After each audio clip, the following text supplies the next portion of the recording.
injured in a cycle of this violence that the days that followed. The Gandhi visited the most right-prone areas to appeal a stop to the massacres. The British reluctantly grant independence to the people of Indian subcontinent, but also accepted Jinnah's proposal of partitioning the land into Pakistan and India. The partition was controversial and violently disputed. More than 500,000 people were killed in religious riots as 10 to 20 million non-Muslims migrated from Pakistan to India and Muslims migrated from India to Pakistan across the newly created borders of India, East Pakistan and West Pakistan. Gandhi spent the Day of Independence not celebrating the end of British rule but appealing for peace among his countrymen by fasting and spinning in Calcutta. 15th August 1947. The true source of right is duty. If we all discharge our duties, our right will be far to seek.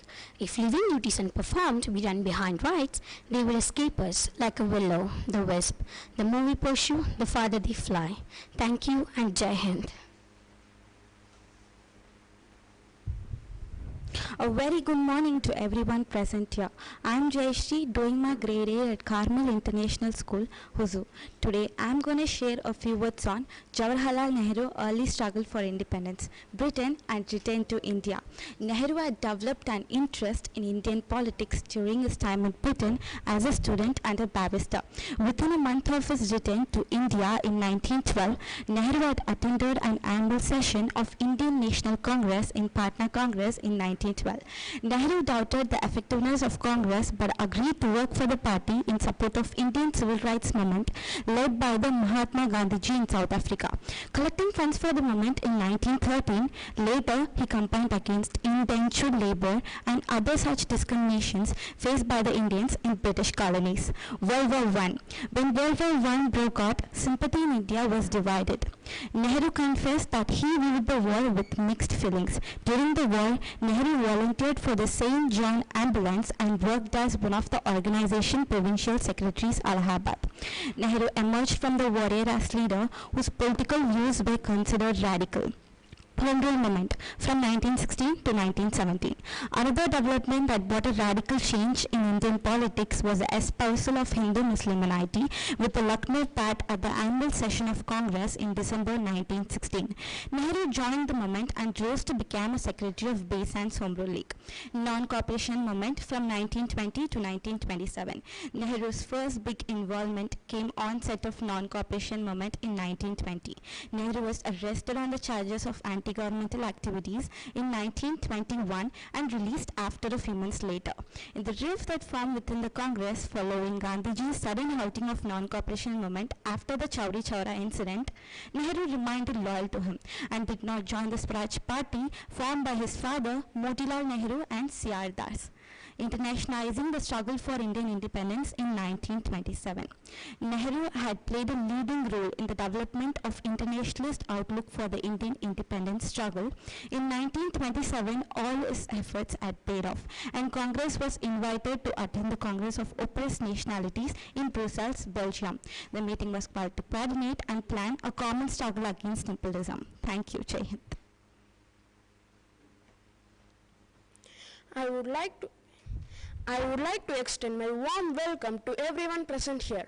I am Ajay, doing my grade 8 at Carmel International School, Hosur, is going to share a few words on the last days of Gandhi's life. Do or die is on the slogans uttered by Gandhi. He lived up to it and proved the whole world how great of a leader he is. Gandhi's birthday, 2nd October, is commemorated in India as Gandhi Jayanti, a national holiday, and worldwide as the International Day of Nonviolence. Gandhi is commonly, though not formally, considered the father of the nation in India. On 30th January 1948, Gandhi was with his grandnieces at the garden of Birla House on his way to address a prayer meeting when Nathuram Godse, Hindu nationalist, fired 3 bullets on his chest from a pistol at close range. Godse, a Hindu nationalist with links to the extremist Hindu Mahasabha, made no attempts to escape. Several other conspirators were arrested soon as well. Godse stated that he killed Gandhi because of his complacence towards Muslims, holding Gandhi responsible for the frenzy of violence and suffering during the subcontinent's partition into India and Pakistan. Godse was found guilty and executed in 1949. Gandhi's death was mourned nationwide. Over a million people joined the 5-mile-long funeral procession. All Indian-owned establishments in London remained closed as thousands of people from all faiths and denominations and Indians from all over Britain converged at the India House in London. Gandhi's assassination dramatically changed the political landscape. Nehru became his political heir. Nehru used Gandhi's martyrdom as a political weapon to silence all the advocates of the Hindu nationalism as well as his political challengers. Gandhi's death was mourned nationwide. Over a million people joined the 5-mile-long funeral procession. It took over 5 hours to reach Rajghat from Birla House where he was assassinated, and over a million people watched the procession pass by. Gandhi's body was transported on a weapons carrier whose chassis was dismantled overnight to allow a high floor to be installed so that people could catch a glimpse of his body. The engine of the vehicle was not used. Instead, 4 drag ropes manned by 50 people each pulled the vehicle. 4 years after the assassination, states Markowitz, Gandhi's shadow loomed large over the political life of the new Indian Republic. Thank you. Jai Hind.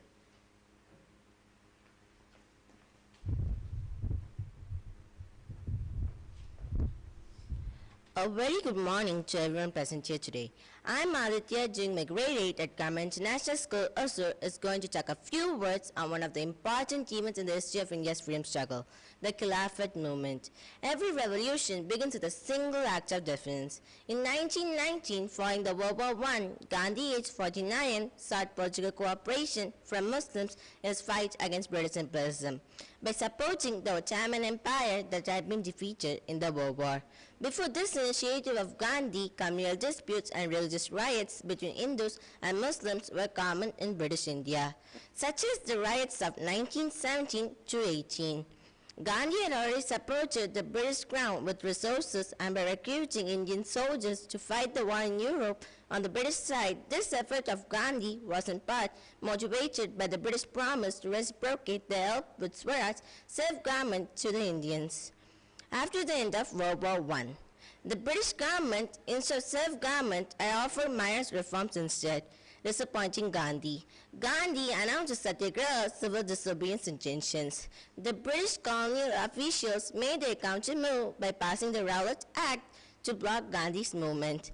The act allowed the British government to treat civil disobedience participants as criminals and gave a legal basis to arrest anyone for preventive indefinite detentions or incarceration without judicial review or any need for a trial. Gandhi felt that Indo-Muslim cooperation was necessary for political progress against the British. He liberates the Khilafat movement, wherein Muslims in India, their leaders such as the sultans of princely states in India and Dali brothers, championed the Turkish caliph as a solitary symbol of Islamic community. However, Gandhi's support to the Khilafat movement had led to mixed results instead.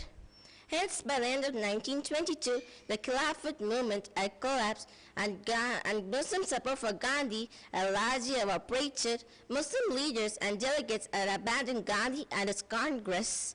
Hindu-Muslim communal conflicts reignited. Delhi religious riots reappeared with 91 in united provinces of Agra and Oudh alone. I would like to recall a quote of Gandhiji's, "A man is better proud of his thoughts, what he thinks he becomes." Thank you and Jai Hind.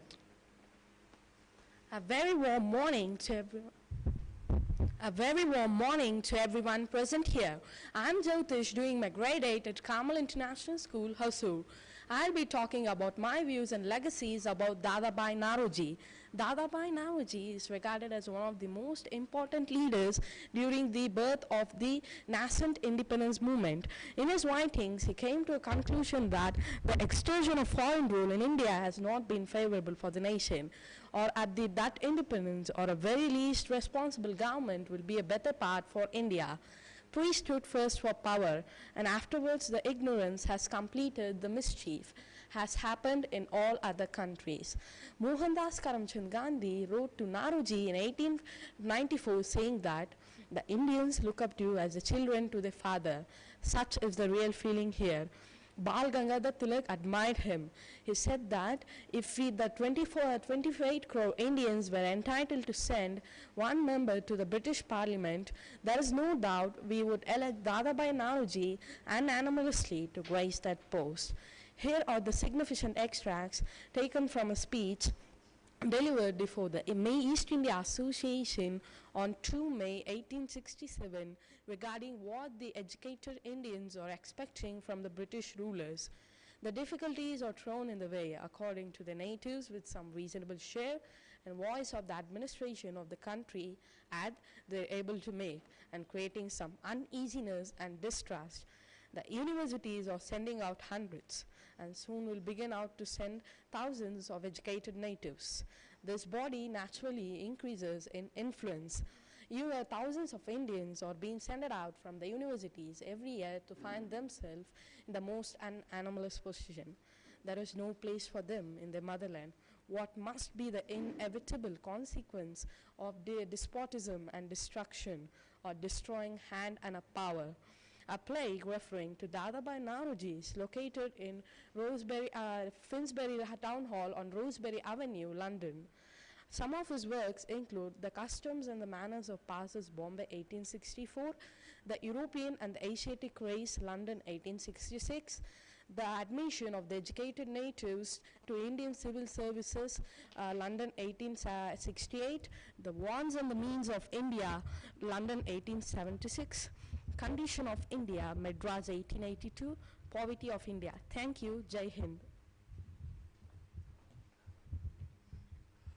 I would like to extend my warm welcome to everyone present here today. I am Mohitvi, doing my grade 8 at Carmel International School, Hosur, is going to share a few words about Naoroji's grain theory and poverty. Naoroji was born in Navsari to a Gujarati-speaking Parsi Zoroastrian family and educated at the Philstone Institute School. He was patronized by the Maharaja of Baroda and started his career life as Devan to the Maharaja in 1874. Dadabhai Naoroji's work focused on the drain of wealth from India to Britain during the period of British rule in India. Through his work with economics, Naoroji sought to prove that Britain was draining money out of India. Naoroji described 6 factors which resulted in the external drain. Firstly, India was governed by a foreign government. Secondly, India did not attract immigrants, which brought labor and capital for economic growth. Thirdly, India paid for Britain's civil administrations in India and the Indian army. Fourthly, India bore the burden of its empire buildings in and out of its borders. Fifthly, opening the country to free trade allowed it for foreigners to take on highly paid jobs over those of equally qualified Indians. Lastly, the principal income earners would spend their money in India or leave with the money as they were a mostly foreign personnel. In Naoroji's book, Poverty and Un-British Rule in India, he estimated a 200 to 300 million pounds of drain of India's revenue to Britain that was not recirculated into India. According to Naoroji, India was paying some tribute that was not bringing profit to the country directly. When referring to the drain, Naoroji stated that he believed some tribute was necessary as the payment for the services that Britain brought to India, such as the newly constructed railways. British workers in India were encouraged to take on highly paid jobs, and the British government allowed them to take a portion of the income back to Britain. Naoroji once rhetorically questioned whether or not the British government would be willing to award French youths on all the high-ranking posts in Indian economy. Naoroji's work on the drain theory was the main reason behind the creation of the Royal Commission on Indian Expenditure in 1896, in which he was also a member. This commission reviewed a financial burden on India, and in some cases it came to the conclusion that those burdens were misplaced. Thank you. Jai Hind.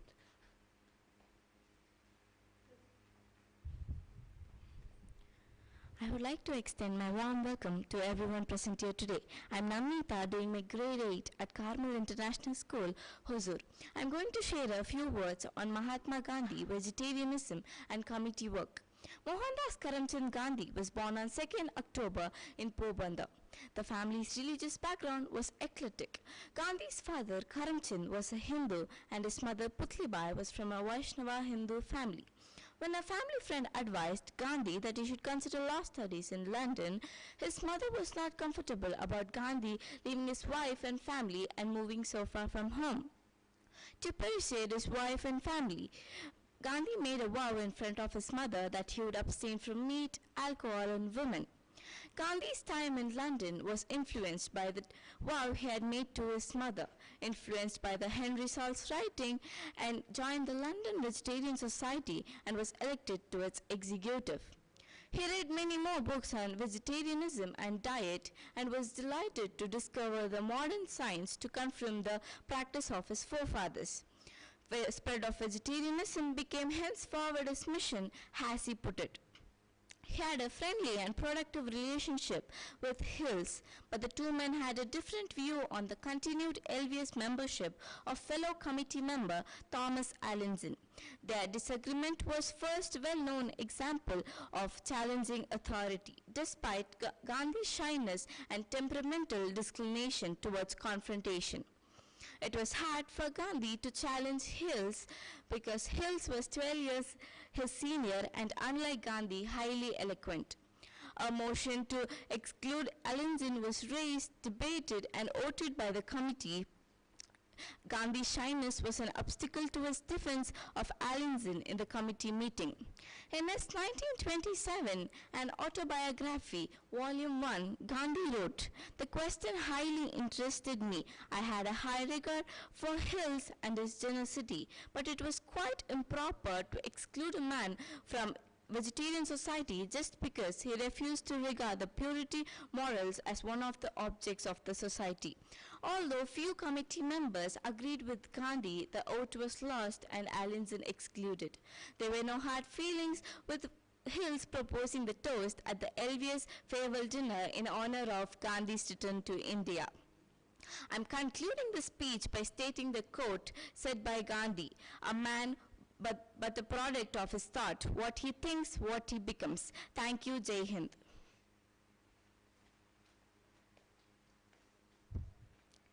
A very warm morning to everyone present here today. I am Ashika Jain Shuji, doing my grade 8 at Carmel International School, Hosur. I will be talking about the great freedom fighter Subhash Chandra Bose and his forward bloc and Indian National Congress. Subhash Chandra Bose was born into wealth and privilege in large Bengali family in Orissa during the high noon of the British Raj. He was sent to England at his father's urging to take the Indian Civil Service examination. He succeeded with distinction, returning to India in 1921 to join the nationalist movement led by Mahatma Gandhi and the Indian National Congress. The forward bloc of the Indian National Congress was formed on May 3, 1939 by Netaji Subhash Chandra Bose in Uttar Pradesh, who had resigned from the presidency of the Indian National Congress on 29 April after being outmaneuvered by Mohandas Karamchand Gandhi. The formation of the forward bloc was announced to the public at a rally in Calcutta. When Bose visited Madurai on 6 September, Tabor organized a massive rally as his reception. Initially, the aims of the forward bloc was to rally left-wing sections within the Congress and develop an alternative leadership inside the Congress. Bose became the president of the forward bloc and S.S. Kavishar its vice president. The next year, on 20 to 22 June 1940, the forward bloc held its first All-India Conference in Nagpur. The conference passed a resolution titled All Power to the Indian People, urging militant action against the struggle of the British colonial rule. The Indian National Congress, the main instrument of the Indian nationalism, praised Bose's patriotism but distanced itself from his tactics and ideology, especially his collaboration with Fascism. As far as the India's independence struggle against the British is concerned, Subhash Chandra Bose will always remain a key figure. Bose motivated his troops with his fiery speeches. His famous quote is, "Give me blood and I shall give you freedom." Thank you, Jai Hind. A very good morning to everyone present here. I, Anna Jones, doing my oversized religious yearning and stark rebellion against the authority. Subhash Chandra Bose believed that Bhagavad Gita could adequate India's poverty and social inequalities, that he wrote a socialist state similar to Soviet of Russia that would be needed for the process of national rebuilding. Accordingly, some suggested that Bose's alliance with the Axis during the war was more than pragmatism, that Bose was a militant nationalist through Nazi, not a fascist, for he supported the empowerment of women and syndicalism. Netaji Subhash Chandra Bose's political views were in support of complete freedom for India with classless society and socialism at the earliest, whereas most of the Congress committee wanted it in freehand. A very warm Vidyapith with a first-class degree in philosophy and ethics in 1925. The title Shastri bestowed upon him, which was a bachelor degree, but later became part of his identity. Lal Bahadur Shastri became the life member of Lala Rajput People's Society and started working for betterment of Harijans. At Mahatma Gandhi's request, Shastri joined the Indian National Congress as an active and mature member in 1928. He spent 2.5 years in jail. In 1937 and 1946, he was elected to the United Province Legislature. In 1928, 8 years old Shah participated protest march against the Simon Commission and shouted her first words protest against the British Raj. She and other children participated in early morning protest against the British Raj and picketing in front of liquor shops. During one of the protest march, the policeman charged a children and a girl carrying with the Indian flag and fell along with the flag. Angry at the incident, the children took the story to their parents. The elders responded by dressing up the children in the color of Indian flag, saffron, white and green, and sending them out in a street a few days later. Dressing in the color of the flag, the children marched shouting, "Policeman, you can't wind up your sticks and your batons, but you can't bring down our flag." Usha's father was a judge under the British Raj. He therefore didn't encourage her to participate in freedom struggle. However, this limitation was removed when her father was retired in 1930. In 1932, when Usha was told, her family moved to Bombay, making it possible for participate more actively in freedom movement. She and other children participate in early morning protests, transcribe bulletins and publications, visiting relatives in prisons and carry message to these prisoners. Usha grew up highly influenced by Gandhi and became one of his followers. She made an early decision to remain, celebrate for life, and took up Spartan Gandhian lifestyle, wearing only khadi clothes and keeping away from luxuries of all types. Usha initially schooling in Keda, Brachun, and then Chandramaji High School, Bombay. She was an average student. In 1935, a matriculation examination placed her among top 25 students in the class. She continued education in Wilson College, Bombay, graduation in 1939 with first-class degree in philosophy. She began to study law but ended in 1942 to join in Quit India movement. Thereafter, beginning age at 22, she was participating in freedom movement full-time. Thank you, Jai Hind.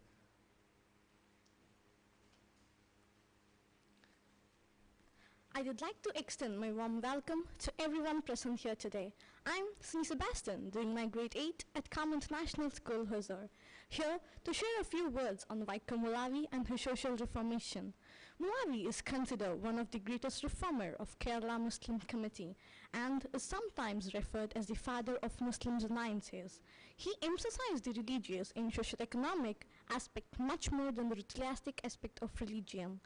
He also campaigned for modern education, education for women, and eliminate potentially the bad customs among the Muslim community.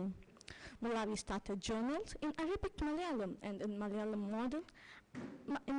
model and started Arabic Malayalam in A.N. Manar.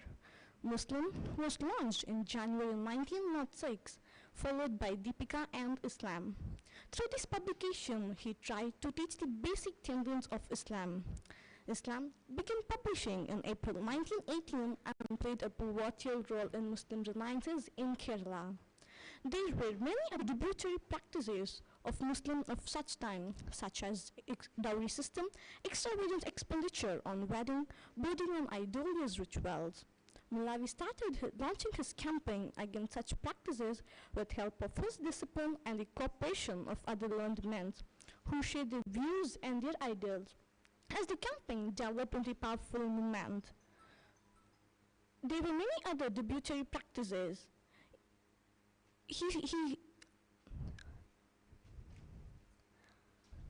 He created an Islamic publishing house with the help of his eldest son Abdul Salam, supervising the transaction into Malayalam.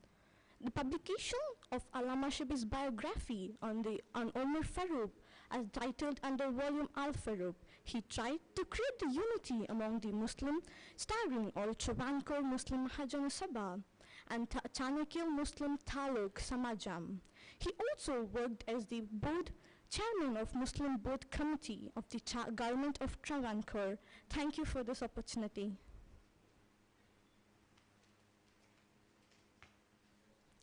I'd like to extend my warm welcome to everyone present here today. I'm Umiya Anjum, doing my grade 8 at Carmel International School, Hosur, is going to share a few words on Vallabhbhai Patel and his early life. Patel, one of the 6 children of Javirbhai Patel and Ladbha, was born in Nadia, Gujarat. His date of birth was never officially recorded. He entered it as 31st October in his matriculation examination papers. Patel traveled to attend schools in Nadia, Petlad and Borsad, living self-sufficiently with other boys. Patel repeatedly cultivated a stoic character.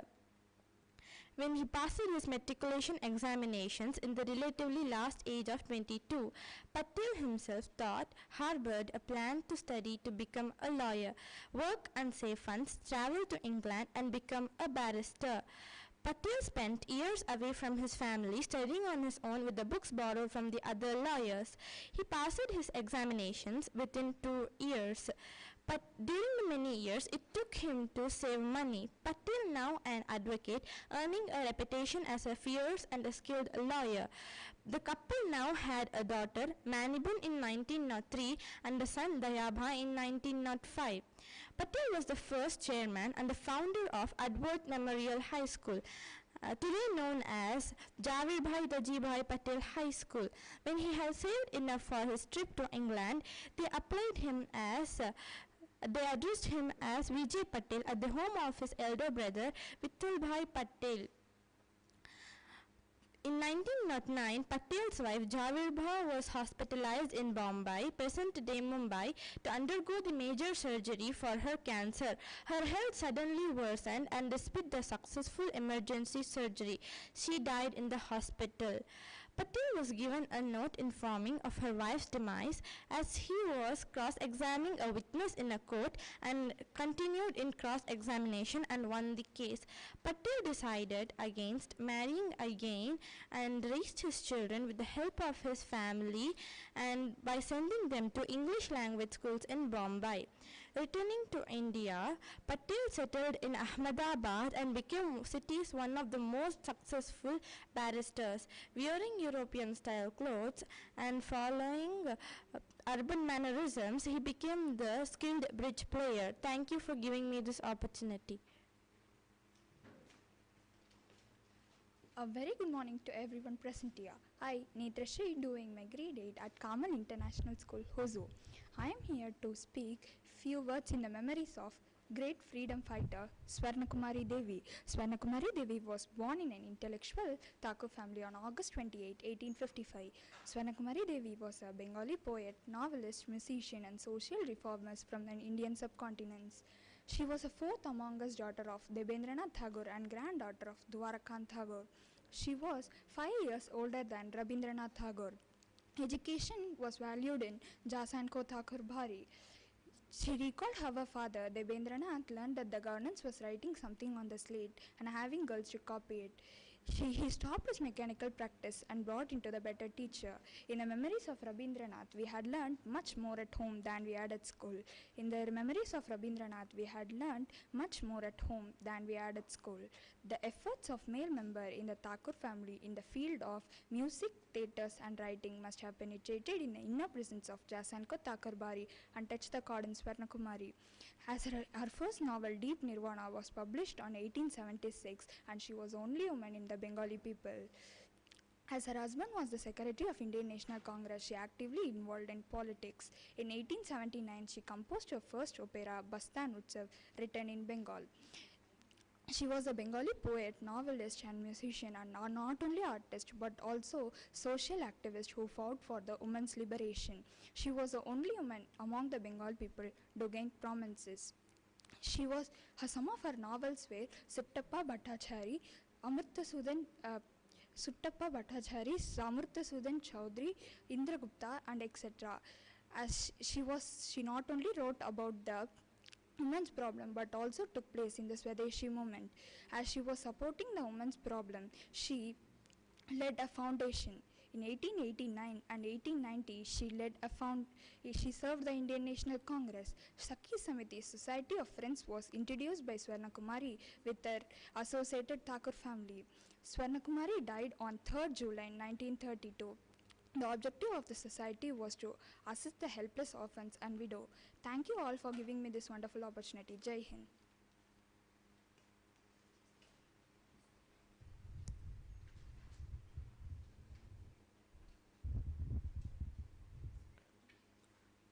I'd like to extend my warm welcome to everyone present here. I am Gerald, doing my grade 8 at Carmel International School, Hosur. Today I am here to share a few words on Swadesh Abhimani Ramakrishna Pillai.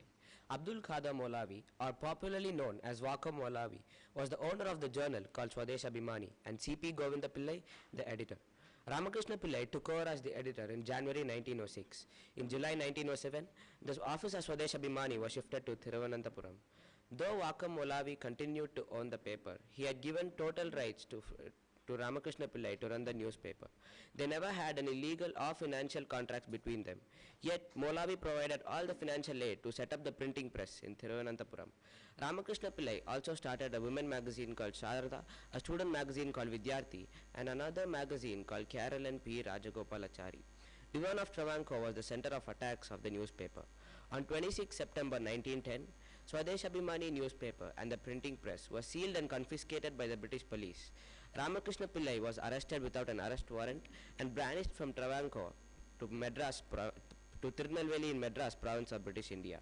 Kingdom of Travancore itself was a princely state under Madras presidency. Many nationalists and Indian newspaper reacted to the banning of the paper and the banishment of Ramakrishna Pillai. The banned paper was revived under the mighty will of K. Kumar of Travancore, the veteran Gandhian and freedom fighter. He viewed the revival as a befitting tribute to Ramakrishna Pillai. He himself was its manager and chief editor. The new paper was revived under the same name, Swadesh Abhimani. The new Swadesh Abhimani was remodeled after Raman Chatterjee, a modern review of Raman Chatterjee, and it continued its legacy in transforming the socio-political life of Kerala. K. Kumar had great admiration for Ramakrishna Pillai and hence took the lead role in organizing the deportation day of Pillai as Ramakrishna Pillai Day by erecting a statue in Trivandrum. Ramakrishna Pillai Day continued to be commemorated in Trivandrum for a long time thereafter. It seems that the editorship of Swadesh Abhimani was passed on to A.K. Pillai by 1932, who also edited the Swarat with the help and support of K. Kumar. Thank you. Jai Hind. I extend my warm welcome to everyone present here today. I, Harshavardhan, doing my grade 8 at Carmel International School, Hosur, standing before you to talk a few words about Taintia Top. Taintia Top turned towards British when the latter deprived Nana Sahib's father's pension because he was not the naturally born heir of Peshwa Bazirai II. In Kapur, now known as Kanpur, rebellion, Nana Sahib assumed the position of rebel leader and later surrendered the British forces on 25th July 1857. Becoming the Peshwa, Taintia Top was commander-in-chief, generally Havelock management to defeat Nana Sahib and recapture Kapur in mid-July 1857. By the late November, Taintia Top gathered an army mostly from the Gwalior contingent and took back Kapur from General Charles S. Wyndham. And however, in December in the same year, he was defeated by Sir Colin Campbell and had to retreat to Kalpi. After the defeat of Gwalior Fort, the rebellions announced Nana Sahib as their Peshwa. The ensuing battle with British under General Rose led to the defeat of British. After the British of Gwalior Fort, the Taintia Top adopted the famous strategy guerrilla warfare among the established regions of Bangalkand and Kadesh. The British had a lot of trouble. He attempted to cross the Narmada River and go down and to support a great internship between the rulers and the peoples in the name of Peshwa. The British never wanted this to happen. Thank you. Jai Hind.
very good morning to everyone present here. I am Jayashree doing my grade 8 at Carmel International School, Hosur.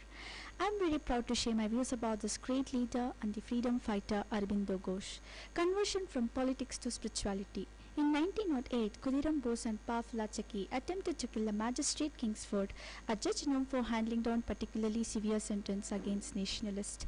However, the bomb thrown at his horse carriage missed its target and instead landed on another carriage, killed the two British women, the wife and the daughter of Barrister Pringle Kennedy.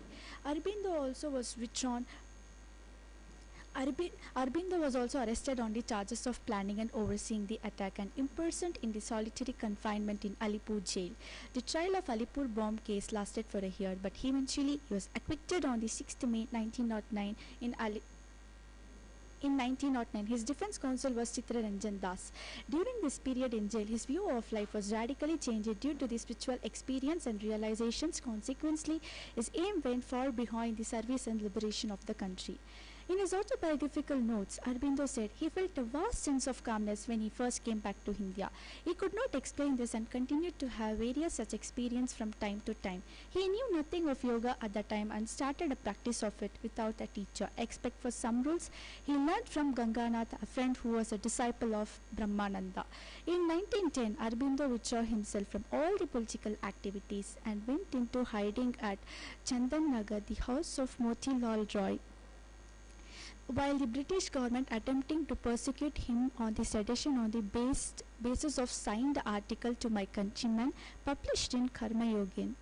The warrant was held back and postponed. Aurobindo was disappeared from the view as the warrant was held on the 4th April 1910. The warrant cannot be executed because on the date he had reached Pondicherry, then a French colony. So warrant against Aurobindo was withdrawn. Thank you for giving me this wonderful opportunity.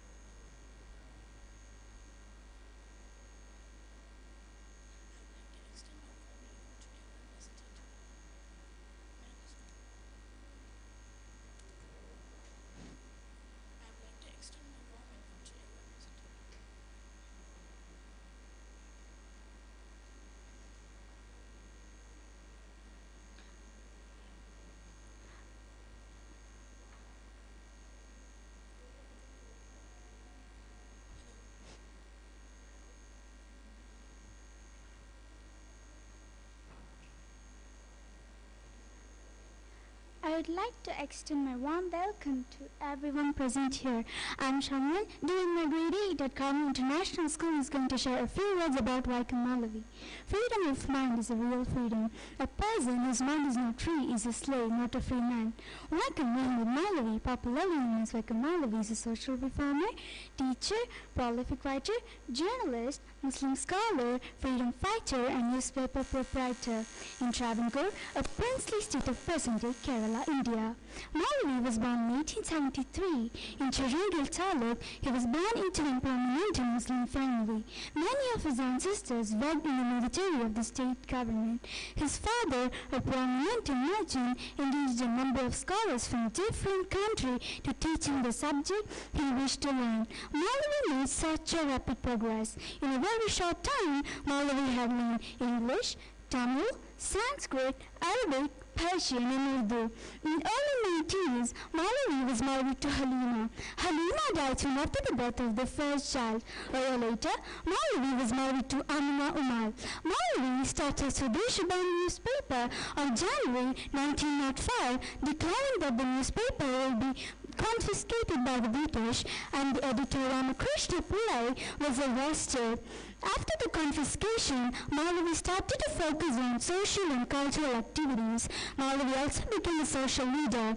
Malavi wrote many books and poems. Islamata and Siddhartha Samagon are his originals, while Islamic Foundation and Surat al-Fatiha are his translators. Thank you.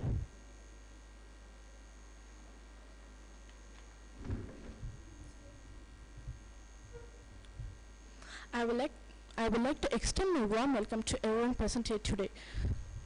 I'm Varuni, doing my grade 8 at Carmel International School, Hosur. I'm going to share a few words about Usha Mehta. After her incarceration, Usha's failing health prevented her from participating in politics and social work. The day after India gained independence, Usha was confined to bed and could not attend the official function in New Delhi. She later She recommenced her education and wrote a doctoral dissertation on the political and social thought of Gandhi on earning a PhD from the University of Bombay. She has a long association with the Mumbai University as in many capacities as a student, as a research assistant, as a student, as a lecturer, and finally as a head of Department of Civics and Politics. She retired the University of Bombay in 1980.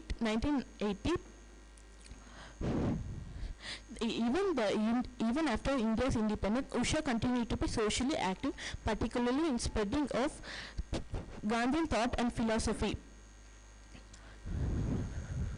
Over the years, she authored many articles, books, essays in English and in Gujarati, her mother tongue.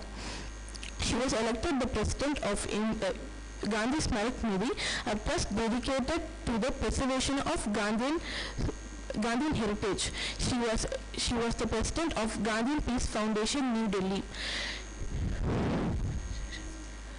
She was actively participated the affairs of Bharati Vidya Bhavan, the Union of India of her Association of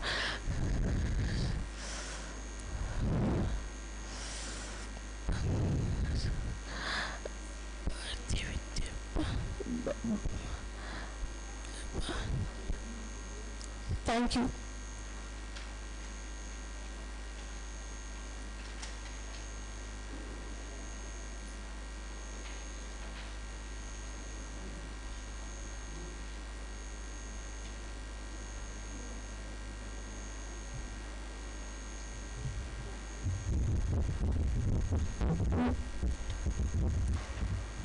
A very good morning to everyone present here. Mahatma Pandey at Carmel International School.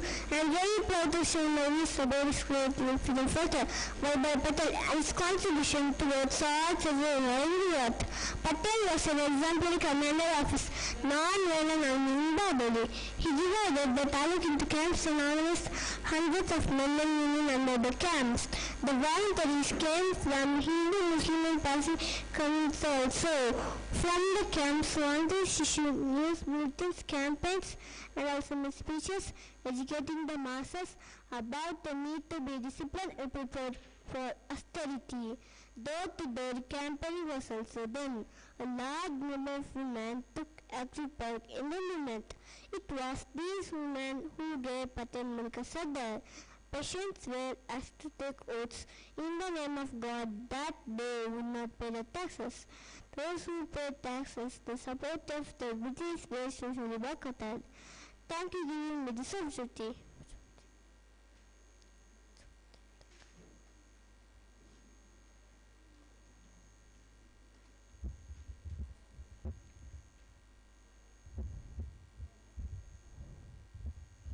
A very warm morning to everyone present here today. I am Akshay Kumar doing my grade 1 year at Carmel International School, and also today I will be talking about father of the nation, Mahatma Pandey. Mohammedan sculpturing on the popularly known as Gandhi was an Indian lawyer born and raised in Gujarat. Gandhi's birthday, 2nd October, celebrated as Gandhi Jayanti, on national holiday worldwide as the International Day of Non-Violence. Gandhi is commonly considered as father of the nation and commonly called as Bapa.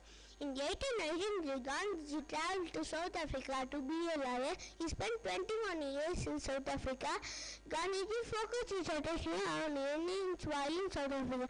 Gandhi also initiated and be a part of various freedom struggle movements like Salt March, Khilafat movement, Non-Cooperation movement, Quit India movement, and so on. Gandhi urged these Indians to do or die. Gandhi spent his day of independence for not celebrating the end of British rule but appealing for peace among his countrymen. Thank you for giving this wonderful opportunity. Jai Hind.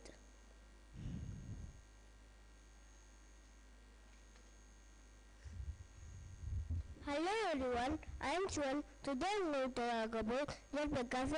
Iyer. He was popularly as J.P. A lookalike. He was an activist, theorist, socialist and political leader. He was leading the opposition against the Prime Minister Indira Gandhi.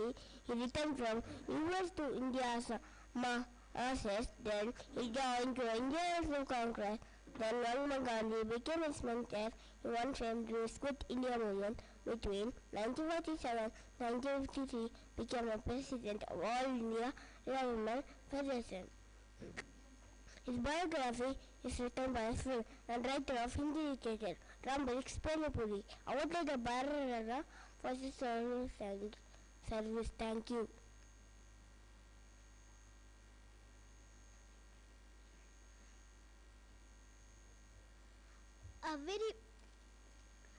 A very warm morning to everyone present here today. I am Kishan SB, doing my grade 1 at Carmel International School, Hosur. I will be talking about the great leader, Subhash Chandra Bose. Subhash Chandra Bose was an Indian nationalist who defeated British colonial rule, becoming a hero among Indians. He was sent after college to England to take Indian civil service examination. Returning to India in 1921 to join the nationalist movement led by the Mahatma Gandhi and the Indian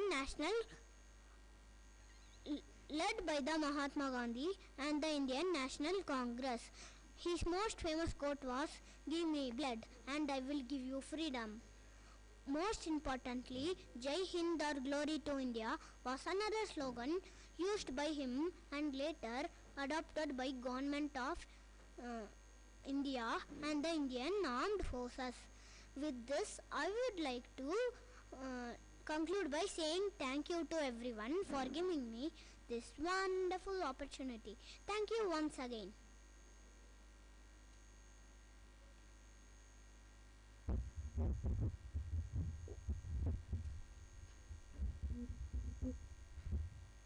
Good morning to you and present here. I'm Tejashri from grade 1.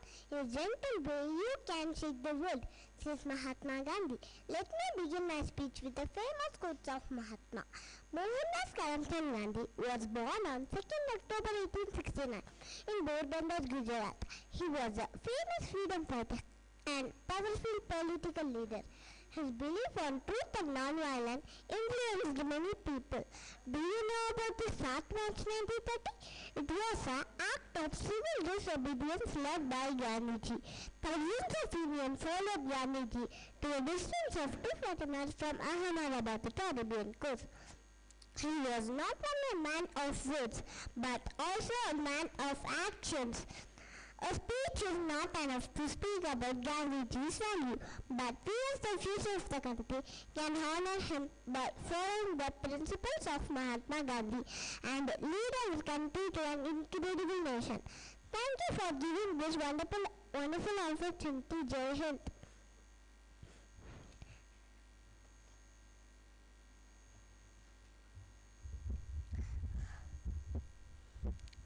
I'd like to extend a warm welcome to everyone present here today.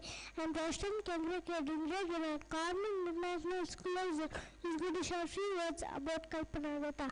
Kalpana Datta was an Indian independence movement activist and member of the armed independence movement led by Surya Sen. Later she joined Communist Party of India, then General Secretary of Communist Party of India. Kalpana joined the Indian Republican Army, Chattakam branch, the armed institutions group led by Surya Sen in May 1931. Later police encircled a hiding place in Kerala village. During the raid, Surya Sen was arrested, but Kalpana managed to escape. In 1946, she contested elections for the Bengal Legislative Assembly as a Communist Party of India candidate from Chittagong, but she could not win. Later she joined Indian Statistical Institute where she worked under retirement. Thank you for this wonderful opportunity. Jai Hind. A very good morning to everyone present here. I am currently doing grade 1 at Carmel International School. I am going to talk few words on Bankim Chandra Chattopadhyay. Bankim Chandra Chattopadhyay, he was an Indian novelist, poet and journalist. He was a composer from Madaram, originally in Sanskrit. India as a mother goddess, inspiring activity during Indian independence movement. Chattopadhyay wrote 14 novels and many serial comics, tactical, scientific, critical treatises in Bengali. He known as Satya Samrat in Bengali. He was a true Shaprasashi. With one hand, he created a literature of excellence. With other, he guided young non-aspiring author. With one hand, he created light of literary enlightenment. With other, he blew the smoke and ash. Ignorance is concealed in ocean. Bankim Puraskar, highest award given by the government of West Bengal for contribution to Bengali fiction. Thank you, Jai Hind.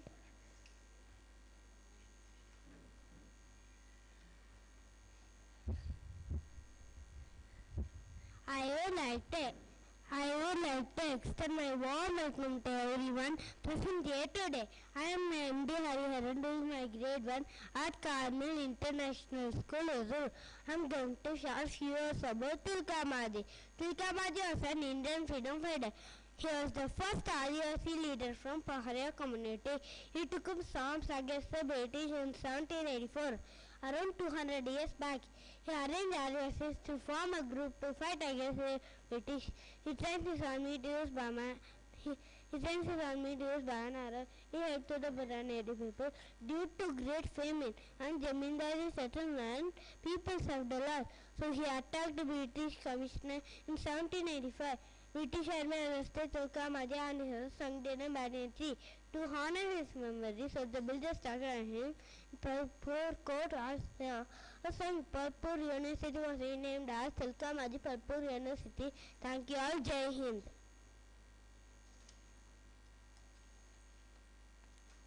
Hello, I am Fabio doing grade 1 at Carmel International School, Hosur. Today I am going to talk a few words of Gandhiji's early life. He was born in Porbandar, Gujarat on 2nd October 1869. His parents, Karamchand Gandhi and Puriboy, named him as Mohandas Karamchand Gandhi. He was a role model for good discipline and devotion. He was more inspired by his mother. Once he committed theft. Suddenly, he confessed it to his father. At age 13, he was married to Kasturi Boy. At age 17, he went to law school in London. He went to South Africa as a lawyer. One day, while traveling in the train, he was thrown out by the conductor due to color discrimination. So he protested for his rights and justice. This early Thank you. A very warm morning to everyone present here today. I am Sarvajit doing my grade 1 at Carmel International School. I will be talking about Vishnu Sastry Chiplanga. Vishnu Sastry was a Marathi writer whose writing have had a distinct influence on modern Marathi prose. He is the son of the writer and scholar Vishnu Sastry Chiplanga. He was also co-founder of a new English school in Pune. These institutions intend to provide a more patriotically inclined education as opposed to the schools and run by the government in British India. He established two printing presses, namely Ayarabhushan Press and Chitturasala Press. They are active for the purpose of printing pictures of historical and spiritual figures and deities in Maharashtra. The next year, he opened a bookshop named Kitab Khana with the objective of making inspirational books to Marathi readers. He also commonly referred as Shivaji of the Marathi language. However, this honorific description was first applied to Vishnu Sastry by himself. Was fact was spoken by him in English. Thanking everyone for the wonderful opportunity. Jai Hind. A very good morning to everyone present here today. I'm Shanvi, doing my grade 1 at Carmel International School, Hosur. Is going to talk a few words on Pandit Jawaharlal Nehru. Jawaharlal Nehru was born on 14th November in Allahabad. Nehru became an ardent nationalist during his youth. Jawaharlal Nehru was educated in England and trained in the law. Nehru had developed an interest in Indian politics during his time in Britain as a student and a barrister. He played leading role in establishing the non-aligned movement. Nehru was one of the leaders who objected time given to the British. He pressed Gandhi to demand immediate actions from the British. On January 26, 1950, when India became a republic within the Commonwealth of Nations, Nehru became the Republic of India's first Prime Minister. Nehru served as the country's Prime Minister for 17 years. Under Nehru, the Indian parliaments enacted many changes to increase the legal rights and social freedoms of women. In 1955, Churchill called Nehru the light of Asia and then the greater light than Gautama Buddha. His birthday is celebrated as Children's Day in India. Children across India remember him as Chacha Nehru. Nehru is very often regarded as architect of modern India by academics. I would like to conclude with this quote: "To be successful in your life, you need education." Thank you. Jai Hind. A very warm morning to everyone present here today. I am Pranita, doing my grade 1 at Carmel International School, Hosur. I will be talking about Deshbandhu Chittaranjan Das. Chittaranjan Das, popularly called as Deshbandhu, friend of the nation, was an Indian freedom fighter, political activist and lawyer during the Indian independence movement and founder leader of the Swaraj Party, Independence Party in Bengal during the period of British colonial rule in India. His name was abbreviated as C.R. Das. In 1894, the stunning mood Chittaranjan Das gave up his lucrative practice and plunged headlong into politics. During the non-cooperation movement against the British colonial government, he was a leading figure in Bengal. During the non-cooperation movement and initiated the ban on British made clothes by setting an example by burning his own European clothes and wearing khadi clothes. At one time, his clothes were tailored and washed in Paris. He maintained a permanent round in Paris to ship his clothes to Calcutta. He sacrificed all this luxury when he became attached to the freedom movement. With this little information, I would like to thank everyone for the opportunity. Jai Hind. I would like to extend my warm welcome to everyone present here today. I am here and doing my grade 1 at Carmel International School. Hosur is going to share a few words on Lal Bahadur Shastri. Lal Bahadur Shastri was an Indian statesman who served as the second Prime Minister of India. He promoted the White Revolution, a national campaign to increase the production and supply of milk, underlining the need to boost India's food production. Shastri also promoted the Green Revolution in India in 1965. He was a member of Servants of India Society, which included Mahatma Gandhi, Lala Lajpat Rai, Gopal Krishna Gokhale. He was a member of Servants of India Society, which included Mahatma Gandhi, Lala Lajpat Rai, Gopal Krishna Gokhale. He was the first Railway Minister who resigned from office following a major train accident as he felt moral responsibility. He inaugurated the Sainik School Balchadi in the state of Gujarat. He laid the foundation stone of Almaty Dam. He inaugurated the Sainik School Balchadi in the state. He was posthumously awarded the Bharat Ratna and the Memorial Vijay Ghat was built for him in Delhi. His slogan, Jai Jawan, Jai Kisan, which means Hail to the soldier, Hail to the farmer, became very popular during war. Thank you for giving me this opportunity. Jai Hind. A very good morning to everyone present here today. I am Samitra doing my grade first at Carmel International School. I am going to talk about few words on Annie Besant. Annie Besant was an British socialist woman, activist, writer, orator, educationist and philanthropist. Regarded as a champion of human freedom, she was an ardent supporter for both Irish and Indian children. Besant's goal was to provide better employment, living conditions and education for the poor. Besant then became a permanent speaker for the National Secular Society. Besant over the next few years her interest in classical goals or interest in secular matters meant she became a member of Theosophical Society and a prominent lecturer on the subject. Thank you for giving this opportunity. I did like to extend my warm welcome to everyone present here today. I am Vihakulas doing my grade 2 at Carmel International School. Hosur is going to share a few words on Alluri Sita Rama Raju. Alluri Sita Rama Raju was an Indian revolutionary involved in the Indian independence movement. Alluri Sita Rama was born in a Telugu-speaking family.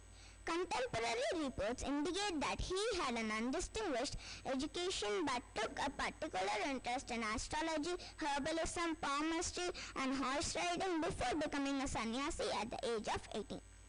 Alluri adopted aspects of the Gandhi and non-cooperation movement such as promoting temperance and the boycott of colonial courts in favor of local justice administered by Panchayat courts to attract support. Alluri harnessed the discontent of the tribal people to support his anti-colonial zeal. This meant that his followers were mostly from the tribal communities but did include some significant people from the Matador class that at one time had exploited them. Alluri was eventually tried by the British in forest of Chintapale. He was tied to a tree and shot dead in Koyuru village. His tomb was in Krishnadevi Pete village. Government of Andhra Pradesh celebrates his birthday 4th July annually as the state festival. With this information being shared, I did like to conclude my speech. Thank you.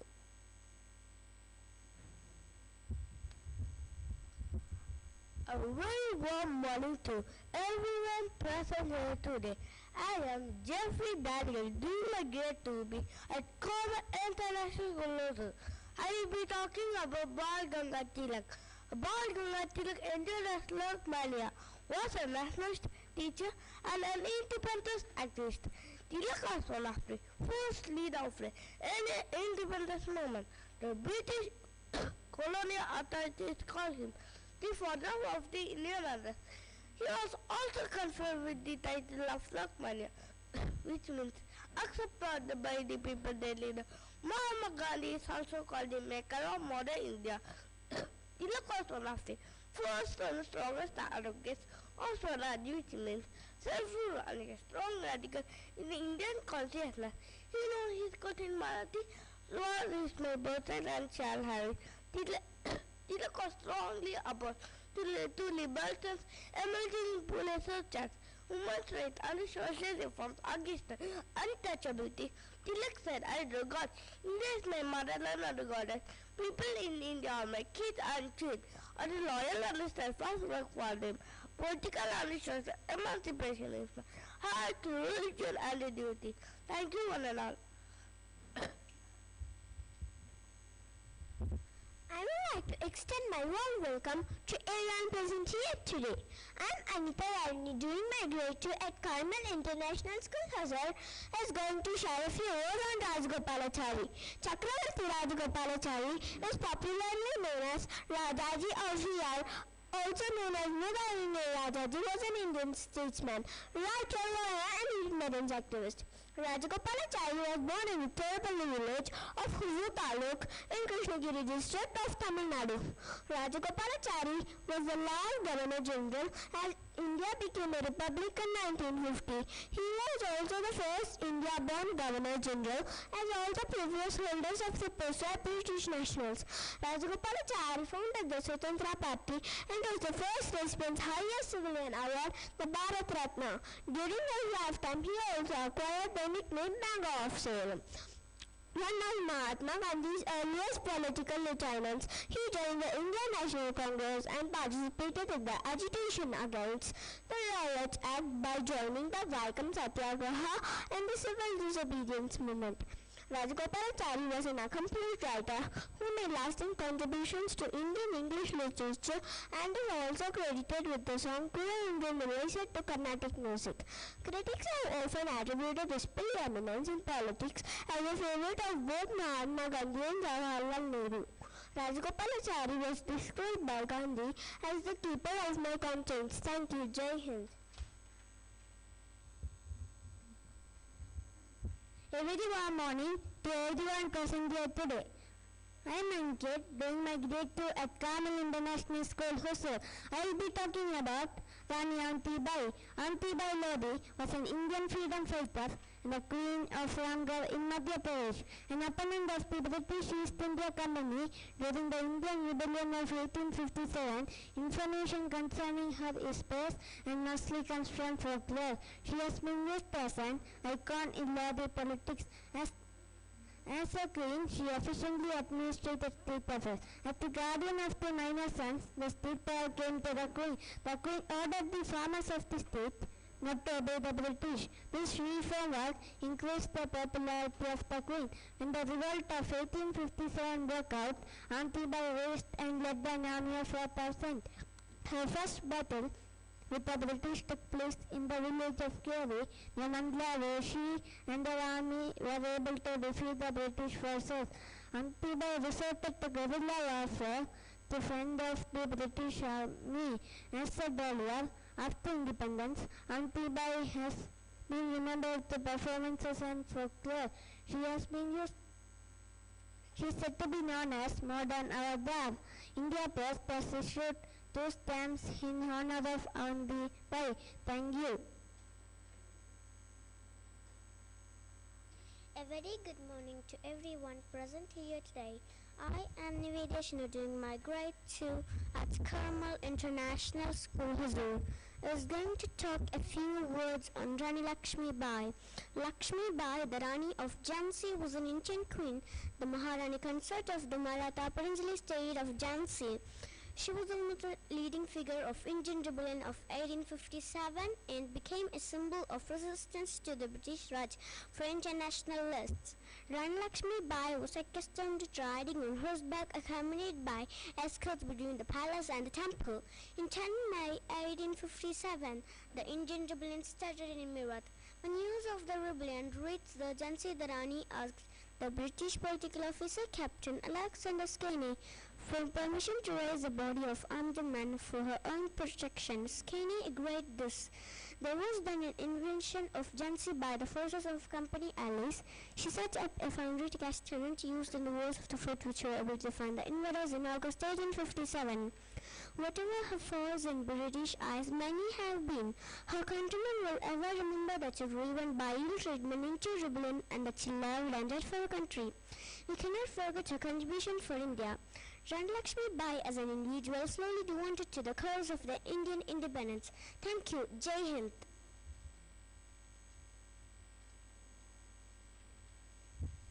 A very warm morning to everyone present here today. I am Bernashul, doing my grade 2 at Carmel International School, Hosur. I will be talking about Sarojini Naidu. Sarojini Naidu was an Indian political activist and poet, a proponent of civil rights and emancipation and anti-imperialistic ideas. She was an important figure in India's struggle for independence colonial rule. Naidu's work as a poet earned her the title the Nightingale of India or Bharat Kokila by Mahatma Gandhi because of color imaginary and lyrical quality of her portrait. Naidu's portrait includes both children's poems and others written on more serious themes, including patriotism, romance, and tragedy. She was appointed as the president of the Indian National Congress, and later she became the governor of the United Provinces. She joined Gandhi's Satyagraha movement, non-violent resistance against British rule. She went to London in 1919 as a part of the All Indian Home Rule League.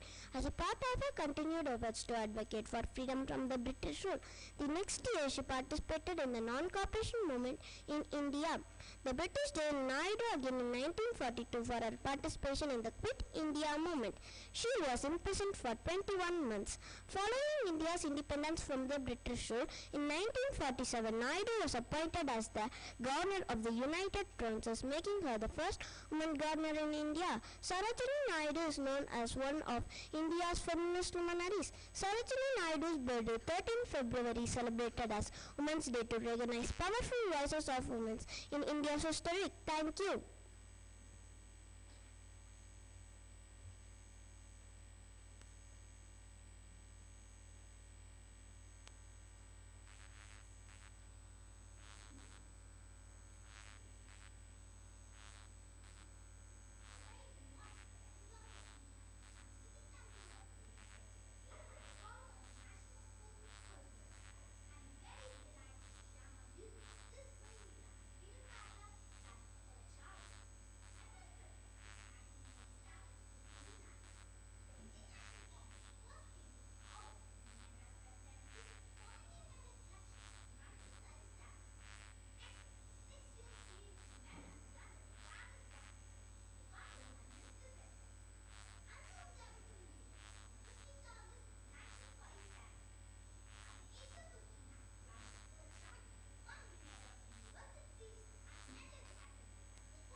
A very warm morning to everyone present here today.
A very warm morning to everyone present here today.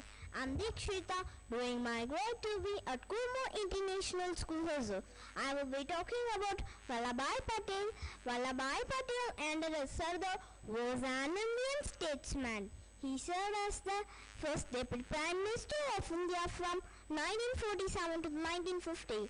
He was Barrister Pandey, senior leader of the Indian National Congress, who played a leading role in the country's struggle for independence. As the first Home Minister and Deputy Prime Minister of India, Patel organized relief efforts for partition refugees fleeing to Punjab and Delhi from Pakistan and relocated to restore peace. Patel successfully prevented attacks upon the train of Muslim refugees living in India. In September 1947, he said to have had 10,000 Muslim shelters safely in the Red Fort and had free kitchens open for them during the communal violence. Patel persisted almost every princely state to India.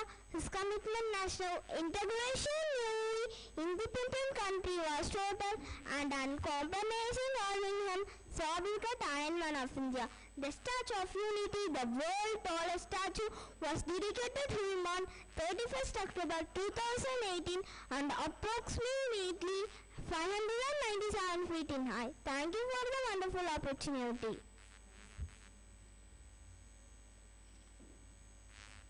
A very good morning to everyone present here today. I am Sudiksha doing my radio at Carmel National School. Is going to talk a few words on Veera Pandey Kattabomman. Veera Pandey Kattabomman is in the 18th century. Tamil Padakkar and chief of Tamil Nadu, India.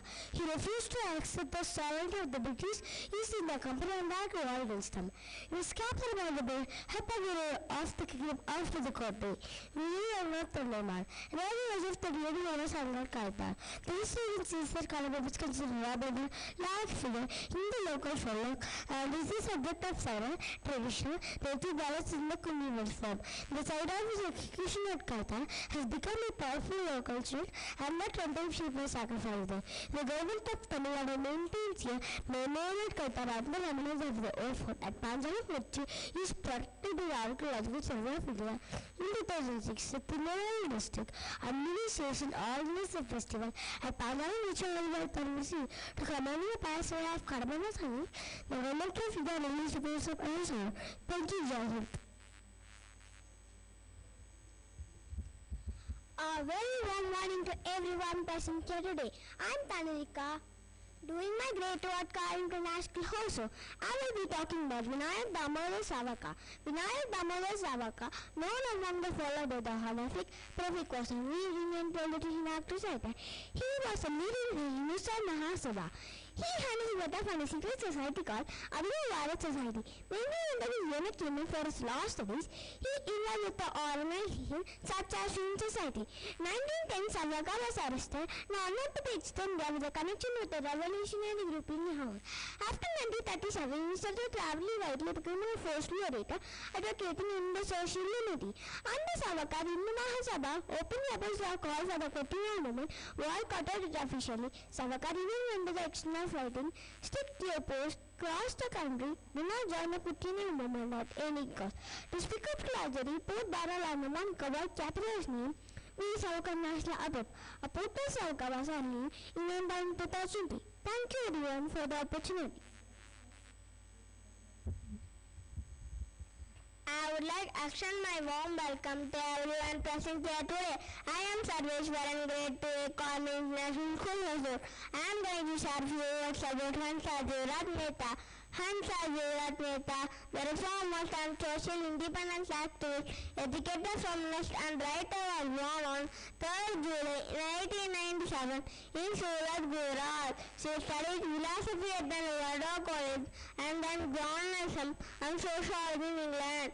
In London, Mehta met Sarojini Naidu, who later introduced her to Mahatma Gandhi and Indian freedom movement. Mehta participated in the non-cooperation and Swadeshi movement. Her involvement with the Indian freedom struggle got her asked by British people. Mehta's political career was marked by in 1937 Bombay Legislative Council election when driven on the council until 1949. During this time, Mehta became closely involved with the All India Women's Conference, became president in 1946. During her presidency, she drafted the Indian Women's Charter of Rights and Duties, which demanded gender equality and civil rights for women. Later, Mehta was appointed the Vice Chancellor of University of Baroda. The government awarded the Padma Bhushan in 1915. She passed away on 4th April 1995. Thank you all for giving this opportunity.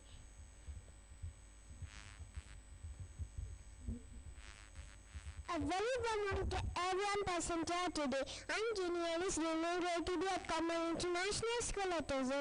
I'll be talking about Nasima Chintaman. Nasima Chintaman Kilka, popularly known as Agitation Kilka, was the leader from Maharaj as well as a dramatist, narrative, Shastra writer, biographer, critic, writer and philosophical and political themes. He was associated with Shikshana Prashar Mandali Pune, educated society in Pune established in 1904. He was also closely associated with Bal Gangadhar Tilak in the Indian independence movement. After the death of Tilak in 1920, he became one of the famous leaders of the Tilak faction in the Congress party. He was elected to the Central Legislative Assembly, lower house of the Indian Legislative Council in 1923 and the Senate in 1929. He was president of Akhil Bharatiya Indian Naga Sabha, Professor Jabata in 1928 and the Delhi at 1932. With this, I would like to conclude my speech by thanking you all for the wonderful opportunity.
A very good morning to everyone present here today. I am Krishna Sri Duma, graduate Carmel National School Hosur.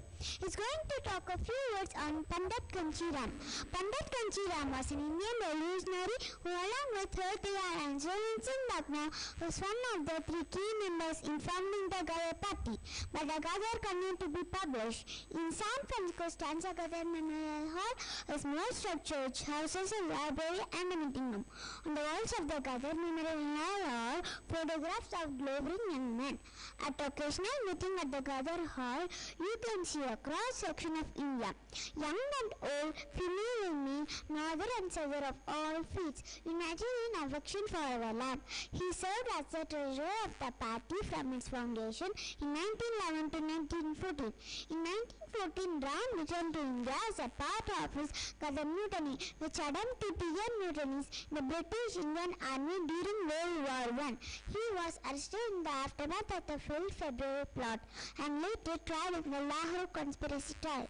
Ram was charged along with Karta Singh Sarabha and Vishnu Ganesh Pingal and executed on 27th March 1950. Thank you. A very good morning to everyone present here today. I am Jeffina, doing my grade 2 at Carmel International School, Hosur. Is going to talk a few words on Samji Krishna Varma.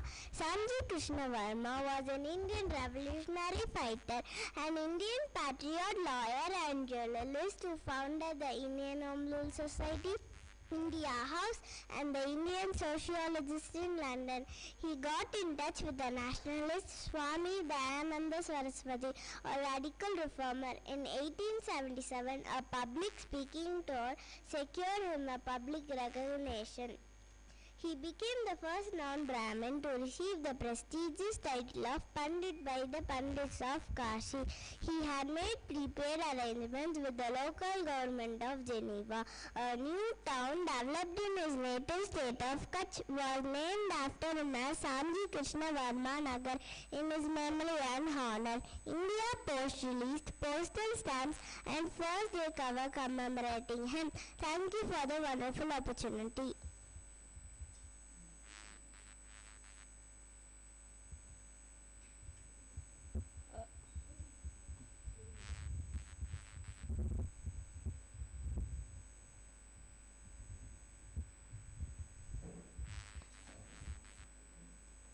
A very good morning to everyone present here.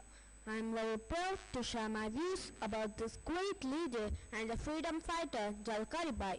Jalkari Bai was a woman soldier who played an important role in the Indian Rebellion of 1857. She served in the Women's Army of Rani Lakshmibai of Jhansi. She eventually rose to a position of prominent advisor to the Queen Rani of Jhansi. At the height of the siege of Jhansi, she disguised herself as a queen and fought on her behalf and defend, allowing the queen to escape safely out of the fort. Jalkari Bai was born to Sarovar Singh and Jamuna Devi on 22nd November 1813, Bodla village in a Korik caste family near Jhansi. She was very brave from childhood itself. In her youth, she is claimed to have stood her ground when attacked by a tiger and killed with an axe. She reportedly once killed a leopard in the forest with the stick she used to herd cattle. Jalkari Bai bore a strange resemblance to Lakshmi Bai. Because of this, she was inducted to the women's wing of the army. In the Queen's army, she quickly rose in the ranks and began commanding her own army during the rebellion of 1857. General Hugh attacked the Jhansi with a large army and the Queen faced the army with 14,000 of her troops. She waited for relief, Peshwa Nana Sahib's army camping at Kalpi that did not come because the entire troop had already defeated by General Hughes. Meanwhile, Dulaji in charge of the gates of the fort had made a pact with an assailant and opened the doors of Jhansi for British forces. When the British rushed the fort, Lakshmi Bai, on advice of her court, escaped to Banderi Gate with her son and attendants to Kalpi. Upon hearing the Lakshmi Bai's escape, Jalkari Bai set out the General Rose camp in disgrace and declared herself to be the queen. This led to a confusion that continued for a whole day and gave the Rani's army renewed advantage. She was a close confidant and advisor to the queen, playing a key role in analysis of battle alongside Lakshmi Bai.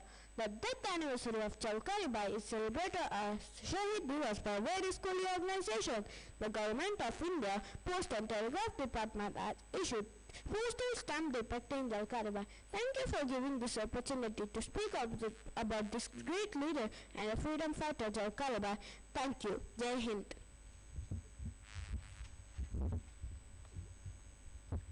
A very good morning to everyone present here. I am very delightful to share my views about this great leader and freedom fighter Rajgopalachari. On 26 January 1950, the Government of India adopted Hindi as the official language of the country, but because of objection in non-Hindi speaking areas, it introduced a provision tentative making English the second official language with a ban with Hindi for a stipulated 15 years period to facilitate a switch to Hindi in non-Hindi speaking states. From 26 January onwards, Hindi was to become the sole official language of the Indian Union, and people in non-Hindi speaking regions were compelled to learn Hindi. This led to vehement opposition, and just before Republic Day, severe anti-Hindi protests broke out in Madras state. Rajgopalachari had been earlier been sharply critical of the recommendations made by the Official Language Commission in 1957. On 28 January 1956, Rajgopalachari signed a resolution along with NSUA and Periyar endorsing the continuation of English as the official language, and people in non-Hindi speaking regions were compelled to learn Hindi.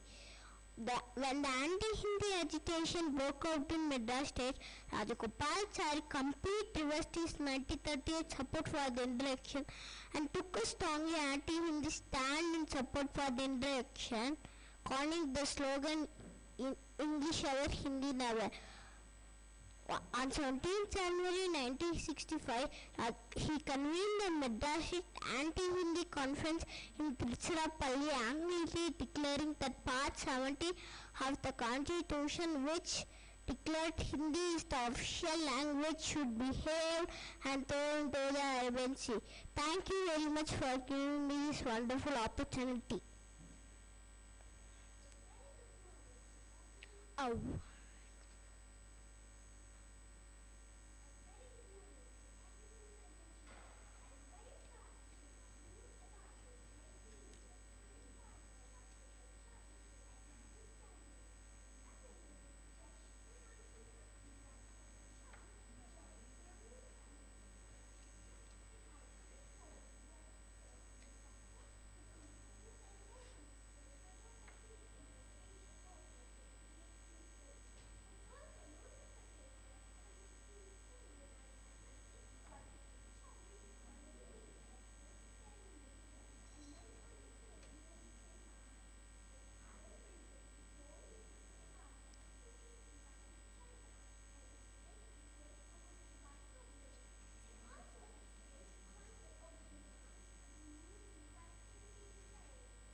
A very good morning to everyone present here today. I'm very delightful to share my views about this great leader and freedom fighter Rajagopalachari. Some months after the outbreak of the Second World War, Rajagopalachari resigned as Primavang with other members of his cabinet in protest declaration of war by the Viceroy of India. Rajagopalachari was arrested in December 1940 in accordance with the Defence of India rules and sentenced to 1 year in prison. However, subsequently, Rajagopalachari deferred in opposition to the British war effort, and he also opposed the Quit India movement and instead advocated dialogue with the British. He reasoned that passivity and neutrality would be harmful to India's interests at a time when the country was struggling with nationalism. He also advocated dialogue with the Muslim League, which was demanding the partition of India. He subsequently resigned the party and assumed difference over resolutions passed by the Madras Legislative Party and disagreements over by the Madras Provincial Leader K. Kamaraj. Following the end of the war in 1945, election followed Madras Presidency in 1946.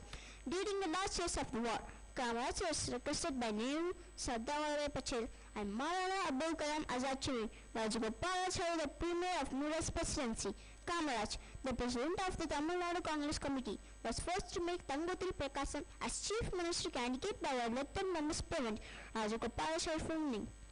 However, Rajagopalachari did not contest the elections and Prakasam was elected. Rajagopalachari was instrumental in initiating negotiations between Gandhi and Jinnah. He proposed a solution to the Indian constitutional tangle. In the same year, he proposed an absolute majority threshold of 55% whether a district should become a part of India or Pakistan, triggering a huge controversy among nationalists. From 1946 to 1947, Rajagopalachari served as the Minister for Industry, Supply, Education and Finance, interim government headed by John Nehru. Thank you all for this opportunity to kindle my patriotic feeling.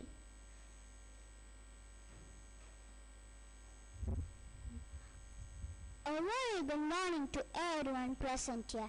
I'm very delightful to share my views about this great leader and the freedom fighter Rajagopalachari. In the 1952 Madras election, the Congress party was reduced to a minority in the state assembly, with the coalition led by the Congress Party of India winning most of the seats.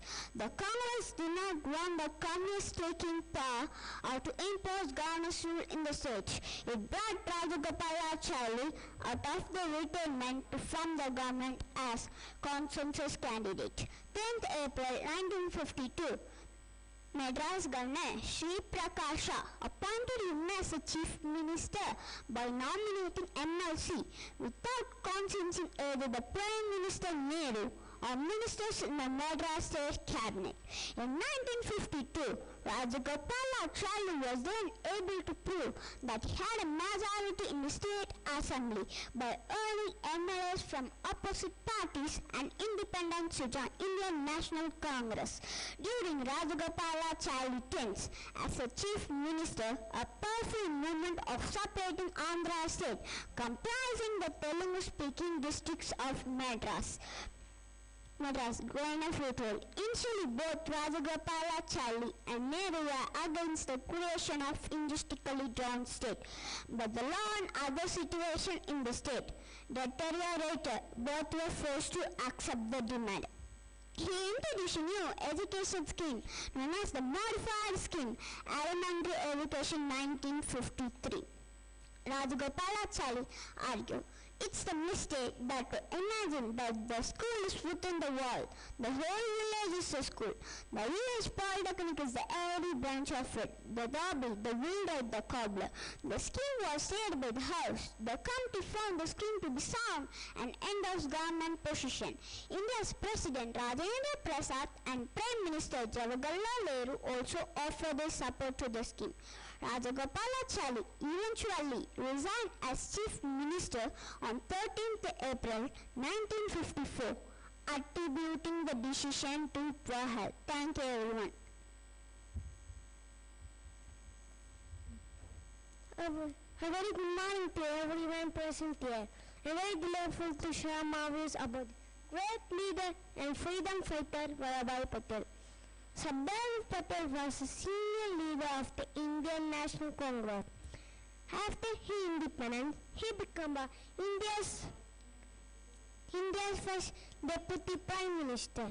On the first anniversary of independence, Patel was appointed as the Home Minister of India. Patel practiced law at Gurdwara, Borsar and in Gujarat. After passing bar examination, he borrowed books from senior lawyer. At 36, Patel travelled to England and enrolled Middle Temple in the school for barristers.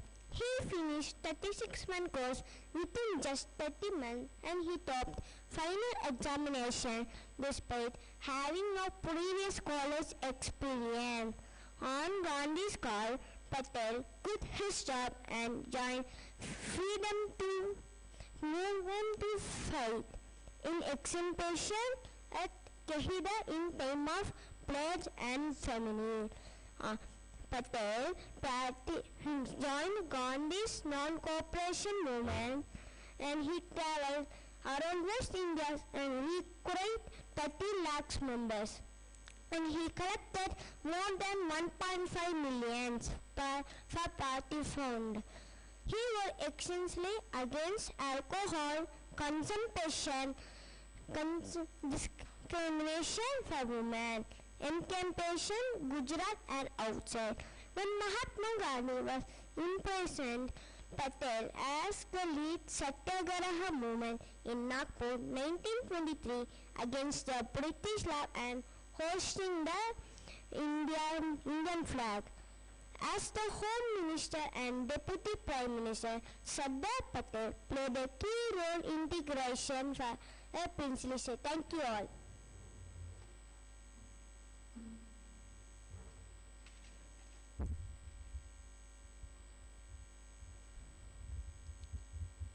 A very good morning to everyone present here. I am very delightful to share my views about this great leader and freedom fighter, Rajagopalachari.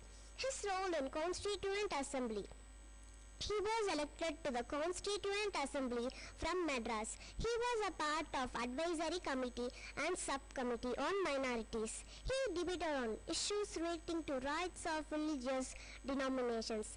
Following his resignation as Chief Minister, Rajagopalachari took a temporary break from active politics and instead devoted his time to literary pursuits.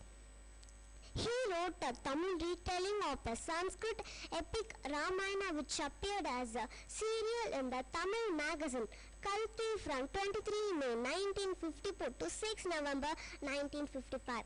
The episodes were later elected and published as Chakravarti Thirumagan, a book which won Rajagopalachari the 1958 Sahitya Academy Award in Tamil language. Rajagopalachari tendered his official resignation from the Indian National Congress and along with several other protesters organized the Congress Reform Committee.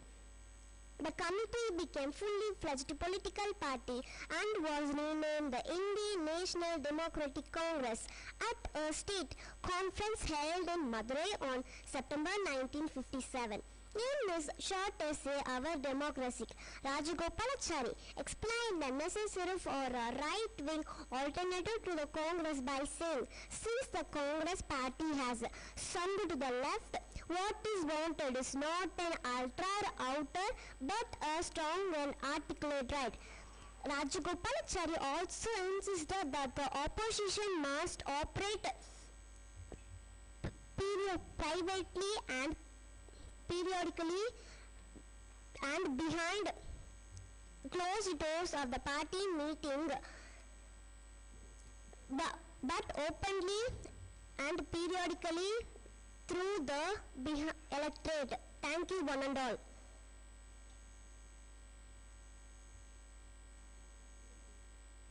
A very good morning to everyone present here today. I am very delightful to share my views about this great leader and the freedom fighter, Surendranath Banerjee.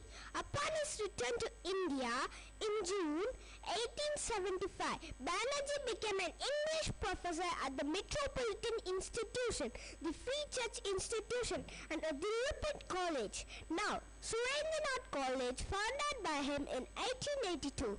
He founded the Indian National Associations with Ananda Mohan Bose, one of the earliest Indian political organization of its kind, on 26 July 1876.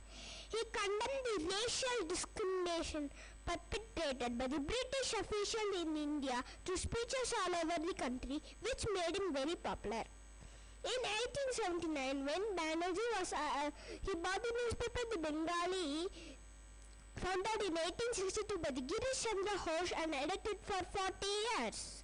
In 1883, when Banerjee was arrested for publishing remarks in his paper, Contempt of Court, harnessed Europe across Bengal, he became the first Indian journalist to be imprisoned. He was elected for the Congress president in 1895 at Pune and 1902 at Ahmedabad. Surendranath was one of the most important public leaders who was the protest the partition of Bengal province in 1905. Banerjee was in forefront of the movement of organized protest, expressed public support across Bengal and India, which finally completed the British to reversed the bifurcation of Bengal in 1912. Banerjee was the most important figure in Swarajee movement, avoiding goods and manufacturing India against foreign products, and his popularity and his success made him the word of administrators, the uncrowned king of Bengal. Thank you everyone for giving me this opportunity to talk about this great leader, Surendranath Banerjee.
good morning to everyone present here. I'm very delightful to share my views about this great leader and freedom fighter, Rajagopalachari. He outlined the goals of the Swadandra Party through 21 fundamental principles in the foundation document. The party stood for equality and opposed government control over the private sector. Rajagopalachari sharply criticized the government and coined the term license permit Raj to describe Nehru's elaborate system of permissions and licenses required for an individual to set up a private enterprise. Rajagopalachari's personality became a rallying point for the party. Rajagopalachari's efforts to build an anti-Congress front led to a patch-up with his former adversary, say an Annadure of the Dravida Munnetra Kalagam. During the late 1950s and early 1960s, Annadure grew close to Rajagopalachari to seek an alliance with the Swadandra Party for the 1962 Madras Legislative Assembly elections. Although there were occasional electoral pacts between the Swadandra Party and the DMK Party, Rajagopalachari remained non-committal on a formal tie-up with DMK due to its existing alliance with communists whom he dreaded. The Swadandra Party contested 94 seats in the Madras State Assembly elections and won 6 as well as won 18 parliamentary seats in the 1962 Lok Sabha elections. The principal opposition party in the states of Rajasthan and Gujarat, it also formed a coalition government in Odisha and had a significant presence in Andhra Pradesh, Tamil Nadu and Bihar. Thank you everyone for giving me this wonderful opportunity. A very good morning to everyone present here. I'm very delightful to share my views about this great leader, freedom fighter, Vallabhbhai Patel. The Quit India movement, also known as India August movement, or Bharat Chhado Andolan, was launched at the Bombay section of the All India Congress Committee by Mahatma Gandhi on August 8, 1942. The protest was initiated to demand an end to the British rule in India. Since the movement was held in August, it is also known as August Kranti or August Movement. The movement was started on August 9, 1942. The day celebrated as August Kranti Divas. The day celebrated by paying tribute to freedom fighters with national interrogations, speeches and other events. Several national leaders like Mahatma Gandhi, Abdul Kalam Azad, Jawaharlal Nehru and Sardar Vallabhbhai Patel were arrested. Thank you all. Jai Hind.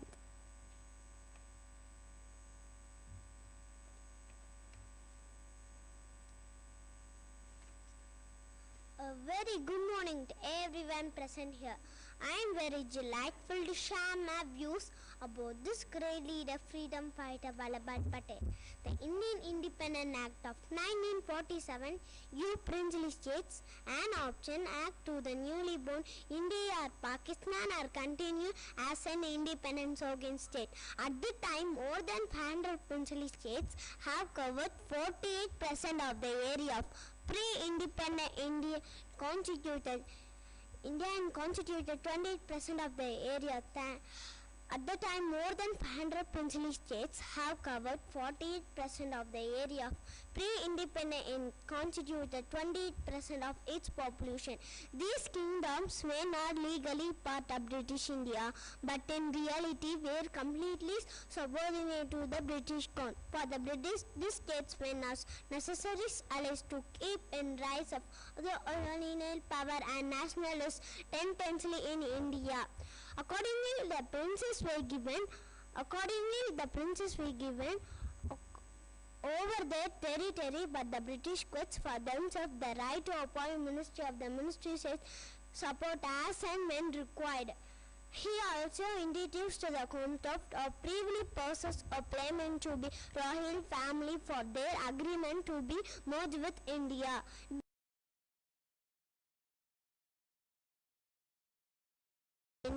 Thank you everyone for giving me this opportunity.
He was fond of caricature and enchanting religious plays, himself the rule of God-loving characters like Prahad, Duruva, Hanuman, Raja Harishchandra.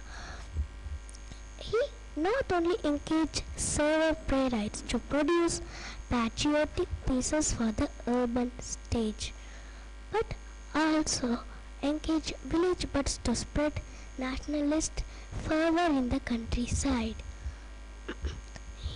Jatin had a natural respect of human creature, heedless class or caste or religious.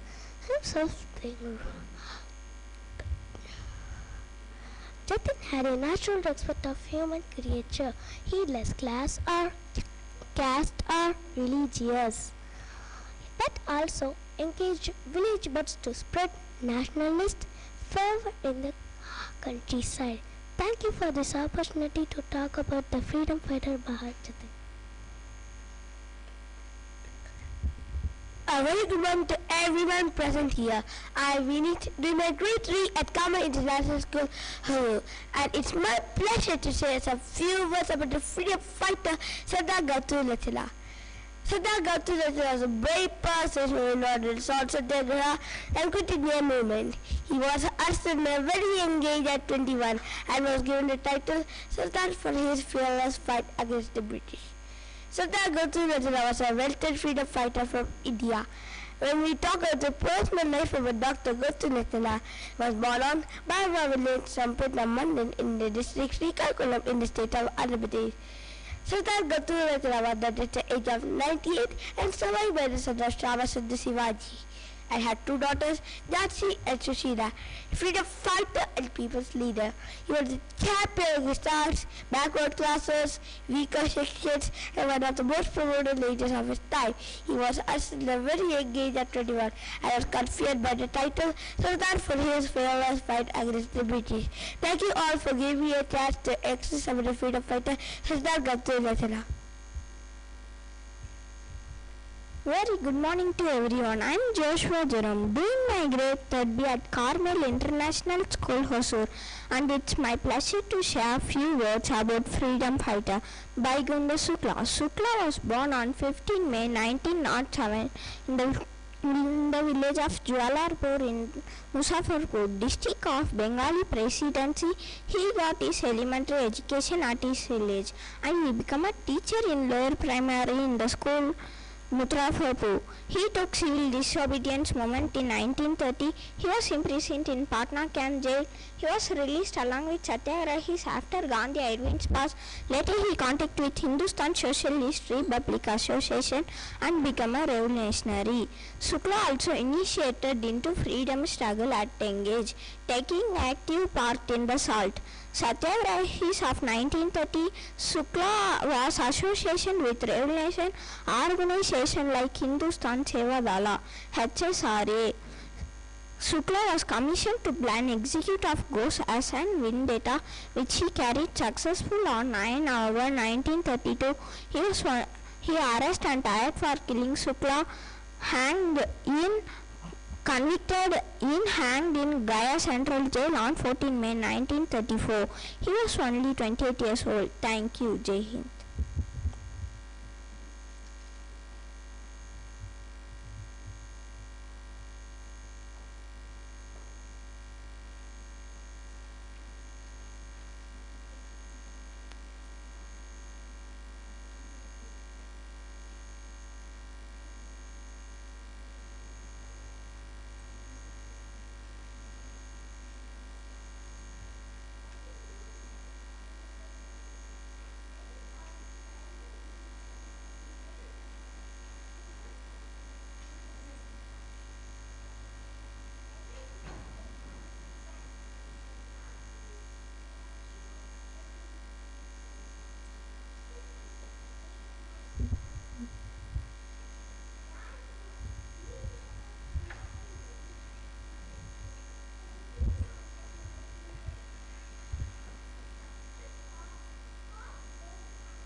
A very good morning to everyone.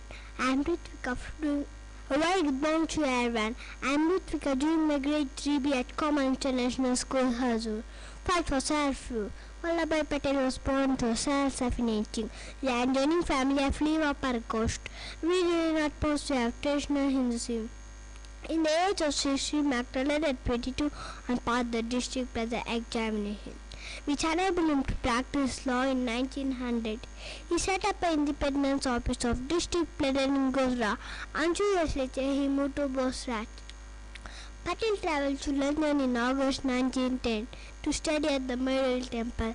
There he studied diligently and passed the final examination with high honors. Returning to India in February 1913, he settled Hyderabad, rising rapidly to become leading barrister in criminal law at Ahmedabad Bar. Patel changed his style, appearance, acquired the Gujarat clubs, thus is the white cloth of the Indian president, and ate in Indian manner. And himself was unnoted as a nationalist leader thought out of India. Thank you for this great opportunity to talk about great leader Vallabhbhai Patel.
A very warm morning to everyone present here today. I am Sri Vidya from grade 3. I am going to share a few words about Bhagat Khan. General Bhagat Khan was commander-in-chief of the Indian Independent Forces in the region of Delhi during Indian rebellion on 1857 against East Indian Company. Gaining 40, he was born in Bijana. Later, he became chief native commander officer in the army of East Indian Company. Gaining 40 years experience in the Bengal, seeing action in the first Anglo-Afghan War. Before the rebellion, Subedar Bhagat Khan, well known as chief numbers of British officers who suffered the rebellion. Subedar Bhagat Khan, well known as numbers of British officers who were suffered in Delhi in 1857. Thank you for this wonderful opportunity.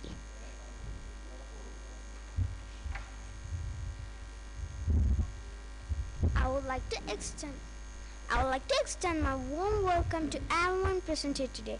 I am Charikirtana doing my grade 3 at Carmel International School, Hosur, is going to share a few words about Nehruji's famous Jain theory and poverty. The principal income earners would spend their money outside of India or live with their money. They were mostly foreign personnel. In Navaj's book, Poverty and Un-British Rule, he estimated the 200 to 300 million drain of India's revenue to Britain that was not recirculated into India. When referring to the drain, Naraji stated he believed something tribute was necessary as payment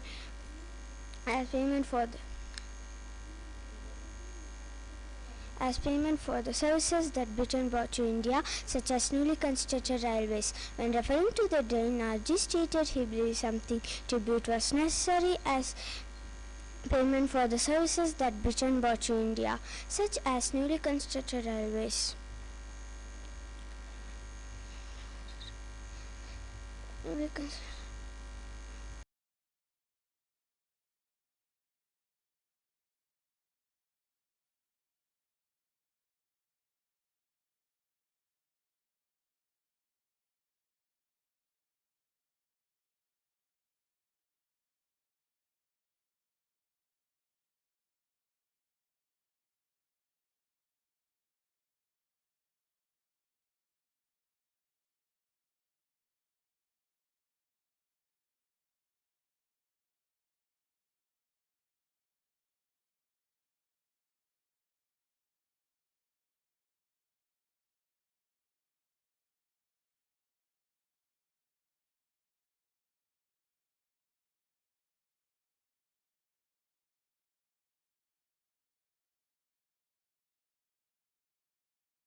Janti. Mahatma was one of the leading Bengali revolutionaries against British rule in India. From an early age, Mahatma became the leader of the Uganda political party in Bengal, which helped to organize revolutionary activities against the British. In addition to the conflict with the British, he was also involved in the general part of the First World War. He was principal leader of the Uganda Party that was the Central Association of Revolutionary Independence Activities in Bengal. When we talk about his early life, Gandhi was born to Sharak Shakti and Uma Shandara Mukherjee in Kaligram, a village in the Kushita subdivision of Nadi district in what is now Bangladesh. On 7 December 1879, he grew up in his Western home. While vessel in biology studies, his father liked horses and was rescued for the strength of his character. Her brother Vasanta Kumar Chattopadhyay, part of India revolutionary and political Haribada Chattopadhyay, thought and practitioner and content among his lines the poet Rabindranath Tagore. Time for this opportunity to talk about this freedom fighter Mahatma.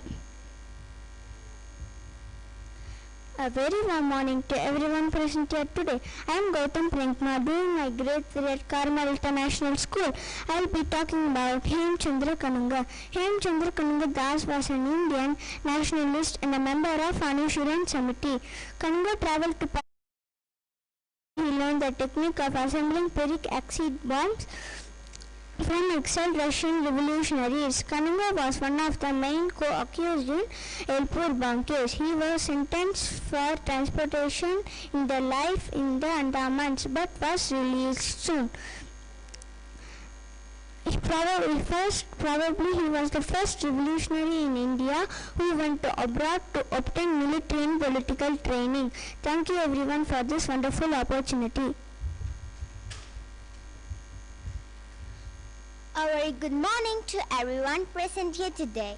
I'm R.P. Sahityasri, doing my grade 3 at Carmel International School, Hosur. Do whatever you can to do with no fear of doing anything said by there. I'm going to talk about this poetic freedom fighter, Subramania Bharati. Subramania Bharati lifetime was 11 December 1882 to 11 September 1921. He was a Tamil writer, poet, journalist, Indian independence activist, social reformer, and polyglot, popularly known as Mahakavi Bharati. His numerous works included fiery songs conveying patriotism during Indian independence movement. He fought for the emancipation of women against child marriage and religion. He was also in solidarity He was also in solidarity with Dalits and the Muslims. During his stay in Varanasi, Bharati was exposed to Hindu spirituality and nationalism. His bonded his outlook and he learned Sanskrit, Hindi and English. In addition, he changed his outward appearance. He grew a beard and wore a turban due to his admiration of Sikhs influenced by his Sikh friend. Bharati joined as assistant editor of Swadeshi Mitran, a Tamil daily, in 1904. In December 1905, he attended All Indian Congress session held in Banaras. On his journey back to home, he met Sister Nivedita, Swami Vivekananda's spiritual heir. She inspired Bharati to recognize the privileges of women and the emancipation of women exercised Bharati's mind. He visualized the new woman as an emanation of Shakti, a willing helmet of man to build a new earth to cooperate to endeavor. Among other greats such as Bal Gangadhar Tilak, he considered Nivedita as guru and penned the verses in her praise. He attended Indian National Congress session in Calcutta under Dadabhai Naoroji, which demanded Swaraj and boycott of British goods. Thank you one and all for giving me this opportunity to talk about the great poet Mahakavi Subramanya Bharati.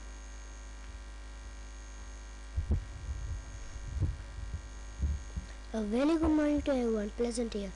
A very good morning to pleasant here. I am very grateful to share my videos about this Vallabhbhai Patel. Vallabhbhai Patel was born in rich and traditional Hindu family. He went to primary school at Kalamasad and high school at Petland. Patel married at the age of 16. He practiced law and started his own office in Godlad. 1918, Patel lost his wife and didn't marry again. He went to London in August 1910, started final exam with high honors. He returned to India in February 1913 and settled in Ahmedabad. He became a good criminal lawyer. He was smart and wearing English-style clothes. Later he joined in Gandhi Satyagraha movement. He changed his style and started wearing white clothes. He started eating Indian foods. He fought with Britishers and helped to get freedom. He is known as Iron Man of India. Thank you all. Jai Hind. I would like to extend my warm welcome to everyone present here today. I am Shtashi do my grade 3 of Carmel International School is going to share about a few words about Nauroji's famous dyeing theory and poetry. Nauroji was born in Navsari, India, Gujarat, speaking Parsi family and educated at the Hepburn Institute School. He was patronized by the Maharaja Baroda Sajirao Gaikwad and started his career life to Maharaja in 1874. Dadabhai Naoroji's work focused on the drain of wealth from India to Britain during the period of British rule. Through his work, Economics, Naoroji sought to prove that Britain was draining money out of India. Naoroji described 6 factors which resulted in the external drain. Firstly, India was governed by a foreign government. India did not attack immigrants, which bore labor and capital for the economic growth. India did not attack immigrants. India bore the burden of empire building in and out of its borders. India paid British civil administrations, India and India Army, opening the country to free trade allowed for foreigners to take highly paid jobs over those equally qualified Indians. Thanks for this wonderful opportunity. Jai Hind. Good morning to everyone present here. I am Rashindi, grade 3rd in Carmel. I'll be telling about Birsa Munda. He was Indian freedom fighter and the first leader who fought against British rule. He was a visionary who played an important role for the freedom of his community, the tribal people who were exposed to the continued dominance of British policies and atrocities. Birsa Munda was born on 15 November 1875 in Bengal. Birsa Orias was spent with the sons at Charakat. His early life could not have been very different from that average Munda child. When he grew up, he shared the interest in playing the flute, which he became an expert.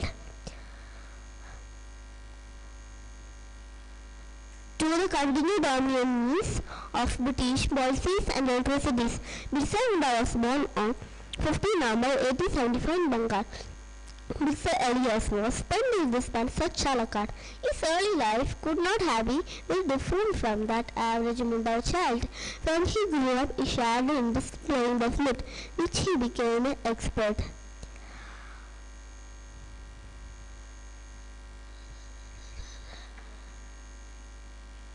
He went around the tula, one string instrument went from the pumpkin in his hand and the flute to his waist. Exciting moment of a child when bring akara. Has he in his sharpened studies, Jayapal in the German mission school, but Birsa converted to Christianity. And Birsa dabbled later became Birsa Bab. After studying few days, he left German mission school. Thank you all giving me a good opportunity. Jai Hind.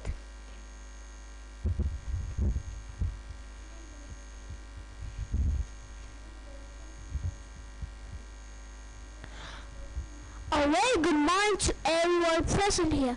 My name is Operation Sun from Grade 4A Carmel International School. I am very delighted to share my views about this great leader and freedom fighter, Birsa Munda.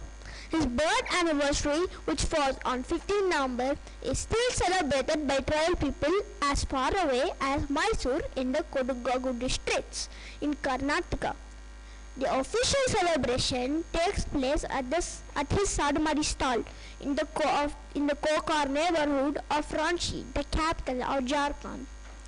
Today, there are several organizations, bodies, and structures named after him, notably Birsa Munda Airport, Ranchi, Birsa Institute of Technology, Sindri.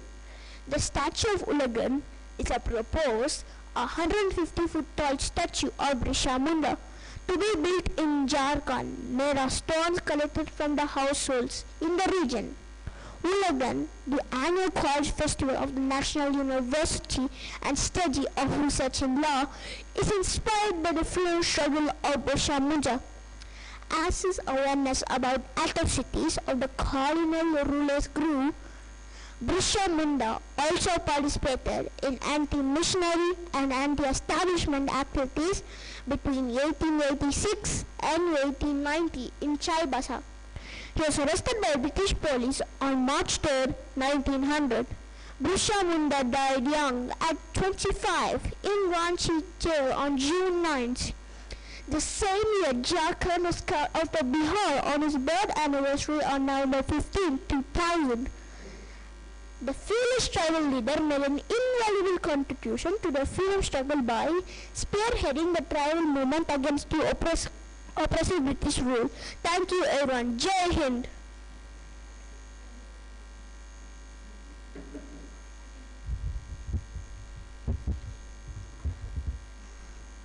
A very good morning to everyone present here. My name is Jessica Florence from Carmel International School, Hosur.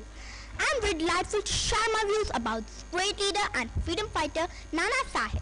Nana Sahib, by name of Dandu Pant, also spelled as Nana Sahib, born 1820, died 1859 Nepal, a prominent leader in the Indian Mutiny of 1857 to 58. Although he did not plan the outbreak, he assumed leadership of the sepoys, British employed Indian soldiers. Nana Sahib sent an agent, Azimullah Khan, to London to push off his crimes. But without success on his return, Azimullah told Nana Sahib he was unimpressed by the supposed British military strength in the Crimean War. That report, the refusal of his crimes and threats of the sepoys led him to join the Sepoy battalions at Kanpur in Revelation in June 1857. He had sent Sir Hugh Wheeler, the commander of British forces at Kanpur, a letter warning of the attack, a sardonic gesture to his former friends. A safe conduct given to the British under General Wheeler by Nana Sahib was broken on June 27th, and British women and children were massacred at Nana Sahib's palace.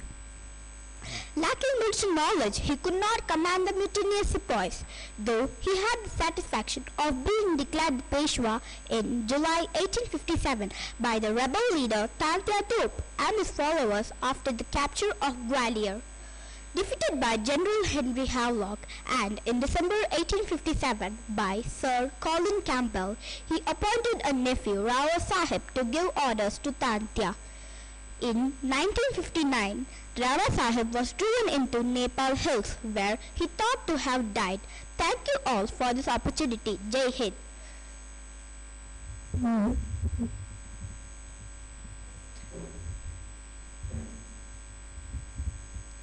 A very pleasant morning to everyone present here. I am Jason Sofer, 4th A, studying in Carmel International School. Today I'd like to talk about this great leader and freedom fighter, Nana Sahib.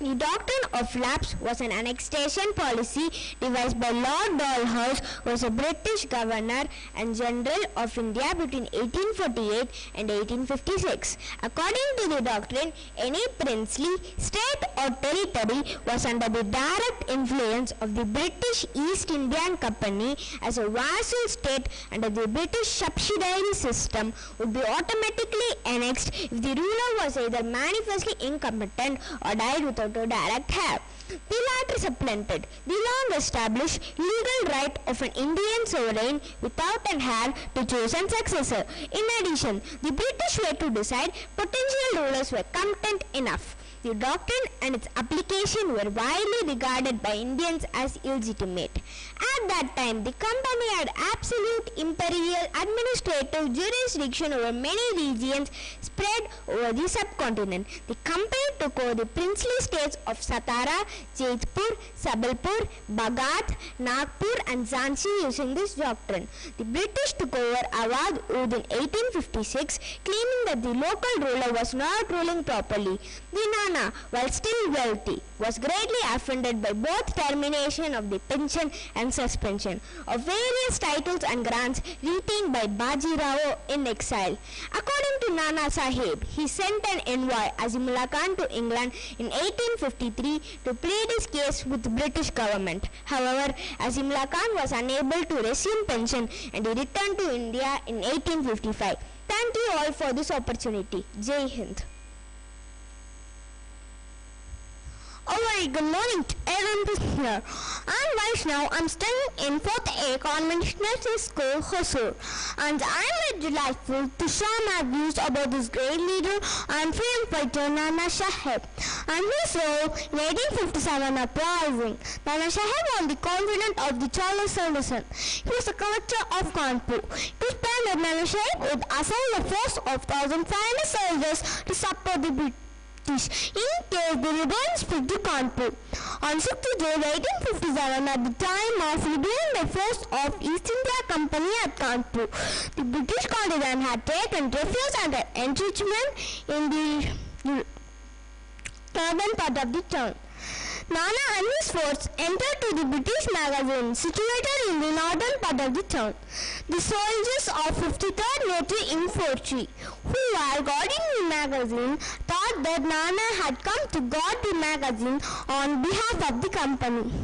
However, once he entered to the magazine, Nana Sahib announced that he was a participant in the rebellion against the company and intended to be a vassal of Bahadur Shah too. After taking possession of company treasury, Nana advised that the Grand Trunk Road that he wanted to restore the Maratha confederacy and decided to capture Kanpur. On his way, Nana met the rebel company soldiers at Kalyanpur. The soldiers were on their way to Delhi to meet Bahadur Shah too.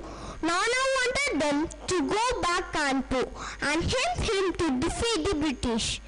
The soldiers were reluctant at first but decided to join when Nana promised to double their pay and reward them with gold if they were to destroy the British entrenchment.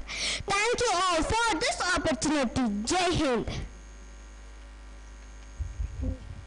A very good morning to all in the printed today. I'm Priya Dinwagwittu at Carmel International School, Hosur. I'll be talking about Purushottam Das Tanan. Purushottam Das Tanan was a freedom fighter from Ahapatata Pradesh, India. He was widely remembered for his opposition to the partition of India, as well as efforts in achieving the official language India status for Hindi. He was popular was E.P. Gandhi. He awarded the Bhava Ratna, India's highest civilian award. He was a member of Indian National Congress since his student days. He and Jawaharlal Nehru were among the people arrested. Even before Mohandas Karamchand Gandhi returned from the Round Table Conference at London, he was known for his effort from a movement, and he served as the president behalf of Kisan Sabha. He worked as the Speaker of the Legislative Assembly for a period of 13 years. He was strongly opposed to the partition of India as well as efforts in achieving the official language India status for Hindi. He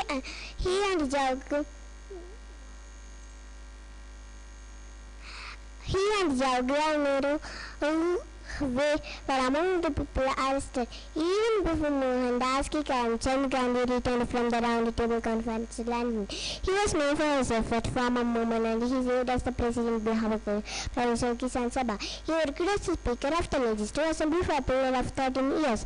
He was strongly opposed to the partition of India. He and Jawaharlal Nehru had good relations in the beginning. Nehru, who commanded the no-text company, started towning in 1930. In 1940, the difference between them in Scott, while Towning was not perceived to be a power-hungry, his relation with Nehru was not on good terms, and he believed to be a product of Sardar Vallabhbhai Patel. His attitude towards the Sanskritization of making the language more formal was also controversial. His influence on the usage of numerals of the Devanagari script or in the national system, and his debates in the continued assembly on adoption of India as the official language irked Devan leaders. He was fondly called Raja Rishi by Mahatma Gandhi. Thank you all, Jai Hind.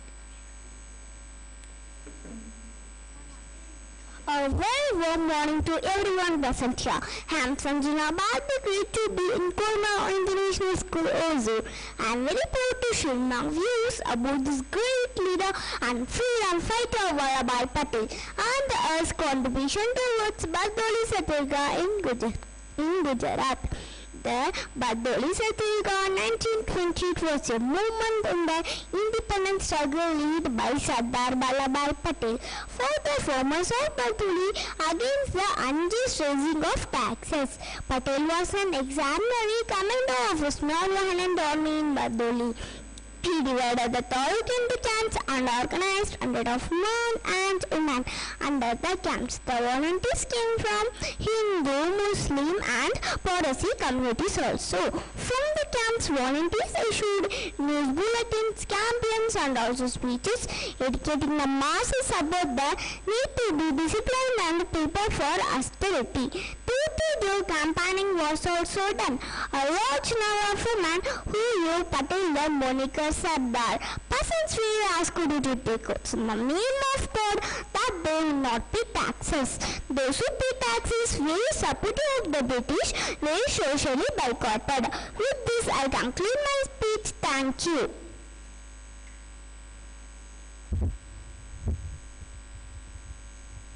A very good morning to everyone present here. I am Harish Ahmed of grade 4A from Carmel International School. It is very delightful to share my views about this great leader and the freedom fighter, Rajagopalachari. Rajagopalachari's interest in public affairs and politics began when he commenced his legal practice in Salem in 1900. At the age of 28, he joined Indian National Congress and participated as a delegate in 1906 Calcutta session. Inspired by Indian independence activist Bal Gangadhar Tilak, he later became a member of Salem municipality in 1911.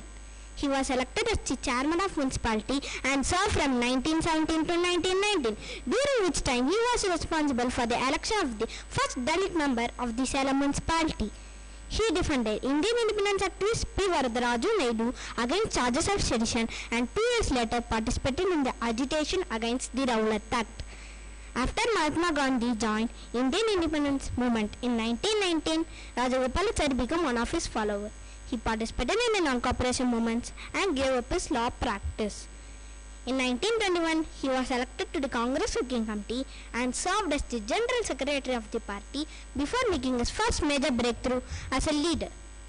While Gandhiji was in prison, Rajagopalachari led the group of No Changes, individual against contesting election for the Imperial Legislative Council and other provincial legislative council, in the opposition to the Pro Changes, who advocated council entry.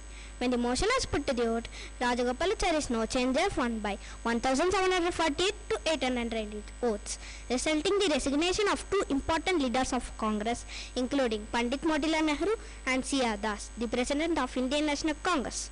Following the enactment of the Government of Indian Act in 1935, Rajagopalachari was instrumental in getting the Indian National Congress to participate in the 1937 general election. Thank you all for this opportunity. Jai Hind. A very good morning to everyone present here. I am very delightful to share my views about this great leader and freedom fighter, Rajagopalachari. Rajagopalachari, popularly known as Rajaji or CR. Muttaringal Rajaji was an Indian statesman, writer, lawyer and independence activist. He was also the last Governor General of India, as India soon became a republic in 1950. He was also the first Indian-born Governor General of India, as all the previous holders of the post were British nationals. Chakravarti Rajagopalachari was born on December 1878 in Thorapalli, Madras, Presidency, British India, now Tamil Nadu, into a younger family. He started his schooling from a village school, and at the age of 5, he was enrolled into Hosur Avi Government Boys Higher Secondary School. He graduated from the Central College, Bangalore in 1894. After that, he went on to study law, Presidency College Madras, from where he graduated in 1897. Rajagopalachari got married to Alamelu Mangamma in 1897, and the couple had 5 children together, 3 sons, 2 daughters, C.R. Narasimhan, C.R. Krishnaswamy, C.R. Ramasamy, and 2 daughters, Lakshmi Gandhi and Namagiri Ammal. His wife died at quite young age, whereupon Rajagopalachari took sole responsibility of take care of his children. Rajagopalachari was a great socialist and erudite scholar. He condemned orthodox religious and social customs. He was also an outstanding intellectual. Thank you. Jai Hind.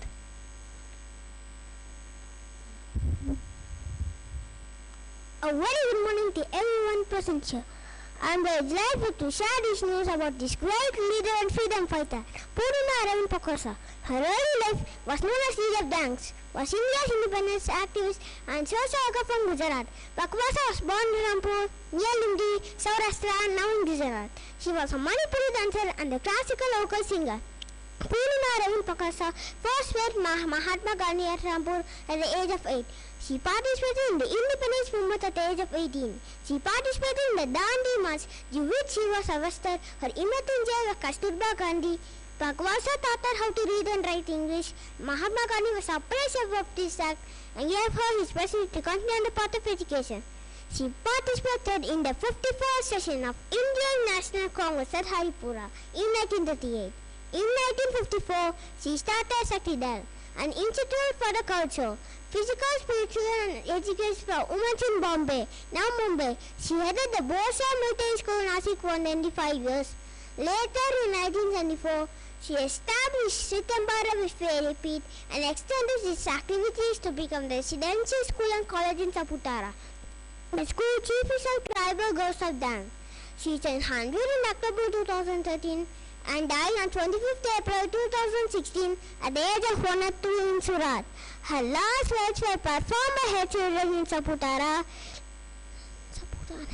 In 2004, she was awarded the Padma Bhushan Award for her services to society. She was awarded the Santagba Award in 2013. Thank you, Jai Hind.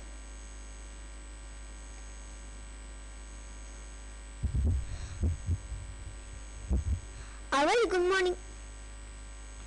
very good morning to everyone present here. I am very grateful to share my views about this great leader and freedom fighter, Parentman Captain. Parentman Captain was an Indian freedom activist, social worker, and the granddaughter of renowned Indian intellectual and leader Dadabhai Naoroji.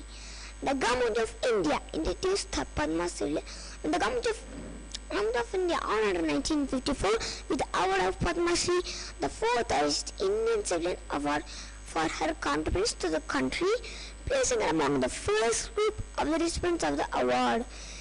Perry was born on 12 October 1888 in Manvi in Kutch district in the Indian state of Gujarat in a Parsi family. Her father Ardeshir was a medical doctor and the eldest son of Dadabai Naroji, and her mother Vilbai Tajna was a housewife. It is reported that she was involved with the pederails Vinyak Damodar Sarkar after his arrest in London. During this time, she attended the Egyptian National Congress and results in 1910 along with Sarkar and Baikaji Kama. She was also involved with the Polish-American organizations based in Paris, which were revolting against the Tsarist rules in Russia.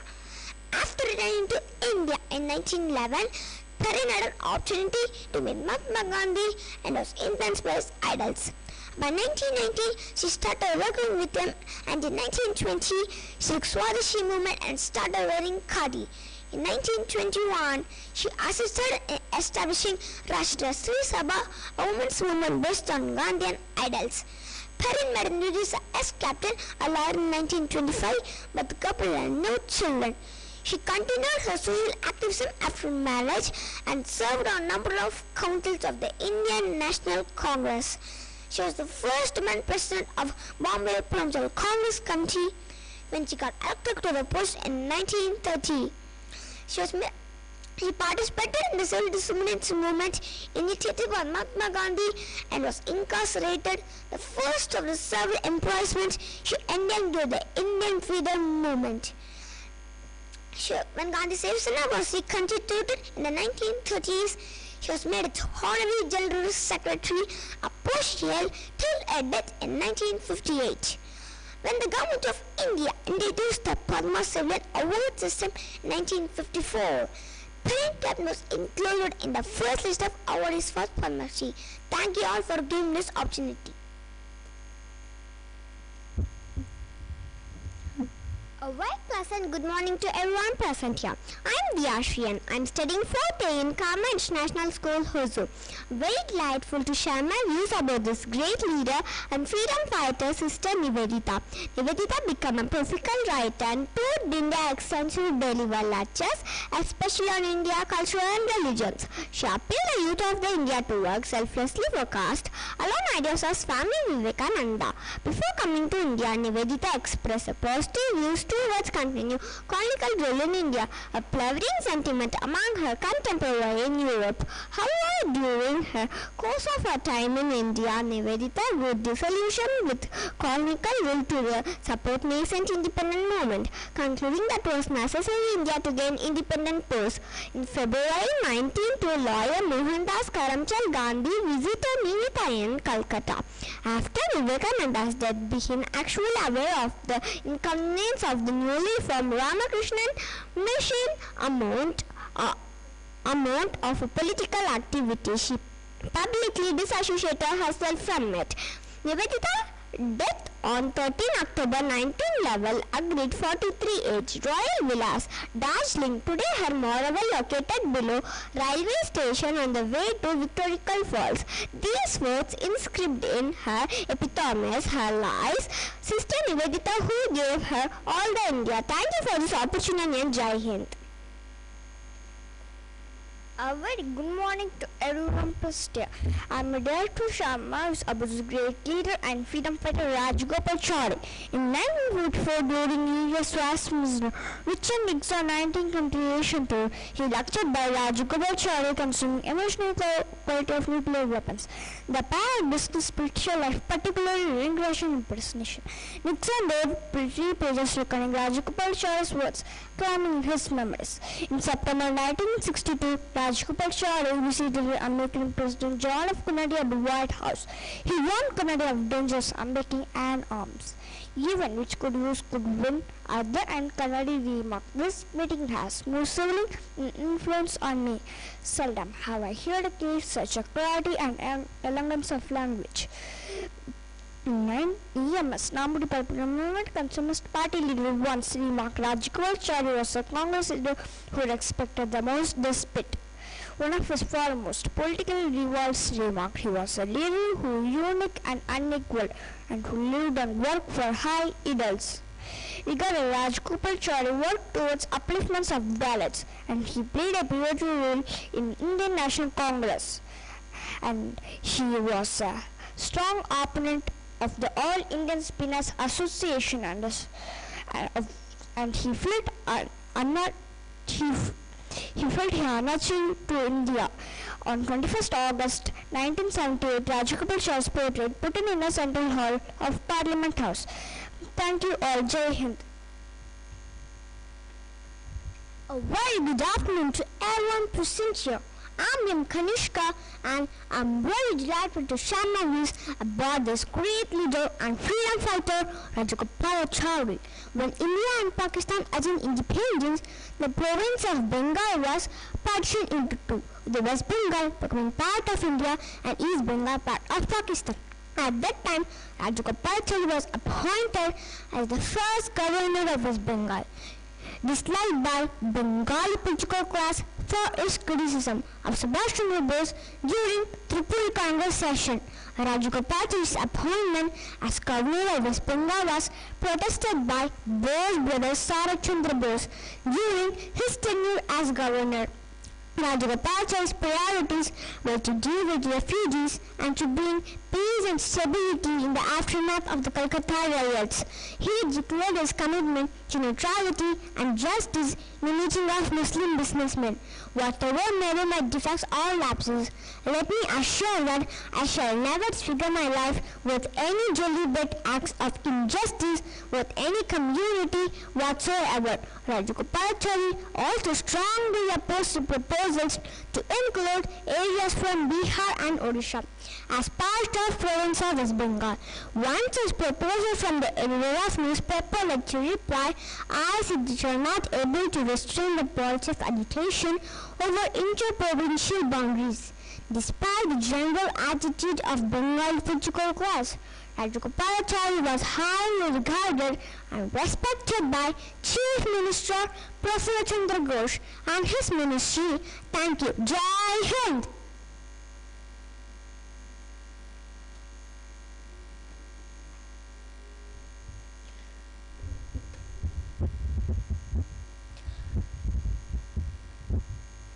A very good morning to everyone present here. I'm Ashmita from Grade 4A. I'm very delightful to share my views about this great leader and freedom fighter Rajagopalachari, an accomplished writer both in his mother tongue Tamil as well as English. Rajagopalachari was the founder of Salem Literary and Society, regularly participated in its meetings. In 1922, he published a serial Tavam day-to-day account of his first imprisonment by the colonial government 21st December 1921 to 20 March 1922. Rajagopalachari started the Tamil certificate terms in 1916. A group coined new Tamil words that are connected to botany, chemistry, physics, astronomy and mathematics. It received a mixed reception because it relied on Sanskrit roots that coined new Tamil words. In 1965, he translated the Tirukkural into English and also wrote up books on Bhagavad Gita and Upanishads in English, as well as works on Socrates and Marcus Aurelius. Rajagopalachari often regarded his literary work as the best service he rendered to the people. In 1958, he was awarded the Satya Academy Award for his works in Tamil languages and for his retelling of Ramayana Chakravarti Tirumagan. He was also one of the founders of Bharati Vidya Bhavan, an organization dedicated to the promotion of education, Indian culture. In 1959, the Bharati Vidya Bhavan published his book Hinduism, Doctrine and Way of Life. Apart from his literary work, Rajagopalachari also composed a devotional song Kurai Ondrum Illai, devoted to the Lord Venkateshwara, a song set music at regular Carnatic concerts.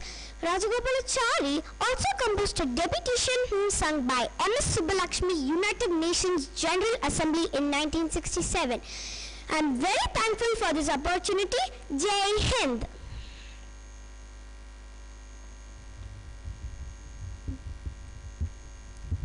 A very good afternoon to everyone present here. I'm Vishnu doing my grade 4B from Carmel International School, Hosur.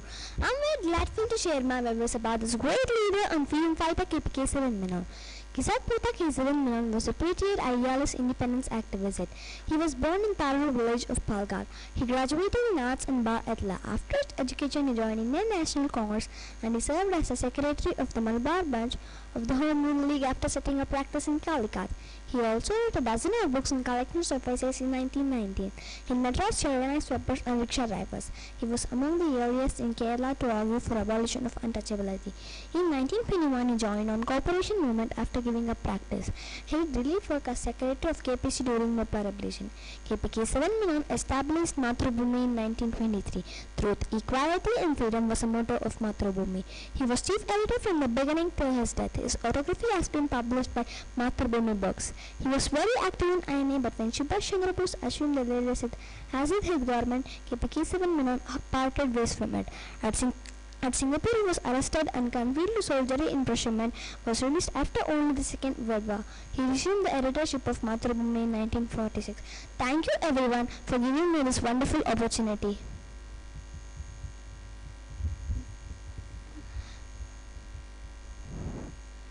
A very good afternoon to everyone present here. I'm S. Yudhishthira of Grade 4 and I'm very grateful to share my views about the great leader and the freedom fighter Damodar. After Gandhi's assassination, Sivaka's home in Jada, Mumbai was strewn with the angry mobs. He acquitted of the allegations related to the Gandhi's assassination and released from jail. Sivaka was asked by the government for making Hindu national speeches. He released after agreeing to give up the political activities. He continued addressing the social and cultural elements of Hindutva. His followers bestowed upon him and gave him financial work when he was alive. 2,000 RSS workers gave him a funeral plus of a god of honor. According to the Makin, there is a public antipathy between the Sarkar and the Congress of most of his political career. After independence, Congress Minister Vallabhbhai Patel and C.D. Deshmukh unsuccessfully cut a partnership with the Hindu Mahasabha and Honor. Nehru refused to set the stage during the celebration of festivities of the India's first war independence was held in Delhi. Nehru refused to share the stage during the celebration of his centuries. He released after agreeing to give up the political activities. He continued addressing the social and cultural elements of Hindutva. However, after the death of Nehru, Congress government under the Prime Minister Sastri started to pay him a monthly pension. On 8th November in 1963, Sivaka's wife Yamuna died. On 1st February 1966, Sivaka in the medicine, food, water was stealing with the Atmar Pan. On 8th November, Sivaka's wife Yamuna died. On 1st February in 1966, Sivaka in the medicine, food, water was stealing with the Atmar Pan. His condition was extremely severe before his death on 26 February 1966 at his residence in Mumbai. A political difference contains the wrong of his death. Thank you for this opportunity. Jai Hind.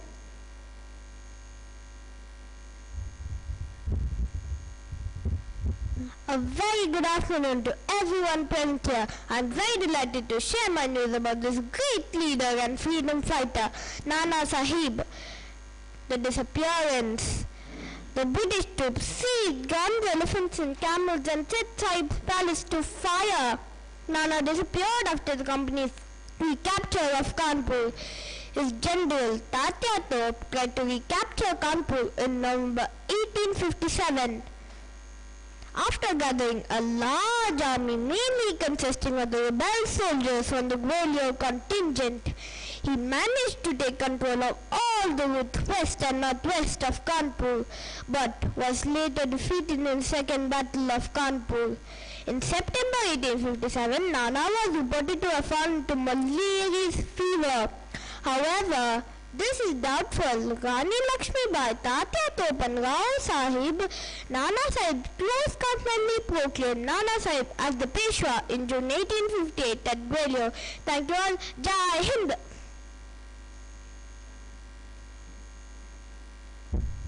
A very good afternoon. A very good afternoon to everyone present here. I am very proud to share my views about this great leader and freedom fighter, Kishore Devi. Kishore Devi was a freedom fighter and social worker, Durkanka Bastion, Rajasthan. Her father name was Chanadevi Pimaram. Kishore Devi was married at the age of 18 to Asan, a resident of Salad village. Her husband endured many tortures, led women and went to jail several times. Her mother-in-law, Puma Devi, was a courageous and forthright woman against nature. They took a group of men in the year 1939 and reached Egypt for Satyagraha. Both were arrested. Kishore Devi had a 6-month-old son who was also kept in jail. His mother-in-law, Puma Devi, was released 1 year after when she was seriously ill. Kishore Devi was also active and took a part in all the news gathering, etc. for the freedom 1930 to 1947. Her role is awakening women in Janu district was in a Police opened the fire to suppress the protests of farmers, in which 4 farmers, Chitran, Bazaram, Azaram and Tirigram were murdered and 175 were arrested. After the massacre of Echo of Shaker, Pleasant movement was heard by the British Parliament. When the question was asked in the House of Commons in June 1935, the Maharaja of Jaipur was forced to meditate. Jagadas was forced to compromise. Thank you everyone for giving me this wonderful opportunity.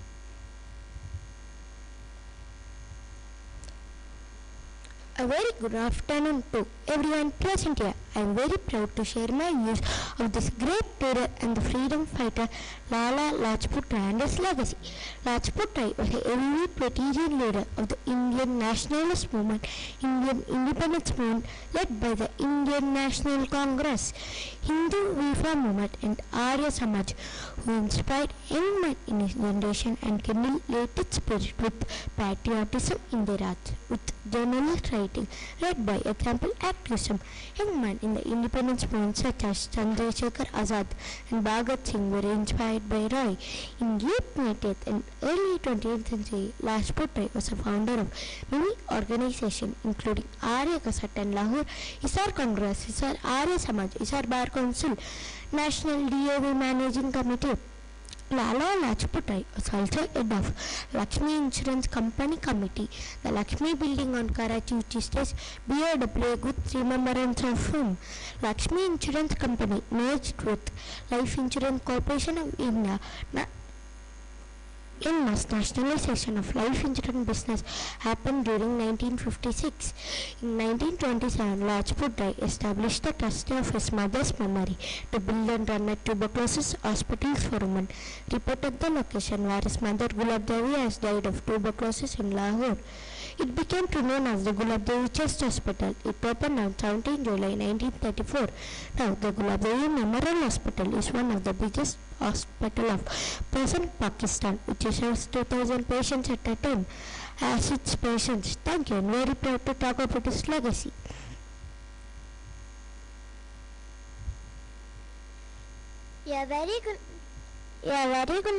Good afternoon to everyone present here.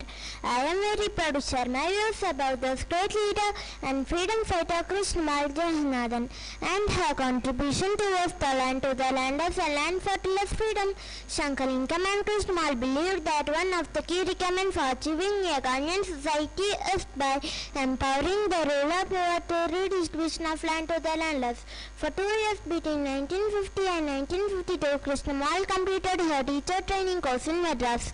When Shankalinkam returned to Tamil Nadu to start the Bodhan movement, the couple until 1968 worked for land redistribution. Shankalinkam was in prison many times for this work. Between 1953 and 1967, the couple played an active role in the Bodhan movement through which about 4 million acres of land were distributed to thousands of landless poor. After the burning of 42 dwellers, including women and children in Nagapatlam district, followed a dispute with the landlord in 1968, the couple started to work in Tanjavur district, Tamil Nadu, to concentrate on land reform issues. It was this incident that would inspire the couple Krishnamal and Shankalinkam to start the organization Lafty. Jahannadan found land for tillers' freedom in 1981 with her husband. The purpose of the organization was to bring the landlord and landless poor to the negotiating table to obtain loans to enable the landless to buy land at reasonable price. Thank you everyone for giving me this wonderful opportunity. Thank you.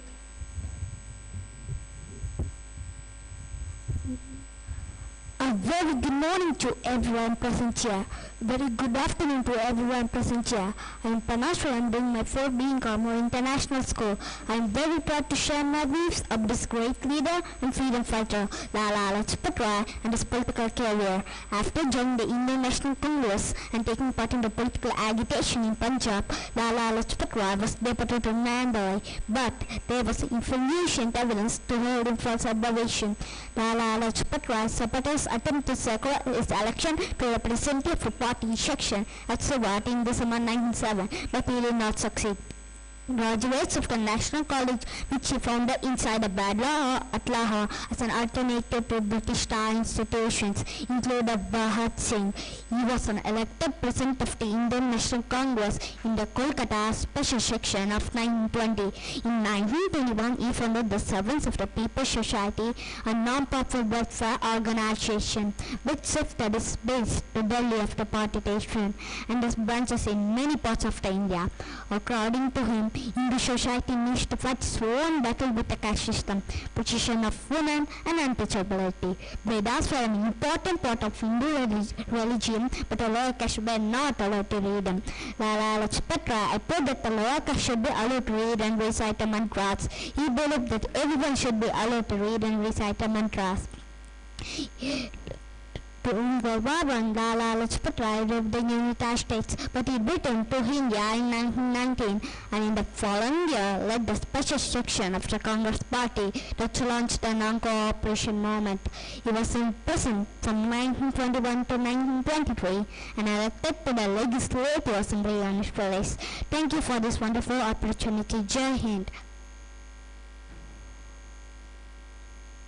A very good morning to everyone present here. A very good morning to everyone, good afternoon to everyone present here. I am very proud to share my views about the great leader and freedom fighter, Mahatma Gandhi, civil rights activist in South Africa. In April 1893, Gandhi, aged 23, set sail for South Africa to be the lord for Abdullah's cousin. He spent 21 years in South Africa, where he developed his political views, ethics and politics. Immediately upon arriving in South Africa, Gandhi faced discrimination because of skin color and heritage, like all people of color. He was not allowed to sit with European passengers in the stagecoach. He found it humiliating, struggling to understand how some people feeling honor, superiority or pleasure. Such an inhuman practice.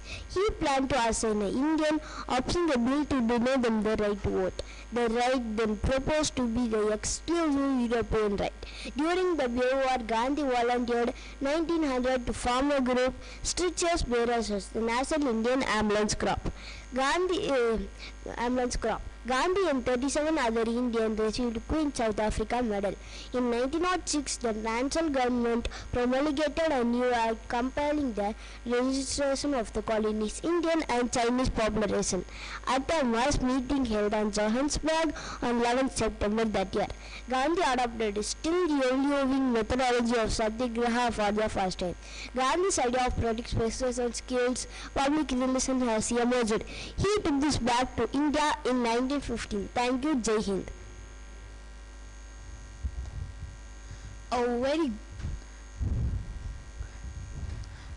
A very good afternoon, everyone present here. I'm Kapilesh doing 4B Carmel International School. I'm very proud to share my views about great leader and freedom fighter Mahatma Gandhi. Gandhi as a folk hero. Congress in 1920 appealed to peasants by Gandhi spot of Mizya, a strategy that succeeded in incorporating radical forces within the peasantry to the non-violent resistance movement. In thousands of villages were performed that peasant Gandhi as a reincarnation of earlier Indian nationalist leader or even a demigod. The place built support among illiterate peasants steeped in traditional Hindu culture. Similarly, Messianic appeared by popular songs and poems, and in Congress sponsored by religions by pageants and celebrations. The result was that Gandhi became not only a folk hero, but the Gandhi was widely seen in the villages as his scared instrument. Gandhi captured the imagination of the people in his heritage with his ideas about winning hate with love. These ideas are evidenced in his pamphlets from the 1890s in South Africa, were too popular among Indian intensive workers. After he returned to India, people flocked him because he reflected their values. Thank you for giving me this wonderful opportunity. Jai Hind. A very good afternoon everyone present here. I am Manikanika, grade 4, Carmel International School. I am very proud to share my views about great leaders and freedom fighters, Mahatma Gandhi and Kheda Agitation. Kheda, a village in Gujarat, was badly hit by flood. Local farmers appealed to the rulers to win off taxes. Here Gandhi started a signature campaign where person pressed non-payment of taxes. Gandhi moved his headquarters to the Neda, organizing social supporters and fresh volunteers from the region, the most notable being the Vallabhbhai Patel. Non-cooperation as a technique, Gandhi instead a signature campaign where patient pressed non-payment of revenue even under ritual and confiscation of land. A social boycott of Mamadar and Talib the revenue officially within the district company agitation. Gandhi worked hardly to win a public sport across a country. For 5 months administration referred at the end of the May 1918, the government gave an important province and relaxed the condition of the payment of revenue taxes until the fee may end. Kheda Vallabhbhai Patel represented the farmers in the negotiation with the British, who suspended revenue collection and released all the prisoners. He also arranged the social boycott of Mamadar and Talib the revenue officially. In 1918, the government relaxed the condition of the payment of taxes until the fee may end. Thank you. Give me a wonderful opportunity to talk about Mahatma Gandhi and Kheda Agitation. Jai Hind. A very good afternoon to everyone present here. I am Hemant Vijay from class 4B. I am very proud to share my views about this great leader and freedom fighter, Mangal Pandey, and his commemoration. Mangal Pandey was the one who instigated the 1857 Indian rebellion that was also known as the outbreak of the First War of Indian Independence. He led to the Indian rebellion in 1857, which is known as Epiphany in 1857. His contribution of freedom struggle is unparalleled. The life of Mangal Pandey is all about patriotism, bravery and courage. Mangal Pandey as an Indian free fighter was remembered as a symbolic revolutionary and initiating the first war of independence against East India Company. The government of India commemorated Pandey by issuing the postage stamp bearing image on 5 October 1949. The stamp and accompanying first day designed by artist C.R. Pakrishi. Here are some interesting facts about Mangal Pandey and its life. Mangal Pandey joined 34th Bengal Native Infantry Regiment as a soldier of the British East India Company. He joined Bengal Army in the year 1984 as a private soldier in 5th Company of the regiment. It was on March 29, 1857, Mangal attacked the British officers in Barpur, North Kolkata. Mangal Pandey, the great Indian freedom fighter, was martyred on 8th April 2020. His patriotism and sacrifice of India are remembered forever. On the occasion of Mangal Pandey, that is on his birth anniversary, India remembered one of the brave soldiers who played a major role in the uprising of the against British in 1857. Tributes poured into honor the stabs and sacrificed the first revolutionary Indian freedom fighter. Pandey played a major role in the revolt of 1857 against British, which eventually inspired millions of people fight for freedom against the colonial rule. Thank you for giving me this wonderful opportunity. Jai Hind.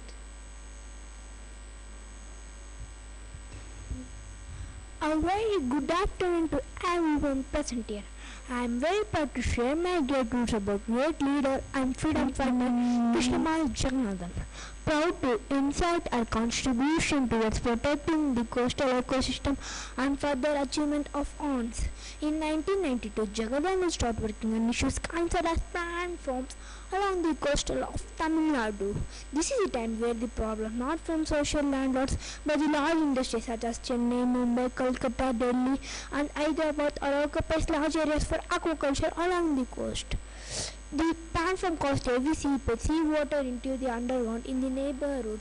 The people in the location will develop their clean water drinking resources.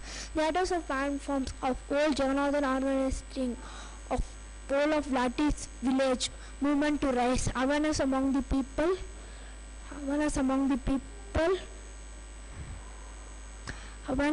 people to rise to opposite the plant farms. They have been beaten by the hired goons and their houses have been burnt and Lattice workers have been imprisoned.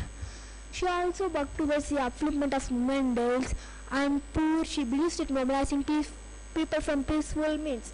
In addition, she also played an active role in Twitter public life. She also attended number of Gandhi and University of Madurai.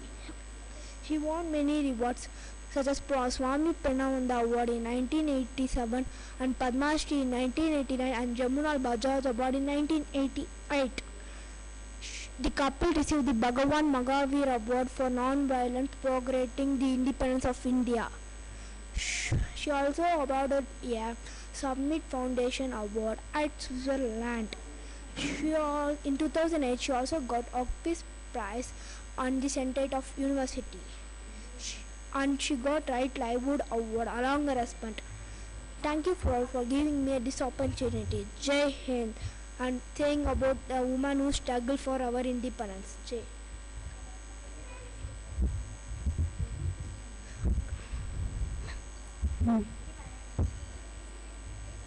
A very good afternoon to everyone present here. I'm Ananya. I'm proud to share my views about this great leader and freedom fighter, Captain Lakshmi Indra Panda. Captain Lakshmi Indra Panda was an Indian revolutionary and one of the youngest members in Netaji Subhash Chandra Bose Indian National Army. Panda was only Odia woman to serve INA. Lakshmi Rath was born sometimes in 1930. She was born in a camp nearby Raguns where her parents were engaged in the railways. Being led in Burma, she had earlier memories of the exploitation of the workers by Gora Shabals. Clearly recalled that she was too engaged in job of cutting grasses of the horse white supervisor. When Japanese overran parts of Burma in 1942, British air bombardments became the daily routine. Her father employed a local unit of Subhash Bose Indian National Army and both her parents were killed in British air raid. The younger Lakshmi Rath and even younger brother all paint. The determined awaiting the death of her parents made her to go nearby INA camp where she betted enrollment in the rank of 5. The frail Lakshmi was refused by the camp commands. However, she stayed at the camp gates. When Subhash Bose came for inspected, she blocked his way. Panda joined Indian National Army INA, the Rani of Jhansi Regiment when she was only 14 years old and founding against British rule in India. The government of Odisha announced Jaipur is the memory of Panda after her death in October 2008. On October 25, 2008, she was conferred with Rashtriya Samchandra Sainik Samman, the highest title conferred with freedom fighter in India. Panda died on October 7, 2008 at the ILS Delhi. Parang was given as behalf of Orissa Police. Thank you for giving me a wonderful opportunity to talk about Captain Lakshmi Indra Panda. Thank you. A very good afternoon to one and all present here. I am Harish Raghavan from grade 4B. I'm going to say about the great leader and the freedom fighter, Muhammad Abdul Rahman. In 1998, the Department of Post and Telegraph issued a commemorative stamp in his honor. Muhammad Abdul Rahman Memorial Orphanage College and Indian Muhammad Abdul Rahman Sahib Academy, Kozhikode have been named after him. Poet Sabi Govinda Nair immortalized Muhammad Abdul Rahman Sahib in his famous poem. The poet refers to the historic events and valiant role he played against the British and his stance and he took against partition. Akkitan Ansudan Namboodir's poem Maranamillada mentioned that words in religious amity and the imbibed the spirit of Quran was written in the memory of Sahib. In 2011 movie Veeraputra was based on N.P. Muhammad's book, directed by P.T. Kunu Muhammad and acted by Naren playing Muhammad Abdul Rahman Sahib's role. struggles and imprisonment. Following the Mitra riots of 1921, Sahib worked towards the establishing peace in riot-affected areas, but he was arrested and sentenced to 2 years imprisonment in the October 1921 by the British authority. For his participation in the Salt Satyagraha in 1930, where he participated in the breaking of salt law, he in the Calicut Beach. He was later charged and sentenced to 9 months rigorous imprisonment, and he was lodged at the Kannur Central Jail. Thank you for giving this opportunity to me. Jai Hind.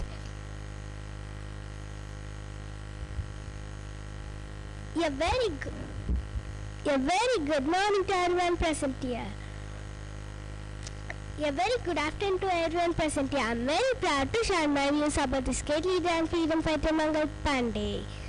Mangal Pandey aspiration, however, clashed with us religious in the conviction. In the mid-1850s, when he was stationed at the Barakpur, aggression and new European introduced in India, the soldier to load the weapon by biting grease cartridges. A rumor circulated that the lubricant oil either covered pig lard, which Hindus and Muslims respectively disliked the sepoys. Sepoys came to believe that British had put more large cartridges on the purpose.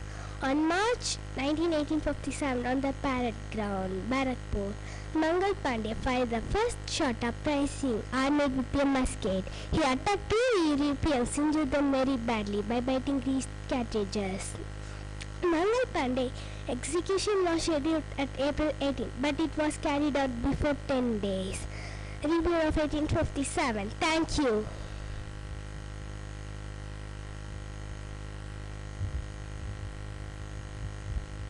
A very good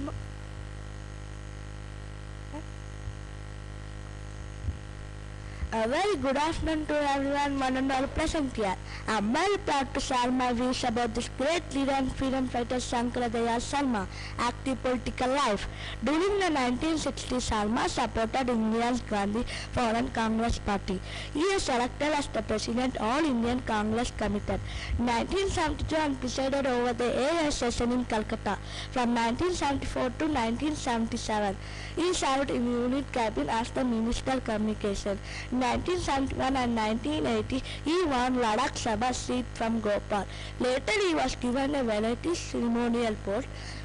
In 1984, he had been serving in Governor of Punjab. During the time final between India government and Sikh Melons who lived in Punjab, he left Punjab and became Governor of Maharashtra. He remembered that Governor of Maharashtra in 1987. Vice President of India, Chairman and Lord Sabha. Death. Last year he was suffering for his health. On 26 December 1999 he was suffering for his heart attack. He admitted to hospital in New Delhi, Valley Death. Thank you for giving this wonderful opportunity.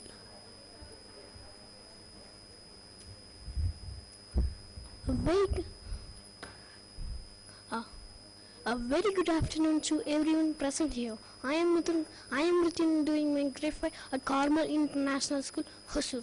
I will be sharing my intense knowledge about the interim Prime Minister of independent India between 1946 to 1952. Well, with one of score, the force in the capital is society. If left unchecked, tends to make rich richer and poor poorer. Nehru and his colleagues were released from prior of arrival. British 1946. Cabinet mission to India. Transfer of power. The agreed plan in 1946 led to be election. Provincial Assembly in turn elected Congress won the majority seats and headed the interim government with Nehru as the Prime Minister. Early 1947, empired by outbreak, communal violence and political disorder.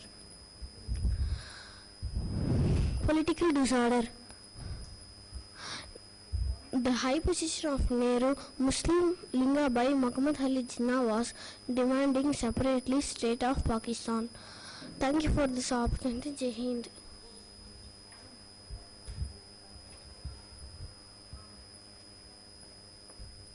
A very good afternoon to everyone present here. A very good afternoon to everyone present here. I am very proud to share my views about this great leader and freedom fighter, Bala Gangadhar Tilak. Bala Gangadhar Tilak was born as Keshav Gangadhar Tilak, was an Indian nationalist teacher and an independence activist. He was a one-third of Bal Pal terminate.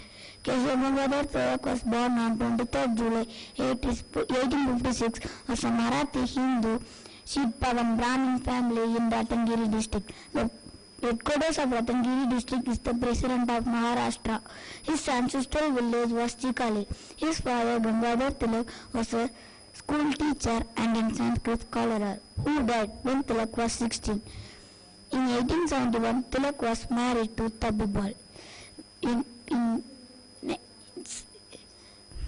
A few months before his father's death.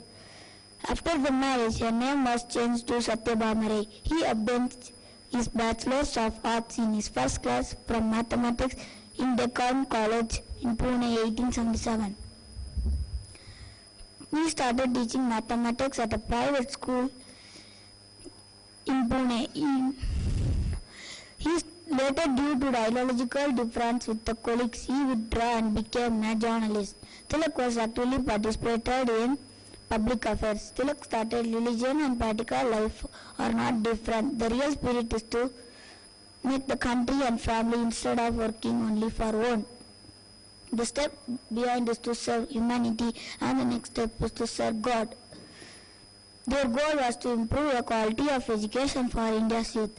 The success of the school led them to set up a Deccan Education Society in 1884 to create a new system of education that taught young Indian nationalist ideas through an emphasis on Indian culture. The society established the Ferguson College in 1885 for post-secondary studies. Tilak was started teaching mathematics in Ferguson College. In 1890, he left Deccan Education Society for more openly political work. He began a mass movement towards the cultural and political revival. Thank you all for giving this opportunity. Jai Hind.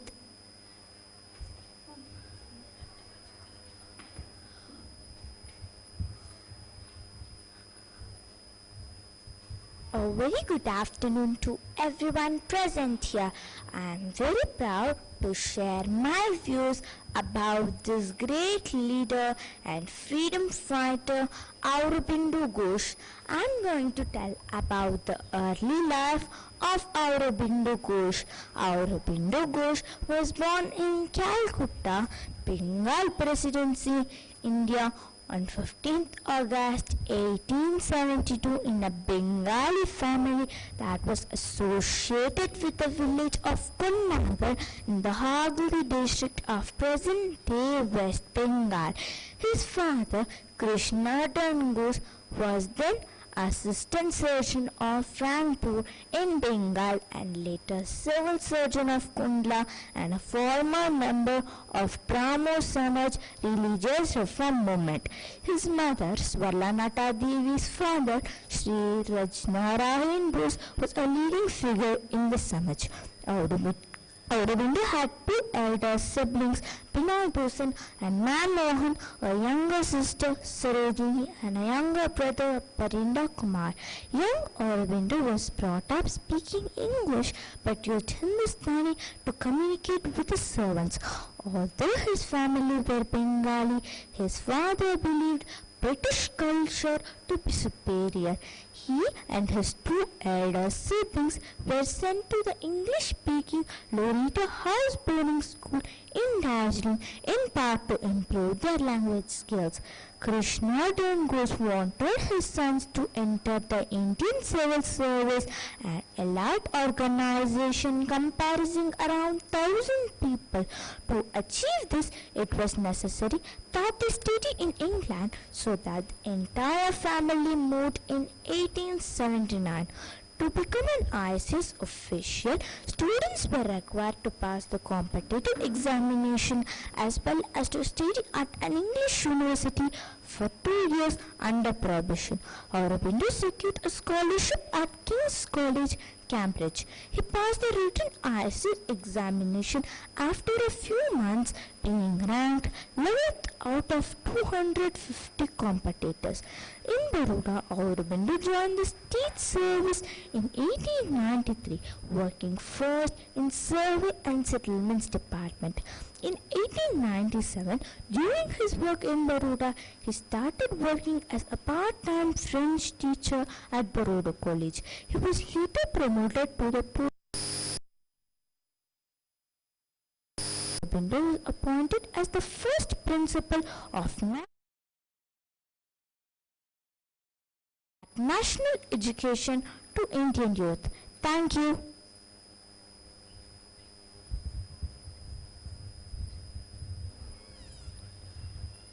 A very good afternoon to everyone present here. I am very proud to share my views about this great leader and freedom fighter, Bal Gangadhar Tilak's sedition charges. During his lifetime, among other political cases, Tilak had been tried for sedition charges in 3 times by British India government in 1897, 1909 and 1916. In 1897, Tilak was sentenced to 18 months in against the Raj. In 1909, he was again charged with sedition and intensifying racial animosity between Indians and the British. The Bombay lawyer Muhammad Ali Jinnah appeared in Tilak's defense, but he was sentenced to 6 years in prison in Burma in a controversial judgment. In 1916, when for the 3rd time Tilak was charged for sedition over his lectures on self-rule, Jinnah again was his lawyer and this time led him to acquittal in the case. On 30th April 1982, Bengali youths Prafula Chaki and Khudiram Bose threw a bomb on a carriage at Muzaffarpur to kill the chief presidency magistrate Doubtless King Forts of Calcutta fame, but nicely killed 2 women traveling in it, while Chucky committed suicide when caught. Post was hanged. Tilak in his paper Kesari defended the revolutionaries and called for immediate Swaraj or self-rule. The government swiftly charged him with sedition. Tilak developed diabetes during his sentence in Mandalay prison. This and the general ordeal of prison life had mellowed him at his release on 16th June 1914, when World War I started in August of that year. Tilak catapulted the King Emperor George V of his support and turned his artillery to find new recruits for war efforts. He welcomed the Indian Council's Act, popularly known as Mincho-Morley reforms, which had been passed by British Parliament in May 1909. Though Gandhi did not entirely concur with Tilak on the means to achieve self-rule and was steadfast in his advocacy of Satyagraha, he appreciated Tilak's services to the country and his courage of conviction. After Tilak lost a civil suit against Valentine Churel and incurred pecuniary loss, Gandhi even called upon Indians to contribute to the Tilak Trust Fund, started with the objective of defraying the expenses incurred by Tilak. Thank you all for giving me this wonderful opportunity.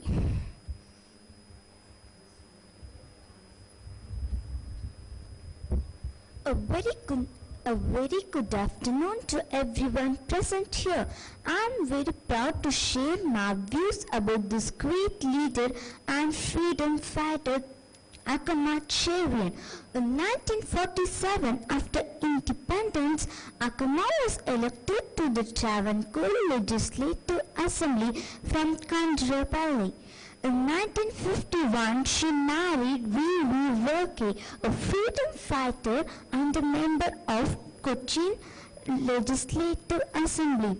In the early 1950s, she resigned from the Congress party after being denied Lok Sabha ticket, and in 1952 she unsuccessfully contested the parliamentary election from Muvatupuzha constituency as an independent.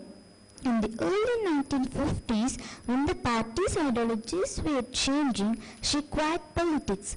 Her husband V.V. Verke served as an MLA in the Kerala Legislative Assembly from 1952 to 54th.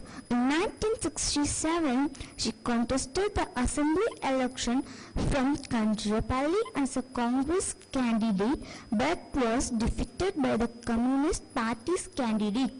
Later, she served as a Freedom Fighters Pension Advisory Board. Akamat died on 5th May 1982. A statue was erected in her memory in Thiruvananthapuram. A documentary film was made on her life by Sri Bala K. Menon to talk about her contribution of formation of Desa Sevika Sangh. In October 1932, a working committee of State Congress directed Akamat to organize the Desa Sevika Sangh. She taught various centers and applied the women to join as members of Desa Sevika Sangh. Thanks for giving me this opportunity to talk about this great women's freedom fighter Akamat. Thank you.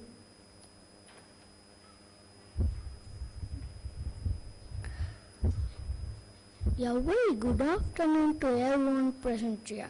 I am very proud to share my views about this great leader and freedom fighters Bala Gangadhar Tilak Home Rule League. Tilak helped found the All India Home Rule League in 1916 to 18 with G.S. Carpet and Annie Besant. After years of trying to reunite the moderate and radical faction, he gave up and focused on the Home Rule League, which sought self-rule. Tilak traveled from village to village for support from farmers and locals to join the movement towards self-rule. Tilak, impressed by the Russian Revolution, and expressed his admiration for Vladimir Lenin. The League had 1,400 members in April 1916, and by 1917 the membership had grown to approximately 32,000. Tilak started his Home Rule League in Maharashtra, Central Province, Karnataka and Bihar region. Besant League was active in the rest part of India. I would like to include my speech by citing a quote of Bala Gangadhar Tilak. Progress is employed in independence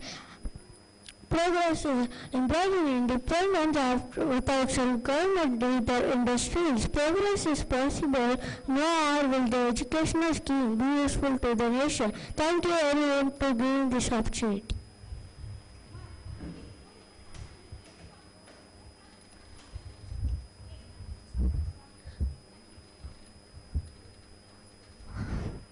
A very good morning. A very good afternoon to everyone present here.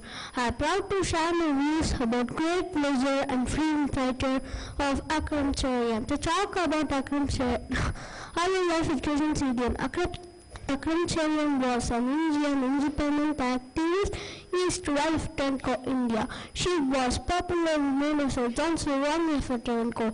She was born on 14 February 1909 in Nasana family and Karipur Bellamat Kanwar Power. She is a second daughter of Tom and Jagan and Annamma Karipura Bellam.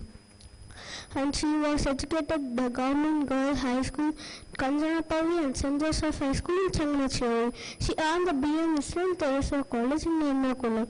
After completing his education in 1931, she worked as a teacher in Mary English Medium School in Arakara, where she later became a headmaster. She worked in institution about 6 years, and during this period, she also did her LCG in training college. Thank you everyone for giving this opportunity for me.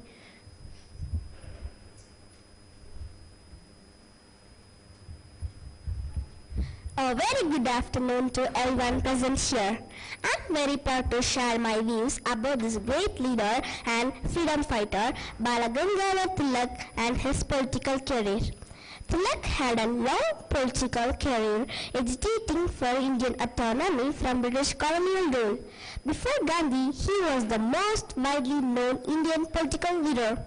Unlike his fellow Maharashtrian contemporary Gokhale, Tilak was considered a radical nationalist but a social conservative. He was imprisoned on a number of occasions that included a long stint at Mandalay. At one stage in his political life, he was also called as the father of Indian unrest by British author Sir Valentine Chiral. Tilak joined the Indian National Congress in 1890. He opposed its moderate views, especially towards the fight for self-government. Tilak encouraged the Swadeshi movement and the boycott movement. The movement consisted of boycott of foreign goods and also social boycott of any Indian who used foreign goods. The Swadeshi movement consisted of usage of natively produced goods. He was one of the most eminent radicals at the time. In fact, it was the Swadeshi movement from 1905 to 1907 that resulted in a split within the Indian National Congress into the moderates and extremes. Tilak was charged with incitement to murder and sentenced 18 months imprisonment. When he emerged from prison in present-day Mumbai, he was reversed as a moderate and a national hero. He adopted a new slogan coined by his associated Kaka Bapista, Swaraj is my birthright and I shall have it. Once foreign goods were boycotted, there was a gap which had to be filled by the productions of those goods in India itself. Tilak said that the Swadeshi and the boycott movement are two sides of same coin. Tilak opposed the moderate views of Gopal Krishna Gokhale and was supported by the fellow Indian nationalists Bipin Chandra Pal in Bengal and Lal Lajpat Rai in Punjab. Nationalists like Aurobindo Ghosh and V.O. Chidambaram Pillai were Tilak supporters. Thank you all for giving me this wonderful opportunity to speak about this great leader and freedom fighter, Balgandhara Tilak. Jai Hind. A very good afternoon to everyone present here. I am very proud to share my views about the great leader and freedom fighter Balgandhara Tilak. Social views against women. Tilak was strongly opposed to liberal trends emerging in Pune, such as women's rights and social reforms against untouchability. Tilak vehemently opposed the establishment of Native Girls High School in Pune in 1885 and his curriculum used his newspapers, the Maratha and Kesari. Tilak was also opposed to intercaste marriage, particularly the match between an upper caste and marriage to a lower caste man. In the case of those specific pardons, he encouraged the three Maharashtrian Brahmin groups to give up caste exclusiveness and intermarry. Tilak was officially opposed the age of consent rule, which raised the age of marriage from 10 to 12 for girls. However, he was willing to sign a circular which raised the age of marriage for girls to 16 and 24 boys. He fully supported the social reforms, but in his opinions, self-rule took precedence over any social reforms. On the whole, Tilak was not against the social reforms, though he was at the age of consent bill. He arranged his daughter's marriage at the age of 15. He allocated via marriages. He also congratulated Dr. Kefish Karve when he married a widow after the death of the first wife. On 4 March 1887, Justice Falan, using interpretations of Hindu laws, ordered Kumbai go and live with her husband or face 6 months imprisonment. Tilak appealed on his decision and the court said that the court was following Hindus' dharmastas. Tilak was struck. He was in the institution. Her marriage decided by Queen Victoria. Tilak did not have a progressive view when it came to gender relations. He did not believe that Hindu women should get a modern education. Rather, he had more conservative view, believing that women were meant to be homemakers. Thank you.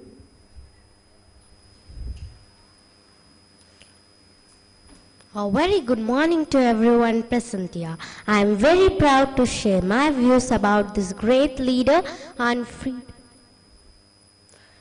freedom fighter Balagangadhar Tilak. Tilak sought to unite the Indian population for mass political action throughout his life.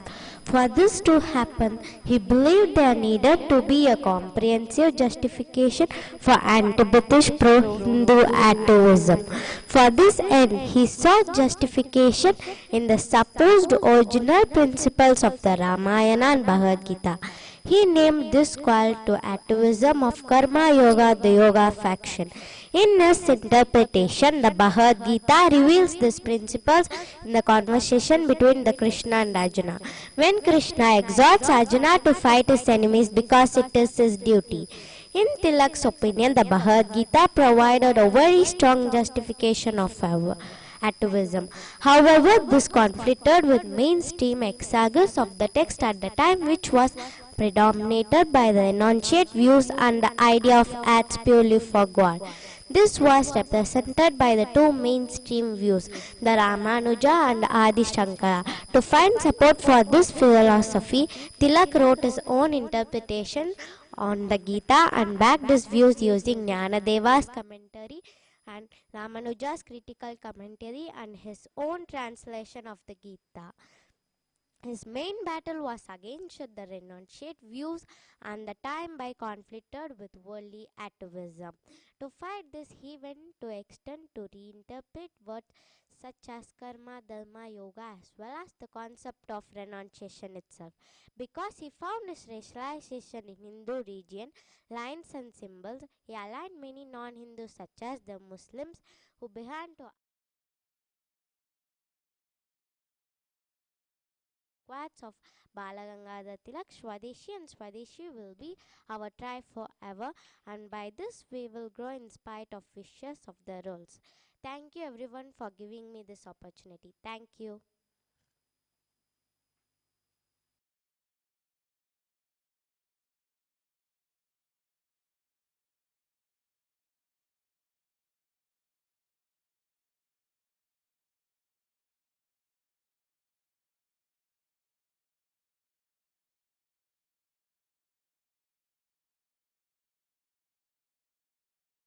In 1880 to 1881 with Gopal Ganesh Agarkar as the first editor.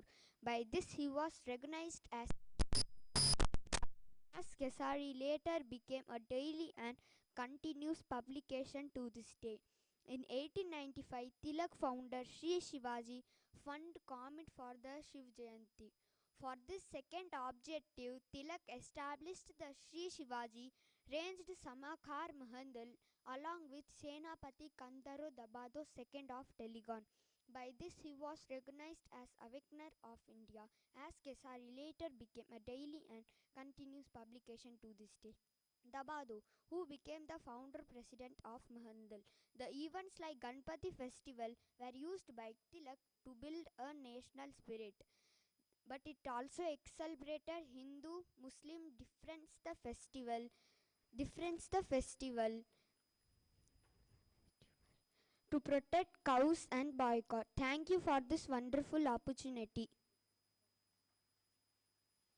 A very good afternoon to everyone present here. I am very proud to share my views about this great leader and freedom fighter Durgabai Deshmukh, a firebrand freedom fighter. The struggle for independence against the British rule became a training ground.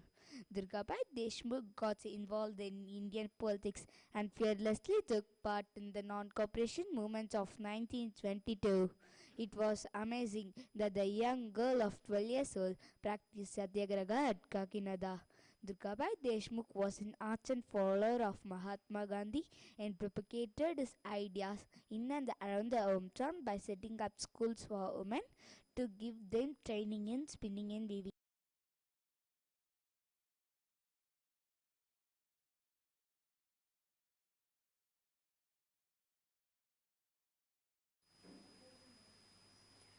A very good afternoon to one and all present here. I'm very proud to share my views about this great leader and freedom fighter Chandraprabha Saikini. Chandraprabha Saikini was an Assamese freedom fighter, activist, writer and a social reformer considered to be the pioneer of the famous movement of Assam. She was the founder of all of the Assam Pradeshik Mahila Samiti, a non-government organization working for the welfare of the women of Assam, and was a recipient of the fourth highest Indian Civilians Award of Padma Shri for the year 1972 from the Government of India.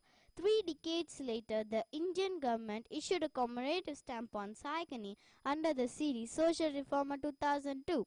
She took a proactive role in the civil disobedience movement in 1932 and non-cooperation movement in 1920-21. Contesting elections for the Legislative Assembly, Saikani was the only woman to foray in politics in the independent India. Saikani was also a noted poet and prolific writer. Saikani started her career as a teacher in a primary school in Nagon and later became the headmistress of the Girls' ME School in Tezpur. During her stay at Tezpur, she associated with the luminaries like Jyoti Prasad Agrawala, Omi Kumar Das, Chandranath Sharma and Lahinder Sharma. In 1918, at Tezpur section of Asum Chandra Samilan, addressed a huge throng on eating the harmful effect of opium and asked for its ban. It was the first ever event where an Assamese woman spoke in front of a large gathering. Saikani returned to the Social Party and unsuccessfully contested in the Assam Legislative Assembly election. Her son Atul Saikya was a politician and a former member of Assam Legislative Assembly. Saikyani died on her 72nd birthday in 16th March 1972, succumbing to cancer. The Tezpur University established in her name Chandraprabha Saikani Women's Center for Studies. Thank you. A very good afternoon to everyone present here. I am very proud to share my views about the great leader and freedom fighter Durgabai Deshmukh. Durgabai Deshmukh was born in Rajahmundry, Andhra Pradesh, British India, in the Gumidital family belonging to Brahmin community. Durgabai was married at the age of 8 with her cousin Shushba Rao. She refused to live with him after her maturation. Her father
Gujarats in Ahmedabad in 1942. She established Trust on Mahila organization uplifting women through education, employment and foundation for the women empowerment in Ahmedabad. She promoted Swadeshi and established Khadi Mandir in Ahmedabad for promotion of Khadi clothes. She committee of the feasibility study of the university in Gujarat. She was associated with the Indian National Congress. She was elected to the Bombay Legislative Assembly. Unopposed after independence, she served as a deputy education minister of Bombay State and Education Minister of Bombay State from 1952 to 1960. In 1961, she established Vayam Vidya Bhavan for training of physical instructors, first fine arts college newly founded by Gujarat State. She awarded the Padma Shri in 1970 by the government employment. She died in 1985. Thank you for giving me this wonderful opportunity. Jai Hind.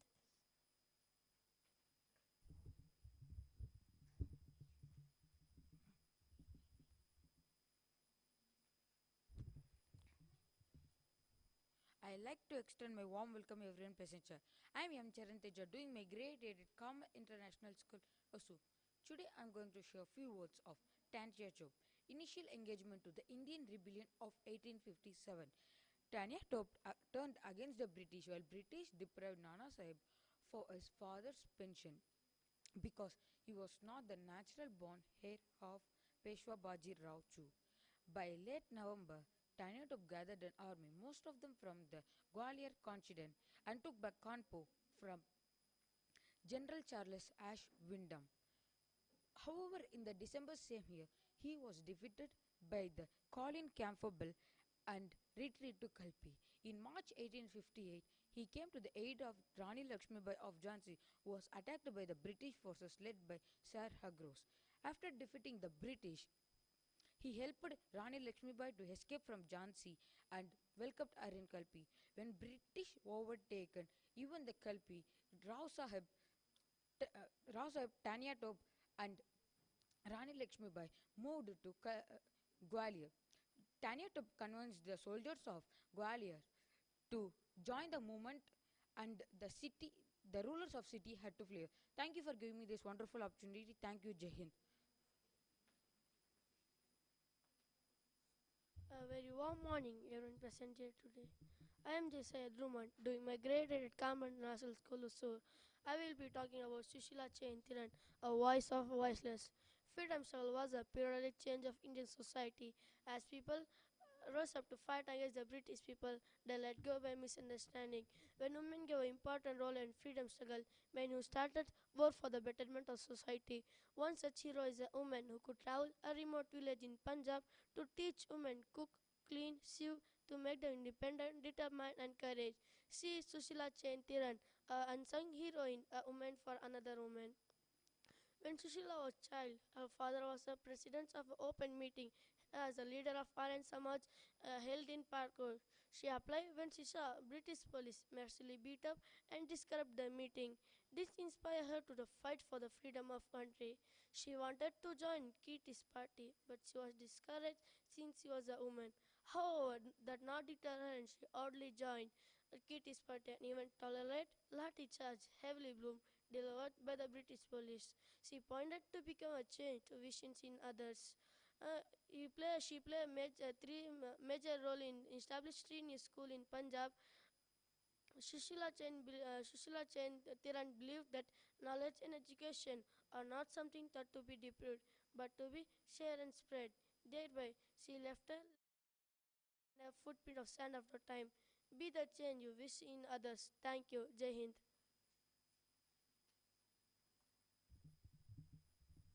I would like to extend my warm welcome to everyone present here. I am Sriram. I would like to extend my warm welcome to everyone present here. I am Sriram, doing my grade 8 at Carmel International School, Hosur. I am going to share a few words on Vallabhbhai Patel, who is the father of All Indian Service.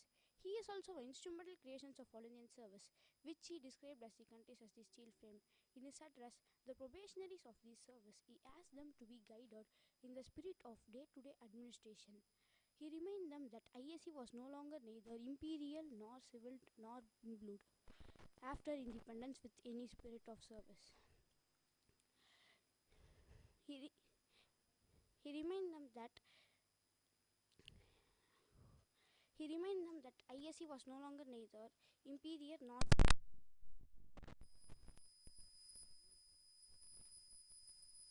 His exhortation to the probation to maintain the utmost the imperial and uh, and impartiality and incorruptibility as it is revealed today as it was then. A civil servant cannot take part in politics and he nor must not involve himself in common wrangles. Thank you for giving me this opportunity. Thank you.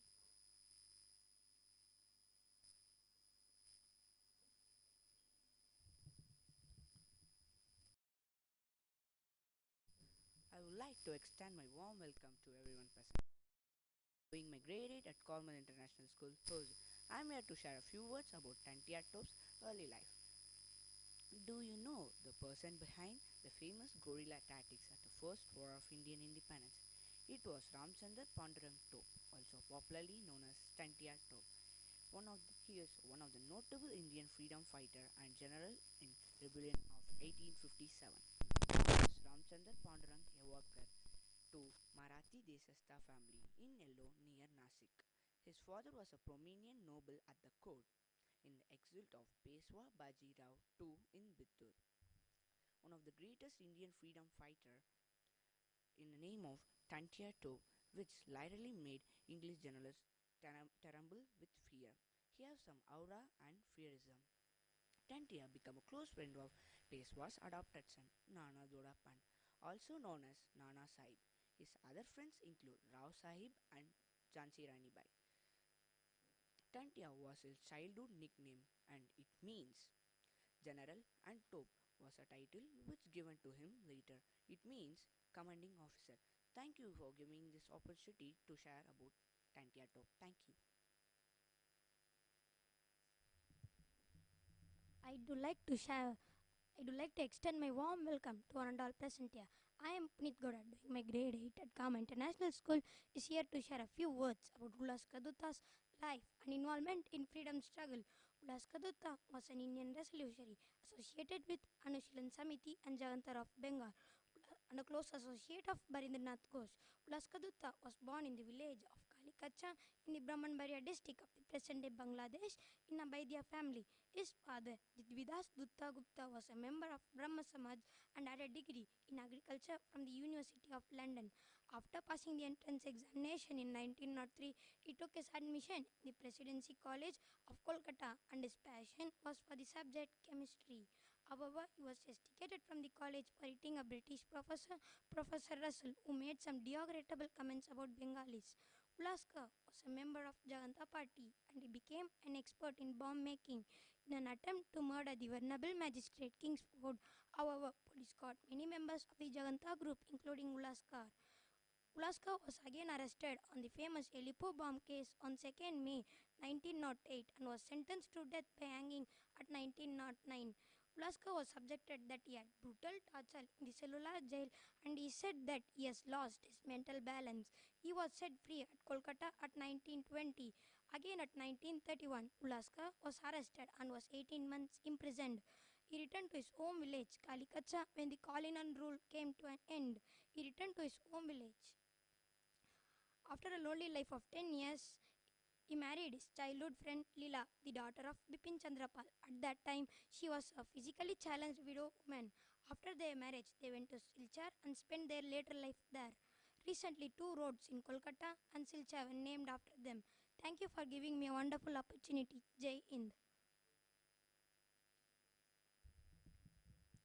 I'd like to extend my warm welcome to everyone present here today. I'm Rahul doing my grade 8 at Carmel International School, Hosur. Is going to share a few words about Usha Mehta early life. Usha Mehta was born in Saras village near Surat in Gujarat. When she was just 5 years old, Usha first saw Gandhi while on a visit to ashramam in Ahmedabad. Shortly afterwards, Gandhi arranged a camp near village when little Usha participated, attending sessions and doing little spinnings. In 1928, 8 years old Usha participated protest march against the Simon Commission and shouted the first words protest against the British Raj. She and other children participate early morning protest against the British Raj and picketing in front of liquor shops. During one of the protest marches, The policeman charged a children and a girl carrying with the Indian flag and fell along with the flags. Angry at the incident, the children took the story to their parents. The elders responded by dressing up the children in the color of Indian flag, saffron, white and green, and sending them out in a street a few days later. Dressing in the color of the flag, the children shouting, "Policeman, you can't wind up your sticks and your batons, but you can bring down our flag." Usha's father was a judge under the British Raj. He therefore didn't encourage her to participate in freedom struggle. However, this limitation was removed when her father was retired in 1930. In 1932, when Usha was 12, her family moved to Bombay, make it is possible for participate more actively in freedom movement. She and other children distribute clandestine bulletins and publications, visiting relatives in prisons, and carry message to these prisoners. Usha grew up highly influenced by Gandhi and became one of his followers. She made an early decision to remain, celebrate for life, and took up Spartan Gandhian lifestyle, wearing only khadi clothes and keeping away from luxuries of all types. Usha initially schooling in Keda, Brachun, and then Chandramaji High School, Bombay. She was an average student. In 1935, her matriculation examination placed her among top 25 students in the class. She continued her education in Wilson College, Bombay, graduation in 1939 with first class degree in philosophy. She began to study law but ended in 1942 to join in Quit India movement. Thereafter, beginning age at 22, she was participate in freedom movement full time. Thank you, Jai Hind. A very warm wishes to everyone present here today. I'm Aishwarya, doing my grade 8 at Carmel International School, Ozo. We want a deeper sincerity of motive, a greater courage in speech, and earnestness in action, said Sarojini Naidu. Well, I'm going to talk about this great legend, Sarojini Naidu, and political career. Sarojini was initiated into the political arena by the iconic stalwarts of the Indian freedom struggle, Gopal Krishna Gokhale and Gandhi. She was deeply affected by the partition of Bengal in 1905 and decided to join the freedom struggle. She met regularly with Gopal Krishna Gokhale, who in turn introduced her to the other leaders of freedom movement. Gokhale urged her to devote her intellect and education for a cause. She took a respite from writing and devoted herself fully towards the political cause. She met Mahatma Gandhi, Pandit Jawaharlal Nehru, C.P. Ramaswamy, and Muhammad Ali Jinnah. In 1917, she helped found the Women's India Association with Annie Besant and other prominent leaders. She also presented to Congress the need to involve more women in the freedom struggle. She traveled extensively to the United States of America and many European countries as the flag bearer of Indian nationalist struggle. In March 1919, British government passed Rowlatt Act by which possession of seditious documents deemed illegal. Mahatma Gandhi organized non-cooperation movement to protest and Naidu was first to join the movement. Her political activities and roles in freedom struggle led to several stints in prison in 1930, 1932 and 1942. Her arrest in 1942 led to imprisonment for 21 months. She went to England in 1919 as a member of All India Home Rule Deputation. In January 1924, she was one of the two delegates of Indian National Congress Party to attend the East African Indian Congress. She was the one of the two delegates of Indian National Congress Party and to attend the East African Indian Congress. As a result of a selfless contribution to the cause of freedom, she was elected as the president of Indian National Congress Party in 1925. After the independence of India, she became a governor of Indian National Congress Party in she was became the governor of Uttar Pradesh and remained in role till her death in 1949. Her birthday, March 8, is honored as Women's Day in India. Thank you all for this great opportunity and Jai Hind.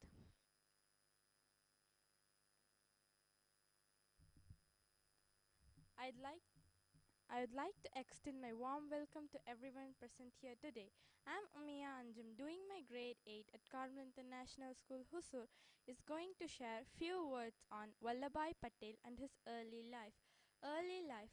Patel, one of the 6 children of Javir Bhai Patel and Ladbha was born in Nadiad, Gujarat. His date of birth was never officially recorded. He entered it as 31st October in his matriculation examination papers. Patel travelled to attend schools in Nadiad, Petla, and Borsal, living self-sufficiently with other boys.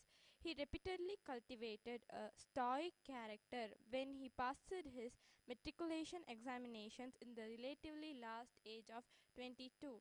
Patel himself harbored a plan to study to become a lawyer, work and save funds, travel to England and become a barrister.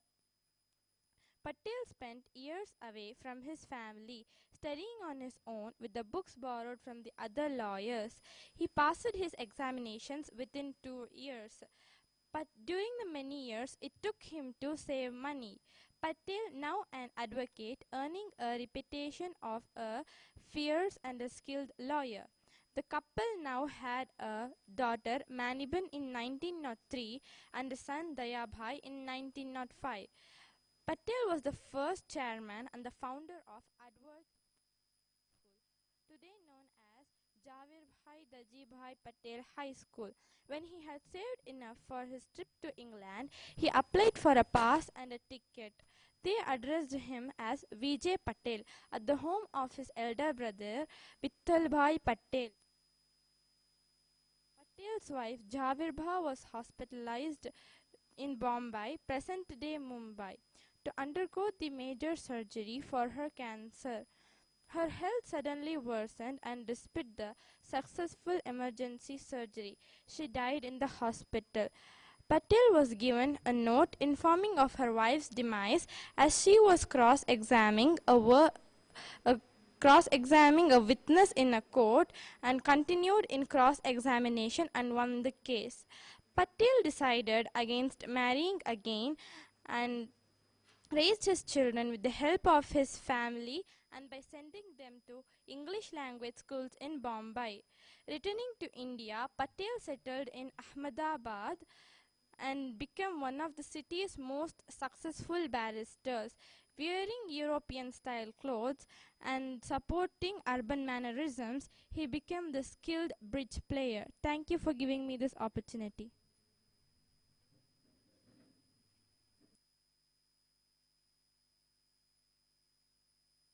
I'd like to extend my warm welcome to everyone present here today.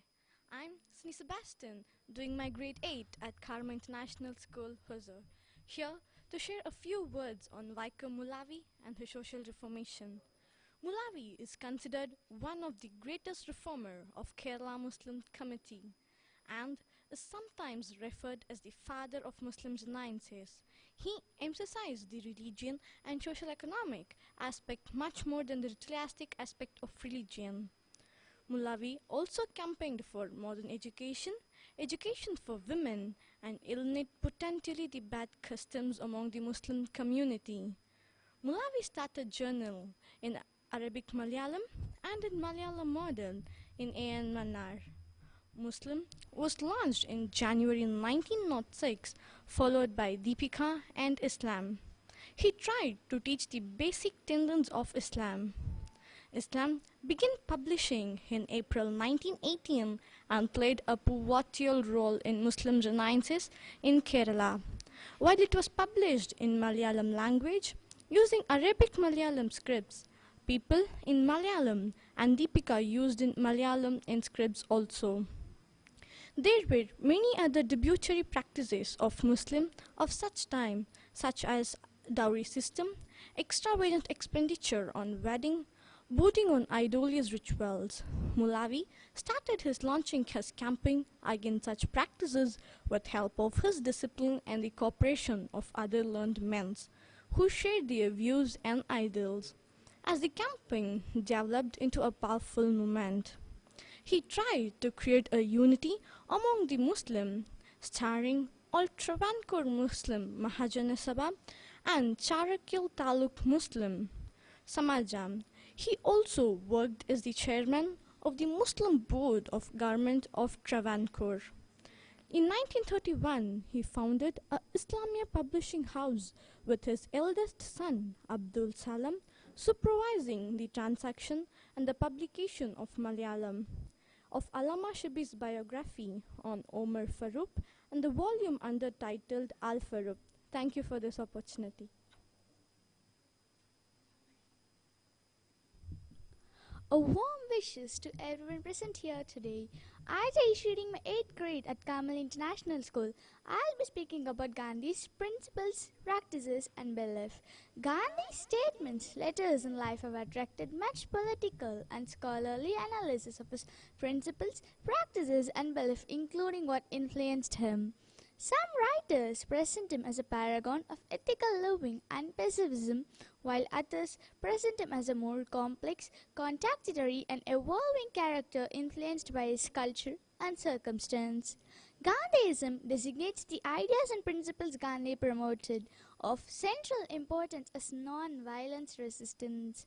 Rather, it is a political creed, an economical doctrine, a religious outlook, a moral precept, and especially a humanitarian worldview. In London, he committed himself to temperance, truthfulness, chastity, and vegetarianism. His return to India to work as a lawyer was a failure. So, he went to South Africa for a quarter century where he absorbed ideas from many resources, most of them non-Indians. Gandhi grew up in an eclectic religious atmosphere and throughout his life searched for insights of many religious traditions. He was exposed to Jain ideas through his mother who was in contact with Jain monks. Themes from Jainism that Gandhi absorbed included asceticism, compassion for all forms of life, the vows for self-discipline, vegetarianism, fast for self-purification, and mutual tolerance among people of different creeds. Gandhi's London experience created a solid philosophical base focused on temperance, truthfulness, chastity, and vegetarianism. Civil disobedience and non-cooperation movement as practiced under Satyagraha are based on the laws of suffering, a doctrine that the endurance of suffering is mean to an end. This end usually implies a moral upliftment of individual society or progress. A nation's culture resides in the hearts and in the souls of its people.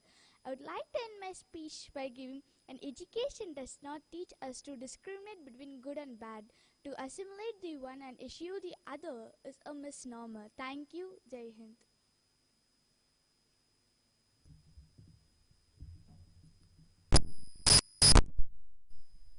I would like to extend my warm welcome to everyone present here today.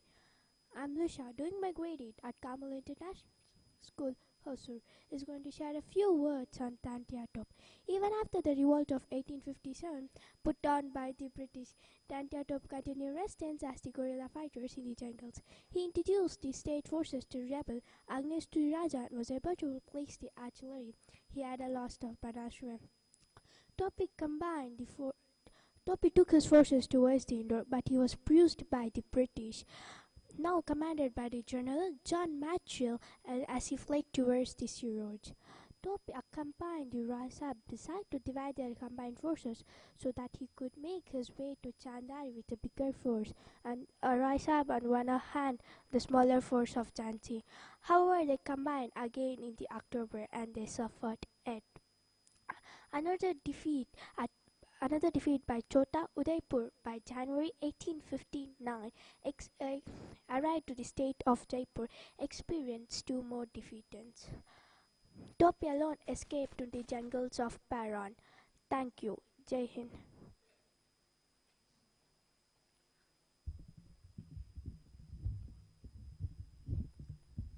A very good morning to everyone present here today. I am Yukta, doing my grade 8 at Carmel International School, Hosur. I am here to talk about the revolutionary movement of Bindas. Bindas was an Indian revolutionary and nationalist from West Bengal born on 14th August 1911. Bindas decided to attack the governor of Bengal. So she approached Kamla Das Gupta of Jugandhar party to get her a gun. So Gupta purchased the gun from the other revolutionary Sundar Ghosh, an old-fashioned Belgian, for the sum of 280. She had great experience using fire guns. Once she had fired the refill and the recoil had knocked off her feet. At that revolver she practiced many times. On 6 February 1932 was the important day of Bindas. At that day, Bengal Governor Stalin Jackson delivered a speech in Convention Hall to Calcutta University. At that hall, Bindas had loaded gun with her dress. Suddenly she rose from her seat and opened fire towards the Jackson here and quickly to the feet, immediately ducked. Also, the Vice Chancellor of Calcutta University, Hudson Chakravarti, attacked by Bin by the throat. Also, she managed to discharge all the remaining bullets.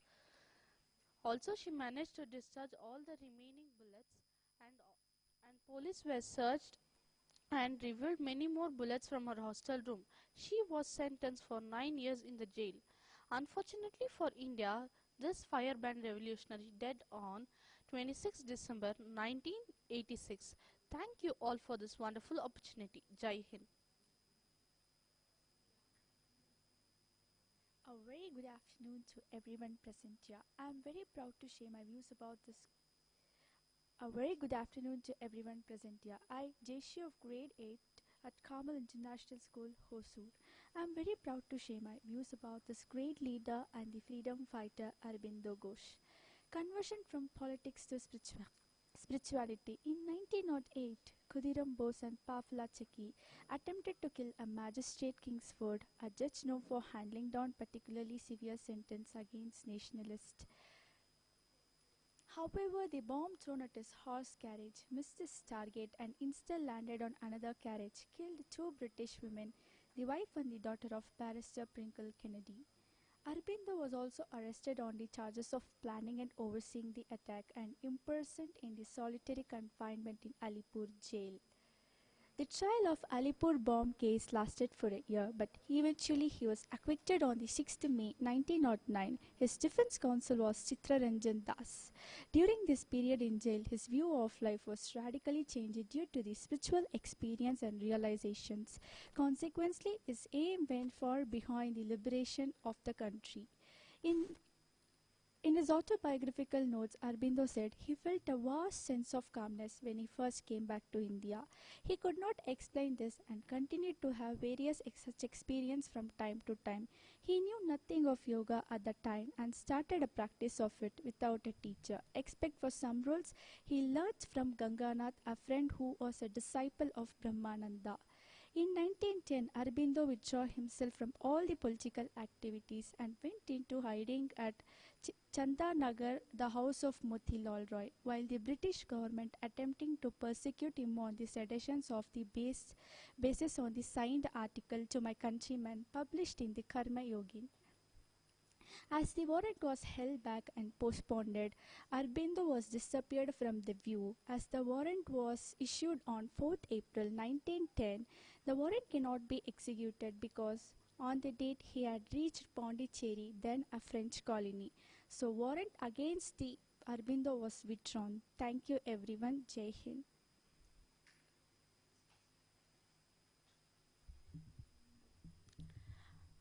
A very good afternoon to everyone present here today.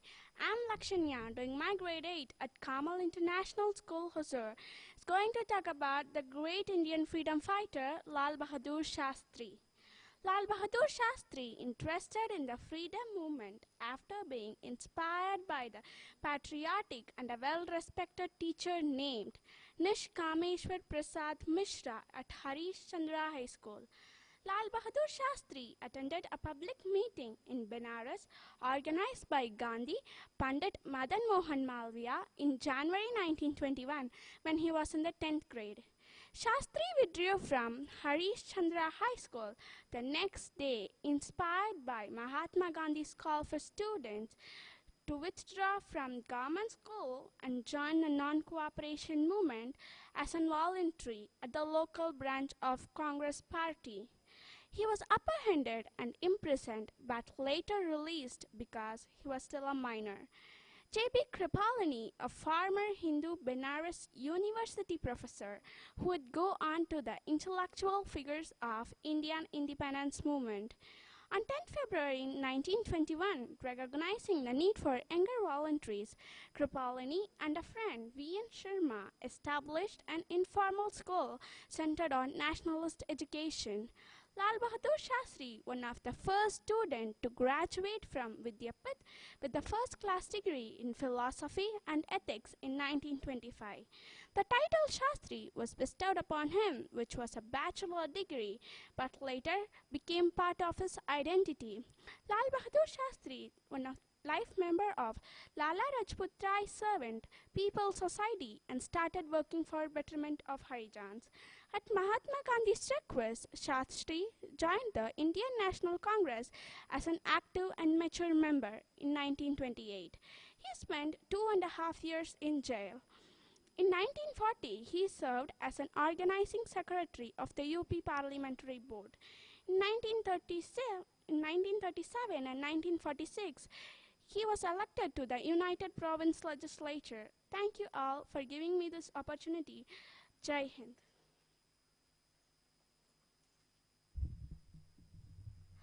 A very good afternoon to everyone present here today. I am Asha doing my grade 8 at Carmel International School, Hosur. The basic idea of governance as I see to hold the society together so that it can develop and march certain goals, said Lal Bahadur Shastri. With all my pride, I wanted to express his freedom struggle of Lal Bahadur Shastri and the political career. In 1947, after India got independence, Lal Bahadur Shastri got the portfolio of transport and communication. In 1952, he was given as a railway ministry. When Jawaharlal Nehru died, Lal Bahadur Shastri succeeded him as a prime minister for a very short time, only 18 months. In 1965 war, he got his achievement after the victory on Pakistan. On 11 January 1966, he got a severe heart attack and he died. Lal Bahadur Shastri was the second Prime Minister of India. He utilized his time on reading the social reforms and Western philosopher.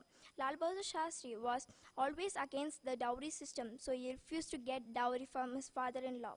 Lal Bahadur Shastri tackled many elementary problems such as food storage, unemployment, and poverty. To overcome this acute food storage, Lal Shastri asked the expert to devise a long-term strategy. This was the beginning of the famous Green Revolution. Lal Bahadur Shastri is the first minister of the Transport and Communication and the Ministry of the Industry and the Commerce. In 1961, he was a Ministry of the Home. He asked to form a committee for the prevention of corruption. Was headed by K. Sandanam. Thank you for this opportunity. Jai Hind. A very good afternoon to everyone present here. I, Netra Sri, doing my grade 8 at Carmel International School, Hosur. I am here to speak few words in the memories of great freedom fighter Swarnakumari Devi. Swarnakumari Devi was born in an intellectual Thakur family on August 28, 1855. Swarnakumari Devi was a Bengali poet, novelist, musician and social reformist from the Indian subcontinent. She was the fourth among us daughter of Debendranath Tagore and granddaughter of Dwarakant Tagore. Education was valued in Jasanko Thakur Bari. She was 5 years older than Rabindranath Tagore. She recalled how her father, Debendranath, learned that the governance was writing something on the slate and having girls to copy it. He stopped his mechanical practice and brought into the better teacher. In the memories of Rabindranath, we had learnt much more at home than we had at school. The efforts of male member in the Thakur family in the field of music, theatres and writing must have penetrated in the inner presence of Jasanko Thakur Bari and touched the chord in Swarnakumari. In 1876, she composed her first novel, Deep Nirbana. She was the only woman among the Bengali people. As her husband was the Secretary of Indian National Congress, she actively involved in politics. In 1879, she composed her first opera, Bastanutsav, written in Bengal. She was a Bengali poet, novelist, musician, and not only artist but also social activist who fought for the woman liberation. She was the only woman among the Bengal people to gain the prominence.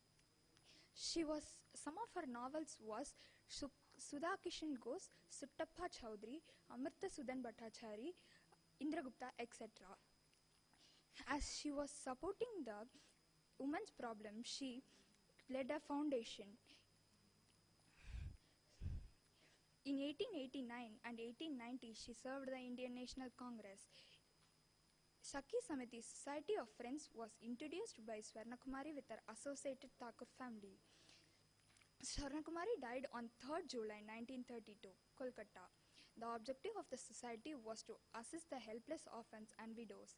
Thank you all for giving me this opportunity. Jai Hind.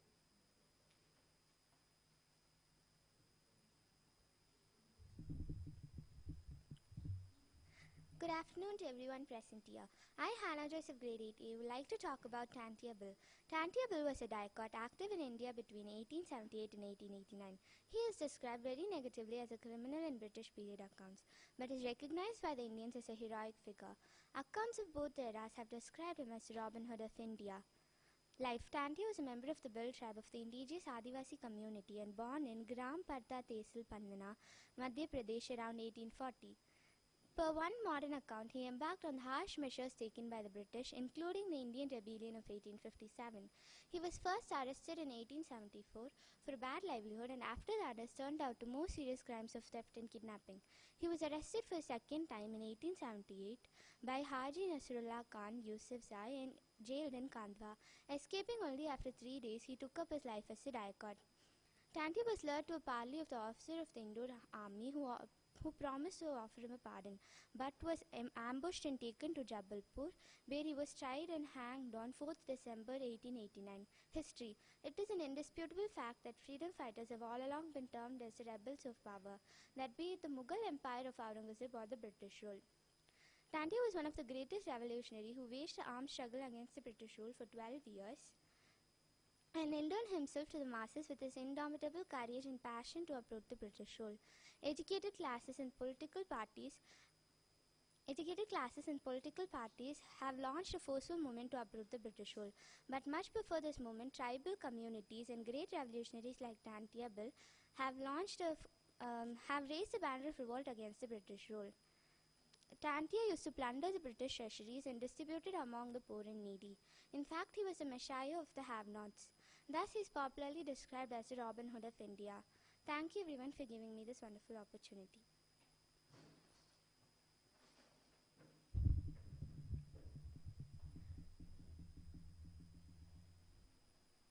A very good afternoon to everyone present here. I am very proud to share my views about this great leader and freedom fighter, Jalkari Bai.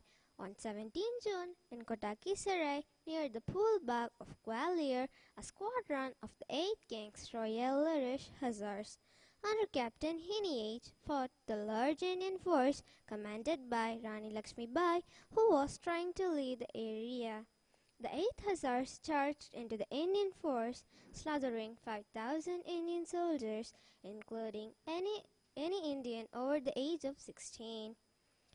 In this engagement, according to an eyewitness account, Rani Lakshmi Bai put on a swords uniform and attacked one of the Hussars, as she was unhorsed and also wounded probably by his sabre. Shortly afterwards, as she sat bleeding by the roadside, she recognized the soldier and fired at him with a pistol, whereupon he dispatched the young lady with his carbine. According to another tradition, Rani Lakshmi Bai, the Queen of Jhansi, dressed as a cavalry leader, was badly wounded, not wishing the British to capture her body. The British captured the city of Gwalior after 3 days. In this British report of this battle, Hugh Ross commented that Rani Lakshmi Bai is personable, clever and beautiful, as she is the most dangerous of all Indian leaders. Ross reported that she had been buried with great ceremonies under a tamarind tree under the rock of Gwalior, where I saw her bones and ashes. Her tomb is in the Pool Bagh area of Gwalior. 20 years after her death, Colonel Malesan wrote the history of Indian mutiny. Whatever her faults may have been in British eyes, her countrymen will ever remember that she had been driven by ill treatment into rebellion, and that she lived and died for her country. We cannot forget her contribution. Thank you so much for her contribution. A very good morning to everyone present here. I am very proud to share my views about the great leader and freedom fighter Jhansi Rani fight for Gwalior. The rebels of Fort of Jhansi found 40 European officers with their family. From this time, Jhansi was peaceful under the rule of Lakshmi Bai. She had also established a foundry in Jhansi to cast cannons for the defense of the fort. A British force under Hughes found the city well defended. He demanded a surrender of the city and warned the destroyer of the city if the demand was not met. The Rani, however, did not buckle under the pressure. She described that she will fight for freedom. Rose started the city's bombardment. They met with heavy gunfire. The fight continued for 2 weeks. This fight includes with civilians also. The battle was lost by Jhansi. Then Rani tied her infant on her back and bordered to copy horseback. After capturing the Gwalior fort by Rani Tatyatop some other rebels, a British squadron led by Captain Heenage found a large Indian force directed by Rani in Kotaki Sarai, Gwalior. A big encounter between British and Indian force. Rani wore a soldier's uniform and fought courageously. More than 5,000 Indian soldiers were killed. According to some sources, Rani fell from her horse and wounded. She was killed by a British soldier with his carbine. According to some sources, Rani told the people to burn her body to not get her body for British. According to Hughes, Rani was a most dangerous of all Indian leaders. Thank you for giving this opportunity. Jai Hind.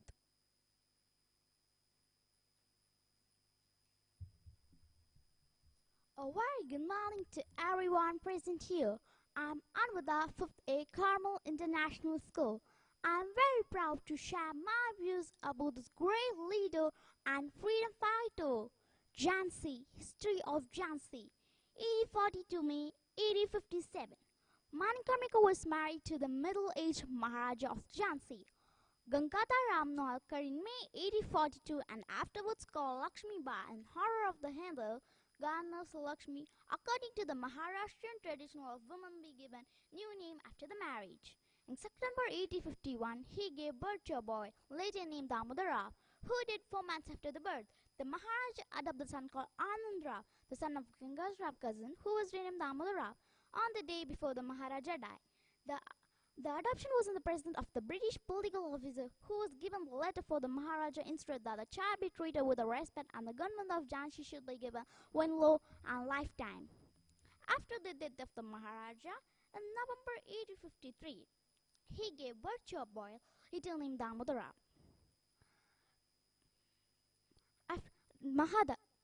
Damodar, because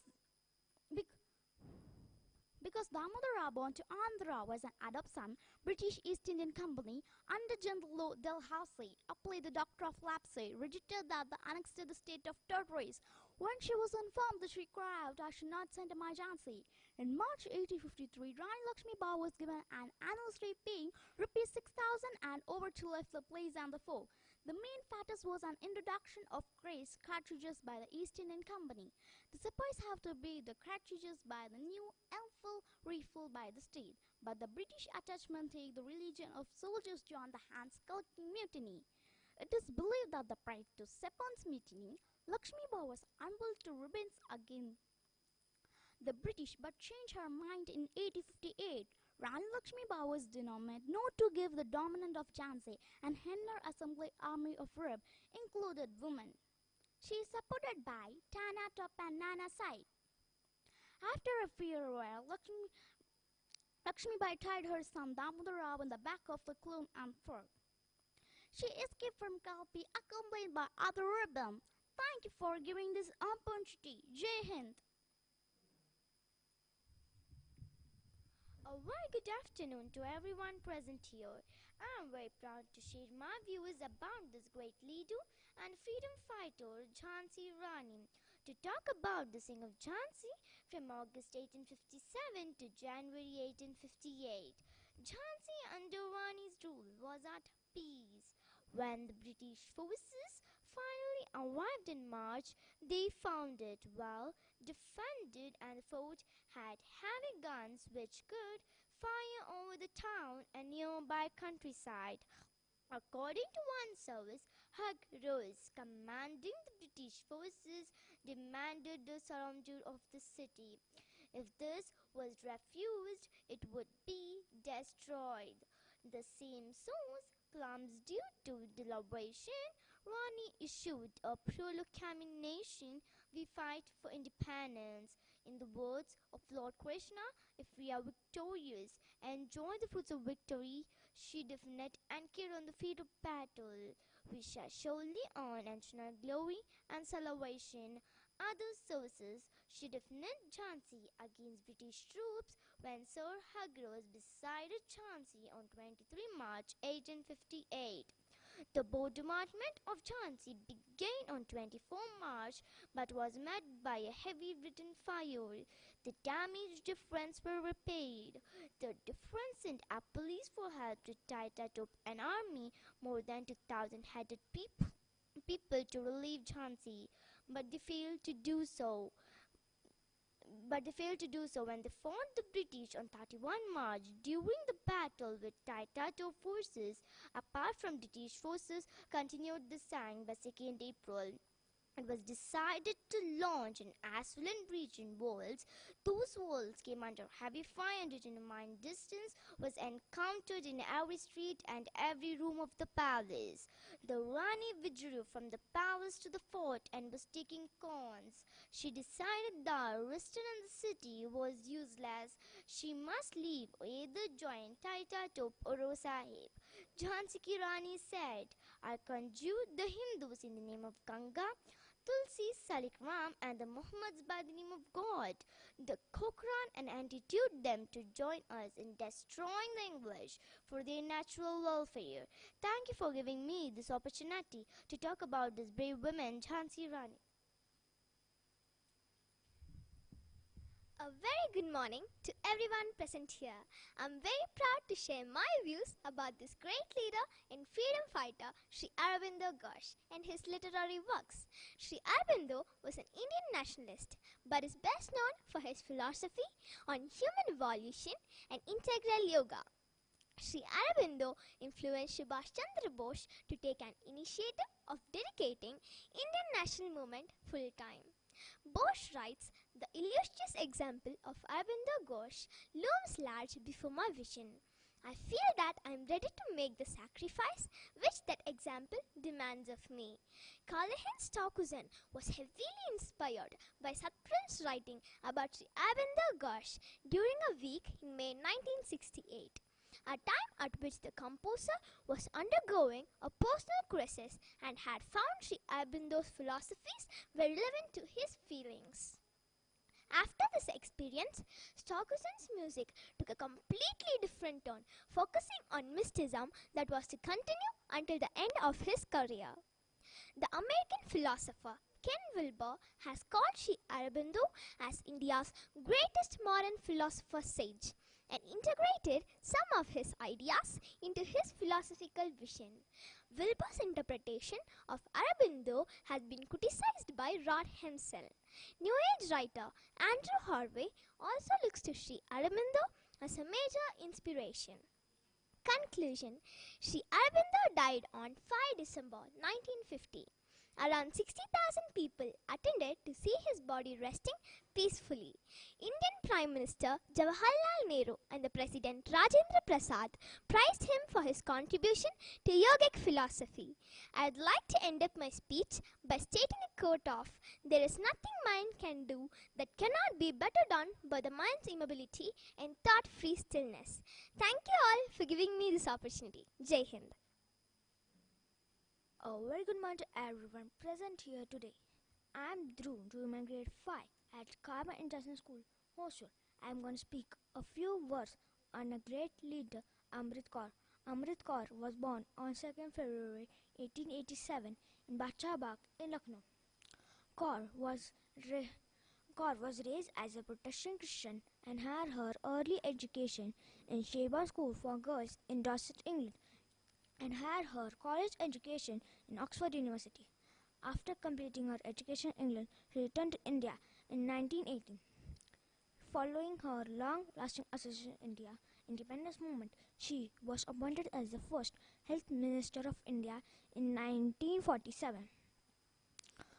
Kaur co-founded All the Indian Women Conference in 1927. She was imprisoned by the British authorities and partitioned in Dandi March led by Mahatma Gandhi in 1930. Following Kaur, she also handled the charge of Sports Ministry and Urban Development Ministry, and instrumental setting up National Institute of Sports Patiala.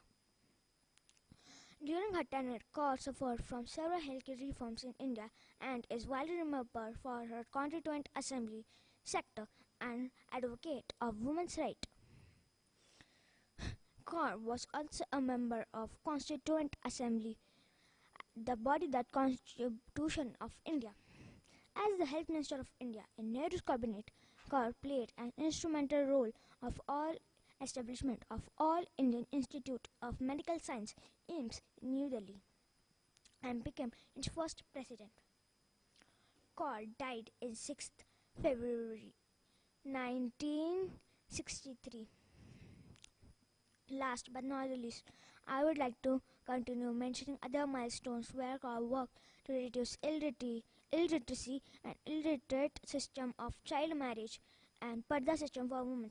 Thank you to give me this opportunity. Thank you and Jai Hind. A very good afternoon to everyone present here today. I am Ishwan doing my grade 5B at Carmel International School, Hosur. I am going to speak a few words on Anjali Ammal. Anjali Ammal was a prominent freedom fighter in the Indian struggle for independence. She was born in 1890 in a small town called Mudanagar, is located in Kudalur. She was born in a simple family. She studied up to 5th grade. Her husband's name was Murgappa, who was an agent in a magazine. She started her political life by joining the non-cooperation movement of Mahatma Gandhi. She was the first woman from South India who took part in non-cooperation movement of 1921. She sold her family lands and her house and spent the money for India's independence freedom. In 1931, she presided over the All India Women Congress meet. In 1932, she took part in another struggle and she was sent to the Velur prison. Since she was pregnant while she was sent to the Velur prison, she was released on bail on account for her delivery within 2 weeks after her son born, and she was sent back to the Velur prison. Gandhi came to Kadalur. The British government prohibited from seeing the Anjali Ammal, but Anjali Ammal came in a horse cart wearing burqa and visited him. Due to her courage, Gandhi called the South India's Jhansi Rani. After the independence in 1947, she was elected by the member of Tamil Nadu Legislative Assembly. Thus, I would like to conclude that the Tamil Nadu government got the first woman MLA. Thank you. Jai Hind. A very good morning to everyone present here today. A very good afternoon to everyone present here today. I'm Vijay doing my grade 5 at Carmel International School, Hosur, is going to share a few words about Annie Besant and her early life. Among the successful women of the world, Annie Besant tops the list. She was so influenced by Indian relation, philosophy, spirituality that she identified herself with India and became an inverted Indian. Annie Besant, born as Annie Wood in Ireland on 1st October 1847. Besant lived in London into an upper middle class family. Her father died when she was 5 years old, leaving the family almost penniless. But her mother supported the family by running boarding house and boys at higher school. Marriott made sure that she has a good education. Besant given a strong sense to her duty for society. What the equal strong sense could independent woman could achieve. Besant wrote short stories, books for children, article that married women couldn't have their own property. Frank and able to collect all money she earned. Unfortunately, politics further divided the couple. Besant's goal was to provide a better complement living condition, the education to the poor. In late 1880s, Besant studies in Brick Library, scientific institution where religious and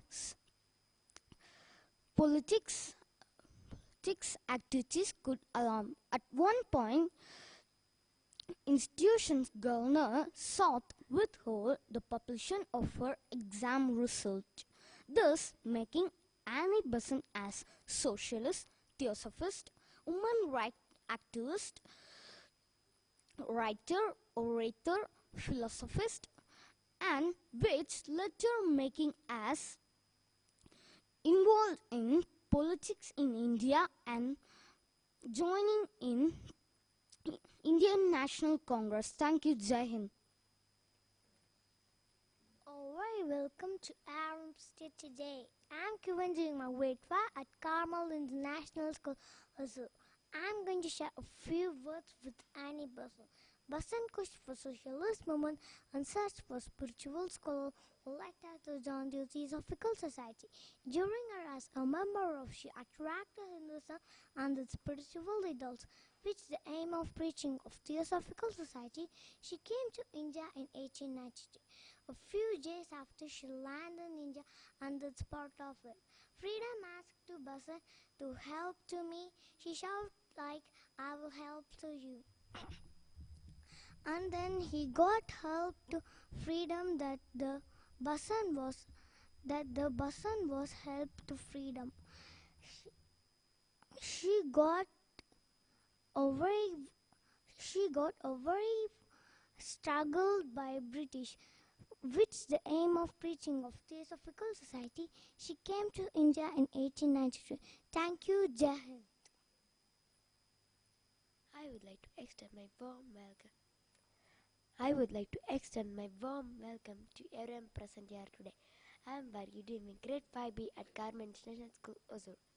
Is going to share a few words on Annie Besant towards Theosophy. Besant was a professional writer and powerful author. In 1889, she was asked to write a review for the Pall Mall Gazette, a book by H.P. Balotowski. After reading it, she shouted an interview meeting Balotowski in Paris. In this way, she was converted into Theosophy. Besant's intellectual journey had always involved a spiritual dimension, a quest for transformation of a whole person. As her interest in Theosophy depended, she allowed her membership of the Fabian Society to lapse 1890 and broke her links with Marxists. In her autobiography, she described herself as marching toward the Theosophy that would be the grower of her life. In 1893, soon after becoming a member of the Theosophical Society, she went to India for the first time. The Real Society, then led by Henry Stellalert and Besant, is today based in Chennai, India, and known as the Theosophical Society Adyar. Besantanagar, a neighborhood near the Theosophical Society in Chennai, named in her honor. Besant met few Theosophists, Charles Webster Ledbetter in London. Besant set up the new school for boys, the New College CHC, which was formed on underlying Theosophical principle. With this information, I would like to conclude my speech on Annie Besant's journey towards Theosophy. Thank you for the wonderful opportunity. A very good morning to everyone present here today.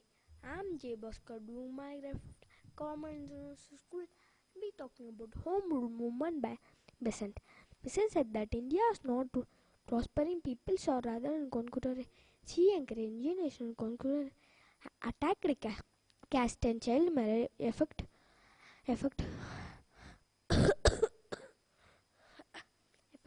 work effectively Indian education. 1917, Annie Besant was put under arrest for the participation Home Rule movement. Annie Besant was later he was released. Annie Besant was free in September 19. Welcomed the crowd. Indian December looked at Indian President. Jawaharlal Nehru and Gandhiji spoke to Annie Besant after the war. New leadership of the committee and action on violence. There was difference between Annie Besant and them. Thank you for the wonderful opportunity. A very good morning to everyone present here today. I'm N.S. Akshay Kumar, doing my grade 5B at Carmel International School, Hosur. I'm going to share my views about Annie Besant's later years of life and also some interesting facts that I came across. Annie Besant was a British socialist, theosophist, women's rights activist, writer, orator, educationist, and philanthropist. Regarding as a champion of human freedom, she was an ardent supporter of both Indian and Irish safe rule. Besides being a profile writer, Besant was a practicing orator who gives 66 public lectures in 1 year. She engaged public debates. Some of her books are Why I Am Socialist, My Part to Go Atheism, autobiographical sketches, and so on. Besant also became in politics in India in joining the Indian National Congress. When World War I broke out in 1914, she helped to launch the Home Rule League for campaign for democracy in India and demonstrate this within the British Empire. This led her election as a president of the Indian National Congress in late 1970. In the late 1920s, Besant traveled to the United States and operated son Jiddu Krishnamurti. Besant tried as a person theosophist and president of the Theosophical Society to acclimate Krishnamurti's views to her life without success. The two remained friends until her end of her life. In 1931, she became ill in India. She died, and Besant died on 20 September 1933 at age 85 in Adyar, Madras Presidency. Her body was cremated. This I am concluding my speech. A wonderful quote by Annie Besant saying, someone thought to do, why should I? Someone thought to do it and not I. These two sentences lie while make a century moral of evolution. Thank you.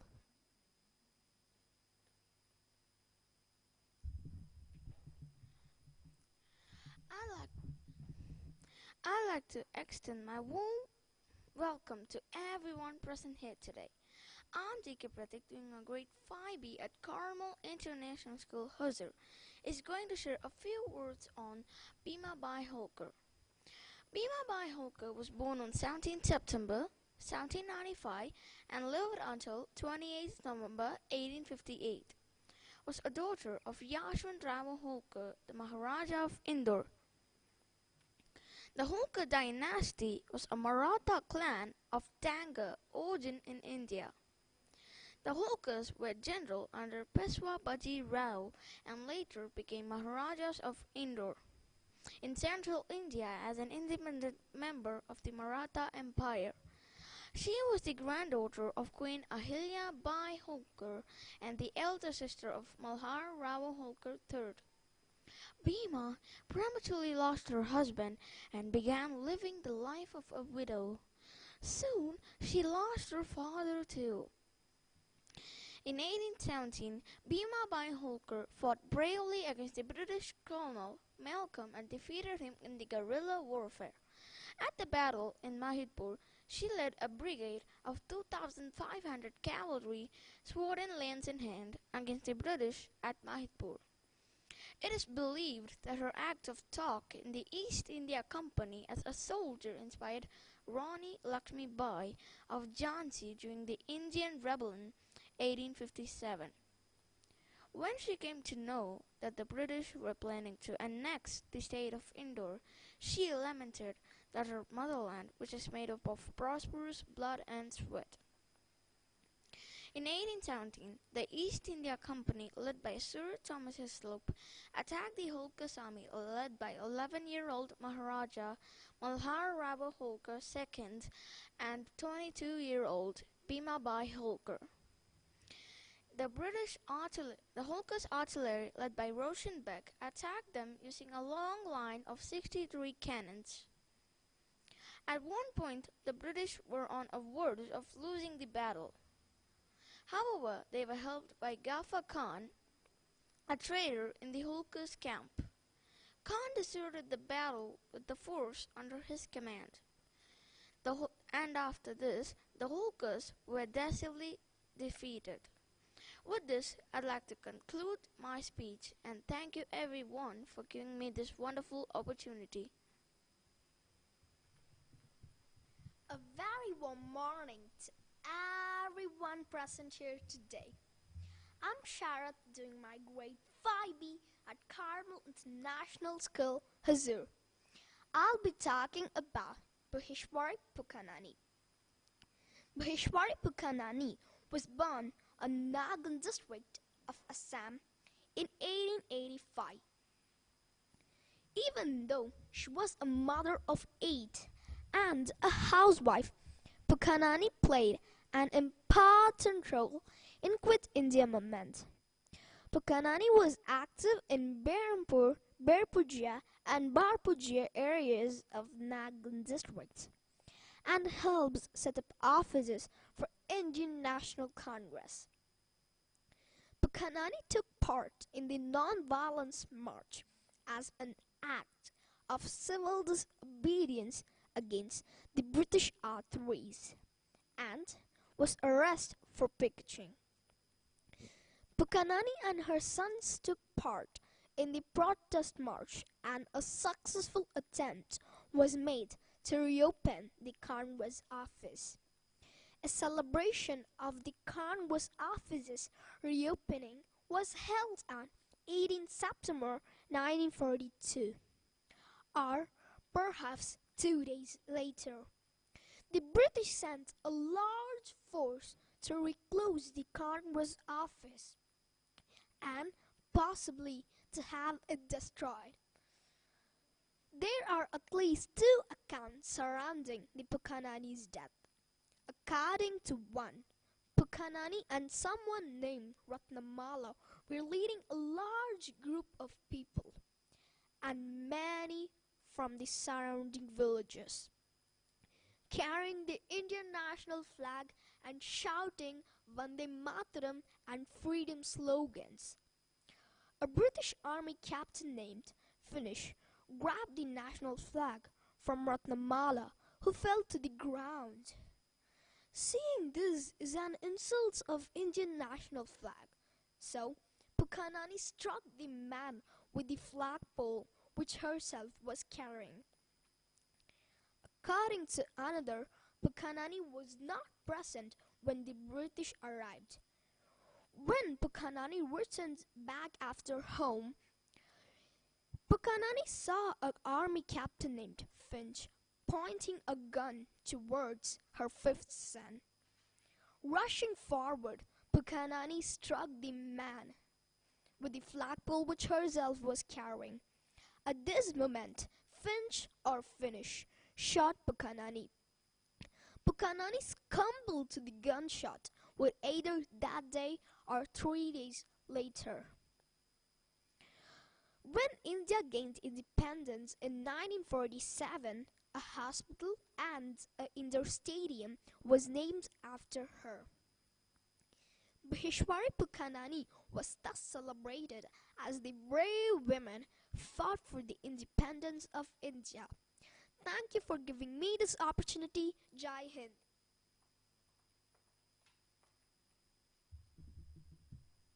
I'd like to extend my warm welcome to everyone. I'd like to extend my warm welcome to everyone present here today. I'm Jimmy Malfia, doing my grade 5B at Carmel International School, Hosur. Is going to share a few words on Bhubindranath Datta. Bhubindranath Datta was the elder brother of Swami Vivekananda, and he was an Indian revolutionary and noted sociologist and anthropologist. He associated Rishi Aurobindo in his political work, and Tata decided to join Indian independent movement and joined the Bengal Revolutionary and society formed by Pramatanath Mitra in 1902. Datta was a writer too. He wrote several books on Indian culture and society. Datta wrote a book named Swami Vivekananda and Patriot Prophet. In his youth, he was closely associated with the Jantar movement, serving as the editor of Jantar Patrika till his arrest and imprisonment in 1907. In 1907, Datta was arrested by British police and charged of sedition and sentenced to 1 year imprisonment. After his release in 1908, he left India for United States. After his arrival, he stayed in India's house for a while. In his youth, he joined Brahmo Samaj led by Keshav Chandra Sen and Debendranath Tagore. Here, he met Shivnath Sastry, who deeply influenced him. Datta's religion and social belief is shaped by Brahmo Samaj, includes belief in caste society, and a single god. He was against superstition. In 1916, he also became Secretary of India Independent Committee in Berlin. Then he returned to India and decided to join Indian National Congress. In the annual conference of Indian National Congress organized in Ranchi. In 1930, he proposed fundamental rights for Indian farmers and it was accepted by Congress committee led by Jawaharlal Nehru. He chaired the All India Trade Union Congress annual conference and he was harassed for his political activity.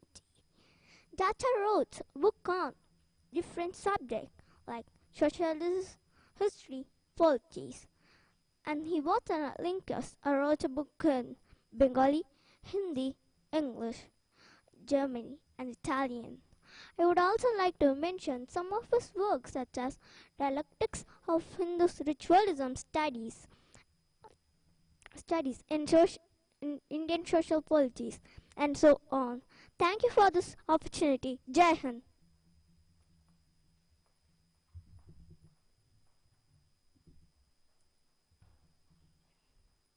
A very good afternoon to everyone present here today. I'm Vargas Nambiar, Jima Grade 5 at Carmel International School, Hosur. And I'm going to share a few words on early life and family of Gopalakrishna Gokule. What a country needs most at the present moment in the spirit of self-sacrifice on the part of our educated young men. And they take it from me that they cannot spend their lives in better cause than raising the moral and intellectual level of the unhappy low caste and promoting their well-being, said Gopalakrishna Gokule. Gopalakrishna Gokule was an Indian liberal political leader and social reformer during Indian independence movement. Gopalakrishna Gokule was born on 9 May 1866 in Kotlak village of Ghagra Taluk in Ratnagiri district in present-day Maharashtra. The ancestral house was constructed by Gopalakrishna Gokule for his family in Pune, and it continues to be the residence of Gokule Davla descendants to this day. Gokule was a senior leader of International Congress and the founder servants of India Society. He worked both as professor and politician. Despite being relatively poor, his family member ensured that Gokule received an English education which would place Gokule in a position to obtain employment as clerk or minor official in British Raj. He studied in Rajram College in Kolhapur. Being one of the first generation of Indians to receive university education, Gokhale graduated from Elphinstone College. He had a great influence of social work of Justice Mahadev Govindranade on his life. He was named as Putra's son, that is, Manas Putra of Justice Mahadev Govindranade. Gokhale's education tremendously influenced the course of his future career in addition to learning English. He was exposed to Western political thought and became a great admirer of theorists such as John Stuart Mill and Edmund Burke, along with other contemporary leaders like Bala Gangadhar Tilak, Dadabhai Nauroji, Bipin Chandra Pal, Lala Lajpat Rai, Annie Besant.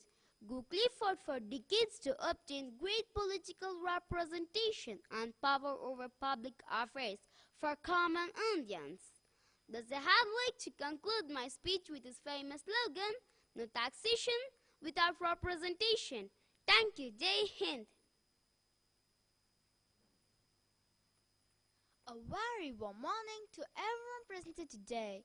I'm Nitra and doing my grade 5 at Carmel International School, Hosur. I'll be talking about Gopalakrishna Gokhale's journey towards Indian National Congress. Gokhale became a member of Indian National Congress in the year 1889 as a protege of social reformer Mahadev Govindranade, along with other contemporary leaders like Bal Gangadhar Tilak, Dadabhai Nauroji, Bipin Chandra Pal, Lala Lajpat Rai and Annie Besant. Gokhale fought for decades to obtain greater political representation and power over public affairs for the common Indians. Gokhale had visited Ireland and had arranged for an Irish nationalist to serve as president for the Indian National Congress in the year 1894. The following years, Gokhale became the Congress Joint Secretary along with Tilak. Both Gokhale and Tilak were the front-ranking political leaders in the early 20th century. However, they differed a lot in their ideologies. Gokhale was viewed as a well-meaning man of a moderate disposition, while Tilak was a radical who would not trust the force in the attainment of freedom. Gokhale believed that right course of India is to give self-government, to adopt constitutional means and cooperate with British government. But Tilak's message was to protest, boycott and agitation. The fight between moderate and extremes came out openly in Surat in the year 1907. It adversely affected constitutional development. In January 1908, Tilak was arrested in charge of sedition and sentenced to 6 years imprisonment and dispatched to Malay.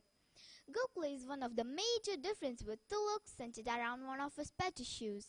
At the age consent bill was introduced by British imperial government. Gokhale and his fellow liberal reformers wishing to purge what they saw as superstition and abuse in their native Hinduism, in the support of consent bill to curb child marriage abuse. Gokhale was deeply concerned with the future of the Congress after the split in Surat. He thought it's necessary to unite the rival groups. Gokhale died on 19 February 1915. On his deathbed, he reportedly expressed to his friend Sathar a wish to see Congress united.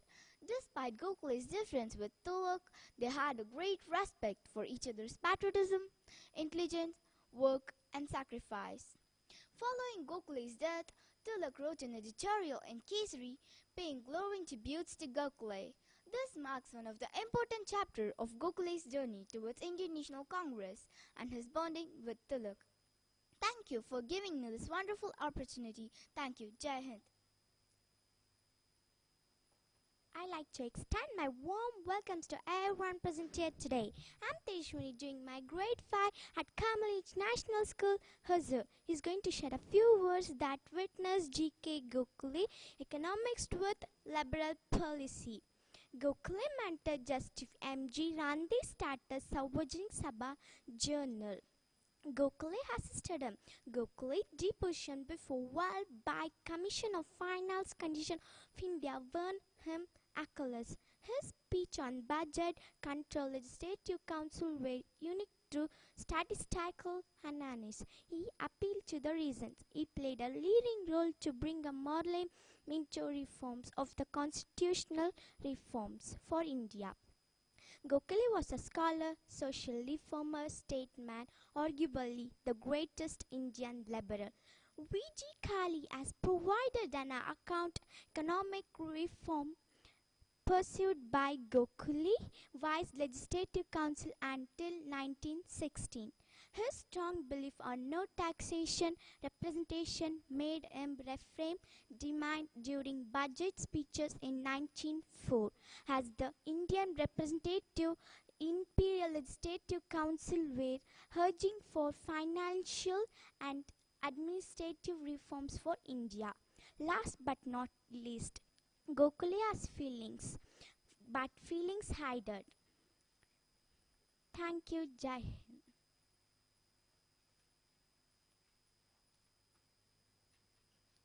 A very warm morning to everyone present here today. I'm Roshka doing my grade 5 at Carmel International School, Hosur. I'll be talking about the Servants of Indian Society. Servants of Indian Society was formed in Pune, Maharashtra in 1905 by Gopalakrishna Gokhale. When Gokhale was elected president of Indian National Congress, it had political power. And he also loved the Deccan Education Society to from this association. Along with him were a small group to educated Indians and who want to promote the social and human development all through the British rule in India. The society organized many campaigns to promote the education as sanitization, healthcare and fight with the social levels and untouchability of women, protection by domestic abuse. The publication of the Hitavada, the organ of English from Nagpur Society, commenced in 1911. Proximate Indians were members and leaders. It used to remain like the activities and organizations like the Indian National Congress. In SIS condition, Gokhale wrote that the servants of Indian society will be trained, prepared, devote their life in the cause of country. The society took up the case to promoting the education and he organized mobile libraries, founded schools and he provided and organized night classes for the factory workers. This speech of my conclusion, Servants of Indian Society. Thank you. Jai Hind.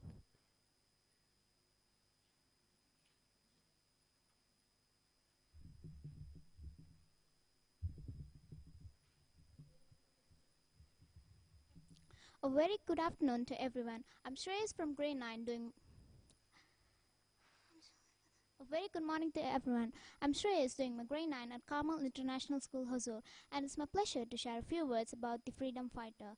Javed Chand or Javed Chand Kalidas Meghani lived between 28 August 1897 to March 9, 1947, is an Indian poet, writer, social reformer, and a freedom fighter. He is a well-known name in the field of Gujarati literature. He was born in Chotila. His poems are taught as a part of syllabus in Gujarat board schools. His father worked in Gujarat.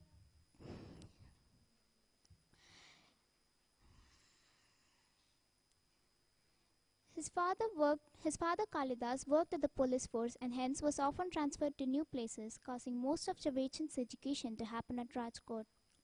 He habitually wore a white long coat with a dhoti reaching well down the knees and a turban typically tied around his head. He finished his matriculation in 1912 and completed his BA in 1917. He started his career in Kolkata and joined Jivanla & Co. in 1918 as a personal assistant and was fondly called as Bageri Babu by his workers and colleagues alike. He was soon promoted as a manager of the company's factory at Belur, Crown Aluminium. In 1919, he went to England for a two-month course and then he returned back to India and he continued to work in Kolkata for 2.5 years and then he went to Saurashtra and joined the editorial board of Weekly Saurashtra in 1922 at Rajkot. Contribution to the freedom struggle. Javed Chand Meghani was sentenced for 2 years in jail for writing a book called Sindhudo. Hence, since it contained songs that inspired the youth of India, there was also participating in the freedom struggle for independence against the British Raj. This was also the time when he wrote a book called as Kavya Tripurti, which was also based on Gandhiji's Round Freedom Struggle Conference. Thank you.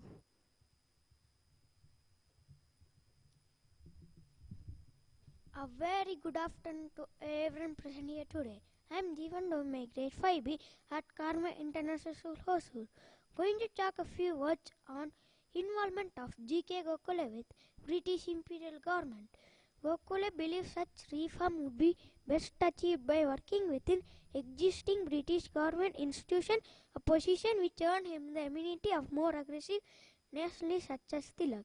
In 1899, Gokhale was elected to the Bombay Legislative Council. He was elected to the Imperial Council of the Governor General of India on 20 December 1901 and again on 22 May 1903 as officiating member. His contributor was movement in shaping the Indian freedom struggle into quest for building an open society. He opposed the ill treatment of untouchable or low-caste Hindus, and that's how Gopal Krishna Gokhale was associated with British Imperial government and contributor bringing remarkable changes in the humanity. Thank you, Jai Hind.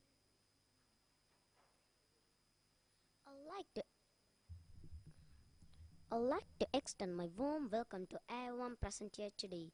I'm Sanjay doing my grade 5 at Carmel International School, Hosur. I'm going to talk on Jayaprakash Narayanan. Jayaprakash Narayanan, born on 11th October 1902, was an independent Indian activist and a great political leader of India. People call him King Without a Crown. He is also known as hero of Quit India movement. He is remembered for leading the mid-1970s opposition against Prime Minister Indira Gandhi, whose overthrow he had called for a total revolution. His biography, Jayaprakash, was written as nationalist friend and writer of Hindi literature Rambriggs Benpur. In 1999, he was posthumously awarded the Bharat Ratna, India's highest civilian award, in recognition of his social service. Thank you. Jai Hind.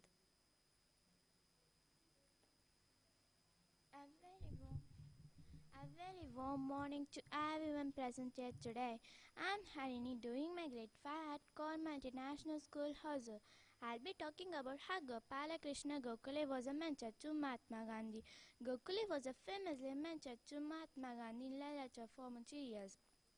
In 1912, Gokhale visited South Africa at the Gandhi's invitation. As a young barrister, Gandhi returned from his struggles against the empire in South Africa and received personal guidance, including a knowledge and understanding of India and the issues confronting a common Indians. In his autobiography, Gandhi calls Gokhale his mentor and guide. In 1920, Gandhi emerged as the leader of Indian independence movement. However, Gandhi would reject Gokhale's faith in Western Indians and describing him as pure as castor, gentle as a lamb, brave as a lion, and the most perfect man in the political field. Gokhale was extreme to believe that it does not take quite for a long main first president. I don't conclude my speech. However, Gandhi describing him as pure as castor, gentle as a lamb, brave as a lion, and the most perfect man in the political field. Thank you.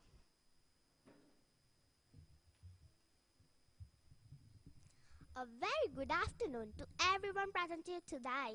I'm Kirti, doing my grade 5B at Carmel International School, Hosur. I'll be talking about K.M. Munshi's early life. Kanhayala Maniklal Munshi, popularly known by his pen name Ghanshyam Vyas, was an Indian independent movement activist, socialist, politician, writer, and educationist from Gujarat state. A lawyer by profession, he later turned to an author and politician. He is a well-known name in Gujarati literature. He founded Bharatiya Vidya Bhavan, an educational trust, in 1938. Munshi wrote his works in 3 languages, namely Gujarati, English, and Hindi. Before independence of India, Munshi was a part of an Indian National Congress, and after independence, he joined Swatantra Party. Party. Munshi held several important posts like Member of Constitution Assembly of India, Minister of Agriculture and Food of India, and Governor of Uttar Pradesh. Munshi took admission at Baroda College in 1902 and scored first class with Ambala Sagalar Patitoshri in 1907. By scoring maximum marks in the English language, he received a light praise along with the degree of Bachelor of Arts. Munshi received degree of LLB in Mumbai in 1910 and registered as a lawyer in Bombay High Court. One of his teachers at Baroda College was Sri Aurobindo Ghosh, who had a profound impression on him. Munshi was also greatly influenced by Mahatma Gandhi, Sardar Patel, Vallabhbhai Deza, and Muhammad Ali Jinnah. After acquiring his degree from the University of Bombay, he enrolled himself as an advocate in 1913 and soon became the member of the bar. He began practicing at the Bombay High Court. His fame spread as a good and successful lawyer, and he began getting cases from all over India. Being a writer and a conscientious journalist, Munshi started a Gujarati monthly called Bhargava. Munshi was a joint editor of Ang India in 1954 and started Bhavan's Journal, which is published by Bharati Vidya Bhavan to this day. Before concluding, I'd like to give special mention about his novel Prithvi Vallabh, which was made into the movie to the same name twice. Thank you for the wonderful opportunity. Jai Hind.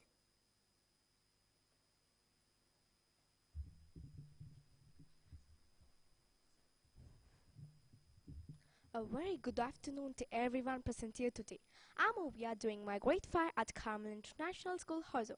Is going to talk a few words on K. Munshi's contributions to academics. Munshi was actually a lawyer by profession and later he turned into author and politician. His well-known name in Gujarati literature. He founded Bharatiya Vidya Bhavan and Educational Trust in 1938. Munshi was thinking of giving an institutional foundation to his ideas and ideals since 1923. On 7 November 1938, he established Bharatiya Vidya Bhavan with Harshit Bhai Divatya and his wife Livati Munshi at Andheri, Bombay. Later, he established Mamadevi Sanskrit Mahavidyalaya to teach Sanskrit and ancient Hindu text according to traditional method. Apart from founding Bharatiya Vidya Bhavan, Munshi was also instrumental in the establishment of Bhuvan's College, Rajhans Vidyalaya, Rajhans Balvikta and Panchgani Hindu School. He was elected Fellow of University of Bombay, where he was giving adequate representation to religion languages. He served as Chairman of Institute of Agriculture and Trustee of Birla Educational Trust and Chairman of Vishwa Parishad. Munshi has written mostly based on fictional historical themes, namely earlier Aryan settlements in India, Krishna's endeavors in Mahabharata time, more recently in 10th century India around Gujarat, Malwa and southern part of India. Thus, Munshi has contributed a lot towards literature languages. Thank you. Jai Hind.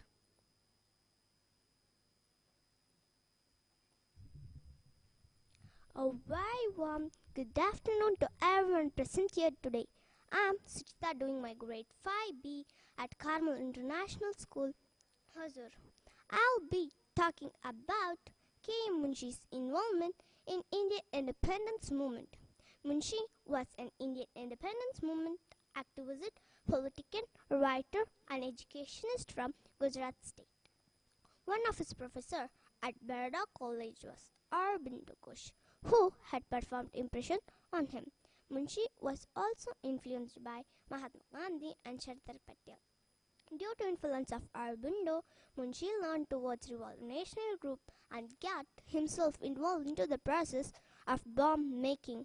In 1917, he became the secretary of Bombay Presidency Association. In 1927, he was elected to the Bombay Legislative Assembly, but after Baroda's Tigraha, he resigned under the influence of Mahatma Gandhi. He participated in the Civil of Disobedience movement in 1930 and was arrested for 6 months initially. After taking part in the second part of same movement, he was arrested again and spent 2 years in jail in 1932. In 1934, he became the secretary of Congress Parliamentary Board. With these facts being shared, I would like to conclude my speech by thanking you all for giving me this wonderful opportunity. Thank you, Jai Hind. A very good afternoon to everyone present here today. I am Gautam doing my grade 5B at Carmel International School, Hosur. I am going to try a few words on K.M. Munshi post independent learning. Like timidity, brave is also and contagious, said Munshi. Munshi was part of several committees, including drafting committee, advisory committee, subcommittee on fundamental rights. Munshi presented his draft on fundamental rights to the drafting committee, and it sought to preserve civil rights to be made a part of fundamental rights. After the independence of India, Munshi, Sardar Patel, and N.V. Gurjigal visited the Junagadh state to stabilize the state with the help of Indian army. In Junagadh, Patel declared the reconstruction of historically important Somnath temple. Patel died before the reconstruction was completed. Munshi became the main driving force behind the renovation of Somnath temple even after Jawaharlal Nehru opposition. Besides being a politician and educator, Munshi was also an environmentalist. He initiated Van Mahotsav in 1950 when he was Union Minister of Food and Agriculture to increase area under forest cover. Since the Van Mahotsav, a week-long festival organized every in the month of July all across the country and lakhs of trees are planted. Munshi served as the governor of Uttar Pradesh in 1952 to 1957. In 1959, Munshi separated the Nehru-dominated Socialist Congress Party and started the Akan Hindustan movement. He believed in a strong opposition, so along with the Chakravarti Rajagopalachari, he formed the Swantartha Party, which was right-wing in politics, pro-business, pro-free market economy and private property rights. The party enjoyed the considerable success and eventually died out. Thus, the Munshi post-independence journey was said to be remarkable. I want to conclude my speech by quoting Munshi quote: "To be successful in life, what you need is education, not literature and degrees." Thank you for this wonderful opportunity.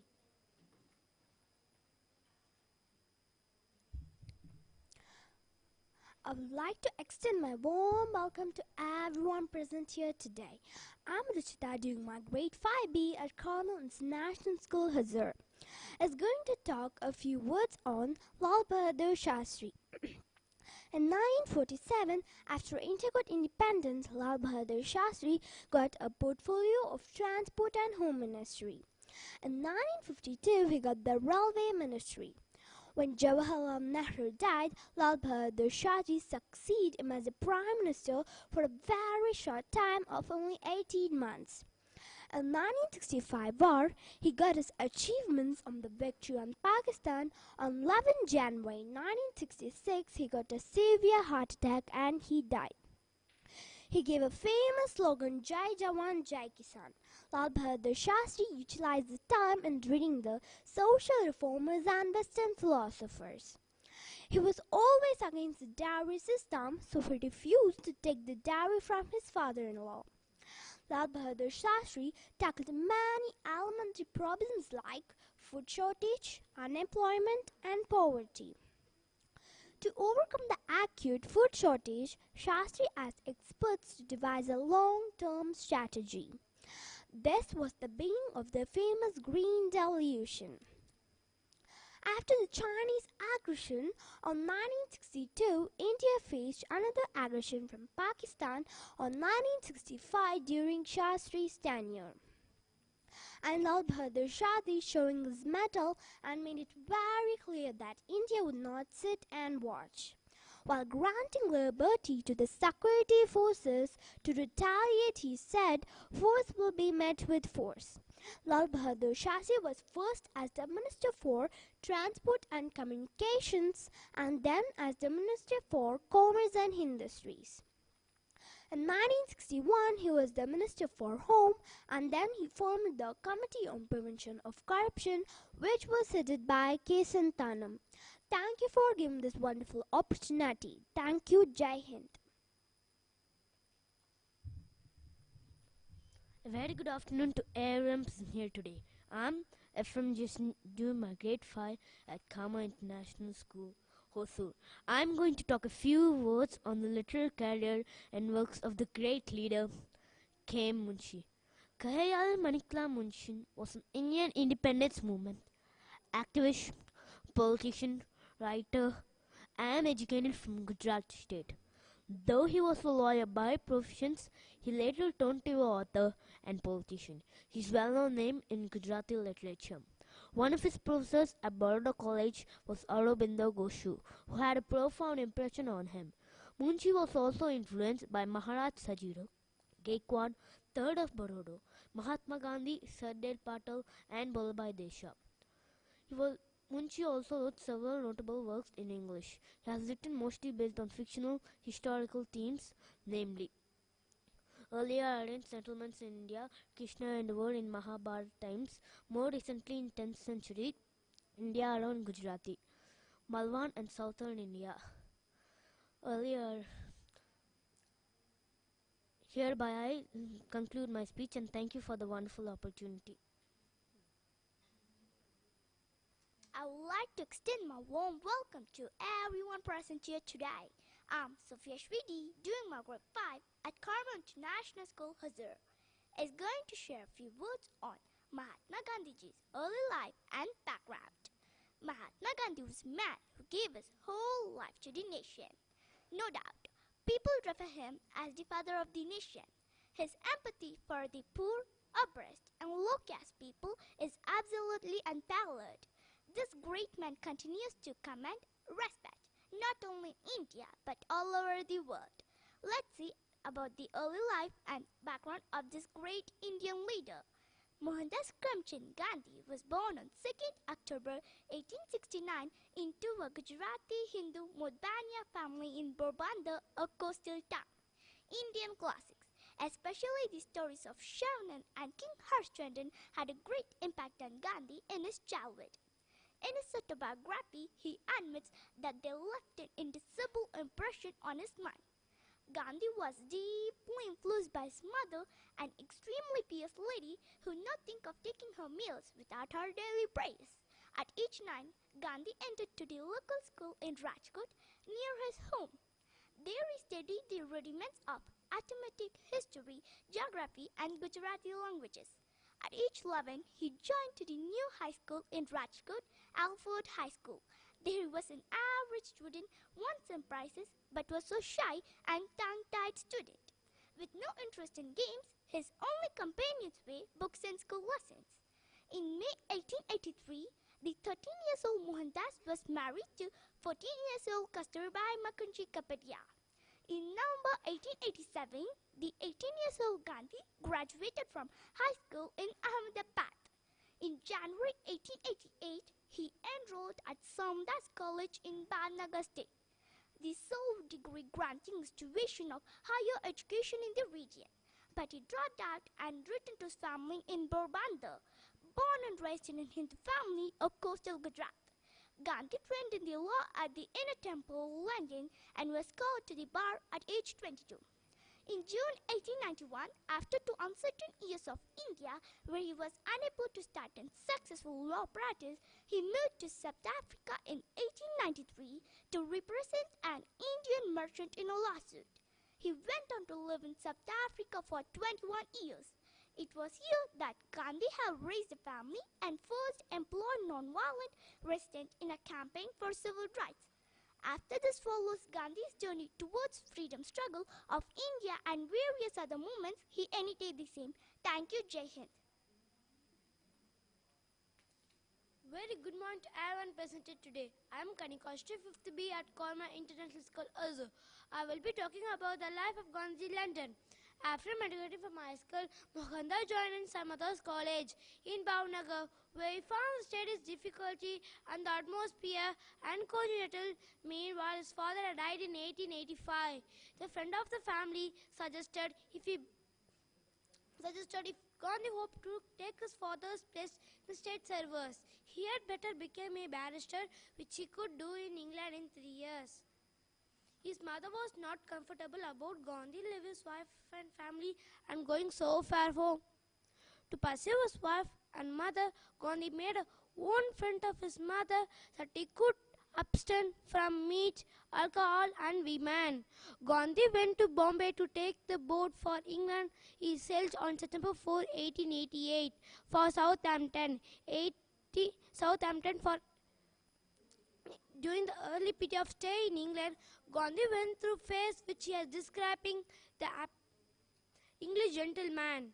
He took classes for French and the elocution and spent 3 guineas to learn ballroom dancing, but he soon realized but the foreshadowed real Gandhi, if he not become a gentleman, to gentleman his was character, the ambition was not with cherishing. Thank you, Jai Hind.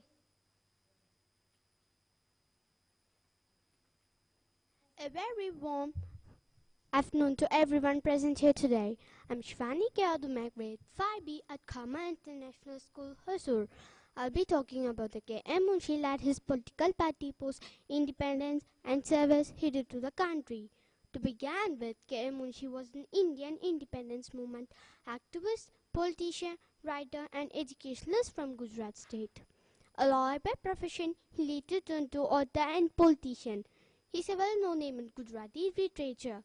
He founded Bharatiya Vidya Bhavan and Educational Trust in 1938. Munshi was a part of Indian National Congress. After independence, he joined Swatantra Party. Besides being a politician and educator, Munshi was also an environmentalist. He initiated the Van Mahotsav in 1950 when he was Union Minister of Food and Agriculture to increase area under forest cover. Since then, Van Mahotsav, week-long festival tree plantation, is organized every in the month of July all across the country and lakhs of trees are planted. Munshi served as the governor of Uttar Pradesh from 1952 to 1957. In 1959,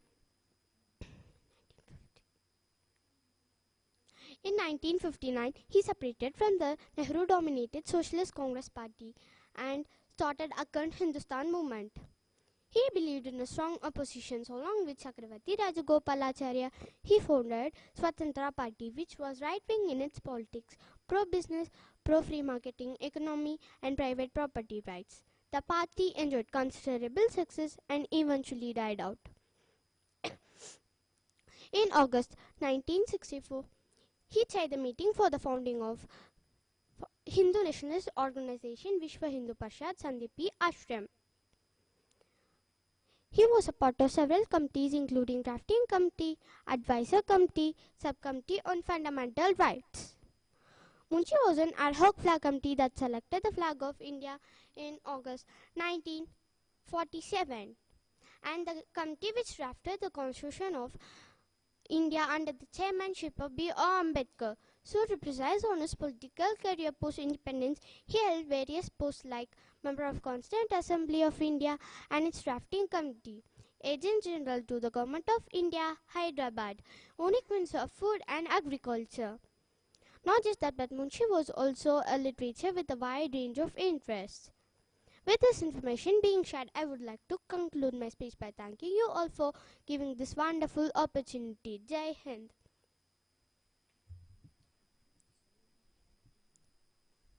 A very good afternoon to one all present here. I'm Tarun doing my grade 6 at Carmel International School. Today I'm going to talk about the great freedom fighter B.R. Ambedkar and his economics. Ambedkar was the first Indian to pursue a doctorate in economics abroad. He argued that industrialization and agricultural growth could enhance the Indian economy. He stressed investment in agriculture as a primary industry of India. According to Sharad Pawar, Ambedkar's version helped the government to achieve its food security goal. Ambedkar advocated national economics and social development, stressing education, public hygiene, community health, residential facilities as a basic amenities. He also analyzed revenue in his PhD dissertation, The Evolution of Provincial Finance in British India. In this work, various systems used by the British colonial government to manage finance in India. In 1951, Ambedkar established Finance Commission of India. He opposed income tax for low-income groups. He contributed in land revenue tax and excess duty policies to stabilize the economy. to stabilize the economy. He played an important role in land reform and state social development. His theory of state socialism has 3 points: state ownership of agricultural land, maintenance of resources that produced by the state, maintenance of, and to distribute the resources to the population. He emphasized a free economy with a stable rupee, which India has adopted recently. He advocated birth control. He advocated birth control to develop the economy, which India has adopted recently as a national policy for family planning. He emphasized equal rights for women to develop the economy. He was an economist until 1921. He wrote 3 scholar books on economics. Thank you for giving me a wonderful opportunity. Jai Hind. A very warm afternoon to everyone and of present here. I am Joshua Samuel, doing my grade 6 at Carmel International School, Hosur. I am going to share my thoughts on this earliest social political leader, Krishnan Nair Kumar. Krishnan Nair Kumar, also known as K. Kumar, was the earliest social political leader who spread the Gandhi's message in the people of the Travancore state to fight against the British under the Gandhian principles. He had close ties with well-known prominent leaders like Pandit Nehru, C.R. Das. The effort of his entire life is to bring the communal harmony. Early life. Kumar had his early education at Paravur English School and Manna Society High School in Quilon Street in Kerala. He then moved to Madurai American College for his intermediate education and Madras Presidency College for his higher studies. He was amongst the earliest in the state to have received the university education. Patriotism and Gandhi's call for non-cooperation took better of him during these days, and he began plunging himself into Gandhian, which affected his further studies. Work with Gandhi. After giving up his studies, he joined the independent movement made by Mahatma Gandhi. He also worked as a teacher at the Indraprasada Gurukul. During 1928 to 1930, he was a member at the Satyagraha Ashram. Political career. In independent India, he served as a parliament member, MP, representing the 1st and the 2nd Lok Sabha. He was an active member at the various working committees.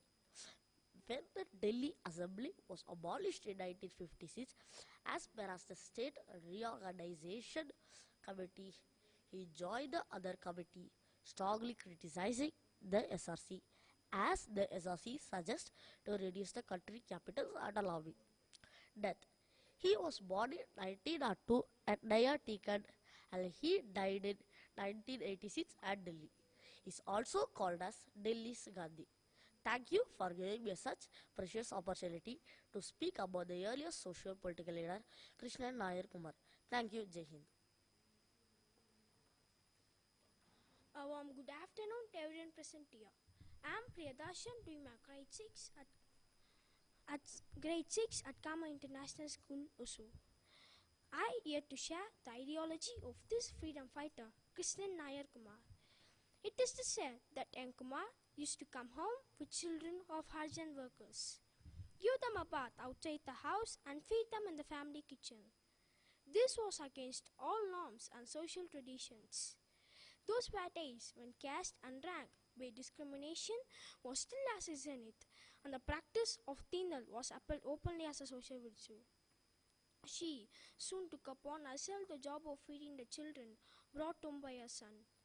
However, she insisted that her son himself had a bath in pond in front and changed into a fresh pair of clothes before entering home. It seems families' scholarly tradition also had an influence on the noble lady to change her outlook on the downtrodden. Beginnings of social political involvement. K. Kumar became a member of Indian National Congress in 1912. INC had only limited members in those days, inspired by Gandhiji. He later left higher studies at Presidency College and served the Congress from Tiruvandrum as one of its very few full-time workers of Kerala.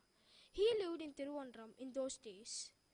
During the 20s, Kumarji received the Svedasha Bhimani as a part of his effort to inaugurate the political scene and set the tone for the national movement in Kerala. He also became the publisher and the editor-in-chief of the paper after Ramakrishna Pillai. This was a daring move which nearly forced the government. However, government took its chose not to react or retaliate immediately. K. Narayana Kurukal and Barrister A.K. Pillai helped Kumar in his effort. Kurukal was a colleague and friend of Svedasha Bhimani Ramakrishna Pillai. Beside Narayana Kurukal, R. Narayana Panikar, renowned political critic. Raman Menon, Svedasha Bhimani, Ramakrishna Pillai's wife, B. Kalyani Amma, and other prominent writers contributed the articles to the paper on a regular basis. Kumar also used to write editorials and articles to the paper on a regular basis. K. Narayana Kurukal and Barrister A.K. Pillai assisted Kumar to edit the paper, which was at the present DPA office in Thaikad, Tiruvandrum. Writer and Rabindranath Tagore's disciple K.C. Pillai, who was a student that time, used to go to a newspaper office to help Kumarji with back-end office duties. The paper was on the lines of Modern Review, published from Calcutta by Ramananda Chatterjee, and used to carry weighty articles beside regular editorials written by Kumar himself. K.C. Pillai and Awas Gopalan Nair opinion that Svedasha Bhimani remained the highest publication of the standard, so long it was the leadership of Kumar. Thank you for giving this wonderful opportunity to speak about Krishnan Nair Kumar. Thank you.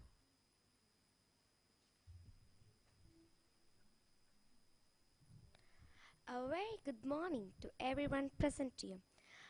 I'm Varsha of grade 6A, here to talk about Jawaharlal Nehru fundamental rights and economic policy. We live in a wonderful world that is full of beauty, charm and adventure. There is no end to the adventure we can have if only we seek them with our eyes open, said Jawaharlal Nehru. Nehru drafted the policies of Congress and future Indian nation in 1929 to 1931. He declared the aims of Congress and future Indian nation were freedom of religion, right to form association, freedom of expression of thought, equality before law for every individual without distinction of caste, color, creed or religion, protection of regional languages and cultures, safeguarding the interest of peace and abolition of untouchability, socialism and the establishment of the secular India. All these aims form the core of fundamental rights and economic policy drafted by Nehru in 1929 to 1931 and were rectified in 1931 by the Congress Party session at Karachi chaired by Vallabhbhai Patel. Nehru was one of the first leaders who demanded that the Congress Party should resolve to make a complete and exit from all ties with the British Empire. The Madras session of Congress in 1927 approved his resolution for independence despite Gandhi's criticism. At that time, he formed a group for Independence India League for Independence India League. Gandhi agreed to Nehru's demand and proposed a resolution that called British to grant dominion status of India from 2 years. If the British failed to meet the deadline, the Congress would call upon all Indians to fight for complete independence. Nehru was one of the leaders who objected the time given to the British. He pressed Gandhi to demand immediate actions from the British. Gandhi agreed to Nehru's demand and proposed a resolution. Thank you for giving this wonderful opportunity to talk about Jawaharlal Nehru fundamental rights and economic policy. Thank you. Hello friends, I would extend my warm welcome to everyone present here. I am Litika Anjali doing my grade 6 in Carmel International School, Hosur. is going to share a few words about struggle for independence from World War II. The policy of being too cautious is the great risk of all, said Jawaharlal Nehru. When World War II began, Viceroy Litinogo as under-literate declared India a belligerent side of Britain. Without consulting the Indian representatives, Nehru hurried back to visit to China, announcing that in conflict word between democracy and fascism, I should like India to play with full part and throw all the resources into struggle for a new order. After much deliberation, the Congress under Nehru informed the government and would cooperate with British but on the certain conditions. First, Britain must give an assurance for full independence after the war and allow the Constituent Assembly. Second, although the Indian armed forces remain under the British Commander-in-Chief, India must be included immediately in the central government and would cooperate with British but on the certain conditions. Nehru presented Lord Litinogo with these demands. He chose to reject them. The deadlock was reached. The same old game was played again. Nehru wrote bitterly to Gandhi that the background is same, the epics are same, and the result must be same. Before the crucial announcement, Nehru agreed Jinnah and the Muslim League to join the protest, but Jinnah declined. As the Nehru firmly placed on the side of democracy and freedom during the time when the world was under the threat of fascism. He and Bose would split into 1930s.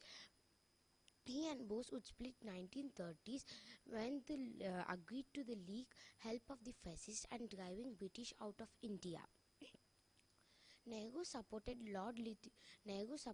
Republicans who were against Franco's Spanish Civil War. Nehru and his side V.K. Krishna Menon visited the Span and declared the Republicans when Benito Mussolini, dictator of Italy, desired to meet. Nehru refused him. Some say that Jawaharlal and I were exchanged. Became a co-workers and it said so some years. Raji, but Jawaharlal will be my successor. After spending here in jail, Nehru released with Congress prisoners 3 days before bombing Pearl Harbor in Hawaii. Thank you all for giving this golden opportunity to talk about Jawaharlal Nehru struggle for independence World War II. Thank you. Jai Hind. I extend my warm welcome to everyone present here. I, J.K. Vedikashri, doing my grade 6 at Carmel International School, Hosur. I'll be talking about Prime Minister of India, 1947 to 1964, that is Jawaharlal Nehru. India is known for innocence and the insulation of childhood, the passion and the abandon of the youth, and the ripe wisdom of maturity that come from a long experience of pain and pleasure, and over again she has knew her childhood, youth, and age, said Jawaharlal Nehru. Nehru served as a Prime Minister for 18 years, first as the interim Prime Minister and in 1950 as a Prime Minister of Republic of India, Republicanism. In July 1946, Nehru pointedly observed and said that any princely state which refused to join the Constituent Assembly would be treated as an enemy state. Vallabhbhai Patel and the Vipin were more considerate towards the princes, and in May 1947 he said, independent India would not accept divine rights of kings. In January 1947, he declared that any princely state which refused to join the Constituent Assembly would be treated as an enemy state.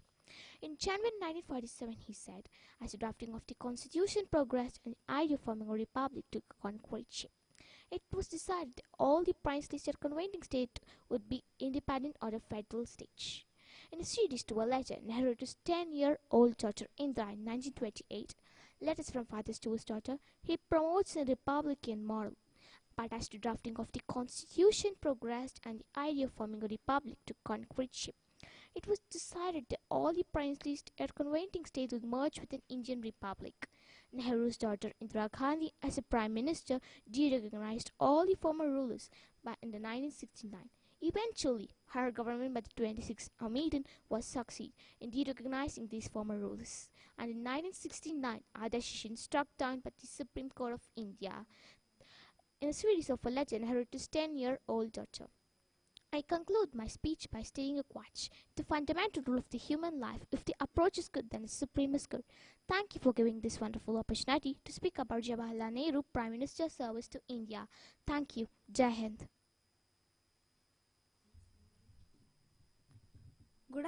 A very good afternoon to everyone present here. I, Jishnu, doing my grade 6 at Carmel International School. Today, I am going to speak a topic about the agriculture policies made by Jawaharlal Nehru. Under Nehru leadership, the government attempted to develop India quickly by embarking on the grain reform and rapid industrialization. A successful land reform and a giant abolished land holdings, but effort to redistribute the land by placing limits on the land ownership failed. Attempts to introduce large-scale cooperative farming were frustrated by the land-owning rural elites who formed the core of the powerful right wing of the Congress and had a considerable power to oppose Nehru's effort. And agriculture production expanded into 1960s and additional land was brought under cultivation and some irrigation projects on an effect. The establishment of agriculture universities, model land-grant colleges in United States helped in development of the economy. Thank you for giving this wonderful opportunity to speak the topic about the agriculture policies made by Jawaharlal Nehru. Jai Hind. I would like to extend my warm welcome to everyone present here. I am Fatima, doing my grade 6A at Carmel International School, Hosur. Is going to share a few words about social policies made by Jawaharlal Nehru. Education. Nehru was a passionate advocate of education for India's children and youth, believing it essential for India's future progress. His government oversaw the establishment of many institutes of higher learning, including All India Institutes of Medical Science, the Indian Institutes of Technology, the Indian Institutes of Management, and the National Institutes of Technology. Nehru also outlined a commitment in his 5-year plans to guarantee free and compulsory primary education to all of India's children. Nehru also launched initiatives such as provision of free milk and meat to the children to fight malnutrition. Adult educational centers, vocational and technical schools were also organized for the adults, especially in the rural areas. Under Nehru, the Indian Parliament enacted many changes in Hindu law to criminalize caste discrimination and increase legal rights and the social freedoms of women. Nehru specifically wrote Article 44 of the Indian Constitution under the Directive Principles of State Policy, which states, "The state shall endeavour to secure for the citizens a uniform civil code throughout the territory of India." The article has formed the basis of secularism in India.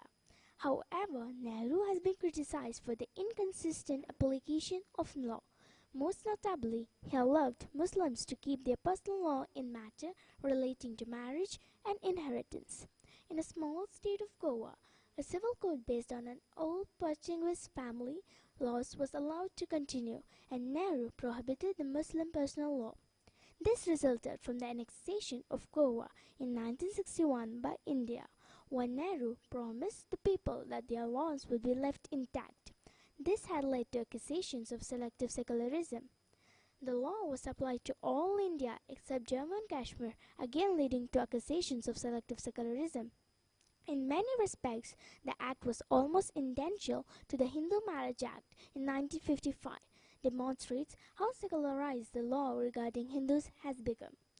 Under the act, polygamy was illegal, intentional, and succession would be covered by the Indian Succession Act. Rather than the respective Muslim personal law, divorce would be governed by the secular law, and the maintenance of the divorced wife would be along the lines to set down in the civil law.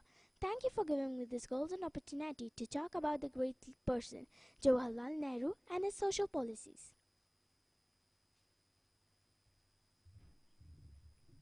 A very good afternoon to everyone present here. I am Jeremiah, doing my grade 6 at Carmel International School, Hosur. I am going to talk about non-life movement made by Jawaharlal Nehru.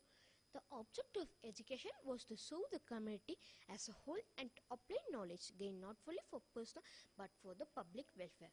On the international scene, Nehru was an opponent of military action and influences. He was strong and supported to United Nations. except when he tried to solve the Kashmir question. He pioneered the policy of non-alignment and the co-founder of the non-alignment movement, nation processing neutrality between rival blocs, nation led by US and the USSR. He sought and established a warm and friendly relationship with China in 1950 and hoped to act as an intermediary to bridge the Gulf and tension between communist state and the Western blocs. Nehru was the key organizer of the Banjang Conference in 1955, which brought 29 newly independent nations from Asia and Africa. He designed to galvanize non-aligned movement under Nehru's leadership. He endorsed his key leadership opportunity on the world stage where he would bring the emerging nation. Instead, the Chinese representatives Zhou Enlai, who downplayed their evaluation, communism, and acknowledged the right of all nations can choose their own economic and political system, including even the capitalism upstage them. Nehru and his top foreign policy aide, V.K. Krishnamohan, who gained an international publicity as a rude and undiplomatic. So said privately, I have never met an arrogant man than Mr. Nehru, and senior Indian Foreign Office official characterized Mohan as a world's outstanding statesman but the world's worst diplomatic, adding that he was often overbearing, stylish and vindicate. I want to conclude my speech by stating the qualities of Nehru to be success in life, in education. Thank you for giving me a wonderful opportunity. Jai Hind.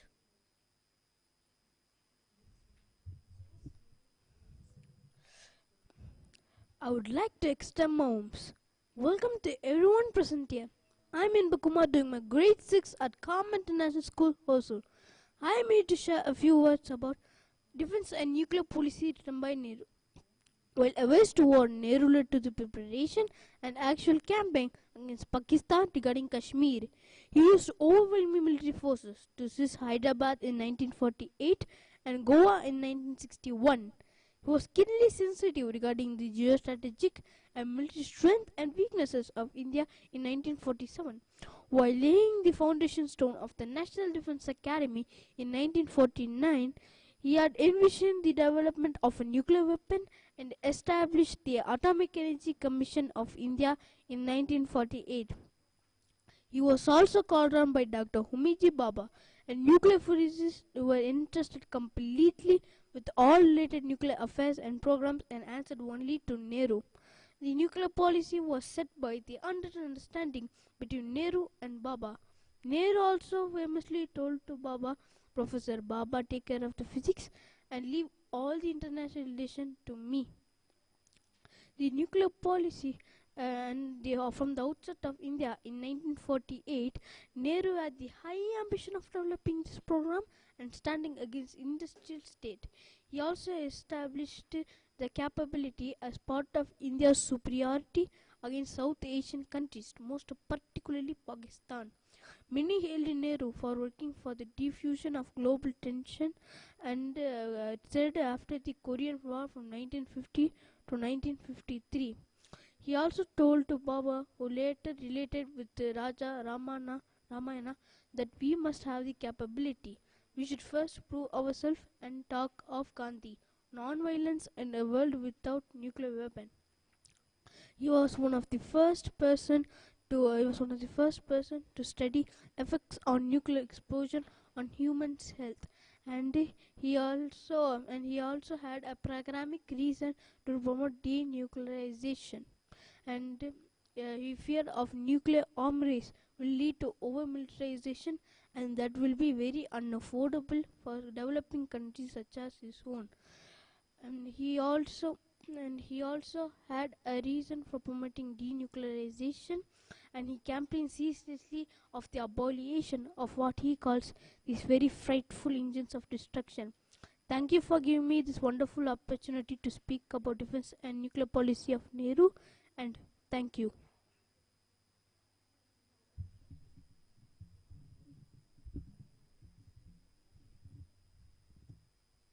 A very good afternoon to everyone present here. You here during my grade 6 at Carmel School, Hosur. I'm going to talk about Rani Antiba. She was the Indian freedom fighter and the king of Madhya Pradesh, and opponent of British East India Company during the Indian Rebellion of 1857. Avantibai was born on 16th August 1831 into a Zamindar family. She is known to be extremely independent well trained in her childhood years. She was not only skilled in military strategy and strategies but also fully capable of archery, horse riding, and using a pen. Her political and combat education made her a good candidate for ruler. With the word spreading out her skills in charming personality across the Narmada Valley, she was accepted and well suited for the bride of King's son. Given how capable and well at the young age, she was married to Vikramaditya Lodi of Ramgarh. Given how capable and well suited she was overtaking the rule, there is no surprise that when her husband became also considering, she was the one who took his husband's power. Although her kingdom flourished under her rule, but the British did not approve her sitting in his husband's power.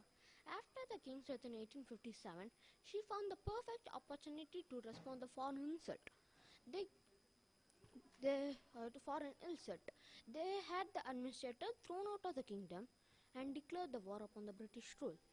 The Rani Antibai's own people railed her to become the leader of the rebellion. Her influence had made multi-central regions joining her armed fight. She raised the army of 4,000 peoples, leading them to the war.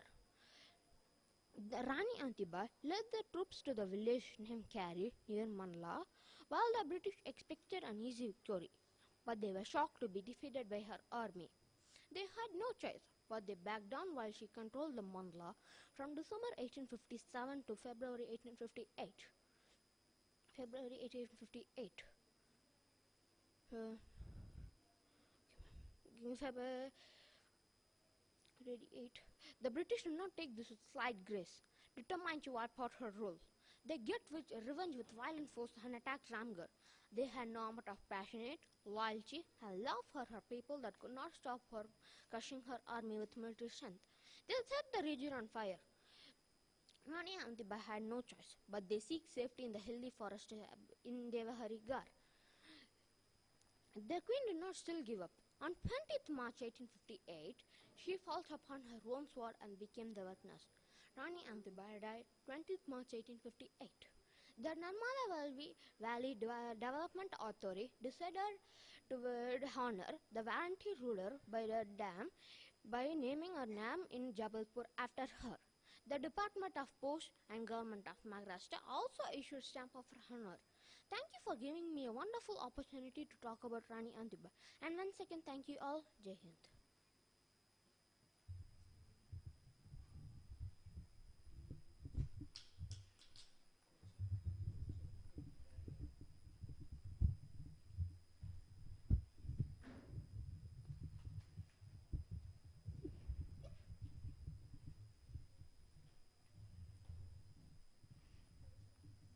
A very good morning to a very good afternoon to everyone present here. Today I'm Asfia doing my grade 6 at Carmel International School, Hosur. I'm going to talk about Sardar Patel on focus of leading India. Sardar Patel was a senior leader of Indian National Congress. After independence, he became India's first deputy prime minister. His full name is Vallabhbhai Zavarbhai Patel. On this first anniversary of independence, Patel was appointed as the Home Minister of India. Patel practiced law at Godhra Bosed and Anand in Gujarat. After passing their bar examination, he borrowed books from senior lawyer. At 36, Patel travelled England and enrolled in a Middle Temple in a school of barrister. He finished 36 months course within just 30 months and he topped their final examination. Despite of no having process of the college experience. In the initial stage of the freedom movements, Patel was not interested in the politics or principle of Mahatma Gandhi. However, after meeting Gandhi in Godhra, Patel was joined Congress and he became a secretary to the Gujarat Sabha that became Congress stronger later. On Gandhi's call, Patel quit his job and he joined the movement to fight the expansion of tax. In Kheda at the time was plague and famine.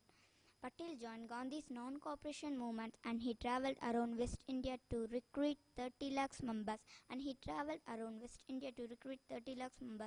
and it was collected by 1.5 million of the party fund. He worked hard against alcohol consumption, untouchability, caste discrimination, for women emancipation, Gujarat and outside. When Mahatma Gandhi was imprisoned, Patel asked to lead a satyagraha movement in Nagpur. 1923, the British law banning and hoisting of the Indian flag. To honor him, this birth anniversary, Relitika Acta, was every year.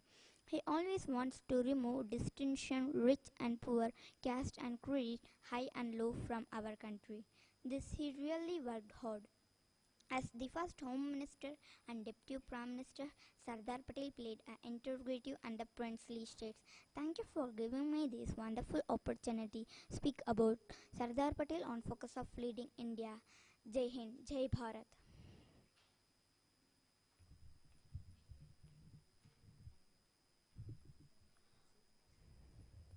A very warm welcome to everyone. A very warm welcome to everyone present here. I am Sajivan doing my grade 6 at Carmel International School. Also, is going to talk about Krishna Nayak Kumar into the thick of freedom struggle. Kumarji was the president of Tiruvangur Congress Committee and was also in charge of Gandhi's Tiruvangur tour more than once. Beside Mahatma Gandhi,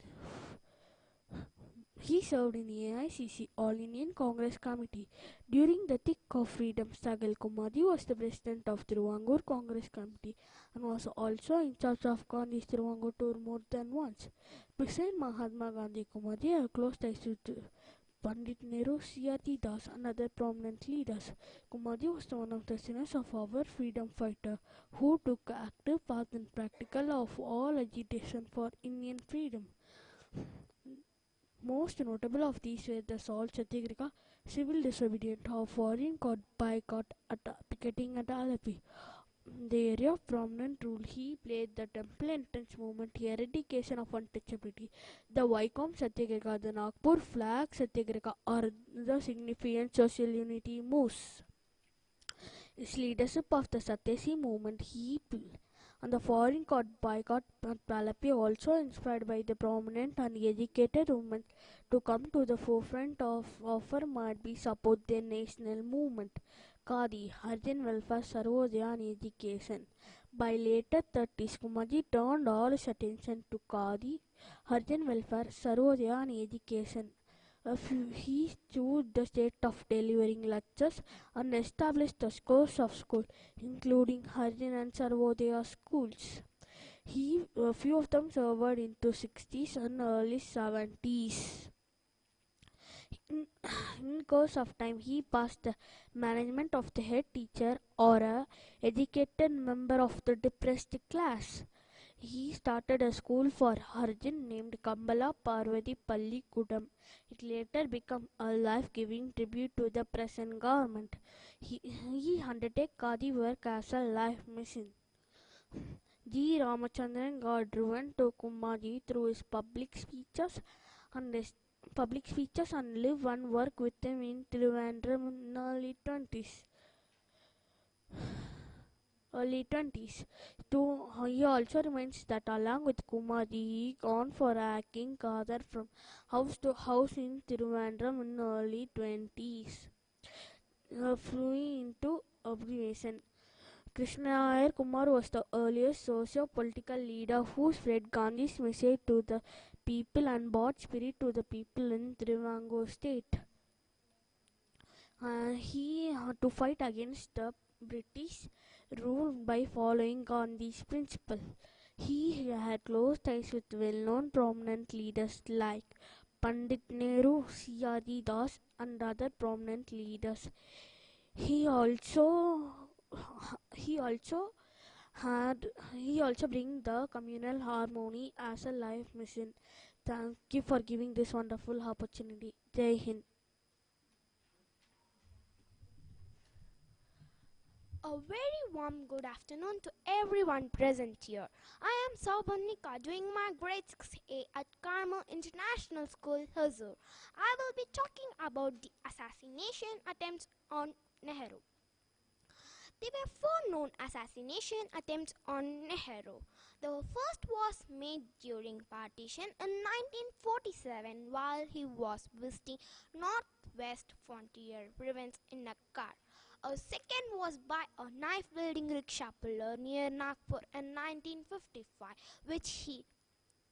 The third attempt took place in Bombay in 1956. The fourth was failed bombing attempt on train tracks in Maharashtra in 1961. Despite threats to his life, Nehru dismissed having too much security around him and did not like to disturb traffic because of his movements. Death. Nehru's health began declining steadily after 1962 and he spent months recuperating in Kashmir through 1963. Some historians attribute this dramatic decline to his surprise and chagrin over the Sino-Indian War, which he perceived as a betrayal of trust. Upon his return from Dehradun on 26 May 1964, he was feeling quite comfortable and went to bed at about 23:30 as usual. He had a restful night until about 6:30. Soon after he returned from the bathroom, he complained of pain in the back. He spoke to the doctors who attended on him for a brief while and almost immediately he got collapsed. He remained unconscious until he died early in the afternoon. The death was announced in Lok Sabha at 14 hour local time on 27 May 1964.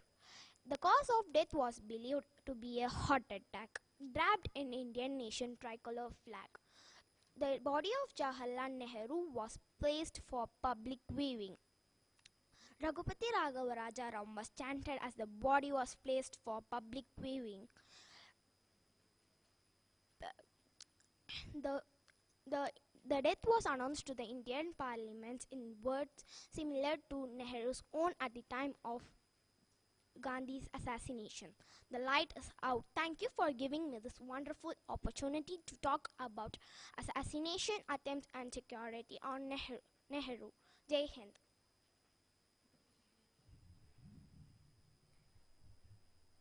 A very good afternoon to everyone present here today. I am Hanushka P. doing my grade 6 at Carmel International School, Hosur. It's my pleasure to talk about Prithalata Vadeda. Prithalata Vadeda was a young revolutionary freedom fighter who was born on 5th May 1911 at Dalkat village in modern-day Bangladesh. Prithalata Vadeda was born to Jagabandhu Vadeda, a clerk working with Chittagong municipality, and his wife Pratibha Mai Devi at Chittagong. She studied in a school Chittagong and called a meritorious student. She was inspired by a valiant freedom fighter Rani Lakshmibai of Jhansi. After finishing her schooling, she took admission in Eden College in Dhaka. In her intermediate exam, she stood first in Dhaka board. After this, Prithalata went to Calcutta to pursue the graduation in psychology at Benthean College. After completing her education, she returned to her native Chittagong and took a job as headmistress in a local school. At that time, in June 1932, Prithalata met another revolutionary leader, Suresen, in Dhaka. She was keen to join the revolutionaries and drive away English from India. Some of the revolutionaries objected women being on board, but Prithalata was permitted to join this group since it was conjectured that women could be useful in transporting weapons as they would not attract as much suspicion as the male counterparts. At that time, Suresen decided to assassinate a police officer in Chittagong called the Craig. However, in mistaken identity, another officer was killed by the revolutionary Ramakrishna Biswas and Kapilta Chakravarti. After the act, they both were arrested and Biswas sentenced to death and Chakravarti deported to Cellular jail in Port Blair. As part of Suresen group, Prithalata was a part of several raids and attacks in power of British in India like telephones, telegraph offices and the reserve police line. There was a British exclusive club called the Prachali European Club which attracted the attention of British. This board reportedly had a board which said that the Indians and dogs are not allowed. Suresen decided to attack the club and torch it. The D-Day was fixed as 27 September 1932. Prithalata was designed as the leader of this attack. All the group members were provided potassium cyanide to consume if caught. On the assigned day, Prithalata led the gang. She was dressed as a Punjabi man. The attack commenced at 10:45 p.m. They all barged into the club, which that time had about 40 people inside the club. Some of the British officers started shooting back again. Prithalata sustained a bullet injury then. She was just 21 years old. Prithalata, who was sure to be caught by the British, swallowed the cyanide pill and paid the ultimate sacrifice to the cause of nation. Her body was recovered and identified by the police next day. Prithalata is remembered as an inspirational woman who showed no fear in face of adversity. Despite her valiant sacrifice, her name is recognized in average school student in India. However, there are many schools and places named her after in India and also in Bangladesh. Thank you for the opportunity to talk about Prithalata Vadeda. Thank you. Jai Hind.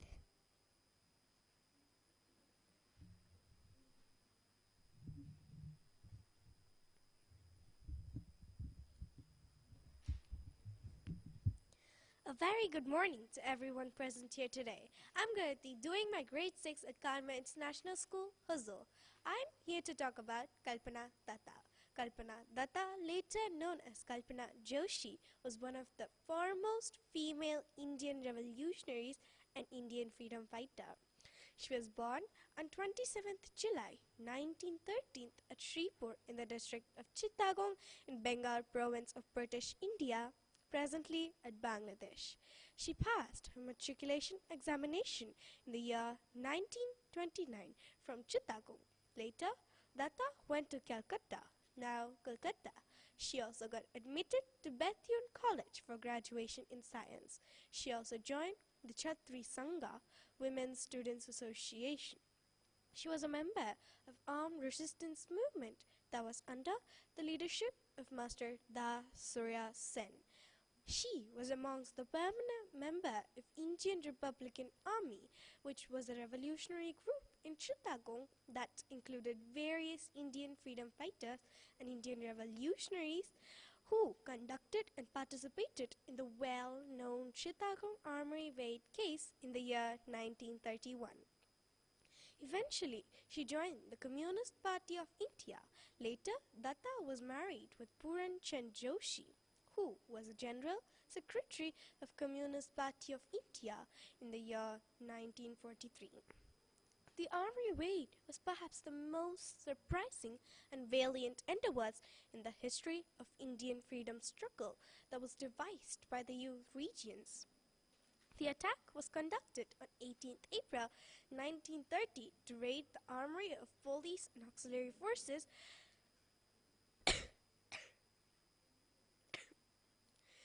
in Chittagong in Bengal province during the rule of British Empire in India. The Indian Republican Army was led by Master Da Surya Sen and other permanent members, included Kalpana Datta, Prithalata Vadedar, Anand Gupta, Jivan Ghoshal, Ananta Singh, Tarakeshwar Dastidar, Ardendu Dastidar, Harigopal Bal, Tegra, Sasanka Datta, Naresh Roy, Subodh Roy, Ambika Chakrabarti, Nirmala Sen,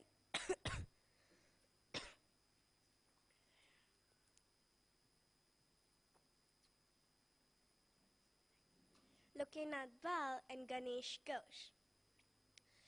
She was a member of Indian Republican Army, Chittagong branch, and was a part of armed resistance group that was led by Master Da Surya Sen in the year 1931. She was delegated with the transportations of explosives and other supplies from Calcutta. She, along with Prithalata Vadedar, was entrusted by Surya Sen to attack the European Club in Chittagong in September 1931. But Datta was arrested while carrying out an inspection of the area 1 week before the attack. After her release on her bail, she went underground. On 17th February 1933, their hideout was raided by the British Indian police and Surya Sen was arrested, but Datta managed to escape. Later, she detained in the year 1943.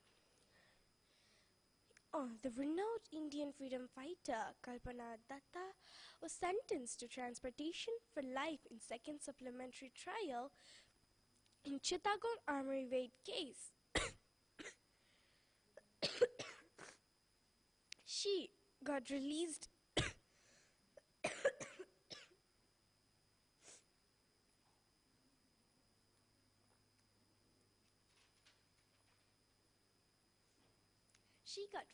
in the year 19th May 1933.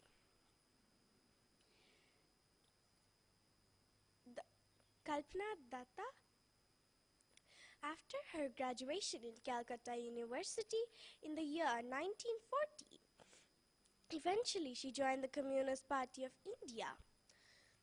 She was married with Puran Chand Joshi in the year 1943. Kalpana Datta had two sons, Suraj and Chand. Chand Joshi was a well-known journalist who was employed in Hindustan Times. Kalpana contested in elections in Bengal Legislative Assembly. Although she did not win, Kalpana died on 8th February 1995 in Calcutta. Thank you for giving this wonderful opportunity.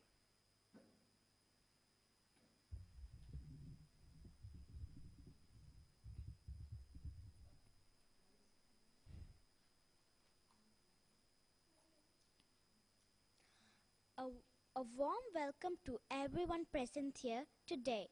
I'm Kirtana, doing my grade 6 at Carmel International School, Hosur. I'm here to talk about Kanatkalata Baru, known as Birbala, is remembered even today for her courage and labor with which she brought the British.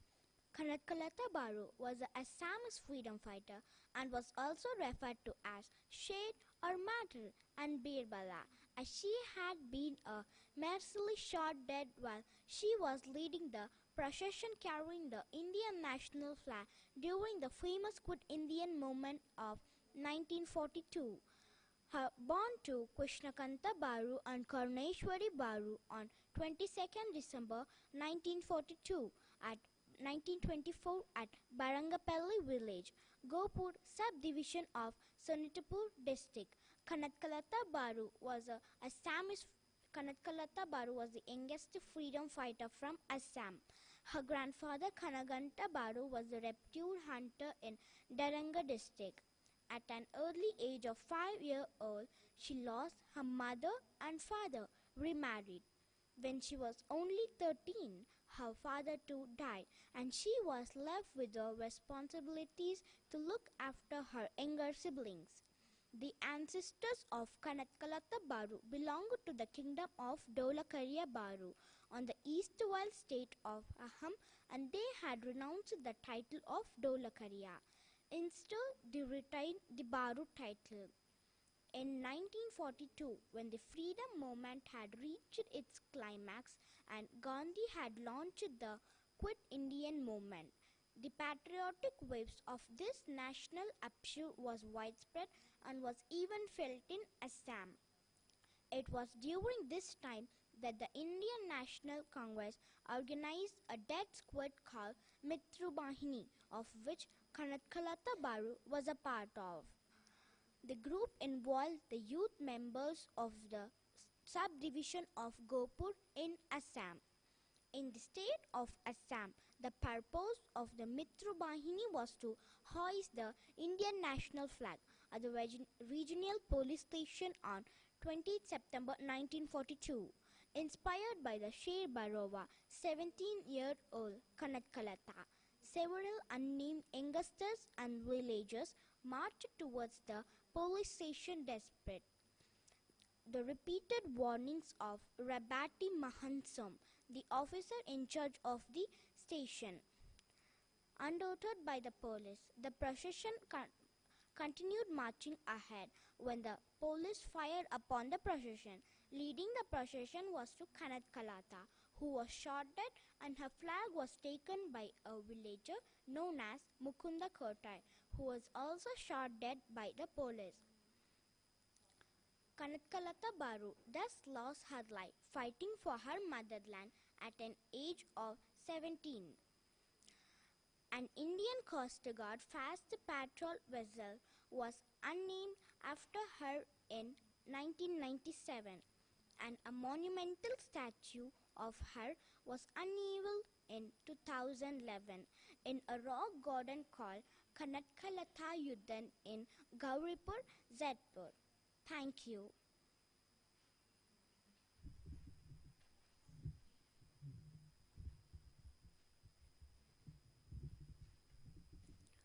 A very good afternoon to everyone present here today. I'm Rashmika doing my grade 6 at Carmel International School, Hosur, going to talk about the revolutionary actor Rani Jind Kaur and her death. Maharani Jind Kaur, popularly known as Rani Jindal. She was the last and the youngest wife of Maharaja Ranjit Singh, one of the most remarkable rulers of 19th century history and founder of Sikh Empire, whose boundaries stretched from Kabul to Kashmir and borders of Delhi.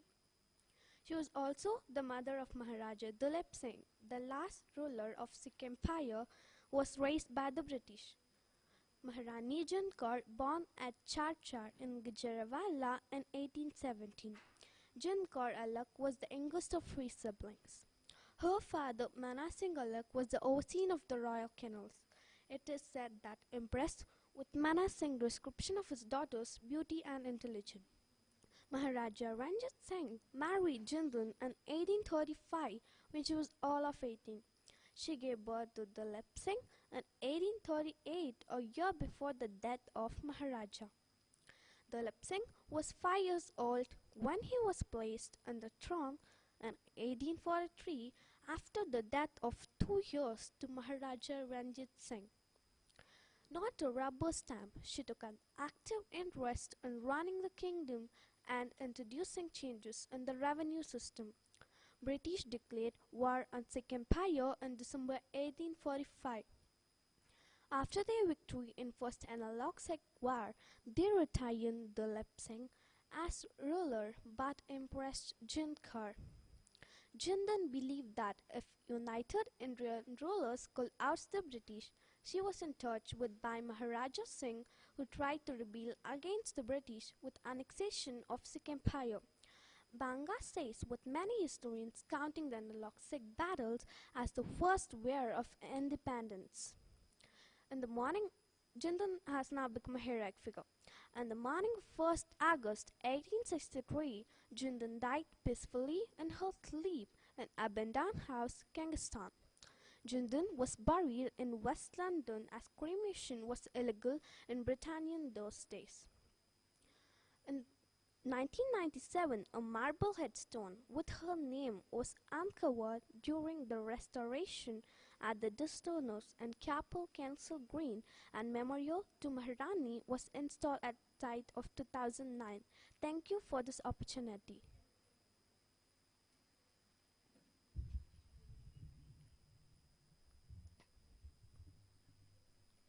A very good afternoon to everyone present here today. I am Saishanu doing my grade 6 at Carmel International School, Hosur. It's my pleasure to talk about the great courage and confidence of Binadas, hailing Bengal. Binadas was a member of Chhatri Sangha, a semi-revolutionary organization for women in Kolkata. Binadas was an Indian revolutionary and nationalist from West Bengal, born on 24th August 1911. Binadas was an Indian revolutionary in independent movement of Indian history. At the time, Binadas was 21 years old on 6th February in 1932 in the Convocation Hall of the University of Calcutta. The outgoing British governor, Bengal, Stanley Jackson, was delivering a speech packed of fresh graduates. Unbeknownst to all, the female students had snuck with the loaded revolver and considered with her graduation growth. Moment into the speech, the student rose from a seat, rushed towards the dais and opened fire. An young lady made an historical event for its own national and its freedom.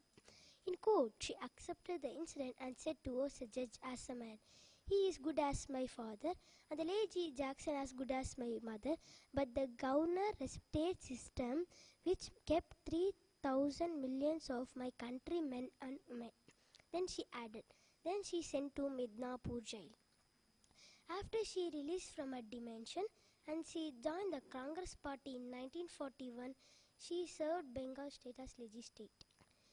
In 1942,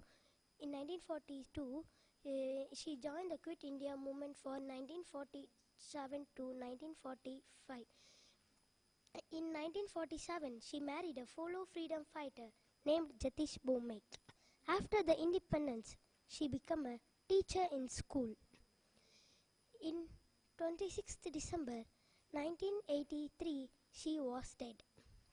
She was brave and talented freedom fighter in our record.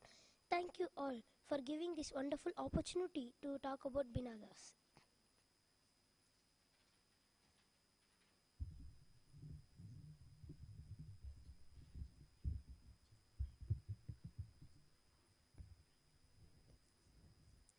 A very good afternoon to everyone present here today. I'm Kanishka P, doing my grade 6 at Carmel International School, Hosur. My pleasure to talk about Ram Manohar Lohia. He was influenced by Mahatma Gandhi and participated in Satyagraha March when he was just 10 years. State restricted opportunity. Restricted opportunity contrasts ability.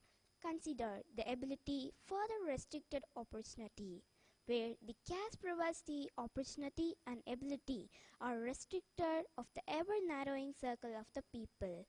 When he entered to the later political career as a member of Congress Socialist Party, Lohia joined with the party when he left Congress. He remained as a member of Socialist Party. It infused in 1952 with Kisan Manchto Praja Party to form the Praja Socialist Party. He lost to Nehru in 1962 general election in Hosur. In 1963, Lohia became a member of Lok Sabha after by-election in Farrukhabad. In 1965, merged the Socialist Party into ranks to form the Samyukta Socialist Party. These two socialist factions merged, split and remade several times. In 1967, Lohia played an instrumental role in formation of non-Congress government in Uttar Pradesh. This alliance was formed by Lohia and the Bharatiya Jan Sangh leader Nanuji Deshmukh. He won Lok Sabha general election of 1967 from Kannauj, but he died a few months later. His prominent library work, Marx, Gandhi and Socialism, is a masterpiece, and the services of those reference of those students economic and sociology. Thank you all for giving this opportunity.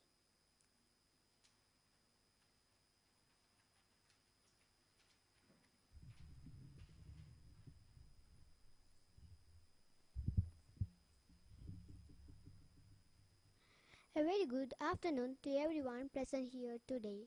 I am Eileen, doing my grade 6 at Carmel International School, Hosur. I am going to talk about Vinayak Damodar Savarkar. I want to talk about Vinayak Damodar Savarkar. I want to start from his early life. Vinayak Damodar Savarkar was an Indian nationalist who was a prominent member of a political party and a nationalist organization, Hindu Mahasabha. Savarkar was an Indian nationalist who was a prominent member of a political party and nationalist organization, Hindu Mahasabha. Savarkar was a lawyer by profession and also a passionate writer.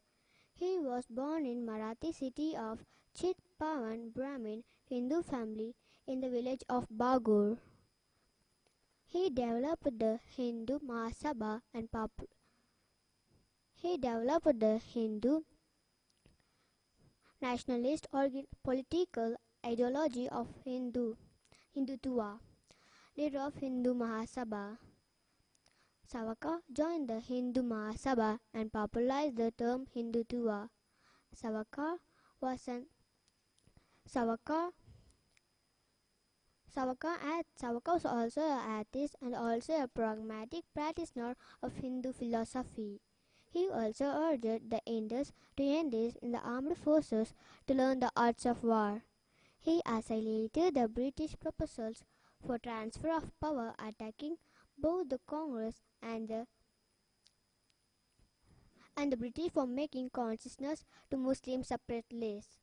Thank you all for this opportunity to share my knowledge about the great freedom revolution, Vinayak Damodar Savarkar.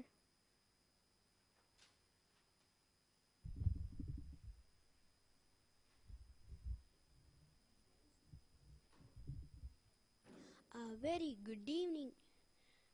A very good evening to everyone present here today. I am Ashwat, doing my grade 6 at Carmel International School, Hosur. Oh, motherland, sacrifice for you is life. Living without you is death, said Vinayak Damodar Savarkar.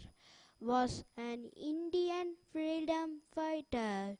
He advocated the dismantling system of caste in Hindu culture. His political philosophy had the elements of rationalism and positivism. Now I am going to talk about his alliance with Muslim League and others. The Indian National Congress has won a massive victory in 1937 provisional elections, decimating the Muslim League and Hindu Mahasabha. However, in 1939, the Congress ministers had resigned in the protest against Viceroy Lord Linlithgow's action, declaring the India to be a belligerent country in the Second World War without consulting the Indian people. This led to the Hindu Mahasabha under Savarkar's presidency, joining hands with the Muslim League and other parties to form a government in certain provinces. This led to the Hindu Mahasabha. Such coalition government were formed in Sindh and Bengal. In Sindh, Hindu Mahasabha members joined with Ghulam Hussain Hidayatullah's Muslim League government. In Savarkar's own words, witnesses only fact that recently in Sindh, Hindu Sabha on invitation had taken the responsibility of joining hands with the League itself, running a coalition government. In the northwest frontier province, Hindu Mahasabha members joined hands with Sardar Aurangzeb Khan, the Muslim League, to form a government in 1943.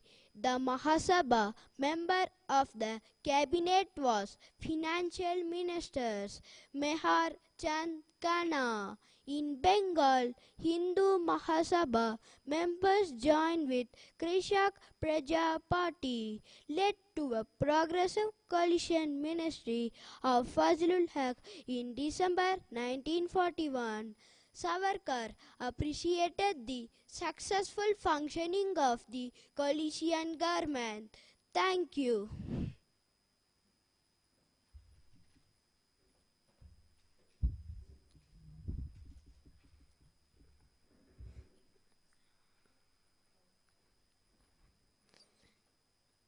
A very good morning to everyone present here.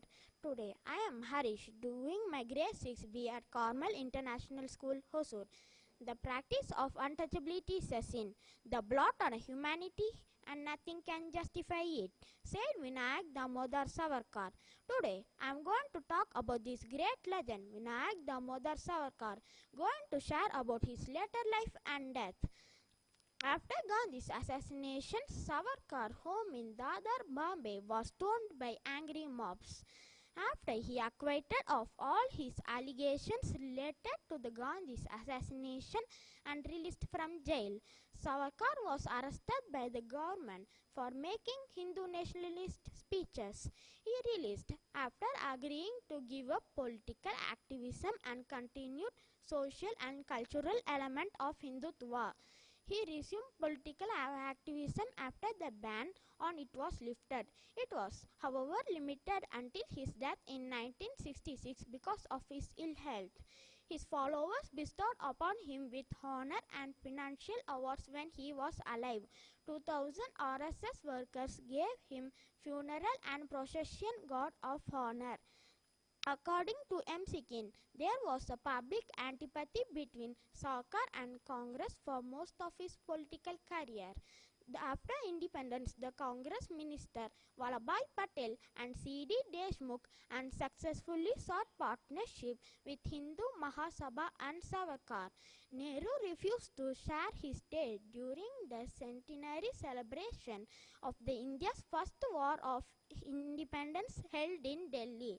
However, after the death of Nehru, the Congress government under Prime Minister Shastri started to pay him monthly pension. On 8 November 1963, Savarkar's wife Yamuna died. On 1st February 1966, Savarkar renounced food, medicine and water, in which he termed as Atmarpan. Before his death, he has written an article titled Atmahitya Nahi Atmarpan, in which he argued that when one's life mission is over, the ability to serve society is left no more. It is better to end the life will rather than waiting for death. His health was extremely serious before his death on 1966 in his residency in Mumbai. Prior to his death, Sarkar asked his relatives to perform funeral and procession rituals of 10th and 13th day of Hindu faith. The political indifference to Savarkar continued long after his death. Thank you for this opportunity to share my knowledge about this great freedom revolutionist Vinayak Damodar Savarkar. Thank you.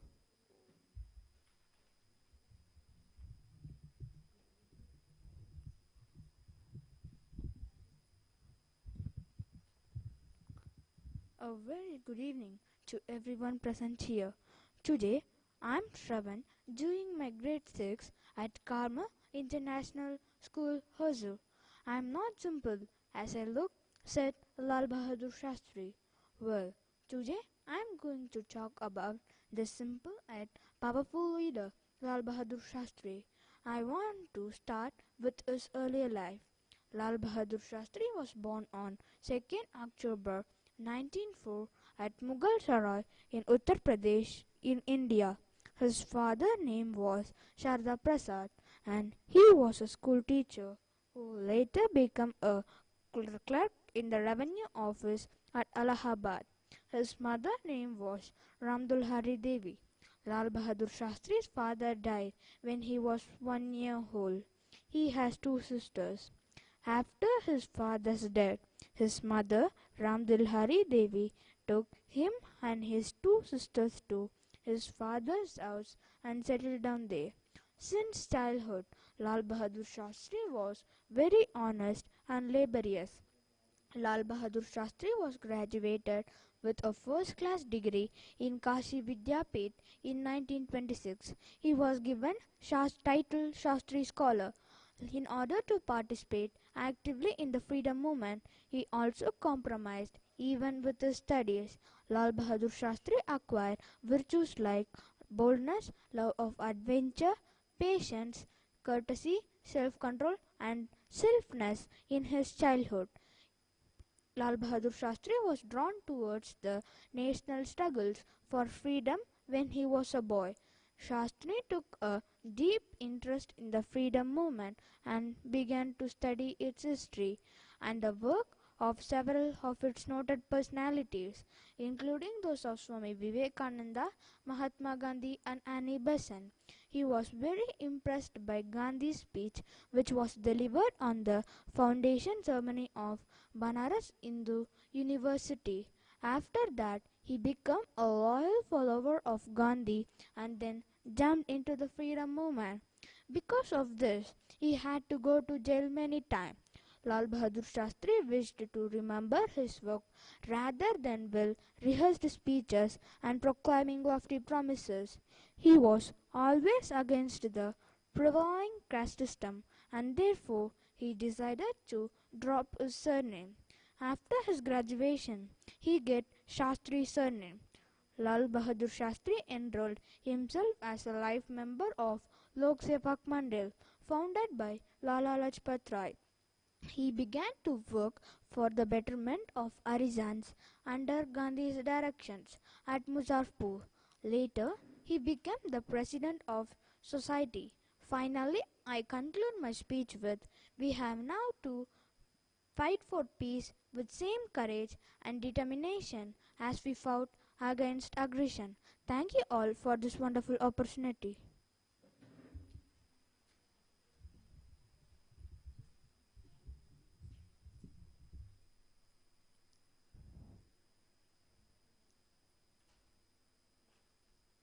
A very good evening to everyone present here today.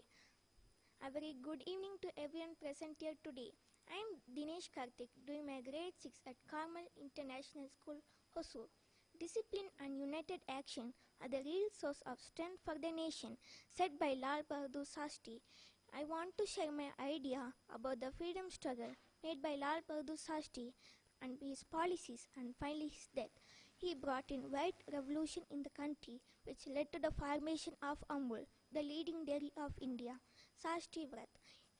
India was facing a situation where people did not find one meal to save themselves. He urged the public to voluntarily give away one-time meal to save India from this crisis. Eateries also followed the same by closing on Monday evenings. Adoption of new methods to grow crops in India was promoted extensively during this prime ministerial era. Nehru considered China as his friend, which backstabbed India. He did not agree to top up the Indian defense budget in 1961, despite being warned by the Chinese aggression. The outstanding slogan, Jai Jawan, Jai Kisan, given by him during the Indo-Pak War of 1965. Ministry of Information and Broadcasting commemorated Shastri even after 47 years of his death on his 48th Martyrs' Day. Shastri took a bold step in an ailing economy which was suffering due to inflation. The war formally ended with the Tashkent Agreement on 10 January 1966. He died the following day in Tashkent. It was reported to be a cardiac arrest, but his family was not satisfied with the proffered reason. He was posthumously awarded the Bharat Ratna. Upon his death, Gurjalilal Nanda once again assumed the role of acting Prime Minister until the Congress Parliamentary Party elected Indira Gandhi over Morarji Desai to officially succeed Shastri. The Indian government released no information about his death, and then the media was kept silent. A query was later posed by Anuj Shah, author of CIA's Eye on South Asia, under the Right to Information Act, to declassify a document supposedly related to Shastri's death. The death of Lal Bahadur Shastri was considered to be one of the biggest unsolved mysteries of Indian politics. Shastri was known for his honesty and humility throughout his life. He was posthumously awarded the Bharat Ratna, and a memorial Vijaygat was built for him in Delhi. Thank you all for giving me this wonderful opportunity to talk about Lal Bahadur Shastri.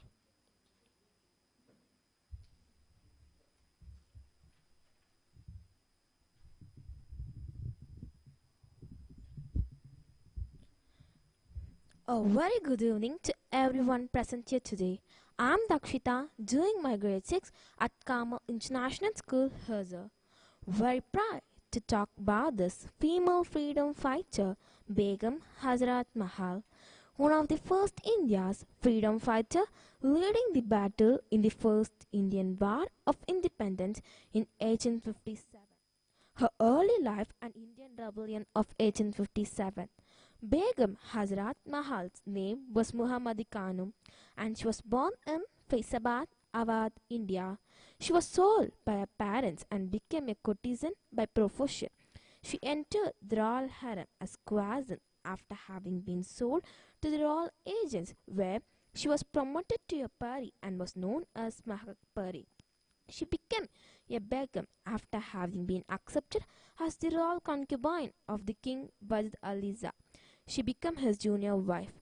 The title Hazrat Mahal was bestowed after the birth of their son British Squatter. In 1856, the British annexed Awadh and Wajid Aliza was exiled to Calcutta, as eventually to take charge of the affairs of the state of the Awadh despite her divorce from the Nawab. During the Indian Rebellion of 1857, Begum Hazrat Mahal's band of supporters rebelled against the forces of the British under the leadership of Raja Jalal Singh. They seized control of Lucknow, and she took power as the guardian of her minor son Prince British Squatter and declared as the ruler of the Awadh. As regent, she automatically came to have a leadership role in the rebellion against the British. One of the principal complaints of Begum Hazrat Mahal was that the East Indian Company had demolished temples and mosques just to make way for roads. In a proclamation issued during the final days of the revolt, she mocked the British claim to allow freedom of worship. Begum Hazrat Mahal worked in the association with Nana Sahib, but later joined to Maulavi of Faizabad on the attack of Sajanapur. When the forces under the command of the British recaptured Lucknow and most of Oudh, she was forced to retreat. The most gorgeous and charming Begum of the Awadh, in the absence of her husband, took the charge of the entire region and got freedom from the hands of the British. Is it unbelievable? As such dynamic personalities existed during these times and struggled immensely for us. Begum Hazrat Mahal also rescued Lucknow from the hands of the Alliance in a first attempt, but she had to give up and take refuge to Nepal when British had recaptured Lucknow. The British government tried to pursue Begum through money, status, and many other ways, but they had to fail to move her bit from dignity and patriotism.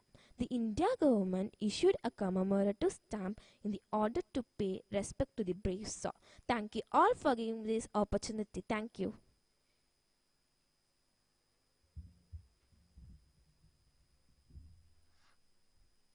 A very good evening to everyone present here today. I am S. Vignesh, doing my grade 6 at Carmel International School, Hosur. Going to talk about Begum Hazrat Mahal. On 15 August 1962, Mahal was honored at the Old Victoria Park, Lucknow, for her role in the Great Revolt. Ultimately, she had to retreat to Nepal, where she was initially refused by Aslam by the Rana Prime Minister Jang Bahadur, but she was later allowed to stay. She died there in 1879 and buried in the nameless graves of grounds of Kathmandu, Jama Masjid. After her death, on occasion of the Queen Jubilee, the British government pardoned British Squatter and he was later allowed to return home. Begum Hazrat Mahal's tomb is located in the central part of Kathmandu, near Jama Masjid, Ghantaghar, not far away from the famous Darbar Mar. It is looked after by Jama Masjid Central Committee. On 15 August 1962, Mahal was honored at the Old Victoria Park, Hazartans, Lucknow, for her role in the Great Revolt. Along with the renaming, a park marble memorial was constructed, which includes 4 round brass plaques, bearing the quotes of Awadh royal family. It is used for Ramleelas and bonfires during Dasara, as well as Lucknow Mahotsava. 10 May 1984, Indian government issued a commemorative stamp in honor of Mahal. The first day cover was designed by C.R. Pakrashi. and the cancellation was done by Alka Sharma. 15 lakh stamps were issued. Ministry of Minority Affairs, Government of India has been started. Begum Hazrat Mahal National Scholarship for which which includes belonging to minority of communities in India. Thank you for giving this opportunity. Thank you.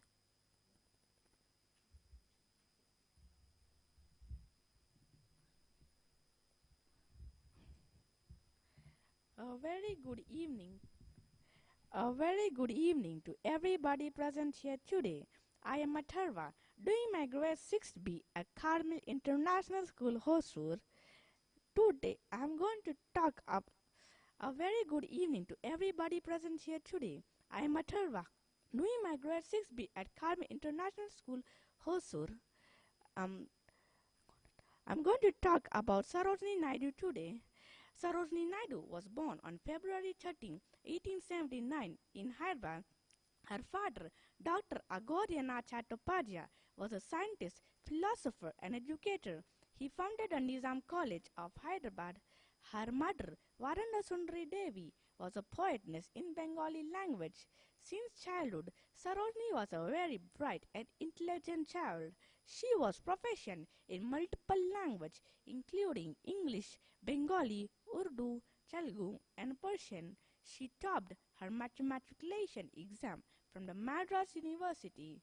Her father wanted Sarojini to be a mathematician or scientist, but young Sarojini was attracted to poetry. She applied her prodigious literary skills to write a 1,300-line-long poem in English titled The Lady of the Lake. Impressed with the Sarojini skills of expressing emotions with appropriate words, Dr. Chattopadhyay encouraged her work. Few months later, Sarojini, with assistance from her father, wrote the play Manir Munir in Persian language. Sarojini's father distributed some copies of the play among his friends and relatives. He also sent a copy to the Nizam of Hyderabad. Impressed with the work of the little child, the Nizam granted her a scholarship to study overseas. At the age of 16, she got admission into King's College, England, and later joined the Girton College of Cambridge. There, she had the opportunity to meet the prominent English authors like Arthur Simon and Edmund Geese, who inspired her to write on themes relevant to India. They advised Sarojini to be a genuine Indian poet of Deccan, not a clever machine, but a miniature of the English classes, which shall lead to seek inspiration from India's natural beauty, religious pluralism, and essence of the country's social environment. I want to conclude my speech starting the quotes of the Sarojini Naidu. A country's greatness lies in its undying ideals of love and sacrifices and inspires the mother of race. Thank you for this opportunity.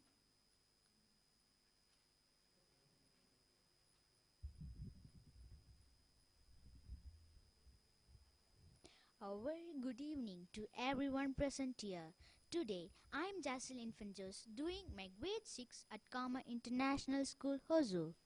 To quench my longing, I bent me low by the streams of the peace that flow. In the magical earth, in the land of sleep, said Sarojini Naidu. I take this opportunity to talk about this legendary writer during the freedom struggle, Sarojini Naidu. Sarojini Naidu began writing at the age of 12. Her play Mahimunu, written in Persian, impressed the Nizam of Kingdom of Hyderabad. Naidu's poetry was written in English and usually took the form of lyric poetry in the tradition of British Romantics. She was sometimes challenged to reconcile with her Indian nationalist politics. She was known for her vivid use of rich sensory images in her writing and for her lush depiction of India. She was well regarded as a poet and considered the Indian age. A first book of poem was published in London in 1905 titled The Golden Threshold. The publication was suggested by Edmund Goose and bore on an introduction by Arthur Simon. It also included a sketch of Naidu as a teenager in a ruffled white dress drawn by John Butler Yeats. A second and most strongly nationalist book of poem, The Bird of Time, was published in 1912. It was published in both London and New York and also included in the bazaars of Hyderabad. The last book of new poem published in a lifetime, The Broken Wing in 1927, was dedicated to Muhammad Ali Jinnah. It also includes the poem The Gift of India, critiquing the British Empire exploitation of Indian mothers, which she had previously recited to the Hyderabad Ladies in War Relief Association in 1915. It also includes a wig with which she concluded a 1915 speech to Indian National Congress to urge unified action. A collection of all her published book of poems was printed in New York in 1928. Naidu's speeches were first collected and published in January 1918 as the speeches and writing of Sarojini Naidu, a popular publication which led to an expanded reprint in 1919 and again in 1925. Finally, I want to conclude my speech with a quote. My heart is very weary, sad, and alone, for its dreams like the fluttering leaf have gone. Why should I say it behind? Thank you all for giving this wonderful opportunity to talk about Sarojini Naidu.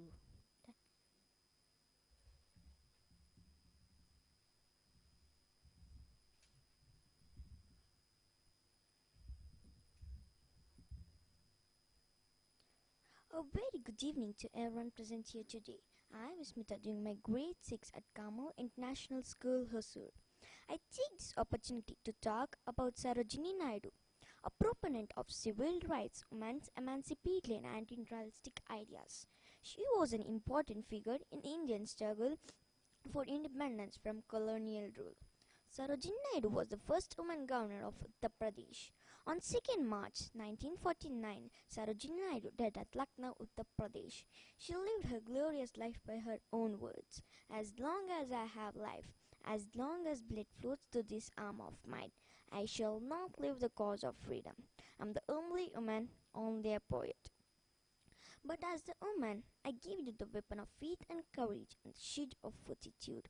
And as the poet, fling out the banner of song and sound, the Pangal called the battle. How shall I kindle the flame which waken you men for slavery? Her childhood residence at Napoli was given to the University of Hyderabad by her family and it was christened as the Golden Threshold after Naidu's 1905 publication. The university renamed the School of Fine Art and Communication as Sarojini Naidu School of Art and Communication to honor the Knighthood of India.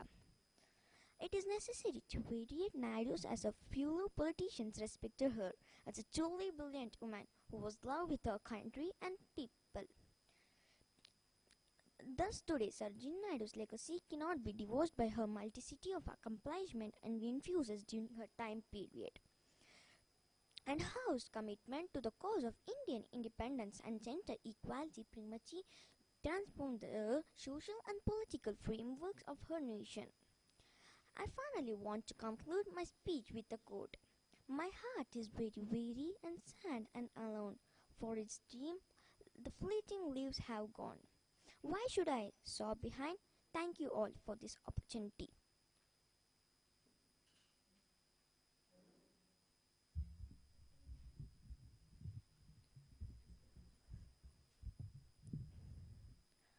A very good evening to everyone present here.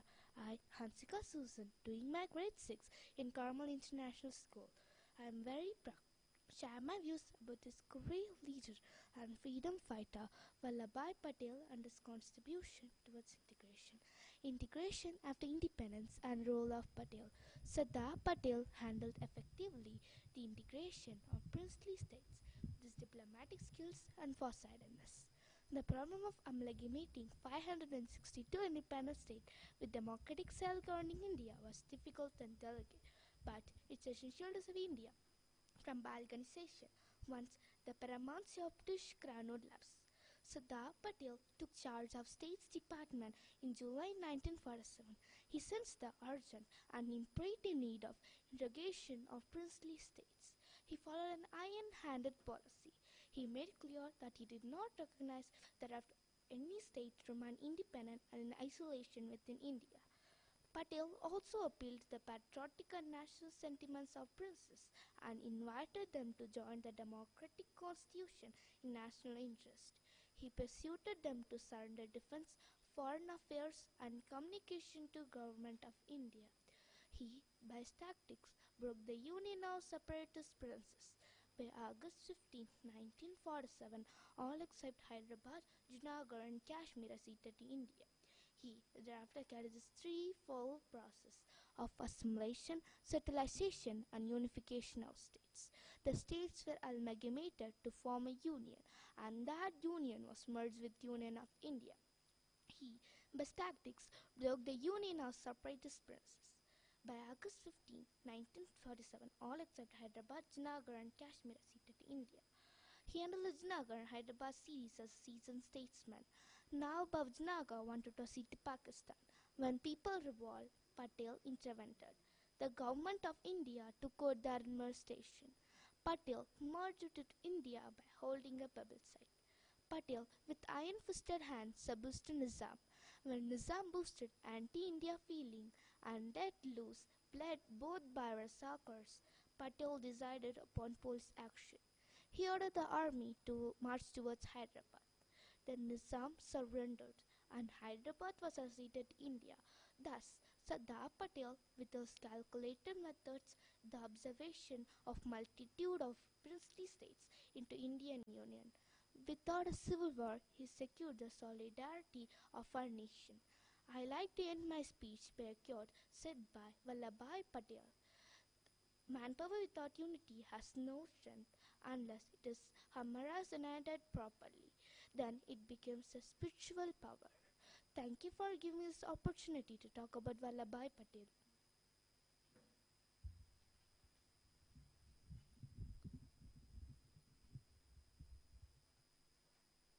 A very good evening to everyone present here. I'm Prajusha, doing my grade 6 at Carmel International School, Hosur. I'm very proud to share my views about the great freedom fighter Rani Lakshmibai. Brief intro about the woman warrior struggles freedom. Rani Lakshmibai was born on 19 November 1828 in the town of Varanasi, Marathika head Brahmin family. She was named as Manikarnika Tamhe and her nickname was Manu. Her father was Morupan Tambe and her mother was Bhagwati Saperi. Her parents came from Maharashtra. Her mother died when she was 4 years old. Her father was a commander of war of Kalyan Prant. Her father works on Peshwa Baji Rao II of Bethur district. The Peshwa means chabli, which means playful. She was educated at home and were taught to read and write. She was more independent in her childhood days in other age. Her studies including shooting, horsemanship, fencing and Malakamba with her childhood friend Nana Sahib and Totia Topi. Rani Lakshmibai was contrast of many patriotic cultures, expectation for the woman for this time. Rani Lakshmibai accustomed to ride on a horseback, accompanied between the escort and the palace.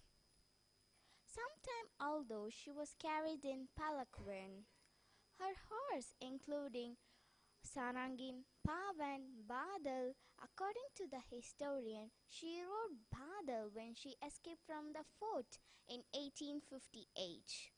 The palace, the Rani Mahal, now converted into museum. It's a house of archaeological remains period between 9th and 12th century AD. Thank you for giving me this opportunity to talk about this brave woman. Thank you.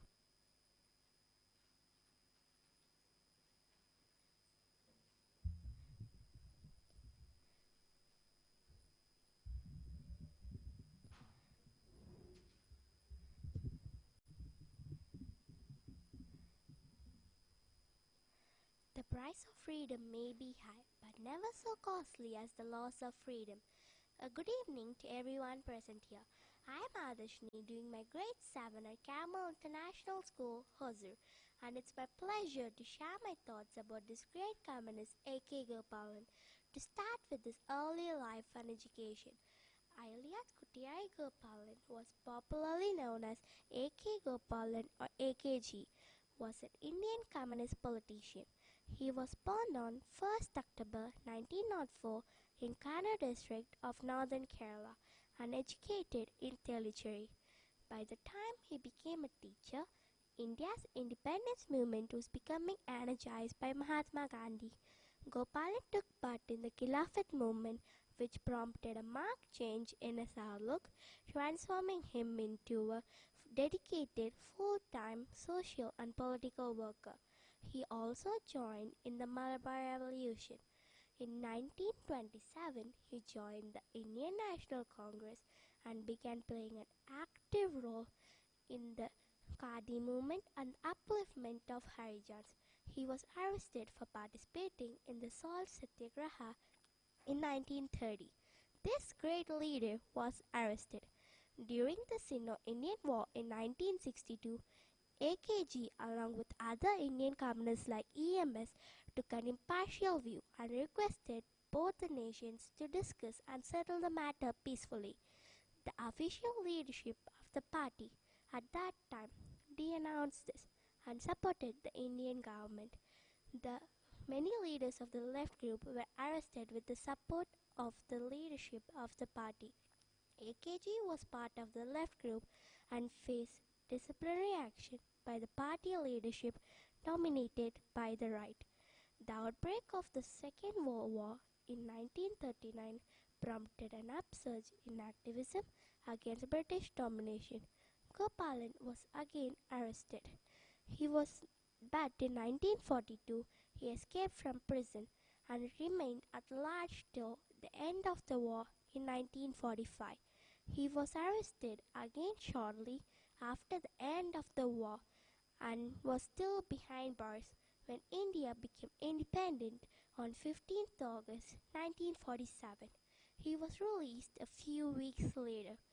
Thereafter, he was a member of Lok Sabha for 5 consecutive terms until his death on 22nd March 1977, and he became one of the leaders of the opposition parties in the Parliament of India. Thus, I would like to conclude saying he is one of the leaders of Renaissance of Kerala. Thank you. Jai Hind.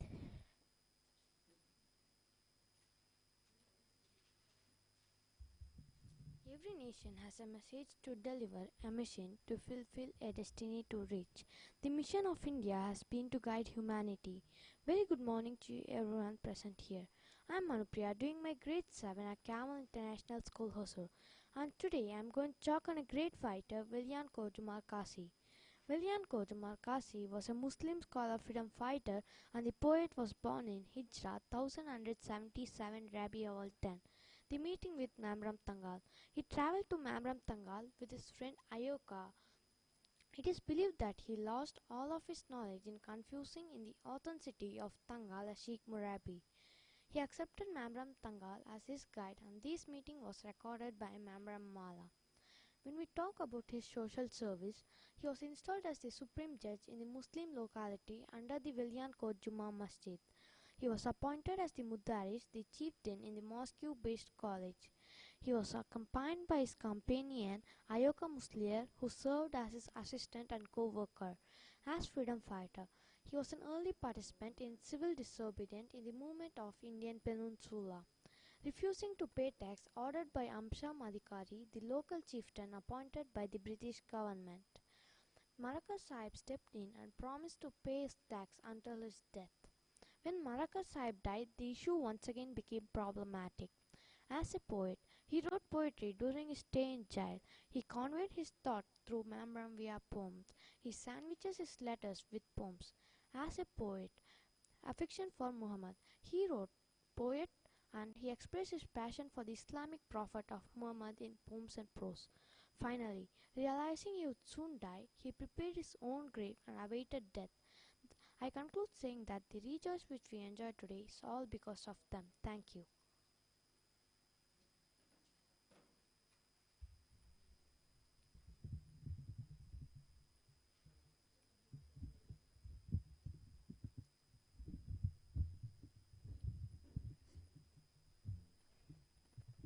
A very good evening to everyone. It's my indeed pleasure to rethink about our freedom fighters, and I would like to share about the vivid personality, the freedom struggles of the great freedom fighter Vakam Majid. When we talk about the early life of Vakam Majid was a freedom fighter, politician, and the former member of the Travancore Constituent Assembly. Majid was born on 20 December 1909 in Vakam into prominent and Punjab, which are essential roots to Madurai and Hyderabad. Freedom struggles. He was attracted to the social reform movement of his uncle Vakam Maulvik as well as Narayana Guru. He came to politics in his early school days. When the Indian National Congress emerged in Kerala, Majid was in the forefront of his leadership. As a young man, he also greatly involved in the social reform movement. He was one of the early architects of the Indian National Congress in Travancore. Majid was one of the Congress leaders of the Travancore who exhibited enormous courage by participating in the Quit India movement in 1942 and got arrested. He remained in jail for several months. Political career. Majid was a politician extraordinary in the socio-political domain of Kerala in the 20th century. A stern opinion between the two-nation theory and the Pakistan movement, Majid argued that only a secular nationalist could keep the heart and souls of the masses together. He was in 1942. He was elected to the Travancore Constituent Assembly from the Agastya constituency.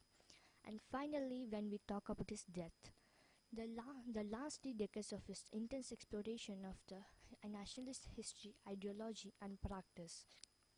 In 1972, during the Silver Jubilee celebration, the nation honored him by giving Tamara Patra for his participation in the Quit India movement, in the independence movement. Then he received the Tamara Patra from then Prime Minister Indira Gandhi by the end of the 1980s. And Majid's health was failing, and he was soon bedridden for a year. In 10 July 2000, he suffered a fatal heart attack and pronounced death. Majid was buried in the East Jaimat Masjid in Vakam alongside his ancestors. Thank you, Jai Hind.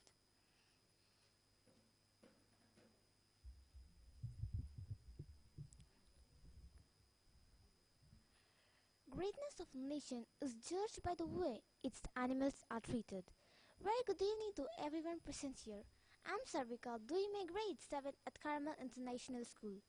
Today I'm going to talk about late Panapali Govinda Menon was an outstanding leader endowed with pan-India outlook and a national vision. He was an accomplished administrator, a distinguished lawyer, a brilliant orator, and a statesman of rare stature. As a political activist, he plunged into the freedom struggle at a very young age and suffered imprisonment on various occasions. Panapali Govinda Menon's early life. Govinda Menon was an Indian politician, freedom fighter, and lawyer. Was born on October 1, 1906, in the village of Kakad, which on the eastern bank of Chalakudi River in the district of Thrissur in Kerala, India. Education. When Rabindranath Tagore, the famous poet, visited Kerala and was going to attend a public event at Aluva via Chalakudi, Govinda Menon and his friends went to meet him. He was punished for this by the school authorities. As a student, he was also participated in Vaikom Satyagraha. While he was in school, Govindan excelled in public speaking and in literary events. Political career. Later, in 1930s, he became the prominent in the politics of the Kingdom of Cochin and served briefly as the Prime Minister of Cochin State in 1947. After the union of Travancore and Cochin, he served as the Minister of Finance under Paru T.K. Narayanan Pillai and the Minister of Finance. He was the Chief Minister of Travancore and Cochin in 1955 to 1956. He represented Mukundapuram from 1962 until his death. He was the Union Minister of Law and Railways and the Minister of State for Food and Agriculture. He was also the political mentor of K. Karunakaran. It is indeed a matter of great privilege and honor to talk about his late Panampally Govinda Menon was an outstanding leader who made lasting contributions to our parliament, politely, particularly the state of Kerala. Sri Menon was an acclaimed legislator, beginning his legislative career at the young age in 1935. Death of Panampally Govinda Menon, the great man of Kerala's political history. He resigned as the Union Minister at the age of 63. He died at the age of 64 in 23rd May 1970. Thank you for giving me this wonderful opportunity to talk about the great leader Panampally Govinda Menon. Thank you.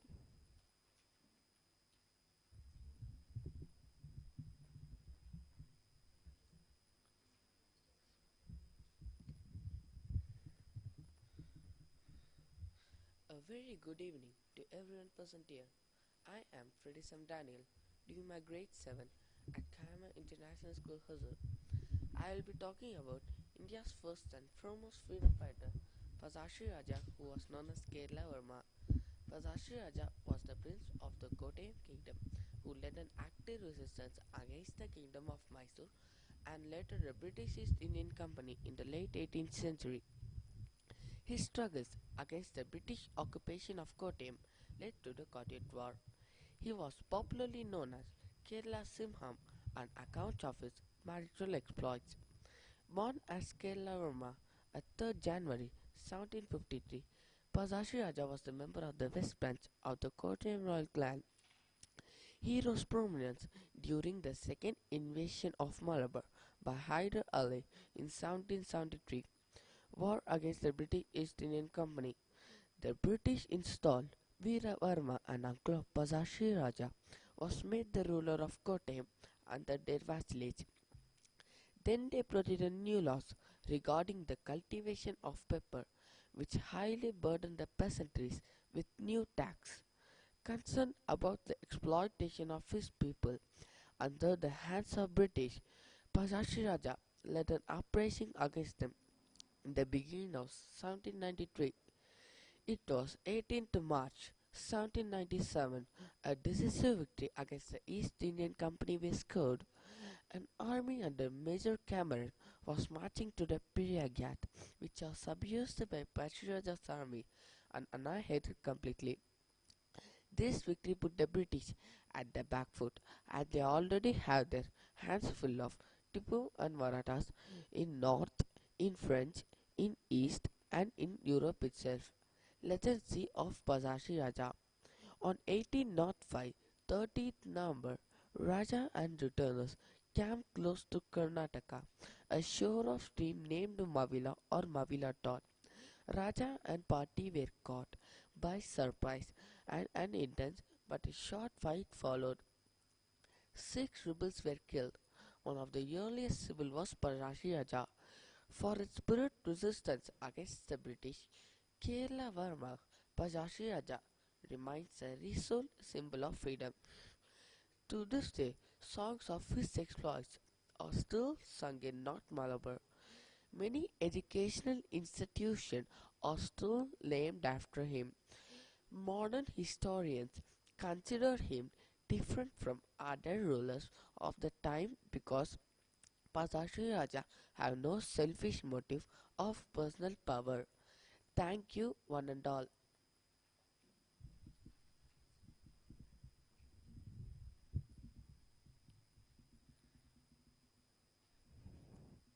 Good evening to one and all present here. I'm Jeevanamsi doing my grade 7 at Carmel International School, Hosur. I'm pleased to talk about this brave woman Lakshmi Sehgal. Lakshmi Sehgal was a revolutionary of the Indian independence movement, an officer of the Indian International Army and a minister of the Women's Affairs in the Azad Hind government. Lakshmi is commonly referred in India as a Captain Lakshmi as a reference to rank when taken prisoners in Burma during the Second World War. Captain Lakshmi was born her early life in the Azad Hind Force. Lakshmi is commonly referred in India as a Captain Lakshmi as a reference to her rank when taken prisoners in Burma during the Second World War. Captain Lakshmi was known in India as a Captain Lakshmi as a reference to her rank when taken prisoners in Burma during the Second World War.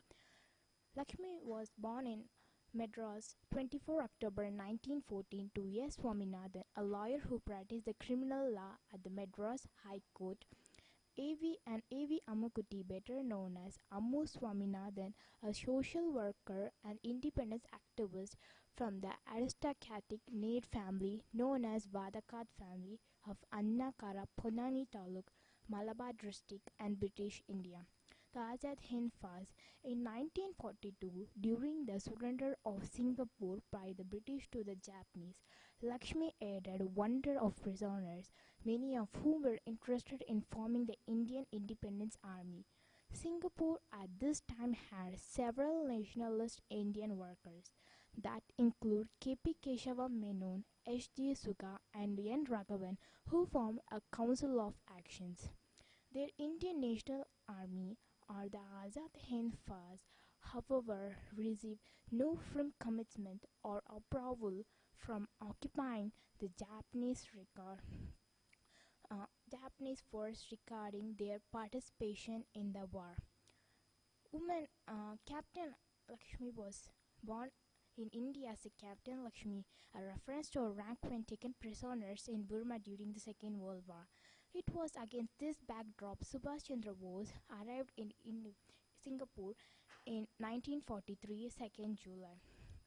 Women responded enthusiastically to join all women, and Dr. Captain Lakshmi became a Captain Lakshmi, a name and identity that would stay with her for life.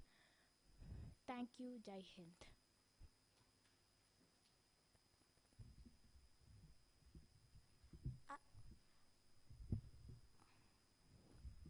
I would like to extend my warm welcome everyone present here.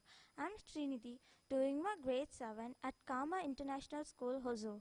We are free people. White man should not rule us. We shall overcome and success in our future, said Lakshmi Sehgal.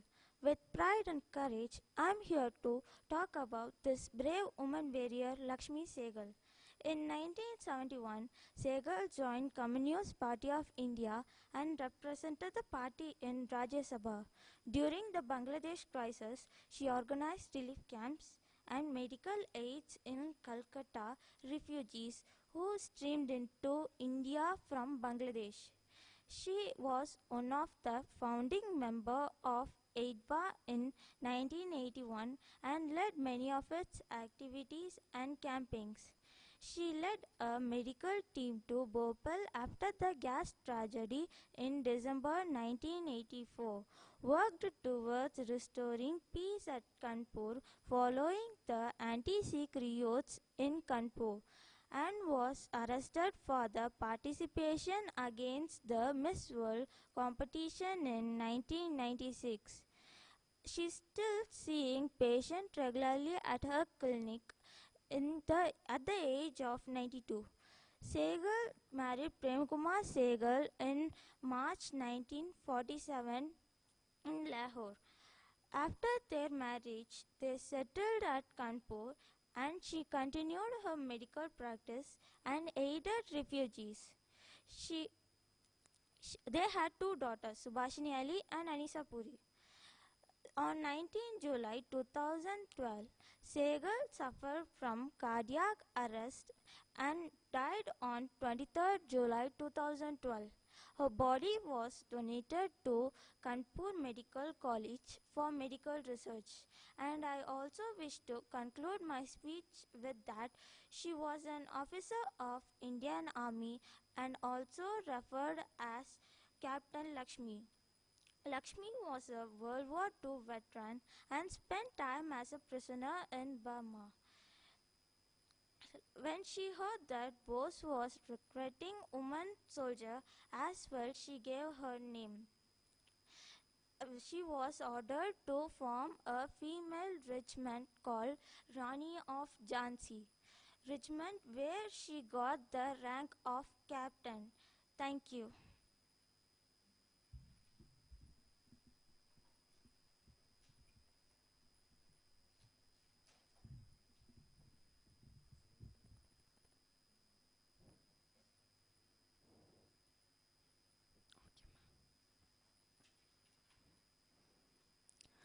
A very warm morning to everyone present here. I'm Raiha doing my grade 7 at Carmel International School, Hosur, and I'm here to talk about early life of Sister Nivedita. As a young citizen of India armed with technology and love for my country, I realize a small aim is a crime.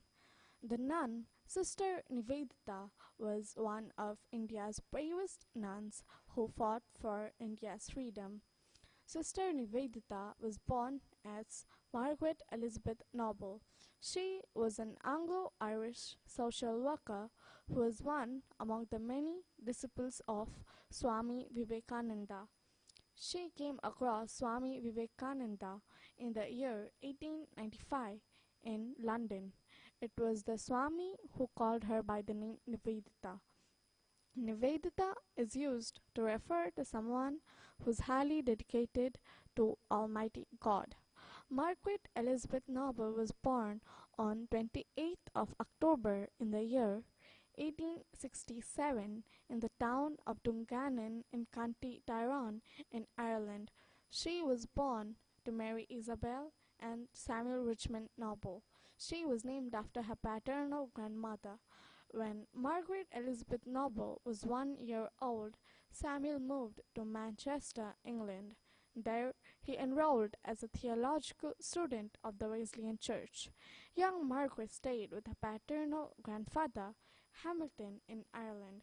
When she was 4 years old, she returned to live with her parents at Great Torrington in Devonshire. Margaret was Samuel's favorite child.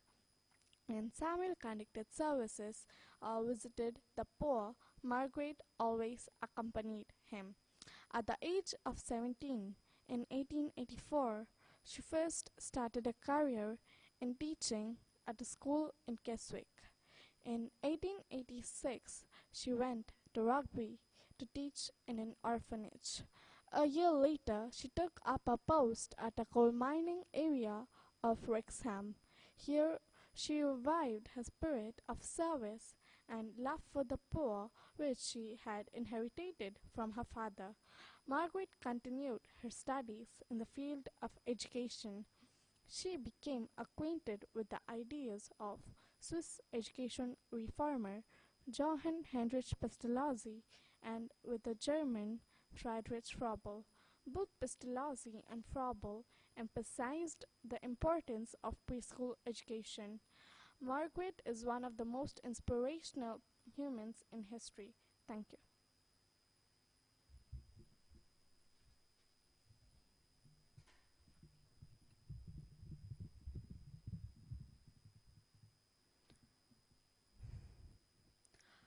A very pleasant evening to everyone present here. I'm Mukta doing my grade 7 at Carmel International School, Hosur. I'll be talking about Sister Nivedita, travel to India and Brahmacharya. Every nation has a message to deliver, a mission to fulfill, and a destiny to reach. The mission of India has been to guide humanity. When I'm talking about this, I take the privilege in sharing the travel history of Sister Nivedita. Responding to Swami Vivekananda's call, Margaret traveled to India, leaving behind her friends and family, including her mother. Mombasa, the ship bringing Margaret to India. Leaving behind her friends and family, Margaret traveled to India, leaving behind her friends and family, including her mother. Mombasa, the ship bringing Margaret to India, reached Calcutta on 28 January 1898. On 22nd February, Margaret visited Dakshineshwar Temple, the place where Ramakrishna did his sadhana. Swami Vivekananda devoted the initial few days in teaching her about India's history, philosophy, literature, life of common mass, social tradition, and also the lives of great personality. He was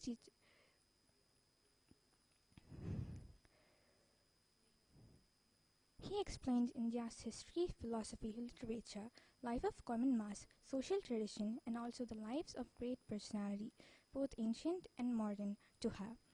On 25th March 1898, at Nilambar Mukherjee Garden, Swami Vivekananda formally initiated Margaret in the vow of Brahmacharya and gave her the name of Nivedita, the dedicated one.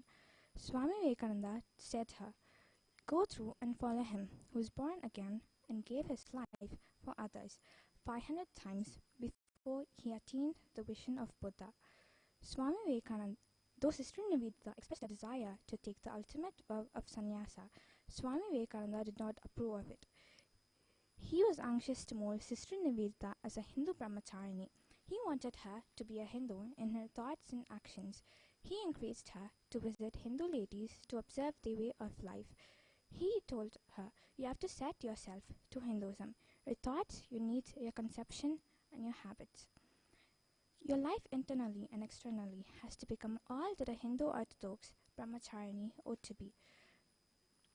But this method will come to you if only you desire it sufficiently. But you have to forget your own past and cause it to be forgotten. You have to lose even if it's memory." Thank you. Jai Hind.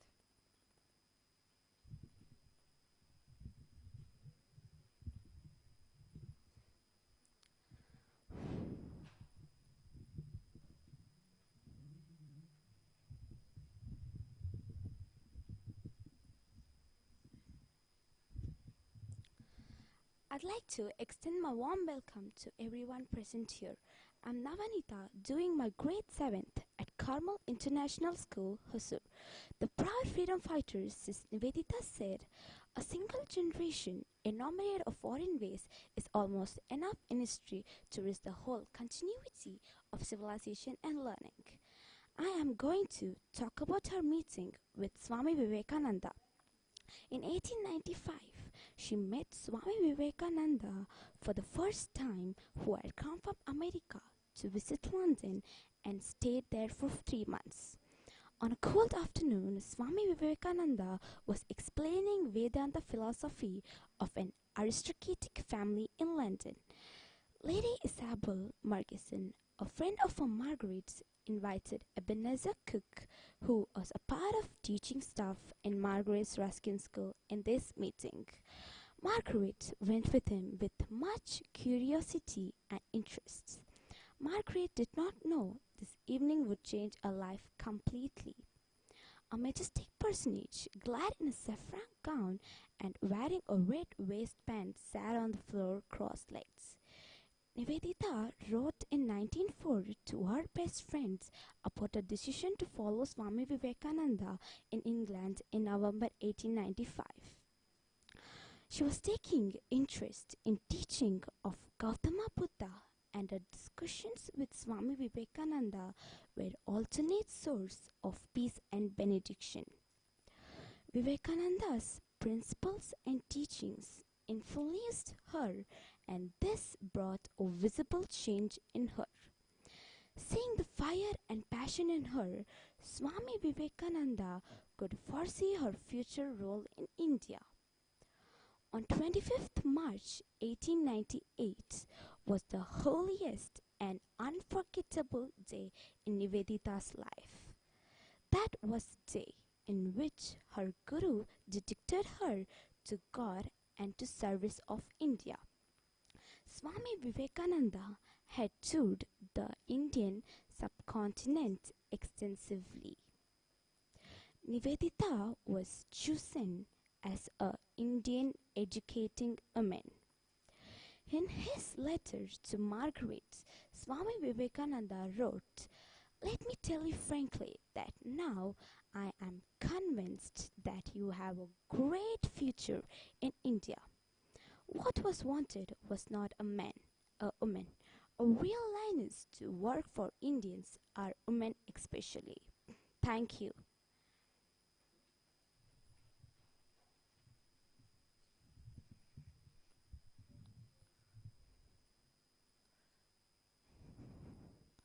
Well, a very good morning. A very good evening to everyone present here. I'm Johnson, doing my grade 7 at Carmel International School, Hosur. I'm going to share my interesting knowledge about Sister Nivedita. She was seeking for truth.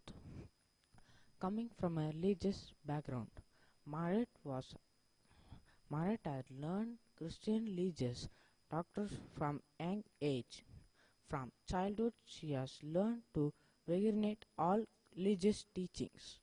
The infant Jesus was her object of adoration and worship.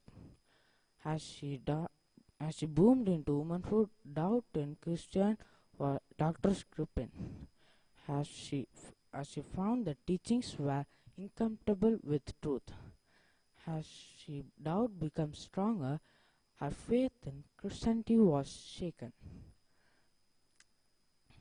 For 7 long years, Margaret was unable to settle her mind, and this led to unhappiness.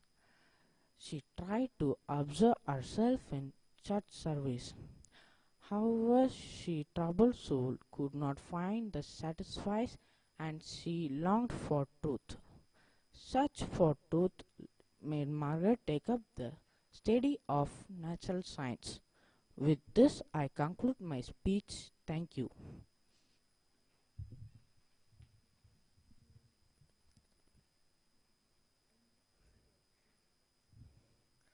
A very good evening to everyone present here. I am Aishwarya, doing my grade 7 at Carmel International School. Is going to talk a few words on relationship with Sarda Devi. Within a few days of her arrival in India on 17 March 1898, Margaret met Sarda Devi, a wife and spiritual consort of Ramakrishna, who surpassing all language and cultural barriers, embarrassed her as cookie or little girl in Bengali. It was St. Patrick's Day, a very holy and special day in Margaret's life. Nivedita recounted it as her day of days. Until her death in 1911, Nivedita remained one of the closest associates of Sarda Devi. On 13 November 1898, Nivedita, the Holy Mother Sarda Devi came to open Nivedita's newly founded school. Nivedita traveled to many places in India, including with Kashmir, with Swami Vivekananda and Sarabul. This helped her in connecting with the Indian masses, Indian culture and its history. She also went to United States to raise awareness and get help for her cause. On 11 May 1898, she went with Swami Vivekananda, Swami Tuyananda and Sarabul on a journey to the Himalayas. From Nainital, they traveled to Almora. In Almora, she first learned art of meditation. On 5 June, she wrote a letter to a friend Nell exclaiming, "Oh Nell, India is indeed the Holy Land." In Almora, she first learned art of meditation. Later, she went to United States and stayed in Hotel Ridley Manor, upstate New York. She recorded some of her experience with Swami Vivekananda in the book As the Master I Met Him and Some Wanderings with Him. With this, I conclude my speech by saying thank you.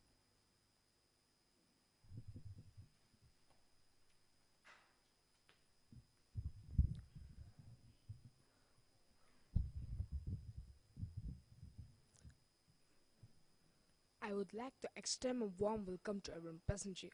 I'm Nikul Krishna, doing my grade 7A at Carmel International School, Hosur. Is going to share a few words on Sister Nivedita works on built a girls' school in Bagbazar. Nivedita was planning to open a school in Bagbazar, even who were deprived in basic education. She toured England and America as a lecturer to designed to raise money and establish a girls' school. The main reason that Swamiji invited Nivedita to India to spread the education to women of our country. This is why Nivedita explained to Swami Vivekananda he felt very excited to do this work. They've organized a meeting at Balram Bose house on this issue. In this meeting, the main disciples of Sri Ramakrishna such as Mahendranath Gupta, Suresh Datta and Haramohan attended this meeting. In this meeting, Nivedita explained her plan of proposed girls' school to build on Bapsar and requested them to send the girls to study in the school. The school was inaugurated by Shraddha Devi and the presence of Swami Vivekananda and the other devotees of Sri Ramakrishna. At the day of Kali Puja, 16 Bospara line of the area of Calcutta, Bapsar, she started the school. She started the girls' school. In this, for this collecting for the school for the money for a very big task, she had to earn money by her writings and lectures. Later, she met all expenses of the girls' school. During the plague epidemic, outbreak of the Calcutta 1899, Nivedita nursed and took care of patients.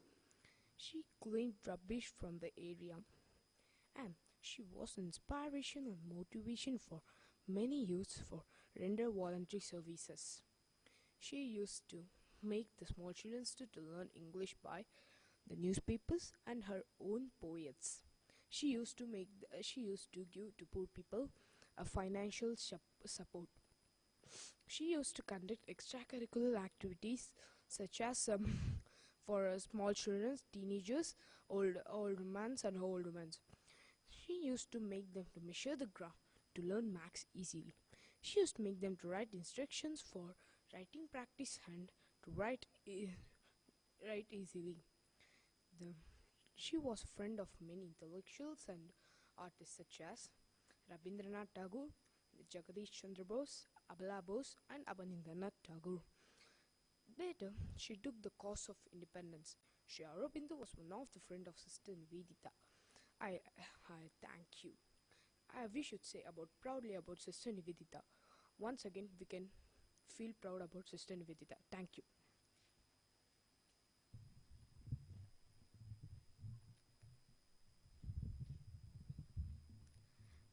A very good evening to everyone present here. Most of us will find that we were born for service. We must leave the results to God. If failure comes, there need to be no sorrow. The work was done only for God, said Sister Nivedita. I'm Jessica, doing my grade 7 at Carmel International School, taking this precious moment to talk about the well-known freedom fighter Sister Nivedita. She took an active interest in promoting Indian history, culture and science. She actively encouraged Dr. Jagadish Chandra Bose, the Indian scientist and philosopher, to pursue original and helped him financially as well in getting due recognition when he was faced with an indifferent attitude from the colonial government. Bose, whom she also called as Kokha or the little one in the Bengali, and his wife Abala Bose were in very close terms with her, keeping in view Nivedita's contribution to the scientific research work of Jagadish Chandra. Rabindranath Tagore said, in the day of his success, Jagadish chained an invaluable energizer and in helper Sister Nivedita. In any record of his life's work, her name must be given in a place of honor.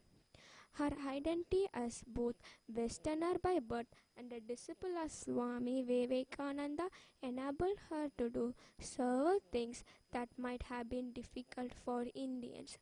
When we talk about Pan-Indian movements, she promoted Pan-Indian nationalism.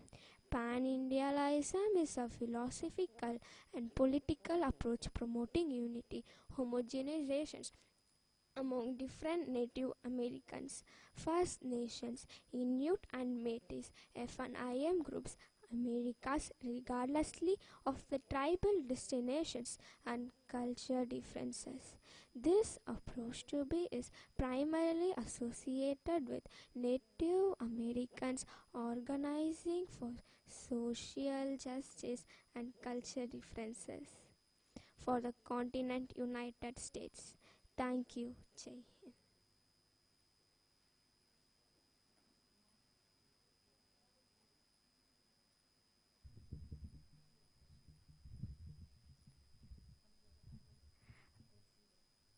A very good a very good evening to everyone present here.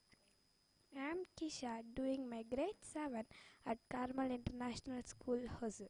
I'll be talking about Sister Nivedita's contribution towards Indian nationalism. Nivedita became a prolific writer and toured India to deliver lectures, especially on Indian cultures and religion. She appealed to the youth of India to work selflessly for cause of their country along the ideals of Swami Vivekananda. Before coming to India, Nivedita expressed a positive view towards continued colonial rule in India.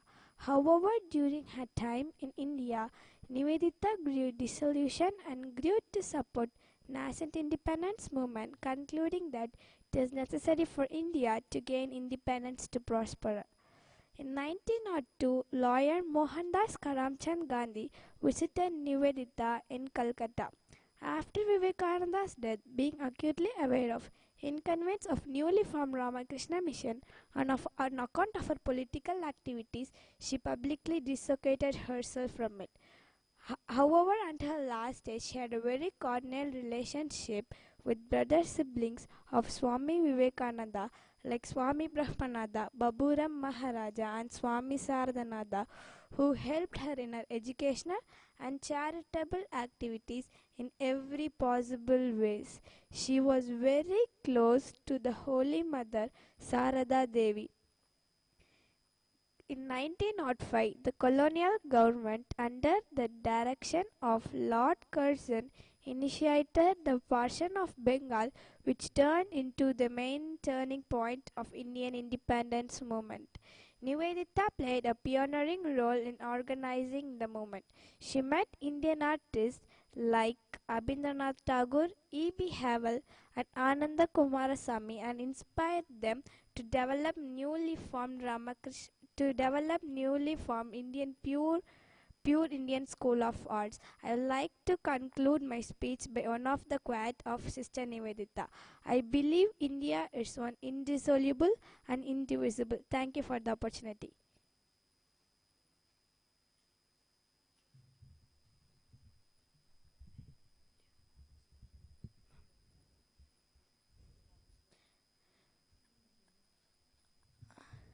A very pleasant evening to everyone present here. I am Heyman doing my grade 7 at Carmel International School, Hosur. I will be talking about Chandrasekhar Tiwari. We will face the bullets of enemies. We are free. We will remain free. Say the pioneer of Bharatiya independence, Chandrasekhar Tiwari.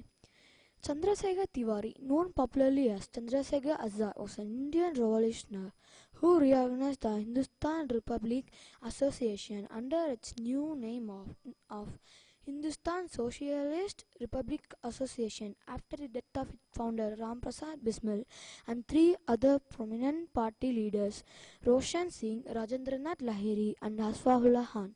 He hailed in Vavra. His parents were Sitaram Tiwari and Chakrani Devi. He often used the pseudonym Balraj when signing pamphlets issued as the commander-in-chief of HSRA. Chandrasekhar Azad, born on 23rd July 1906 as Chandrasekhar Tiwari in the princely state of Alirajpur. His forefathers were from Badarkar village in the Unnao district. His mother wanted his son to be a great Sanskrit scholar and persuaded his son to send him to Kashi Vidyapatha Banarasa to study. In 1921, when the non-cooperation movement was at its height, Chandrasekhar, 15 years old, joined. As a result, he arrested in 20 December. On being presented before District Magistrate Justice Revon Thompson Greek a week later, he gave his name as Azad and his father's name as Swatantrata and his residence as jail. The angered magistrate ordered him to be detained in jail for 23 weeks and ordered him to be punished with 15 lashes a day. I would like to conclude my speech by thanking you all for giving me a wonderful opportunity. Thank you.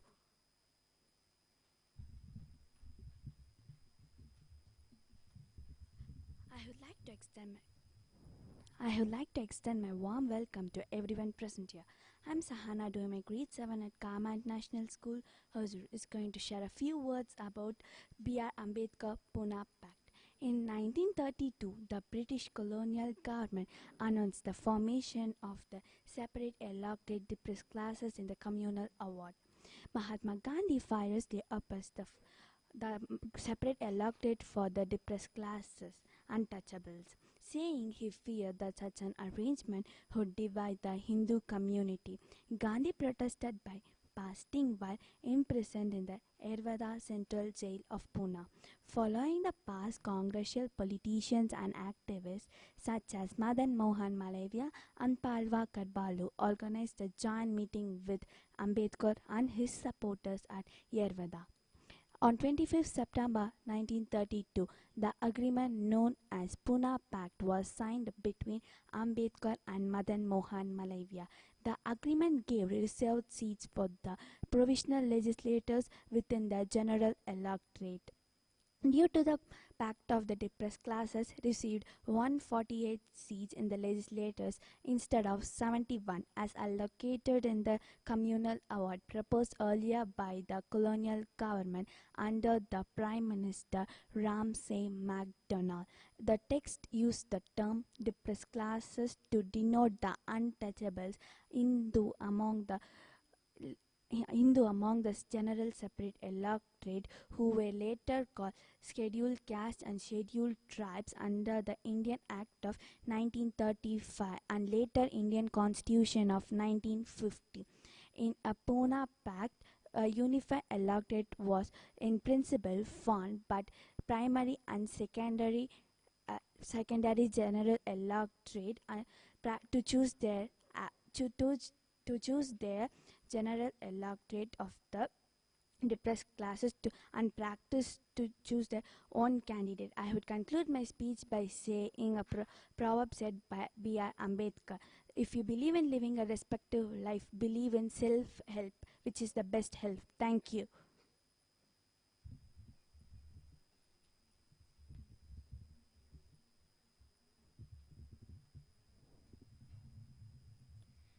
I would like to extend my warm welcome to everyone present here. I'm Olivia doing my grade 7 at Carmel International School, Hosur. Is going to share a few words about Chandrasekhar Azad. If your blood does not rage, then it's water that flows in your veins. For what is the flesh of youth, if it is not of service to the motherland?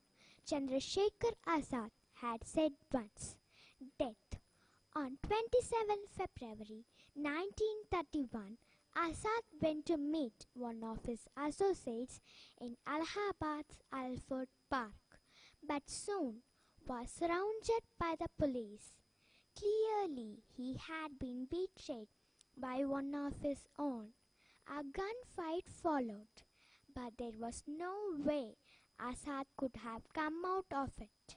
Determined not to get arrested, he killed himself with the last bullet of his gun before the British could even touch him. Legacy. Several schools, colleges, roads and other public institutions across India are also named after him. Starting from Jagadish Gautam's 1963 film Chandrasekhar Azad and Manoj Kumar's 1965 film. Azad was portrayed by Akhilendra Mishra in The Legend of Bhagat Singh and Raj Joshi in the movie Shahid-e-Azam. In 2006, Rang the Basanti film, produced and directed by Rakesh Om Prakash Mehra, Azad was portrayed by Amir Khan. Jawaharlal Nehru, however, in his autobiography, writes that Azad met him a few weeks before his death, inquiring about the possibility of not considering the outlaw as a result of Gandhi-Irving Pact. He also saw the futility methods, and so did many of his associates, though not completely convinced of the peaceful methods.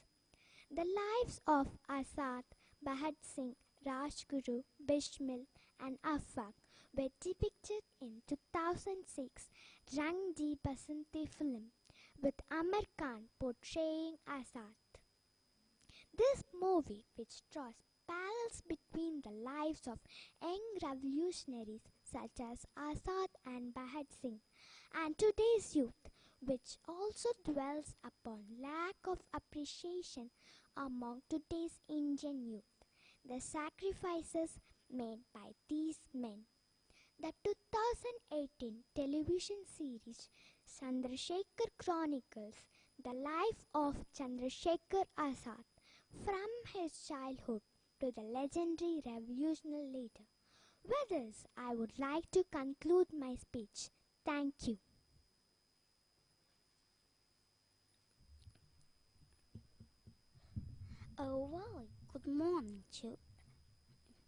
A very good evening to everyone present here.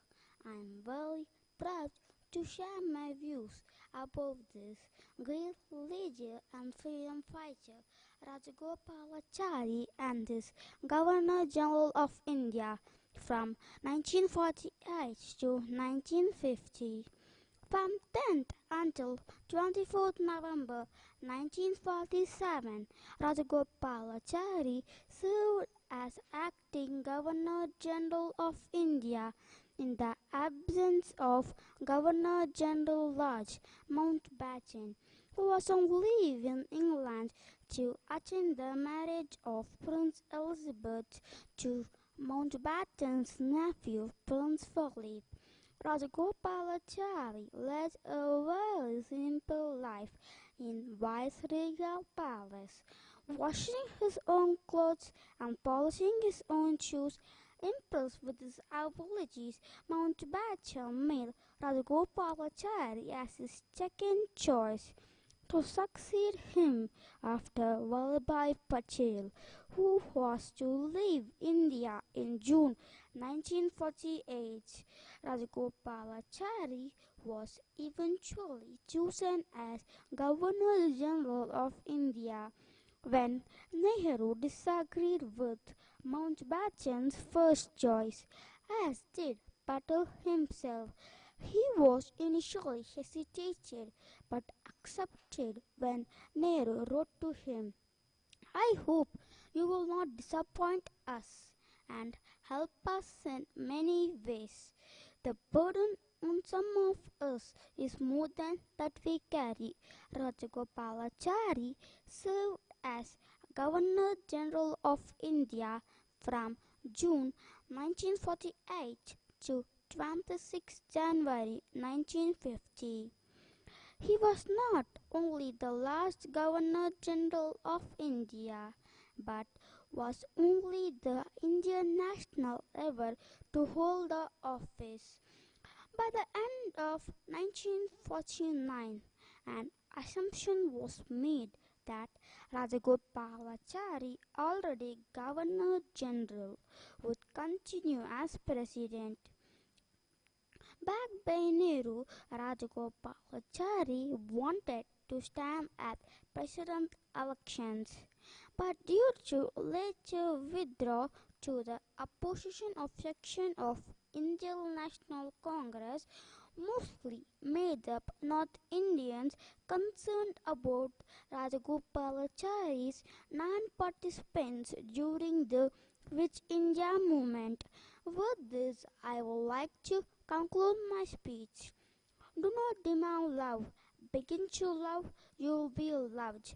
It is the love, and no one can alter it. If we do not follow the law, let the law die with the teacher. But if we follow the law with the heart, Bapu will live us and through us. Thank you.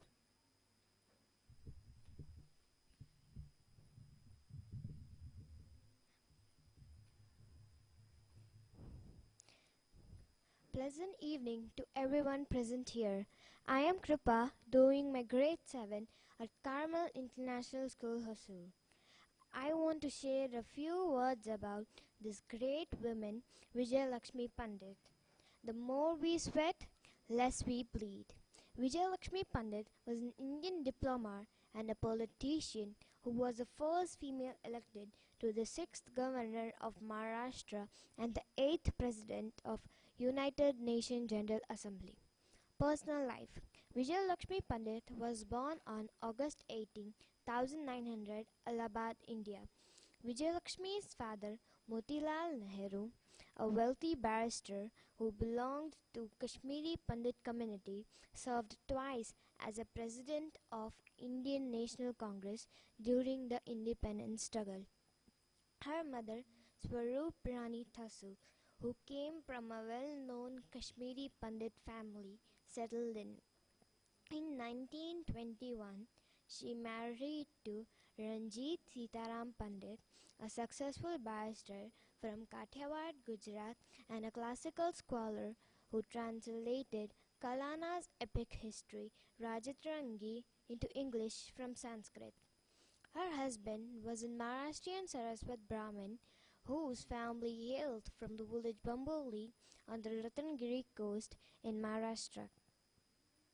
He was arrested for his support of Indian independence and died in Lucknow prison in 1944, leaving behind his wife and 3 daughters, Chandralekha Mehta, Nainatara Shehal, and Rita Dar.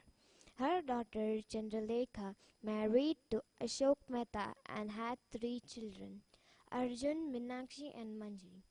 Her second daughter, Nainatara Shehal, is a well-known novelist. She married to Gautam Shehal and had 3 children, Nonika, her elder daughter, son Ranjit, and her younger daughter Geeta Sehal. Nainatara married to E. N. Mangeet Rai in 1979. Her third daughter was Rita, who married to Avatar Krishnadar and had 2 children, son Gopal and daughter Jyoti. She worked in Red Cross. Geeta Sehal, Nainatara's youngest child, is a writer and a journalist on issues of feminism, fundamentalism, and racism. Director of prize-winning documentary films, human rights activist, is one of her granddaughters. Thank you.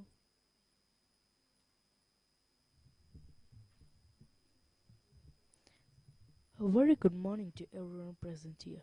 I'm V.S. Shankar doing my grade 7 at Carmel International School, Hosur. I'm going to talk about Constitution Drafting Committee.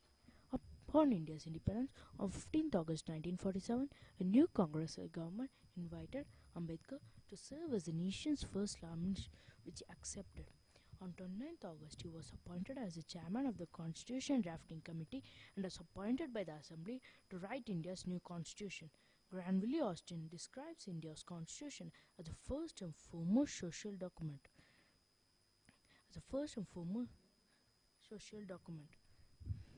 The majority of the constitutional provisions are either directly arrived at the furthering the aim of social revolution or the attempt to foster this revolution by establishing the condition necessary for its achievement. The text prepared by Ambedkar provided constitutional guarantees and a protection for a wide range of civil liberties, which includes individual citizen, the freedom of religion, abolition of untouchability, and outlawing all forms of discrimination. Ambedkar argued for extensive economic and social rights for women and won an assembly support in introducing a new system of reservation of jobs, civil services, schools and colleges for the members of the scheduled caste and scheduled tribe and other backward classes, a system akin to affirmative action. India's lawmakers hope to eradicate socio-economic inequalities and the lack of opportunity to the depressed classes through this measure. During the debate, the Constitution was adopted on 26 November 1949 by the Constituency Assembly. Ambedkar opposed Article 370, which granted a special status to the state Jammu and Kashmir, which included against his wishes. During the debates of the Constituency Assembly, Ambedkar introduced his will to reform Indian society by recommending the adaptation of the Uniform Civil Code. Ambedkar resigned from the cabinet in 1951 when Parliament stalled his draft of the Hindu Code Bill, which sought to enshrine gender equality, the laws of inheritance, and marriage. Ambedkar independently contested in an election in 1952 to the lower house of the parliament, the Lok Sabha, but was defeated to the Bombay North Central constituency by little-known Narayanan Sadhuba Kajrolkar, who polled 138-137 votes compared to Ambedkar's 123-576 votes. Ambedkar was elected to the upper house of the parliament, the Rajya Sabha, in March 1952 and would remain till death. Thank you. Jai Hind.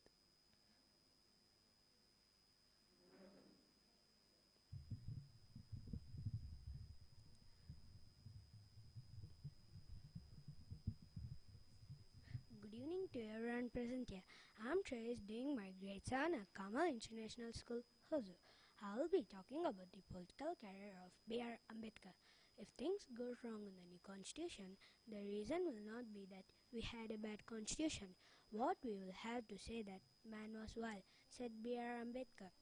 In 1935, Ambedkar was appointed as the principal of Government Law College, Bombay. Ambedkar was also served as the chairman of governing body of Ramjas College, University of Delhi, after the death of its founder, Sri Rakendranath. Settling in Bombay, Ambedkar oversaw the construction of a house and stocked a personal library with more than 50,000 books. At the Yola Convention Conference on October 13th in Nasik, Ambedkar announced his intention to convert to a different religion and exhorted his followers to leave Hinduism. He would repeat his message at many public meetings across India. In 1936, Ambedkar founded the Independent Labour Party, which contested the 1937 Bombay election for the 13 reserved and 4 general seats, and secured 11 and 3 seats respectively. Ambedkar also fought against the Kohit system prevalent in Kohan. Kohits were government revenue collectors regularly exploited farmers and tenants. In 1937, Ambedkar tabled a bill at Bombay Legislative Assembly aimed at abolishing Kohit system by creating a direct relationship between government and farmers. Ambedkar served on the Defence Advice Committee, Viceroy Executive Council as Minister for Labour. After the Lahore resolution of Muslim League demanding Pakistan, Ambedkar wrote a 400-track titled Thoughts on Pakistan, which analyzed the concept of Pakistan in all its aspects. Ambedkar argued that Hindus should concede Muslims to Pakistan. He proposed that the provincial boundaries of Punjab and Bengal should be redrawn to separate the Muslim and non-Muslim majority parties. He thought that Muslims could have no objection in redrawing the provincial boundaries. If they did not quit. Understand the nature of their own demand. Scholar Venkat Dulipal states thoughts on Pakistan rocked India politics for a decade. It determines the course of dialogue between the Muslim League and Indian National Congress, paving the way for the partition of India. Ambedkar oversaw the transformation of his political party into Scheduled Caste Federation. Although it performed poorly in the 1946 election for the Constituent Assembly of India, later he was elected into the Constituent Assembly of Bengal, where the Muslim League was in power. Ambedkar contested Bombay North first Indian general election of 1952, but lost to his former assistant and Congress party candidate Narayan Kajrolkar. Ambedkar became a member of Rajya Sabha, probably an appointed member. He tried to enter Lok Sabha again in the by-election of 1954 from Bandahar. Ambedkar placed third. The Congress party won.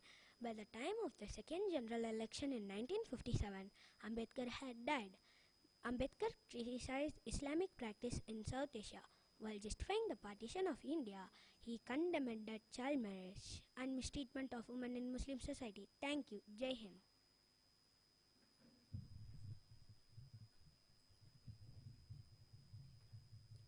I would like to extend my warm welcome to everyone present here. I am Marini doing my grade 7B at Carmel International School, Hosur. Going to share a few words about Pune Pata V.R. Ambedkar. Democracy is not merely a formal garment. It is primarily a mood of associate living of conjoined communicated experience. It is extremely an attitude to respect and reverence towards our humans. In 1932, the British colonial government announced the formation of separate electorates for the untouchable, saying he feared that such an agreement would divide the Hindu community. Gandhi protests by fasting the imprisonment of Yerwada Central Jail of Pune. Following the fast, congressional politicians and activities such as Madan Mohan Malaviya and Palwankar Balu organized joint meeting with Ambedkar and supported Yerwada. On 25th September 1932, the agreement known as the Pune Pact was signed between Ambedkar and Madan Mohan Malaviya. The agreement gave reserved seats for the depressed classes in the legislation within the general electorates. Due to the past, depressed classes received 148 seats in seats of 71 all castes in the Carmel Award, and the Carmel Award proposed earlier to the colonial government under Prime Minister Ramsay MacDonald. The text used the term depressed classes to denote untouchable among Hindus, who were later called scheduled castes and scheduled trades under Indian October 1935 and lateral Indian Constitution 1950. In Pune Patt, infinity electorates were principally found, but primary and secondary electorates were untouchable in practice to choose their own candidate. Thank you, Jai Hind.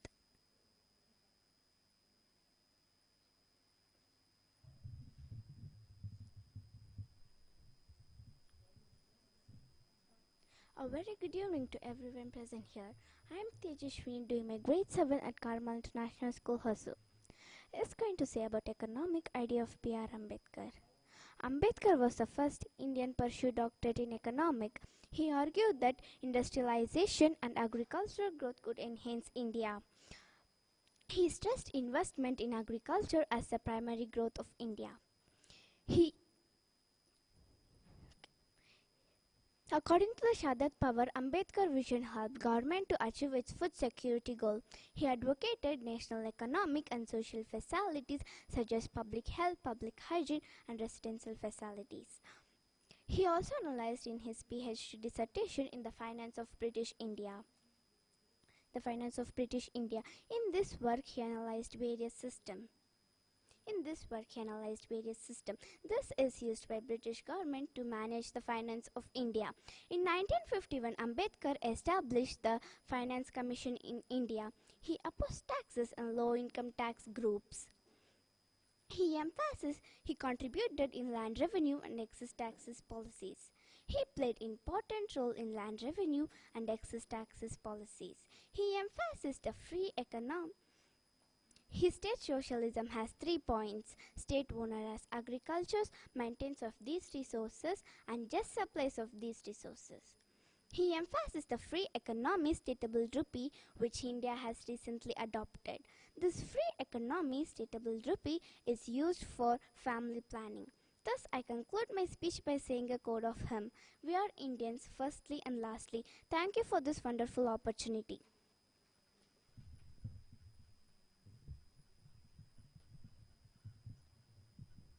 A very good evening to everyone present here. I am Kritika doing my grade 7 at Carmel International School, Hosur, is going to talk about the death and legacy of B.R. Ambedkar.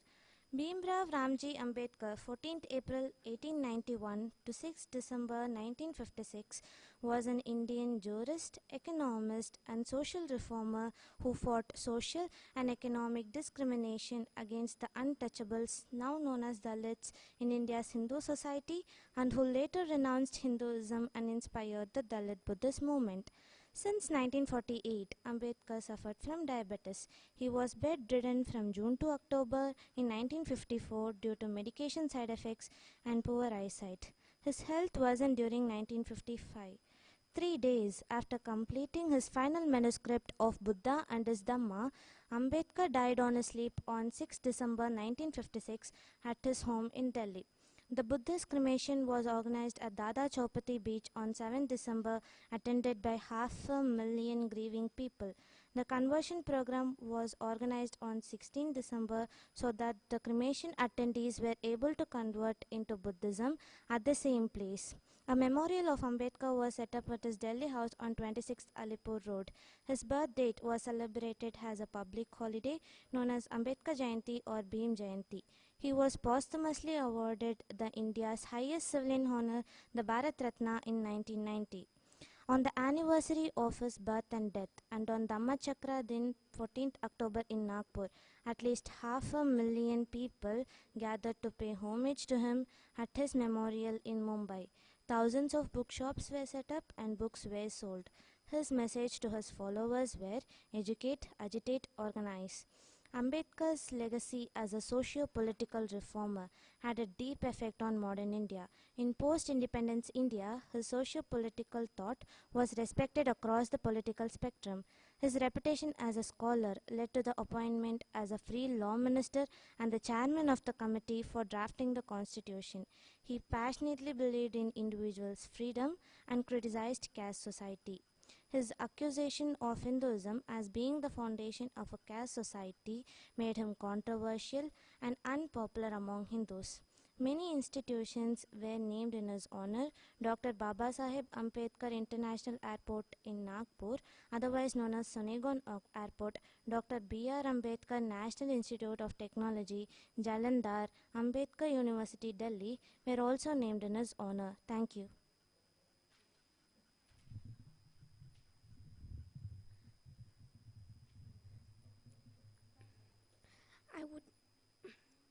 I would like to extend my warm welcome to everyone present here. My name is Kavitwarita, doing my grade 7B at Carmel International School, Hosur. Is going to share a few words about Taraknath Das. Taraknath Das was an Indian revolutionary and internationalist scholar. He was a pioneering immigrant of west coast of North America and discussed with Toysel while organizing an Indian immigrants in favor of Indian independence movement. He was a professor at Columbia University and have a visiting faculty in several other universities. Early life. Tarak was born on 15th June 1884 at Machpura near Kancharapura of 24 Paragana district, coming from lower middle class family. His father Kali Mohan was a clerk at Central Telegraph Office in Calcutta, noticing a flare of brilliant student with a pen. His headmaster encouraged to appear on the theme of patriotism. Appear in the theme of patriotism. Impressed by the quality of effort of a boy 16 years old, one of the judge Paris P. Meter, founder of Anushishya Samiti, associated by Satish Chandra Basu to rescue the boy. On passing his entrance examination with very high marks, he went to Calcutta and got himself admitted in well-known General University. He found full support from his elder sister Girija, Genius of Mission. To Sir Bengali enthusiasm commemoration achievements of Raja Sitram Rai, one of the greatest Bengal Hindu hero, introduced as in addition of Shivaji. In the month of 1906, Jajendranath Mukherjee was accommodated by Tarak when the former was invited to preside over the Sitram festival at Mohanpur in Jisori, the ancient capital of Bengal. On this occasion, during a closet of meeting, around Jatin were present. In this addition of Tarak, Sirish Chandrayasan, Adr Lakshayasan, Satayandasan, all the four one after the object till the meeting 1952. During the conversation, Tarak spoke of it. Along with the higher specific education, they acquired military training and knowledge of explosive. They were especially urged to create a climate of sympathy among people to rescue the boy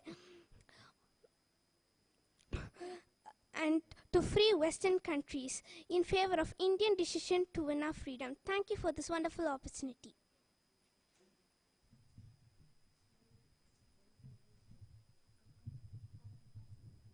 I would like to extend my warm welcome to everyone present here. I am Asni, doing my grade 7 at Carmel International School, Hosur, here to share a few words about Taraknath Das. Disguised as a monk under the name of Tarak Brahmachari, he went on a lecture tour to Madras. After Swami Vivekananda and Bipin Chandra Pal, he was the first person in the region who raised passion with his patriotic speech. Among young revolutionaries, he particularly inspired Nilakanta Brahmachari, Subramanya Shiva, and Chidambaram Pillai. In 1905, Tarak went to Japan to escape the persecution by the British authorities. However, Meiji government started cracking down liberation movements after renewed a treaty with the British. On 16 July 1907, Tarak reached Settle. After earning his livelihood as a farm worker, he was appointed at the laboratory of University of California, Berkeley. Before enrolling himself as a student, simultaneously he was qualified as the interpreter and translator of American civil administration. He entered the Department of Immigration, Vancouver, on January 1908. There he witnessed the arrival of William C. Hopkinson of Calcutta Police Information Service, appointed as the immigration inspector and interpreter of Hindi, Punjabi, and Gurmukhi.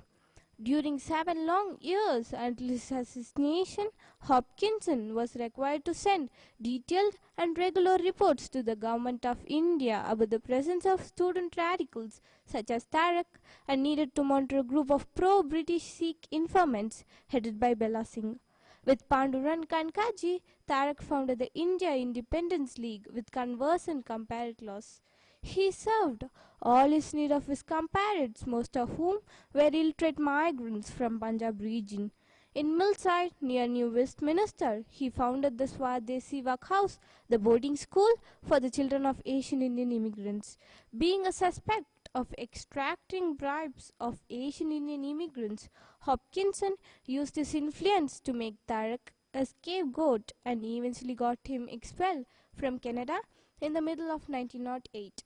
Leaving Bose, Kumar, and Chagankai Rajvarma in charge of comparative faith, Tarak left Vancouver to better concentrate on the areas from Seattle to San Francisco.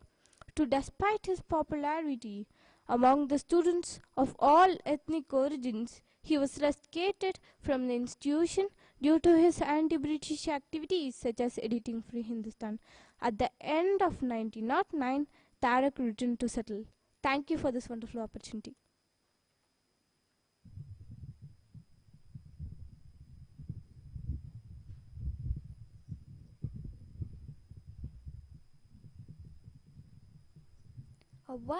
A very good evening to everyone present here. I'm Bhavna doing my grade 7 at Carmel International School also.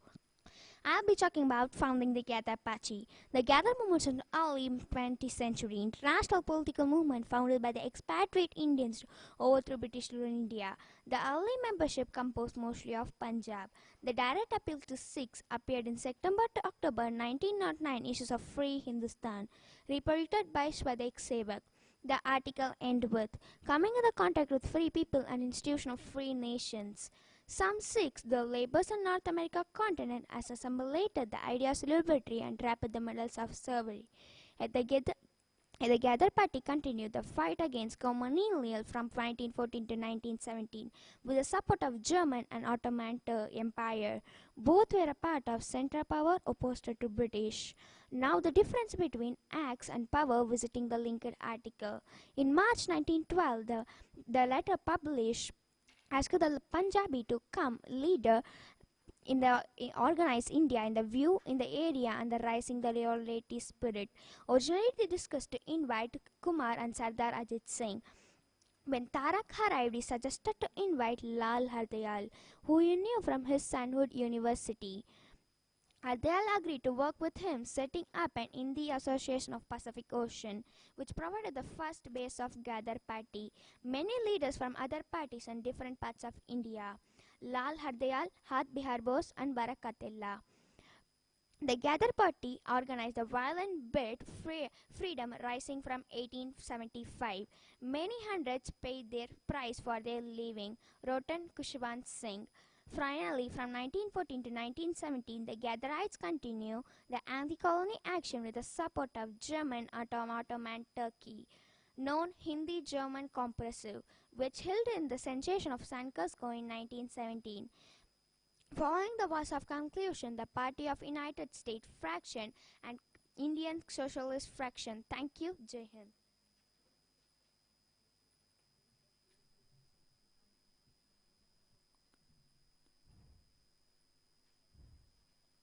I would like to extend my warm welcome to everyone present here. I'm Priya doing my grade 7 at Carmel International School, Hosur. Is going to share a few words about Tarak Nath Das. Tarak Nath Das was born on 15 June 1884. He was an Indian revolutionary and international scholar. He was an pioneer immigrant in the west coast of North America and discussed his plans with Tolstoy while organizing the Asian Indian immigrants in favor of Indian independence movement.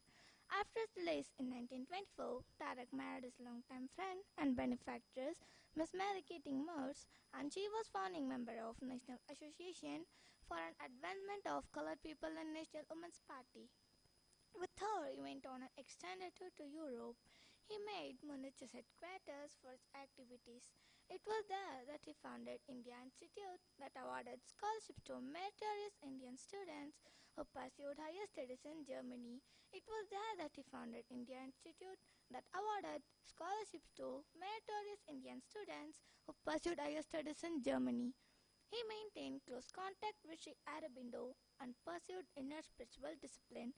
On his return to United States, Tarak was jointly appointed as Professor of Political Science at Columbia University and the Fellow of Georgetown University. With his wife, he opened the successful Tarak Nath Das Foundation in 1935 to promote educational activities and to foster cultural relations between US and Asian countries. Tarak was among those who suffered emotionally from the partition of India in 1935 to promote activities and to foster. Tarak was among those who suffered emotionally from the partition of India in 1947 and vehemently opposed the process of balkanization in South Asia till his last day. After 46 years in exile, Tarak revisited his motherland in 1952 as a visiting professor of Mangal Foundation. He founded Vivekananda Society in Calcutta on 9 September 1952. He presided over the public meeting to celebrate Baghdad Jatin's heroic martyrdom, urging the youth to revive the values upheld by his mentor Jatinda. He died upon return to United States on 22nd December 1958, aged 74. Thank you for this opportunity.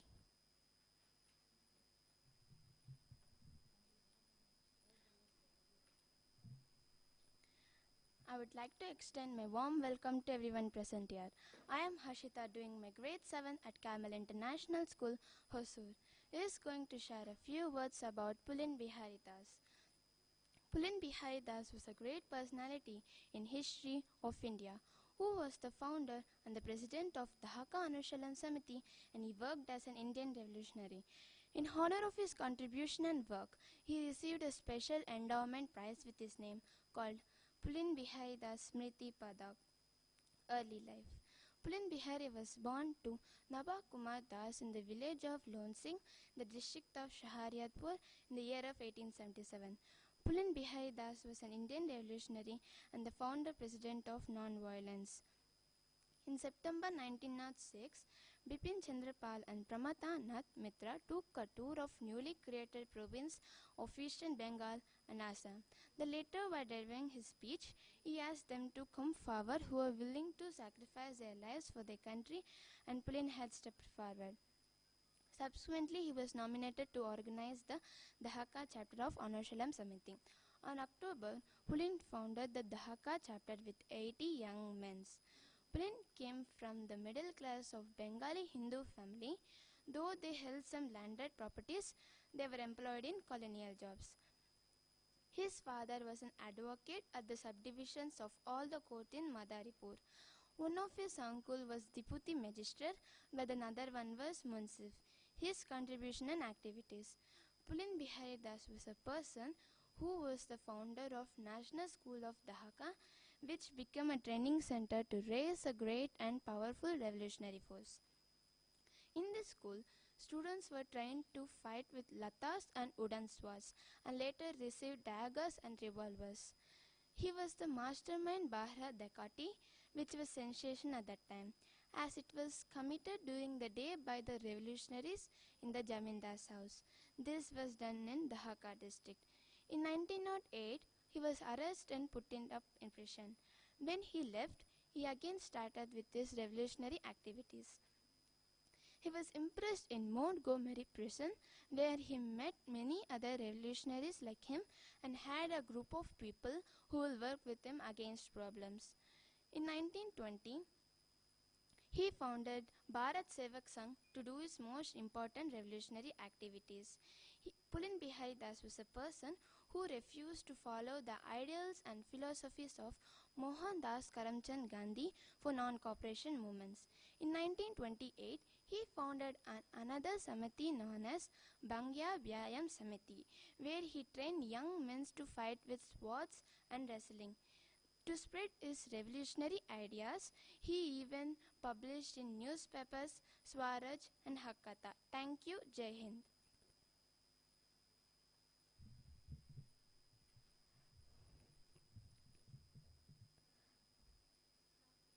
I'd like to extend my warm welcome to everyone present here. I am Justin Sampal, doing my grade 7 at Carmel International School. Hosur is going to share a few words on Barindra Kumar Ghosh.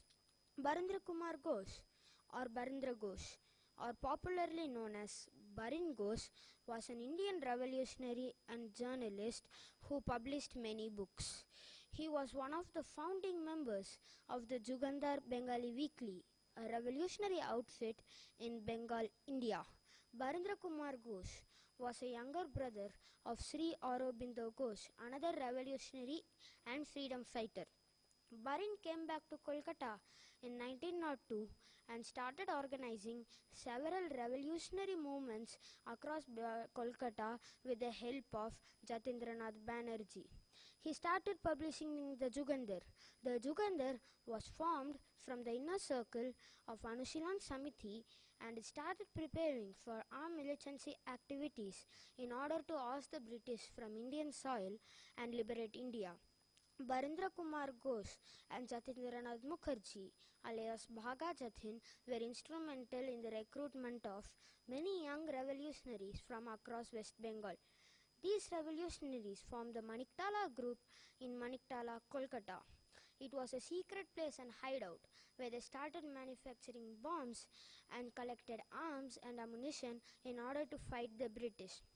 Following the attempted killing of Kingsford, a British general, on 30th May 1908, the police intensified its investigation, which led to the arrest of both Barin and Sri Aurobindo Ghosh on 2nd May 1908.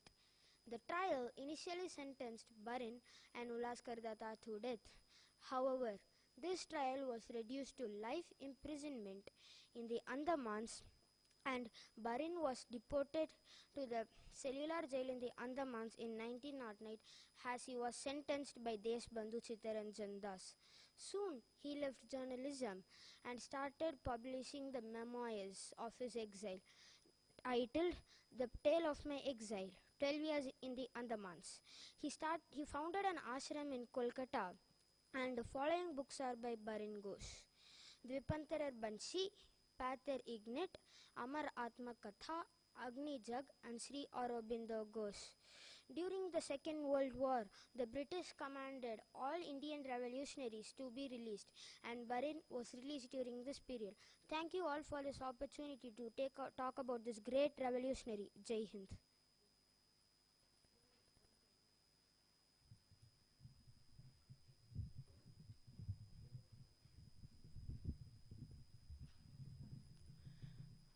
I'd like to extend a very warm welcome to everyone present here.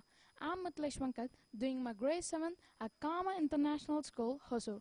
I'm going to share a few words about Birsa Munda. Birsa Munda was an Indian tribal freedom fighter, a religious leader, and a folk hero who belonged to the Munda tribe. He spearheaded a tribal religious millenarian movement which arose in the Bengal Presidency in the late 19th century during the British Raj, thereby making him an important figure in the history of Indian independence movement. The revolts mainly concentrated in the Munda belts of Koni, Tamar, Sarwara, and Bangan. Birsa's long stay at Chaibaza from 1886 to 1890 constituted a formative period in his life. This period was marked by Roman Catholic Christian agitation.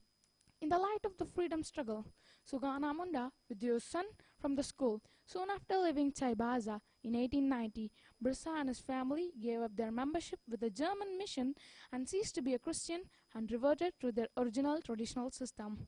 He left Gorbera in the wake of Mountain Sarda Agitation. He participated in Agitation stemming from the popular disaffection and the restriction imposed upon the traditional rights of the Mundas in the protected forest under the leadership of Gidam of Paring in the Forhat area.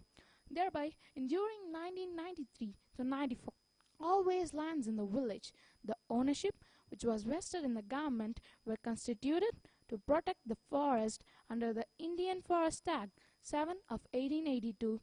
In West Singbam, as in Lohardaga, the forest settlement operations in villages in forests were marked off in blocks of convenient size, consisting of village sites to the sufficient needs of the village.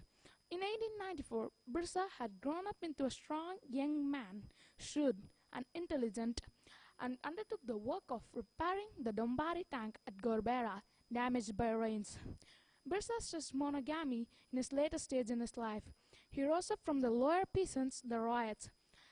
The riots were no match for the crop sharers.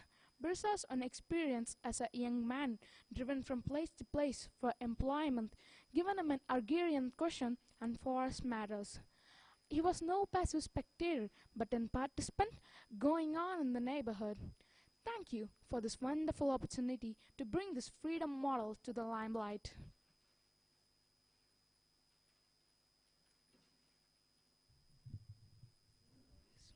Yes, ma'am.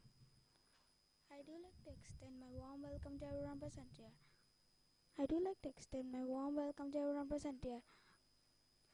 I do like to extend my warm welcome to everyone present here. I am Shankara, doing my grades on Carmel International School, Hosur. I am going to share a few words about Bisa Munda former period. Bisa belongs to Kaisa in 1896-1819, constitutes the former period of his life. This period was marked by German and Roman authoritarian against him. The light of the freedom struggle, Sagana Munda, the reviews son from the school.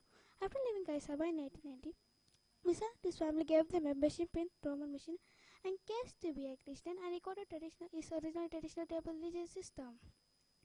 Yes. During 1890 to 1894, all the village which was based in the government were constantly protecting forests under the India leadership of. Thank you for this wonderful opportunity.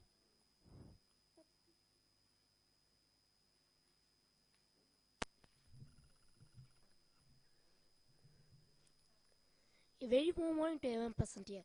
I'm K. Abhishek doing my grade 7 at Carmel International School. I will be talking about some movements of Sahajana Saraswati. Sahajana Saraswati mainly focused in Bihar in early days and spread across India with the formation of All India Kisan Sabha. After the arrest of Saraswati in Quit Indian movement, Netaji Subhash Chandra Bose and All India 4 Bloc decided to observe April 20th as a Swami Sahajana Saraswati Day to protest his impersonate by British Raj. Swami Sahajana Saraswati was born in Deva village near Dullalpur of Ghazipur district of East Northwestern province in 1891 to a family of a Julatia Brahmin, a subgroup of Amiya Brahmin. He was the last of 6 sons, was named as Aurang Rai. He lost his mother when he was a child and raised by a aunt. The Kisan Sabha movement started in Bihar under leadership of Saraswati and formed in 1929 the Bihar Formation Kisan Sabha in order to mobilize the peasant grievance against Jagidari system and thus spanning the farmers' movements in India. Gradually the peasant movements intensified and spread across India with the formation of All India Kisan Sabha Lucknow section of Indian National Congress, with Saraswati elected as the first president, and it involved prominent leaders such as R.N. Rao and E.M.S. Nabori Kisan Manifesto, which was released in August 1936, which demanded the abolition of Jagidari system and cancellation of rural debts. In October 1937, All Indian Kisan Sabha adopted red flag as its banner. Soon its leaders became increasingly confronted with the Congress government in Bihar and the United Province. To get his revolution as a formal organization, He established Kisan Sabha movement at Patna, which he later initialized the Bihar Provincial Kisan Sabha in 1929. The Sabha members were immersed in the civil disobedience movement, and this didn't give any success, and many experienced inside and outside the prison. This led to the discussion of members of a Congress, and Sahajana Saraswati was finally separated from the politics after formation of All Indian Kisan Sabha by some politician Congress in October 1936, with Saraswati as the first president. The motto of the Sabha was a complete abolition of a Jagidari and a capitalist system. Sakajana Saraswati has managed to create his minds in the arts and peoples of Bihar and won the respect of fierce and respect of the people of Bihar. At the end of a great revolution, 25th June 1950 marked the end of a long struggle, but is still lived in the hearts and minds of people of Bihar. Thanks for giving this wonderful opportunity. Jai Hind.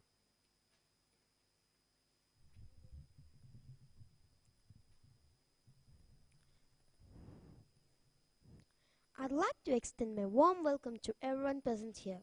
I'm Hitesh, doing my grade 7 at Carmel International School. Hosur is going to share a few words about Ram Manohar Lohia. Dr. Ram Manohar Lohia was an activist in the Indian independence movement and a socialist political leader. During the last phase of British rule in India, he worked with the Congress radio, which was broadcast secretly from various places in Bombay until 1942. Ram Manohar Lohia was born on 23rd March 1910 at Akbarpur, modern-day Uttar Pradesh, in a Banaya family. In 1918, he accompanied his father to Bombay, where he completed his high school education and attended the Banaras Hindu University to complete his intermediate and work after standing first in his school's matriculation examination in 1927. He then joined the Vidyasagar College under the University of Calcutta. He soon, in 1929, earned his BA degree and decided to attend the Frederick William University, choosing it over the other institutes in Britain to convey his dim view of British philosophy. He soon learned German and received financial assistance based on his outstanding academic performance, studying national economy as his major subject as a doctoral student from 1929 to 1933. Lohia wrote his PhD thesis on the topic of salt taxation on India, focusing on Gandhi's socio-economic theory. Dr. Ram Manohar Lohia was one of the founders of the Congress Socialist Party and its mouthpiece Congress Socialist. He was selected by Jawaharlal Nehru as the Secretary of the Foreign Department of the All India Congress Committee, the highest body of the Congress Party.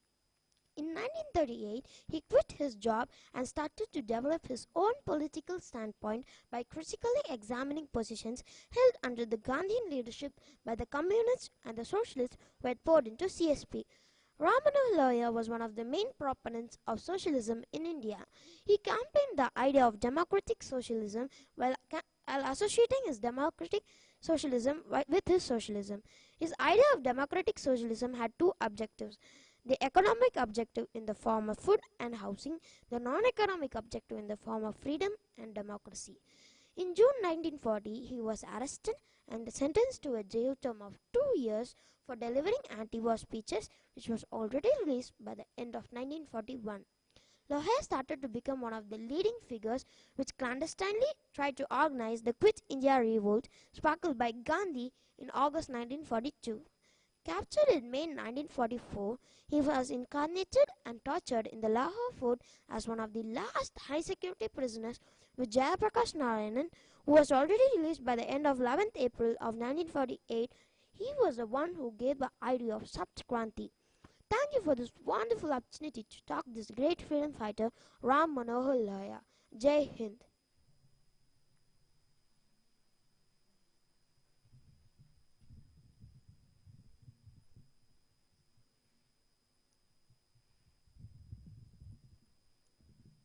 I'd like to extend my warm welcome to everyone present here. I'm Advaita, doing my grade 7 at Carmel International School, Hosur. I was going to share a few words about the freedom movement of Shankar Dayal Sharma. Shankar Dayal Sharma was involved in the India's fight for independence from the British and joined INC, a party which he would remain loyal for the rest of his life. Now, the early life and education about Shankar Dayal Sharma. Shankar Dayal Sharma was born on 19th August 1918 in a village named Amon, which is situated near Bhopal, then the capital of princely state of Bhopal. A meritorious law student from Fitzwilliam College, Sharma was awarded the Chakravarti Gold Medal for social service by Lucknow University. He later worked at Cambridge University and Lucknow University. During his tenure in these universities, he was awarded the fellowship at the Harvard Law School and was elected by Honorary Bencher and Master of Lincoln Inn and Honorary Fellow Fitzwilliam College, Cambridge. Sharma was participated in the struggle of Indian independence and became the member of Indian National Congress. Now, the political initiation about Shankar Dayal Sharma. During the 1940s, Sharma was involved in the struggle of Indian independence and became the member of Indian National Congress, a party which he would remain loyal for the rest of his life. After the Nawab of Bhopal has expressed his wish to retain the princely state of Bhopal as a separate unit, Sharma led the public agitations against the Nawab of Bhopal in 1949 December, leading to his arrest. On 23rd January 1949, Sharma was sentenced up to 8 months imprisonment for violating restrictions on public meetings. Under the public pressure, the Nawab later released him and signed the agreement for merger with the Indian Union on April 30th, 1949. In 1952, Sharma was Chief Minister of the Bhopal state and youngest Chief Minister then. He served his position until the reorganization of 1956, when the Bhopal state merged with other several states to form the Madhya Pradesh. Thank you for this wonderful opportunity and Jai Hind.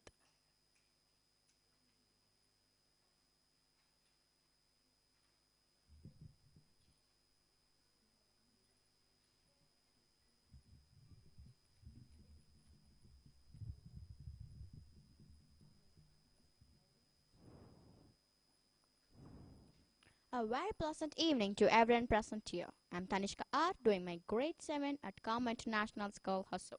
I enjoy this wonderful opportunity to talk about this eminent freedom fighter, A.V. Kuttimalu Amma.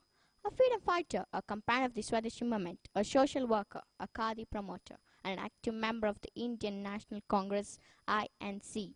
A.V. Kuttimalu Amma was an extraordinary woman who not only helped in shaping the freedom movement in Kerala, but also guided the path by setting subtle yet remarkable examples in pursuit of the British in the country.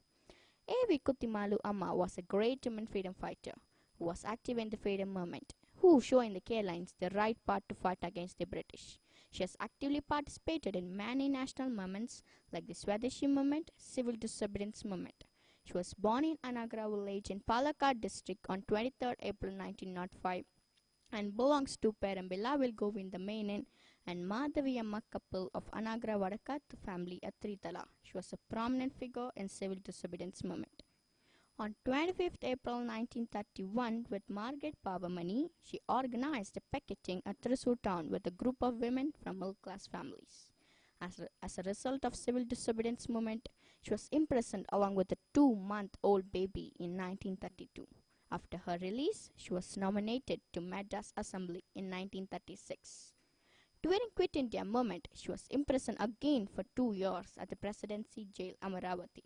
She became a major person in organizing Congress proceedings in the Regency of Malabar and also worked in the Indian National Congress Working Committee. She was the president of Hindi Prachar Sabha and was a Hindi Pracharika. In 1946, she was elected again to Madras Legislative Assembly. She died in 1985. She had set up a number of orphanage homes in Malabar. She was married to Kolipurat Madhava Menon, minister representing Malabar region in Madras Presidency. She was actively associated with the Indian freedom struggle and was arrested twice in 1940 and in 1942. She was elected as the president of the Kerala Pradesh Congress Committee in 1944 after her release. She passed away in 1985. As India celebrates 70 years of independence, we bring you stories of women who were part of the Indian independence struggle. You might have heard about some of them, but most do not find a mention in our history books or popular memory. These were ordinary women from all walks of life who managed to make extraordinary contributions to the cause of freedom. This series is our tribute to these women and their exemplary work. Thank you.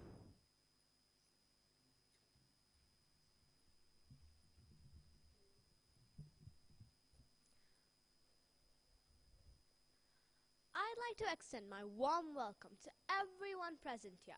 I'm Jia Kamran, doing my grade 7 at Carmel International School, Hosur. I'm going to share a few words about the active political life of Shankar Dayal Sharma. He was involved in the struggle for Indian independence. During the 1940s, he was involved in the struggle for Indian independence against the British and joined the All Indian National Congress Committee, a party which he would remain loyal to for the rest of his life. After India's independence, the Nawab of Bhopal later expressed his wish to retain Bhopal as a separate princely state. Sharma led public agitations against the Nawab, leading to his arrest. On 23 January 1949, Sharma was sentenced to 8 months of imprisonment for violating restrictions on public meetings. Later, under public pressure, the Nawab released him and signed the Agreement of Merger with the Indian Union on April 30, 1949. On 1952, Sharma was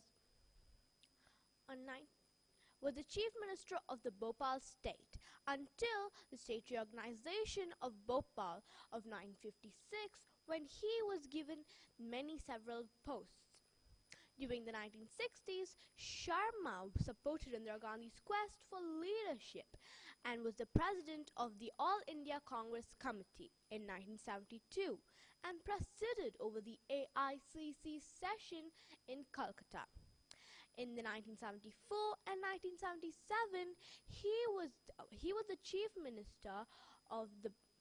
He served in the Union Cabinet as the Minister of Communications, and in 1971 and 1980, he won a Lok Sabha seat from Bhopal and was given various ceremonial posts from then.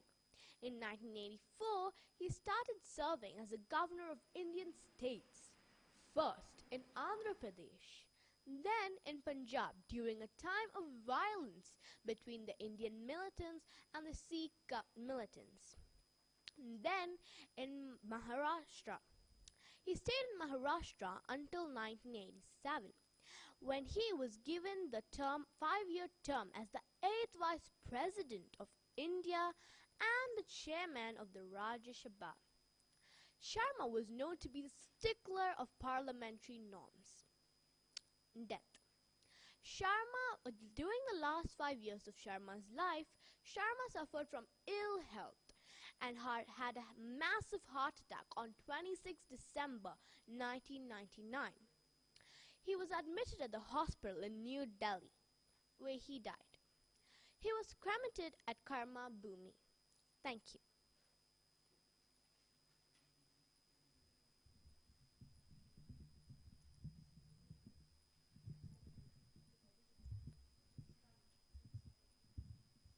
Education is not a merely means of earning a living or an instrument for the acquisition of wealth. It is an initiation into life or spirit, a training of the human soul, the pursuit of truth, and the practice of virtue, said Vijayalakshmi Pandit. I'd like to extend my warm welcome to everyone present here. I'm Irene Maria, doing my grade 7 at Carmel National School, Hosur, is going to share a few information of the political life of Vijayalakshmi Pandit. Pandit was the first Indian woman to hold a cabinet post in the pre-independent India. In 1937, she was elected to the provincial legislature by the United Provinces and was designated Minister of Local Self-Government and Public Health. She held the latter post until 1938 and again from 1946 to 1947. In 1946, she was elected to the Constituent Assembly by the United Provinces.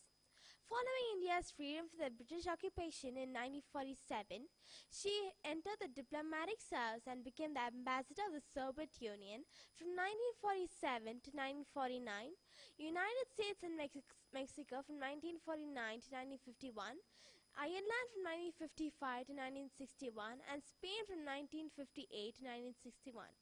Between 1946 to 1968, she headed the Indian delegation to the United Nations.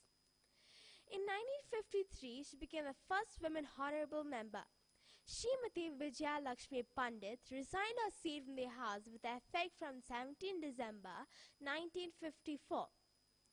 In India, she served as the Governor of Maharashtra from 1962 to 1964, after which she was elected to the Indian Parliament's lower house, Lok Sabha, from Pulpur, her brother's former constituency, from 1964 to 1968. Pandit was a harsh critic of Indira Gandhi's years as Prime Minister, especially after NEES had declared the emergency. She retired from active politics after a relation between them had sorted on. On retiring, she moved to the Dehradun in the Dun Valley in the Himalayan foothills. In 1947, in 1977, she came out of the retirement and campaigned against Indira Gandhi and helped the Janata Party win in 1977 election. She was reported to have considered running for the presidency, but Neelam Sanjeev Reddy eventually ran and won the election unopposed. In 1979, she was appointed to the Indians representative to the UN Human Rights Commission, after which she retired from public life. Her writings include The Evaluation of India in 1958, Happiness, A Personal Scope of Happiness, A Person Memoir in 1979. Thank you.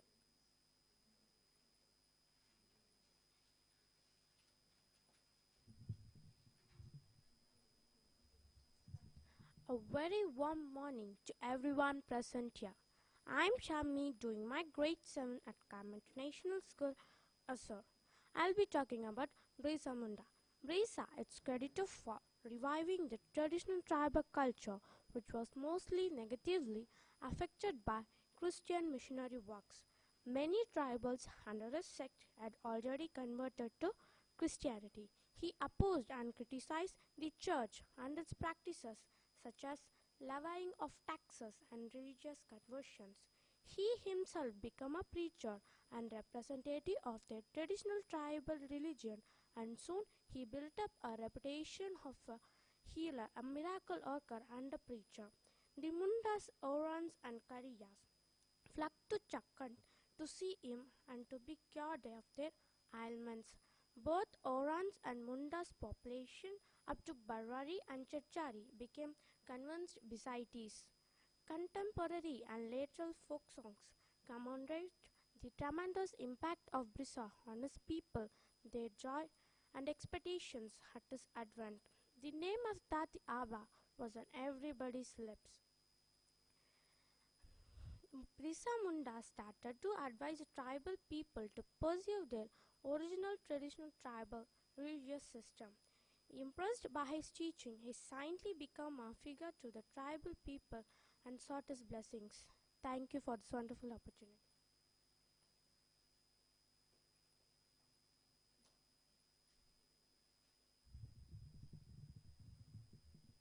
A very good evening to everyone present here. I am Abhishri, doing my grade 9 at Carmel International School, Hosur, is here to talk a few words about the great freedom fighter Ram Prasad Bismil. Ram Prasad Bismil was an Indian revolutionary who participated in the Mainpuri Conspiracy of 1918 and the Kakori Conspiracy of 1925 and fought against the British imperialism in India. He belonged to a Hindu religious family. Bismil moved to Mauli to learn Urdu. He learned Hindi from his father. He wanted to learn English by entering an English school, even though his father was not satisfied. Bismil was hanged on 19 December 1927 by the British for his revolutionary activities. As well as being a patriotic poet, he was also a great freedom fighter. He was a great patriotic poet who wrote in Hindi and Urdu using the pen names Ram, Agiat, and Bismil. But he became popular with the last name Bismil only. He was associated with Arya Samaj, where he got inspiration from Satya Prakash, a book written by Swami Dayanand Saraswati. He also had a confidential connection with Lala Hardayal through his guru Swami Samdev, a preacher of Arya Samaj. Bismil was praised as a great poet-writer of Hindi and Urdu. Bhagat Singh praised him as a great poet-writer of Hindi and Urdu who had also translated the books Catherine from English and Bolshevikon Ki Kartut from Bengali. Bismil was one of the founding members of the revolutionary organization Hindustan Republican Association. Early life as an 18-year-old student, Bismil read of the death sentence passed on by Paramanand, who is a scholar and companion of Lala Hardayal. At that time, he was regularly attending the Arya Samaj temple at Shah Jahanpur, Delhi, where he got inspiration from his teacher, Swami Samdev, a preacher of Arya Samaj. Angered by the death sentence, Bismil composed a poem in Hindi titled Mera Janm, which meant my birth in English. This poem demonstrated a commitment to remove the British rule over India. Thus, I would like to conclude my speech by thanking you all for giving me this wonderful opportunity. Jai Hind.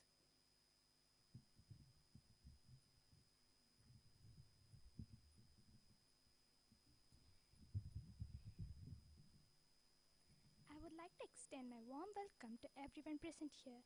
I'm Akshavi, doing my grade 9 at Carmel International School, Hosur, here to tell a few words about Prafulla Chaki's early life and family. Prafulla Chaki was a Bengali revolutionary associated with the revolutionary group of Jugantar. He was one of the first martyrs of the movement for freedom.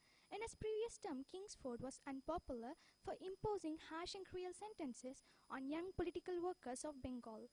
It also came to inflict that he has imposed corporal punishments on such workers. This led to the planning of his murder. Prafulla Chaki alias Dinesh Chandra Roy was an Indian revolutionary associated with the revolutionary group of Jugantar, who carried out assassinations of British colonial officials in order to secure Indian independence. Prafulla and Khudiram Bose tried to assassinate the district judge, Mr. Kingsford, by throwing bombs at the carriage in which he was supposed to travel. But he was not in the carriage and two young women died. Prafulla committed suicide when he was about to be arrested by the police. Khudiram was arrested and sentenced to death.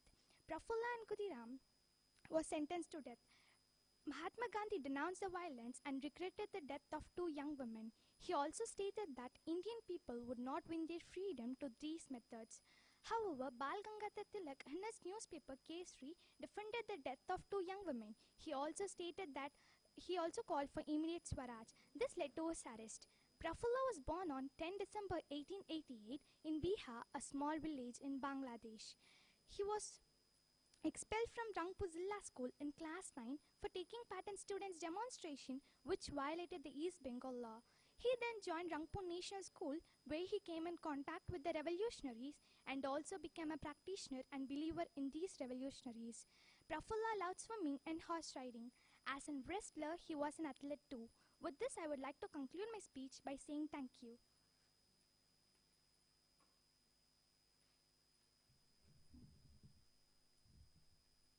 A very good evening to everyone present here. I'm Ananya Shri, doing my grade 9 at Carmel International School, Hosur.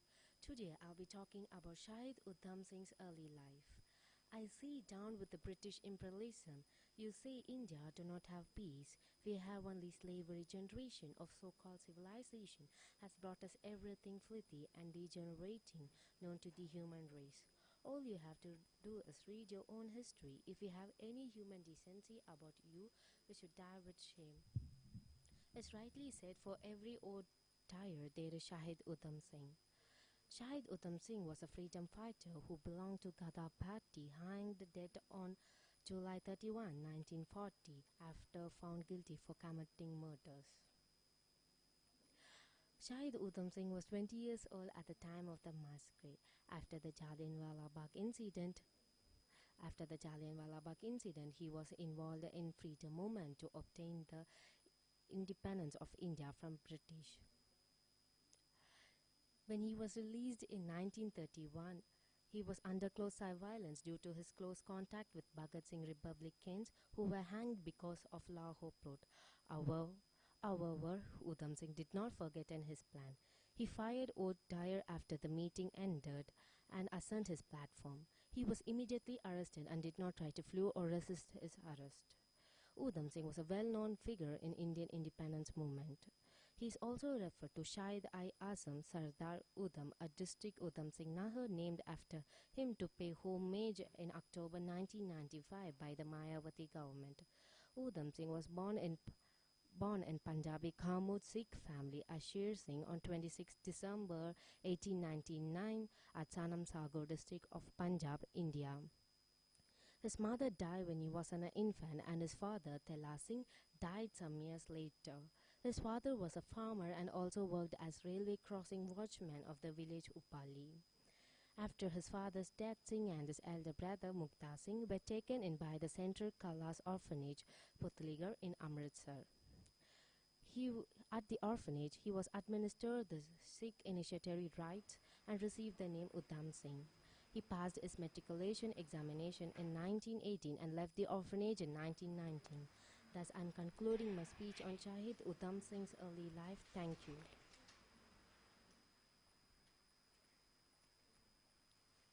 A very good evening to one present here. I'm Ananya V, doing my grade 9 at Carmel International School. Is going to talk a few words on the great freedom fighter, Shahid Udham Singh's contribution in Jallianwala Bagh. On 10th of April, number of local leaders, Indian National Congress allied on the Indian National Congress, including Satyapal and Saifuddin Kichwal, were arrested under Rowlatt Act. British from the Rowlatt Act precipitating a riot. On 13th April, over 20,000 unarmed people were assembled on the Jallianwala Bagh, Amritsar, to celebrate the important festival of Hindu and Baisakhi, and to peacefully protest against arrest. Udham Singh and his friends became involved in the revolutionary group and serving water to the orphanage. Troops in the command of Colonel Richard Dyer opened fire on the crowd, killing several hundred. This variously became known as Amritsar Massacre or the Jallianwala Bagh Massacre. Udham Singh became involved in the revolutionary politics and was deeply influenced by Bhagat Singh and his revolutionary group.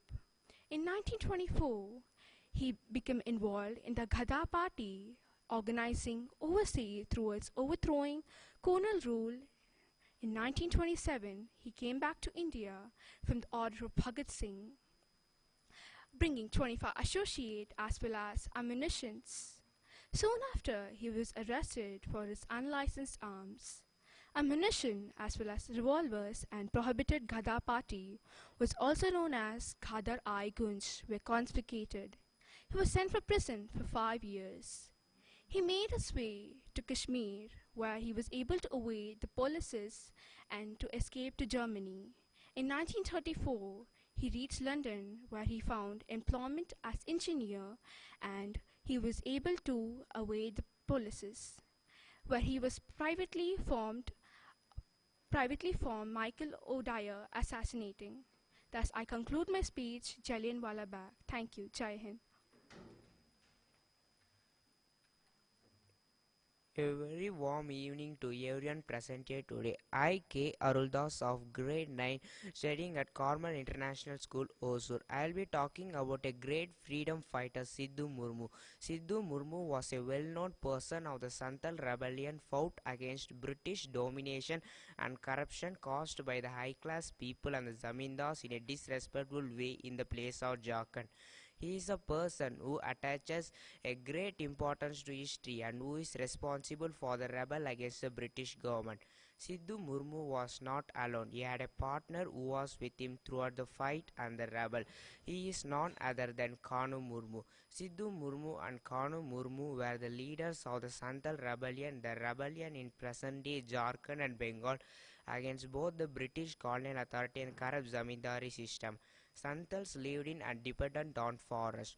Due to promises of land and economic amenities, a large number of Santals came to settle from Kutak, Lalbam, Manbam, Azaribag, Minnapur, etc. Soon Mahajans and Zamindars as tax collecting intermediaries deployed by British dominated the economy.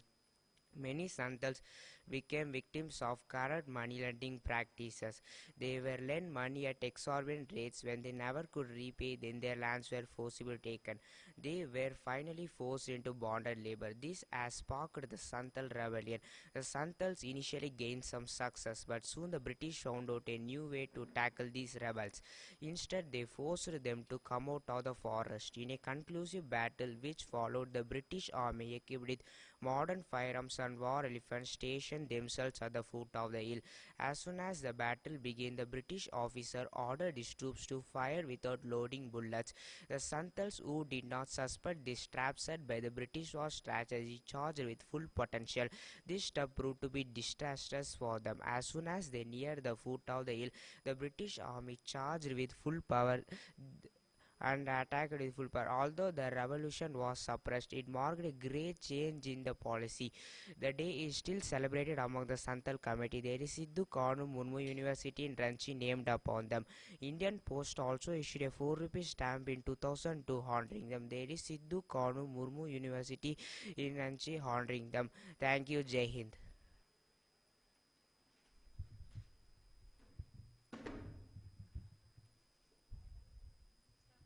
I would like to extend my warm welcome to everyone present here today. I, Arya Gagan, doing my grade 9 at Carmel International School, I'll be talking about the great freedom fighter Vinoba Bhave's early life. Bhave was mainly interested in philosophical literature. He joined Sabarmati Ashram and became one of Gandhi's closest associates. He was a great freedom fighter. He actively participated in Nagpur Sal Satyagraha, the Dandi March and the Temple Entry movement in Kerala. He was chosen by Gandhi as the first Satyagrahi of the individual civil disobedience movement. He is best known for the Bhudan movement. In 1958, Vinoba was the first recipient of Raman Magsaysay International Award for Community Leadership. He was also awarded with Bharat Ratna Award. Vinayak Narahari Bhavi was an Indian advocate of human rights and non-violence. He is often known as Acharya. He is best known for the Bhudan movement. He is considered as the national teacher of India and spiritual successor of Mahatma Gandhi. He is an eminent philosopher. The Bhagavad Gita is also translated into Marathi language by him in the name Gita means Mother Gita. He is born on a small village Kolaba in Konkan region, what is now Maharashtra. His father was a trained weaver with a rationalist modern outlook, worked in Baroda. So Bhavi was brought up by his grandfather Subbarao Bhavi and was greatly influenced by his mother Rukmini Devi, a religious woman from Karnataka. Vinayaka was highly inspired after reading Bhagavad Gita at very young age. A report in the newspapers about Gandhi's speech at newly founded Benaras Hindu University attracted Bhavi's attention. In 1916, on his way to Bombay to come for a intermediate examination, Bhave threw his school and college certificates into a fire. He took a decision after reading a piece of writing written by Mahatma Gandhi. He wrote a letter to Gandhi. After an exchange of letters, Bhave advised Gandhi to come for a personal meeting at Kochab Ashram, Ahmedabad. Bhave met Gandhi on 7 June 1916 and subsequently abandoned his studies. Bhave participated with keen interest in activities in Gandhi's ashrams like teaching, studying, spinning and improving the life of community. His involvement in Gandhi's constructive programs like Khadi, village industries, new education and sanitation also kept on increasing. Thus, this information being shared, I would like to conclude my speech by thanking you for all this wonderful opportunity to talk about this great freedom fighter Vinoba Bhave. Thank you. Jai Hind. A very warm welcome to one hour present here. I'm Chandij, doing my grade 9 at Carmel International School, Hosur. I will be talking about Vinod Bhave's contribution towards India's freedom struggle. Bhave went to Wardha on 8 April 1921 to take charge of the ashram decided by Gandhi. In 1923, he brought out Maharashtra Dharma, a Marathi monthly which added essays on Upanishads. In 1925, he was sent by Gandhi to Kerala, Vaikam, to supervise the entry of the Hajjins to the temple. Bhavi was several times arrested in 1920s and 1930s and served a 5-year jail sentence leading the non-violent resistance to the British rule. The jails for Bhavi had become the places for reading and writing. He also learned 4 South Indian languages and created a script of Loknagari in Velu jail. He participated in the national civil disobedience periodically conducted against the British rule and imprisoned with the other nationalities. His brother, Bhavi's younger brother, Balakrishna, was also a Gandhian. Gandhi interested him and Manibai Desai and set up a natural therapy ashram at Urali Kanchan, where Balakrishna spent his all of the life. He was associated in the Indian independence movement with Gandhi, where he stayed for some time at the Sabarmati ashram, where after his name Vinoba Kutir. This highly inspired talk published as the book Talks on Gita. His slogan, Jai Jagat, will be to the victory of the world. Thank you, Jai Hind. A very good evening to one and all present here. I'm Diksha doing my grade 9 at Carmel International School. I'm going to talk a few words about freedom fighter Matangini Hazra. Matangini Hazra was an Indian revolutionary who participated in the Indian independence movement until she was shot dead by the British Indian police in front of Tamluk police station on 29 September 1942. She was affectionately known as Gandhi Buri, Bengali for Old Lady Gandhi. Early life and involvement in the freedom movement. She was sentenced 6 months of rigorous prison, which was not a small burden for the women of her age. She was not only a freedom fighter, but also a martyr of the British bullet.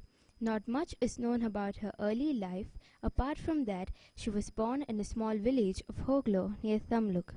This is because she was the daughter of a poor peasant who did not receive a formal education.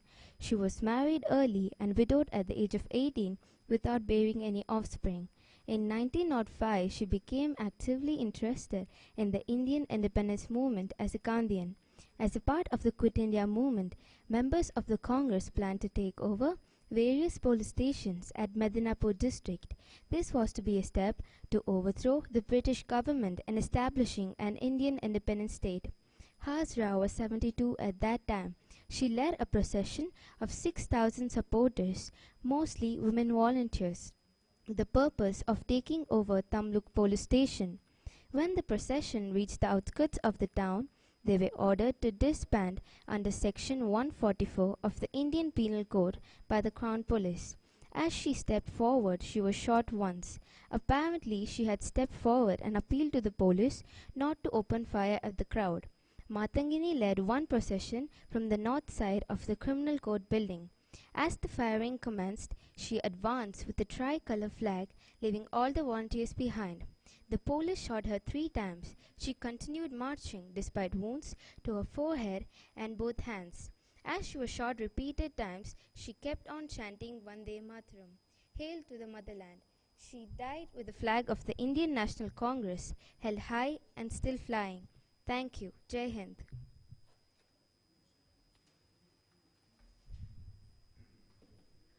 A very good evening to everyone present here today. I'm Divyashri doing my grade 9 at Carmel International School, Hosur. I'll be talking about the great freedom fighter Senapati Bapat and his journey life towards non-violence. Pandra Mahadev Bapat, popularly known as Senapati Bapat, was a figure in the Indian independence movement. He acquired the title Senapati, meaning commander, as a consequence of leadership during this Mulshi Satyagraha. In 1977, the Indian government issued a postage stamp to commemorate him. Senapati Bapat was born on a Marathian Chitpam family on 12th November 1880 at Parna. His family was originally from Ratnagiri. He was educated at Deccan College and then traveled to the Britain on a government scholarship in order to study engineering. The freedom fight of Senapati Bapat was not to use violence in the struggle or how the new India should be governed. His goal in life was to see a free India in all possible means. He planned to join other revolutionaries to use it against the British government, not to kill innocent victims or how the new India should be governed.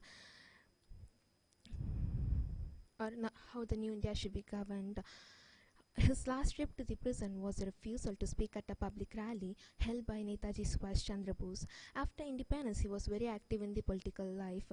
During his stay in the Britain, he was associated with the India House, spending a majority of his time learning bomb-making skills instead of pursuing his official studies. He became associated at this time with the Savaka brothers, Vinayak and Ganesh.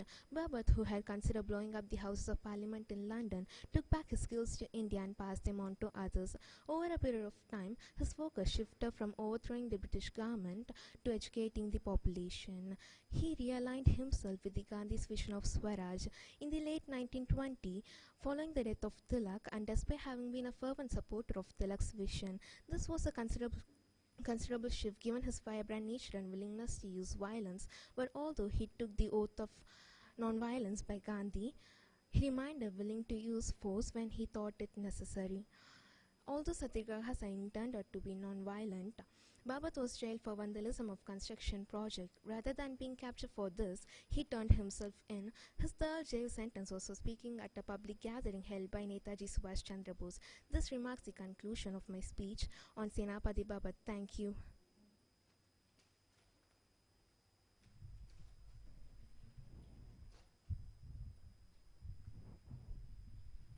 I would like to extend my warm welcome to everyone present here.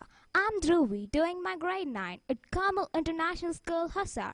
Is going to share a few words on Tirupur Kumaran. Kumaran or Kumarasamy Mudalaya, also known as Tirupur Kumaran or Kadikatha Kumaran, was an Indian revolutionary and freedom fighter who participated in Indian independence movement. He died as a result of a police attack on the banks of Nayal River in Tirupur during a demonstration against British government on January 11, 1932. At the time of his death, he carried the Indian national flag banned by the British, giving rise to the epithet Kadikatha Kumaran. Kumarasamy Mudalaya was born in Chennimala in Madras Presidency, British India. His parents were Nachimuchu Mudalaya and Karupai. He had done his school education up to 5th standard due to poverty in his family and continued their family's main occupation, handloom weaving. He had done his school education up to 5th standard, although he etched his name in Indian history. He founded Desa Bandhu Youth Association and led protests against British government. He died as a result of police assault on British government on January 11, 1932. During the time of his death, he carried the Indian national flag of Indian nationalists banned by the British, giving rise to the epithet Kadikatha Kumaran in Tamil, which means Kumaran who protected the flag. He lived only for 27 years, but he etched his name in Indian history. Let me also walk you all through the honors given to Tirupur Kumaran. Kumaran or Kumarasamy Mudalaya had been introduced a new commemorative stamp by British Indian Post in 2004 October on his 100th birth anniversary. At the time of his death, every Tirupur nationalist were congrats, and they've introduced a statue erected in Tirupur, which is always often used as a focal point for public demonstration. Thank you for the wonderful opportunity. Jai Hind.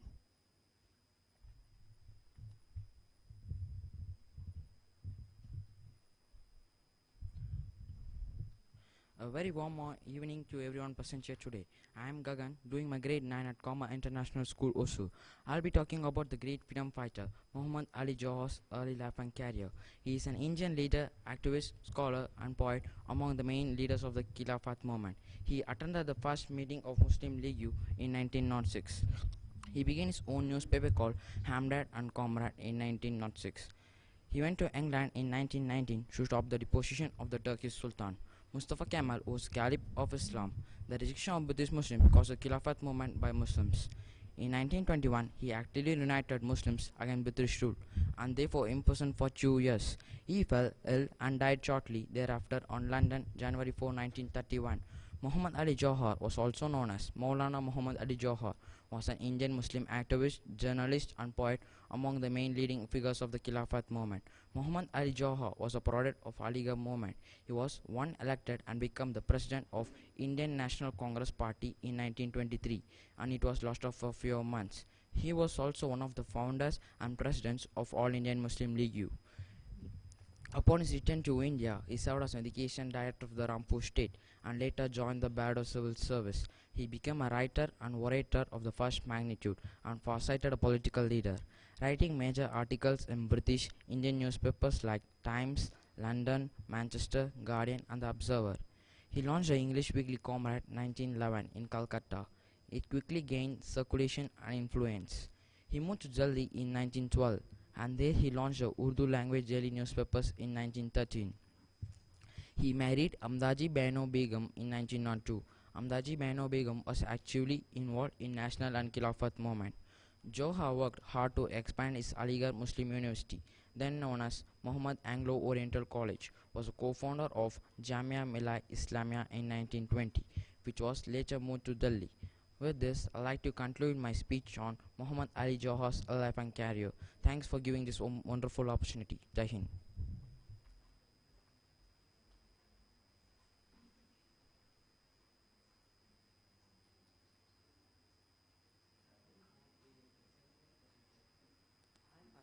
Doing my grade 9 at Carmel International School, Hosur.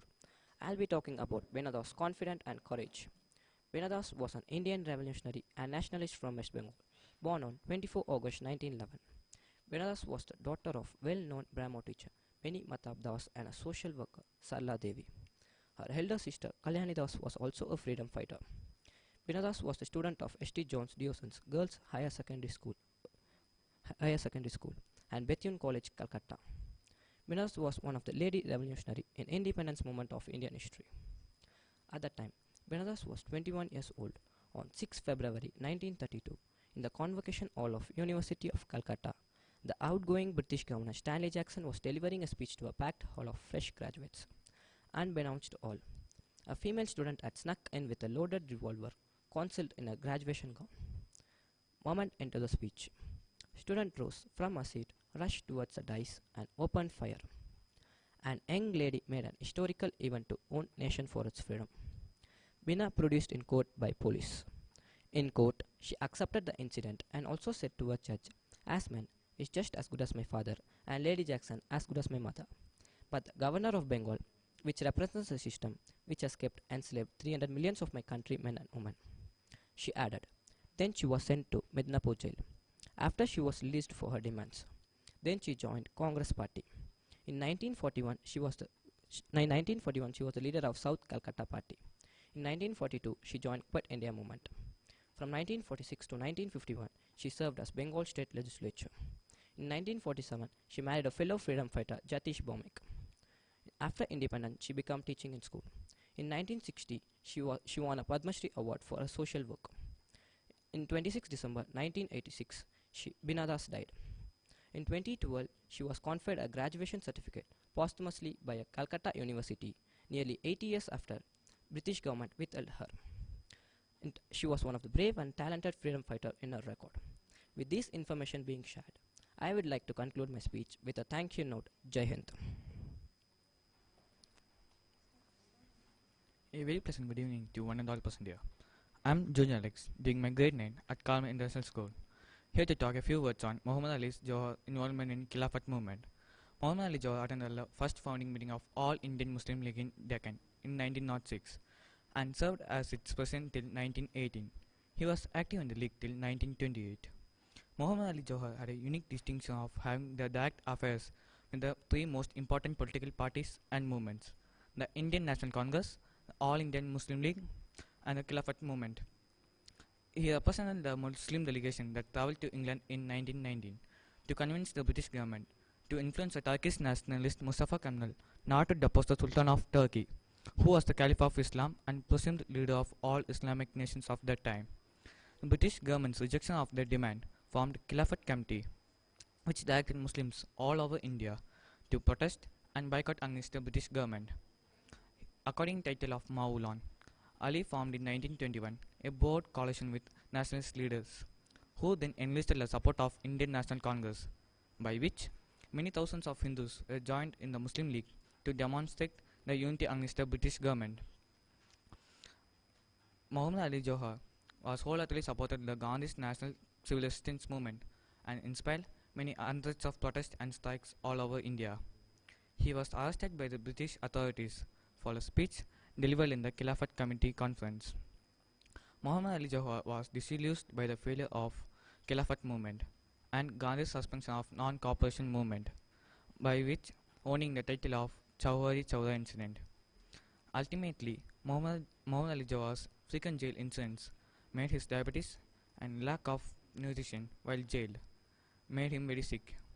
Despite of his falling health, he went to attend the first round table conference in London in 1930. He attended the first round table conference in London to show that only Muslim League spoke for India's Muslims' freedom. He reported to British that he would not return alive to India unless the country was set free. I would die in a foreign country, so as it is a free country. And if you do not give us freedom in India, you want to give me a grave here. By these powerful notes, I did conclude my speech by thanking you all for giving me a wonderful opportunity. Thank you. Jai Hind. I would like to extend my warm welcome to everyone present here today. I'm Joshua Valentine Wu, doing my grade 9 at Carmel International School, Hosur, is going to speak about Hyder Ali, the powerful ruler. Hyder Ali was a great Indian general whose exceptional martial splendor made him the royal ruler of the Mysore kingdom and fought against Marathas and Britishers in many wars. When British violated the fate of treaty, causing its loss against Marathas in 1772, Hyder Ali avenged him by seizing the Mohai of the French in 1779 and then completely devastated a British force in 1780 led by Colonel Bailey during the invasion of Carnatic region. The British recovered all their might in 1781 and Hyder Ali faced three successive defeats against Sir Eric Gorty and capture of Nagapattinam by British fleet. He also significantly developed the Mysorean economy. Although illiterate, Hyder Ali earned an important place in the history of southern India for his administrative acumen and military skills. He concluded an alliance with French and used the services of French workmen to raise his artillery and arsenals. Hyder and his brother were both given commands in the Mysorean army. Hyder served under Sabas, commanding 100 cavalrymen and 2,000 infantries. Hyder had an amicable relationship with Christian population in Mangalore, which had long been under Portuguese influence and had a sizable Roman Catholic influence and Christians with general. He had a very close friendship with two Gonds and allowed a Protestant missionary to live at his court. Hyder and Hyder army also included Catholic soldiers and allowed Christians to build church at Srinangapattinam, where French generals used to offer prayers and priests used to visit. Historians mention that Hyder also had Christians in his administration. Pursuant to treaty concluded with Portuguese, Hyder allowed Portuguese priests to settle disputes among the Christians. However, many Mongolians disliked him for heavy tax burden he imposed on them. I thank you for giving me this opportunity to speak about Hyder Ali. Jai Hind.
a keen huntsman who also enjoyed the horse riding. After his father's death in 1826, Kanwar Singh became the Talukdar of Jagdishpur. He was nearly 80 and failing in health when he was called upon to take up his arms. He was assisted by both of his brothers, Babu Mar Singh and his commander-in-chief, Hare Krishna Singh. Some argue that latter was the reason behind Kanwar Singh's initial military success. He gave a good fight and hired the British forces for nearly a year and remained invisible throughout the end. He was an expert in the art of guerrilla warfare. His tactics left the British puzzled. He returned to the palace on 23rd April 1858 and soon died on 26th April 1858. I'd like to conclude with a quote. A small body with a determined spirit fired by unquenchable faith in their mission can alter the course of history. Thank you. Jai Hind. I would like to extend my warm welcome to everyone present here today. I'm Kitimadi, doing my grade 9 at Carmel International School. Hosur is going to share a few words on Per Ali Khan.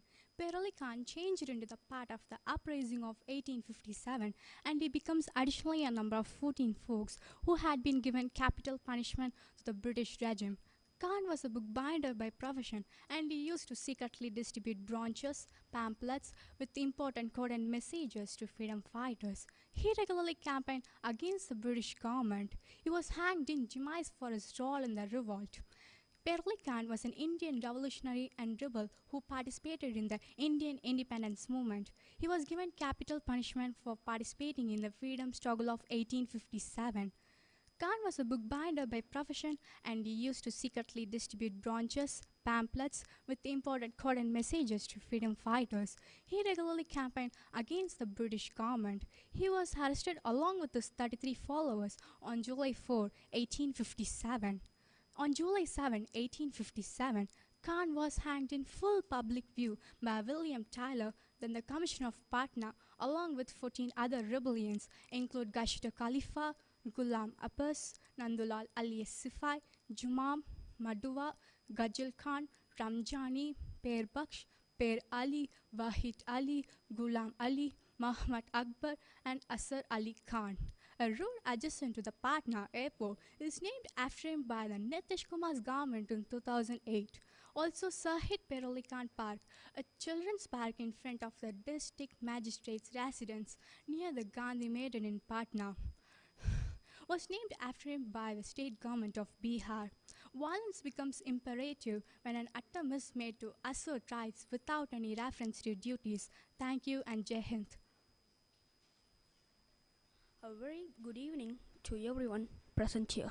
I am Astamaraja P, doing my grade 8 at Carmel International School. Hosur is going to talk a few words on Mitra Beer. It took me a quite long time to develop a voice, and now that I have it, I am not going to be silent. Mitra Beer, one of the women revolutionists from India. Be the change you wish to see in others. The history of the Indian freedom struggle would be incomplete without mentioning the contribution of women who fought with true spirits, undoubted courage, and faced various tortures, exploitations, and hardships to earn us freedom. Women's participation in the freedom struggle. Mitra Beer was married to late Madhav Beer, a former member of Goa Assembly and a Gandhian.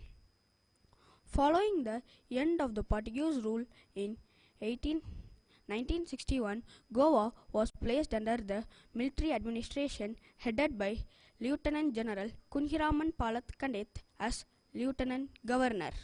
Mitra Beer was a freedom fighter and an educationist from Goa who is sentenced to jail to 12 years in the jail at the age of 22 when the region was a Portuguese colony.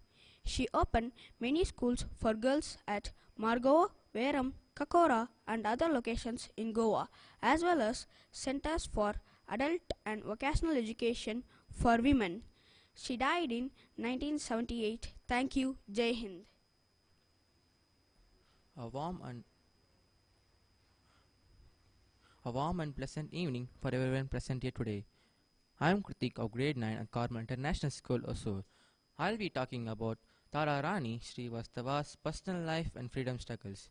Tara Rani Srivastava is well known in the welfare in the freedom struggles. To start that, she led a procession in front of Savine police station alongside her husband, and her husband became shot at some point in that procession. She was a part of Mahatma Gandhi's Quiet Indian movement in 1942. She and her husband were leading a march in Saiwan towards the police station when he was shot by the police. She, none timeless, continued to march, returning later to find that he had died. She remained a part of struggle until India's independence 5 years later. Following public proposals which could have led in such gender inequality, Tara Rani galvanized women from and around the village to join the protest march against British Raj. Police preventing them from hoisting the flag. Lati charged the protest. When they were unable to gain the control, police opened the fire. Pulendra Babu among and shot. Despite after bandaging Babu soon with the strip and torn cloth from Tara's sari, Tara Rani continued to march. She, however, managed to hoist the flag. She remained a part of struggle until the partition of India in 1947. With this, I conclude my speech by thanking everyone for this opportunity. Jai Hind. A very warm evening to one and all present here today. I'm Nancy Angelin, doing my grade 9 at Carmel International School, Hosur. I'll be talking about Hazrat Mohani's life and patriotism towards India. Syed Fazl Hassan, known by his pen name Hazrat Mohani, was an Indian activist, freedom fighter in the Indian independence movement and a noted poet of the Urdu language. He coined a notable slogan, Inquilab Zindabad, which means long live the revolution in 1921. Together with Swami Kumaranand, he is regarded as the first person to demand Puna Swaraj in India during the Ahmedabad session of the Indian National Congress. His ancestors migrated from Nishapur in Iran. Mohani championed the freedom struggle. He also wrote verses expressing deep love for Krishna, who often went to Mathura to celebrate Krishna Janmashtami. He completed his BA in 1903 at Muhammadan Anglo-Oriental College, which later became Alika Muslim University, but before that he has been expelled for 3 occasions for his criticism on the British government. Some of his colleagues at Alika Muslim University were Maulana Muhammad Ali Joha and Maulana Shaukat Ali. To honor him, Alika Muslim University has a hostel named after him. His books were a collection of Hazrat Mohani's poetry, explanation of Ghalib's poetry, important aspects of poetry, observation in prison. He opposed the partition of India. After the declaration plan on 3rd June 1947, he resigned as the member of All India Muslim League, and when the division of the country occurred, he chose to live in independent India. He became a member of the Constitution of India, which drafted the Indian Constitution. He never accepted government alliances or stated official residences. Instead, he stayed in mosque and used to go to parliament in a shared tonga. He was a religious practicing Muslim and led a simple life. He participated in the struggle of the Indian independence and was jailed in 1903 by the British authorities. At that time, political criminals were treated as common criminals and was jailed and was forced to do manual labor. Mohani participated in the struggle of the Indian independence, and after the freedom he wanted to see a confederal constitution on the pattern of a Union Soviet Socialistic Republic. He wanted to see a confederal setup on the pattern of Union Soviet Socialistic Republic. Swaraj means ability of every inhabitant of India as own brother or sister. Jai Hind. I'd like to extend my warm welcome to everyone present here today. I'm Lekashri, doing my grade 9 at Carmel International School, Hosur. I'd like to share a few words on Marudanayagam Pillai. Marudanayagam Pillai was the commandant of the British East India Company's Madras Army. He left his parents at a young age, converted to Islam, and was named Muhammad Yusuf Khan. He was popularly known as Khan Sahib when he became the ruler of Madurai. He became a warrior in the Arcot troops and later a commandant for the British East India Company troops. The British and the Arcot Nawab employed him to suppress the Polygar uprising in South India. Later, he was entrusted to administer the Madurai country when the Madurai Nayak rule ended. Around this time, an English captain named Bruton educated Yusuf Khan, making him proficient in English. In 1751, there was an ongoing struggle for the throne of Arcot. The former sought the help of British and latter the French. The East India Company quickly installed Muhammad Ali as a Nawab of Arcot, and most of Chanda Sahab's forces were defected to the British. Over the next decade, as the British East India Company continued to fight with the French East India Company in the Carnatic Wars, Yusuf Khan's guerrilla tactics repeatedly cutting off the French lines of supply greatly hampered the French efforts. In 1760, Yusuf Khan had reached the zenith of his career as all-conquering military commandant. He was regarded for his strategy and Hyder Ali for his speed. He was sent back to Madurai to restore order. Through relentless pursuit and execution of criminals, he brought the country into order and polygons into submission. He renovated the temple tanks, lakes, forts damaged by Hyder Ali, which increased the revenue to the Nawab and made himself extremely powerful. By common endeavor, we can rise the country into new greatness, while a little lack of unity will expose us to fresh calamities. I would like to thank everyone for giving me this opportunity to speak about Muhammad Yusuf Khan. Jai Hind.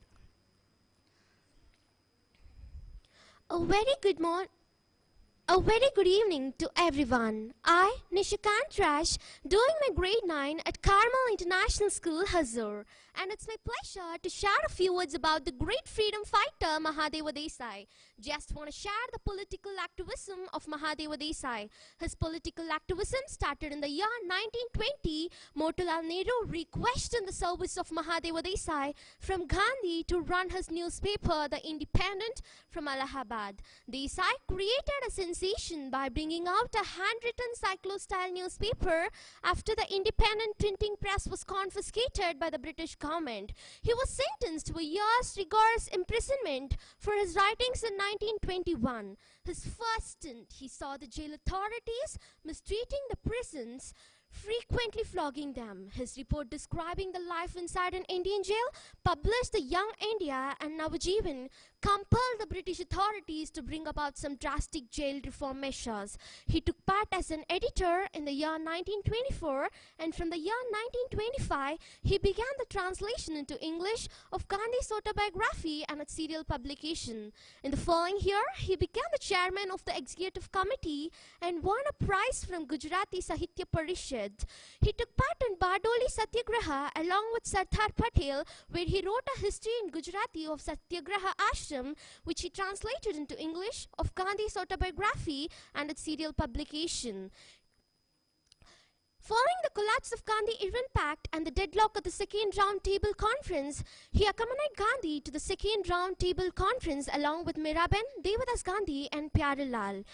He was the only person who accompanied Gandhi when the latter met with King George V. Following the collapse of Gandhi-Irwin Pact and the deadlock at the Second Round Table Conference, Gandhi-Irwin Pact restarted the civil disobedient movement, where the colonial government under the new viceroy, the Lord Willingdon, crushed the movement and ordered a clampdown under the activists. Coming back to the final life of Devadas Gandhi, for his participation in 1924, in Quit India Declaration, he was arrested on 9th August. In 9th August, he was arrested and he was dead very sadly due to a severe heart attack on 9th August. After 6 days of his death, he was taken back to the Aga Khan Palace and with a great respect and honor. So I request everyone to honor our great freedom fighter, who is the best editor and writer in Gujarati, Bengali and English. So I request everyone to honor our great freedom fighter Mahadeva Desai. Thank you one and all for giving this opportunity to talk about the great freedom fighter Mahadeva Desai. Jai Hind, once again Nishikant Raj. A very good morning to everyone present here. I'm Nibishri, doing my grade 9 at Carmel International School, Hosur, and it's my pleasure to share a few words about the freedom fighter Purnima Arvind Pakpasa. The women of India should have as much share in winning Swaraj as men. I hope women all over India will take up the challenge and organize themselves. Pakpasa was born in Ranpur, near Lamdi State, Saurashtra. She was also a Manipuri dancer and classical occult singer. She first met Mahatma Gandhi when she was 8 in Ranpur. Pakpasa was born in Ranpur to talk about her political and social activist. Gandhi's Gandhi March had ignited a nationwide fever.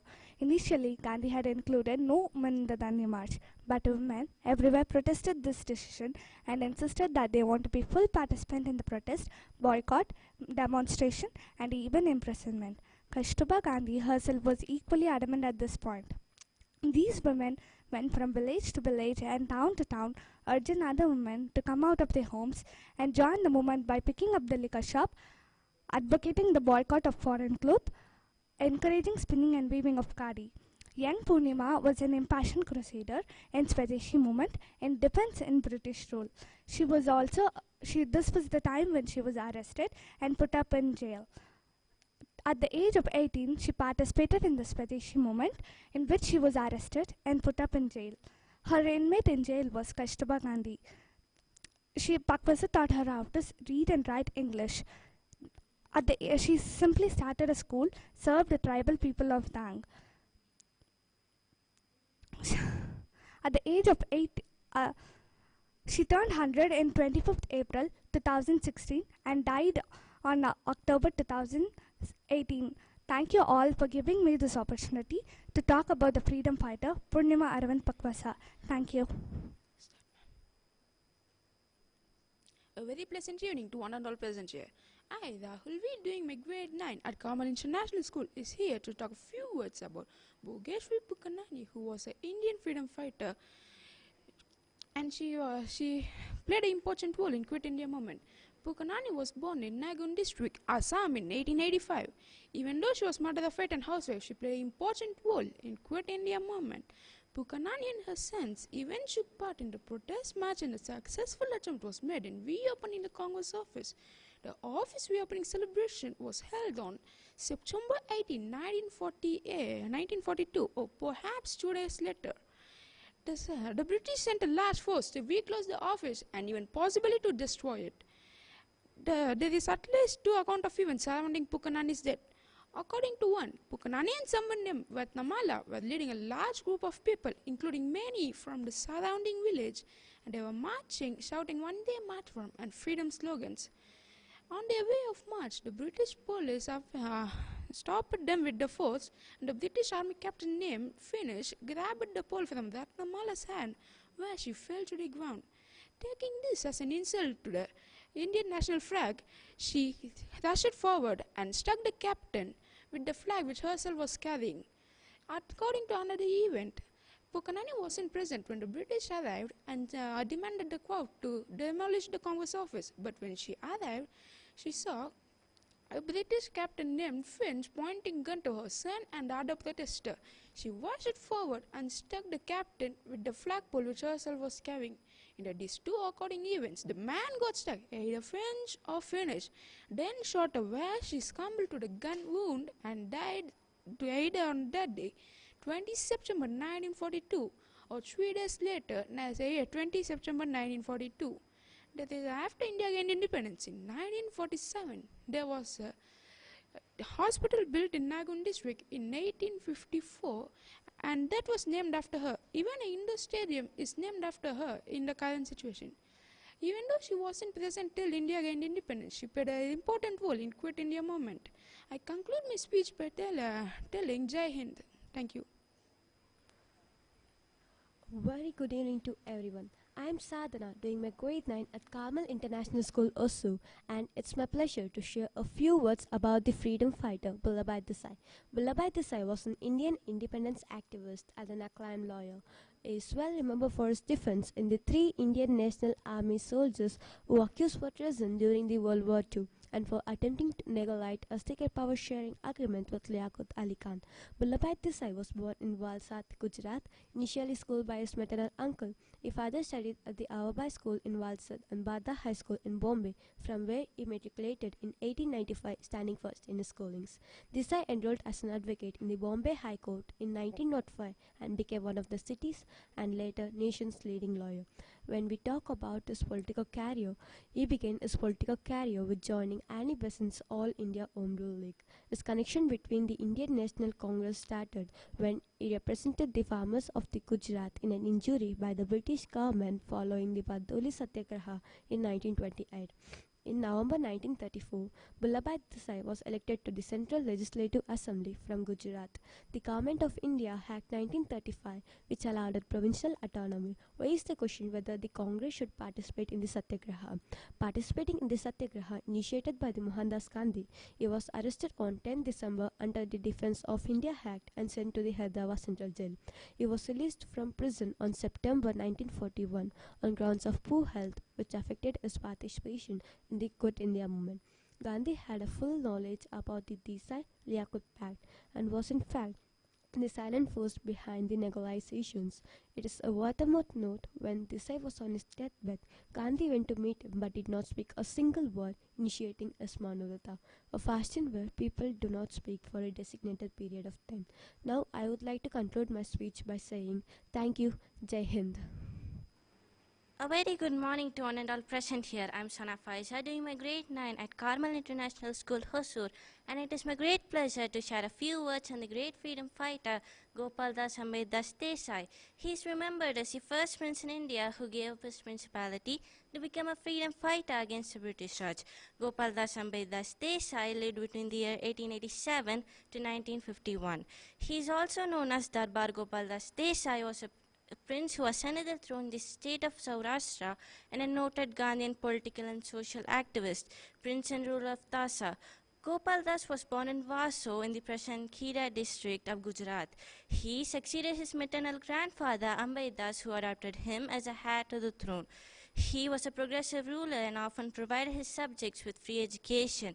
He was a great supporter of Mohandas Gandhi and the Indian National Congress and often provided them with financial support.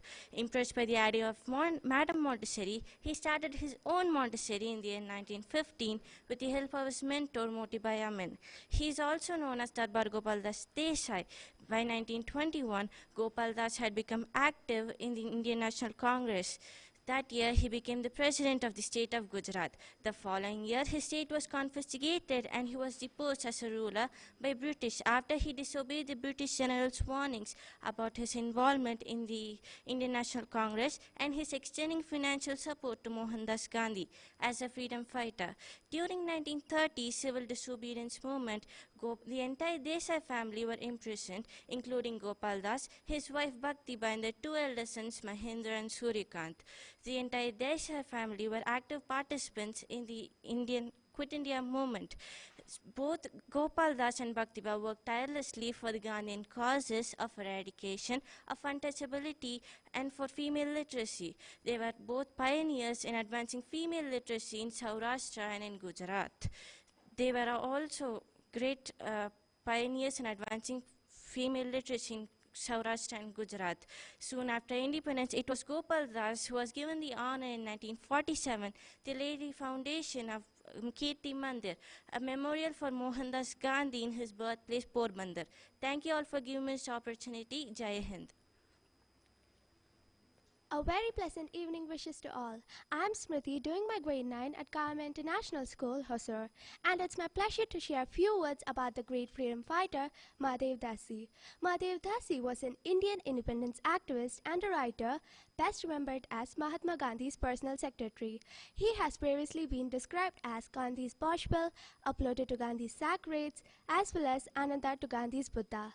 Mahadev Dasi was born on 1st January 1892 in a village of Saras, Surat district, Gujarat, to Haribhai Dasi, a school teacher, and his wife Jama Ben.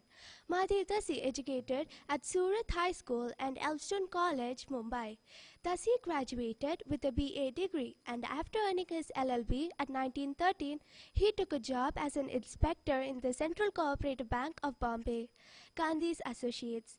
Mahadev Dasi first met Gandhi when he went to meet him to seek his advice on how best to publish his book. Gandhi met Dasi and he joined Gandhi's ashram in 1917 with Durga Ben accompanied with him to campaign that year.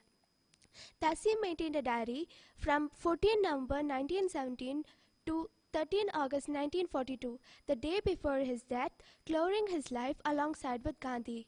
In 1919, the colonial government arrested Gandhi. He named Dasi as his heir. Dasi was for the first time arrested and sentenced to prison. He was the Gandhi's personal secretary for 25 years. As Bernier Elwin wrote of him that he was much more than that. He managed everything. He made all the arrangements. He took care of the guest. He was in fact a home and a foreign secretary as well. He was equally at home, guest house, office and at kitchen.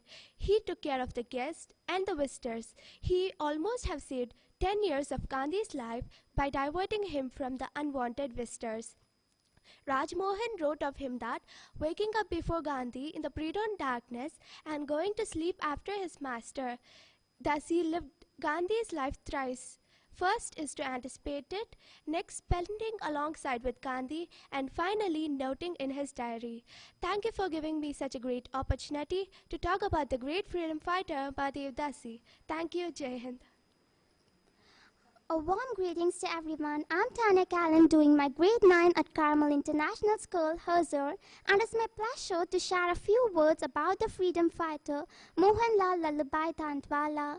Mohanlal Lalabhai Tandwala was an Indian agricultural economist, academic and a writer, and was considered by many as the father of Indian agricultural economics. He was a Gandhian and an Indian independence activist. He also suffered incarceration for over 6 years during the Indian freedom struggle. He authored several books and articles on the agricultural sector of India. He was a founder chairperson of the Center for Development Alternatives, a research center promoting development studies. The government of India awarded him the third highest civilian honor of the Padma Bhushan in 1969 for his contributions to Indian science and technology. Dantwala was born in Surat, one of the largest cities of the Indian state of Gujarat, in 18 September 1909. After the Indian independence movement, he was associated with several leading political leaders such as Jai Prakash Narayan and Ram Manohar Lohia, assisting them in the formation of Congress Socialist Party. He also served as the private secretary of Morarji Desai for a while and held the chair of the working group on block level planning set up by the Planning Commission of India in 1977, which prescribed both organizational and operational protocols for socio-economic planning process at block levels. This committee later came to be known as the Dantwala Committee. He served as the director of Department of Economics at Mumbai University and was a national professor of Government of India. When Center for Development Alternatives was established, he became its founder chairperson, a post he held till his death. Thank you all for giving me this opportunity. Thank you.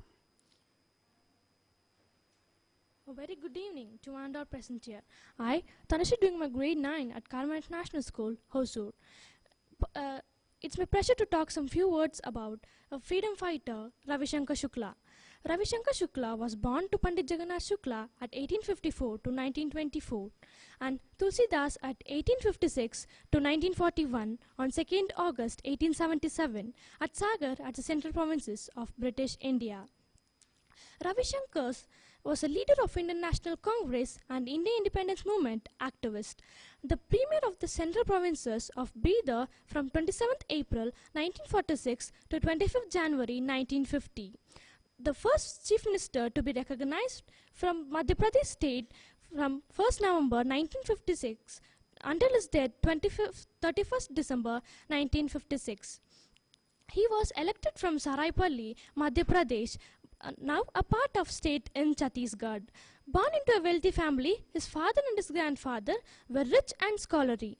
His father, Pandit Jagannath Shukla, came from a family which has registered British for 3 generations, and his mother Tulsidas was an industrious and a capable manager. Young Ravi Shankar's earliest years was heavily passed by scholarly atmosphere and heavily changed to Indian classics. Sri Ramachit Manas and Gita. He was admitted to Sundarlal Guru's Pathshala in Sagar. Ravi Shankar continued schooling at Rajendra and subsequently at Raipur High School. The song portrayed Shivaji's patriotism and asked youngsters to be united for the national awakening. The credit for popularizing the Ganesh festival with nationalism due to Lokmanya Balagangadhar Tilak. His struggle for Indian independence. It was the beginning of Swadeshi movement in which nation was plunging for freedom movement. Vande Mataram was enclosed, echoing in air, and Lal Bal Pal with the forceful ovation were the beginning resolution. Sri Aurobindo's message to my fellow countrymen greatly influenced. In 1910, Congress session was held at Benares Prasad, over by veteran, a British civilian. P.T. Shukla came to Congress as a delegate. During the Congress, P.T. Shukla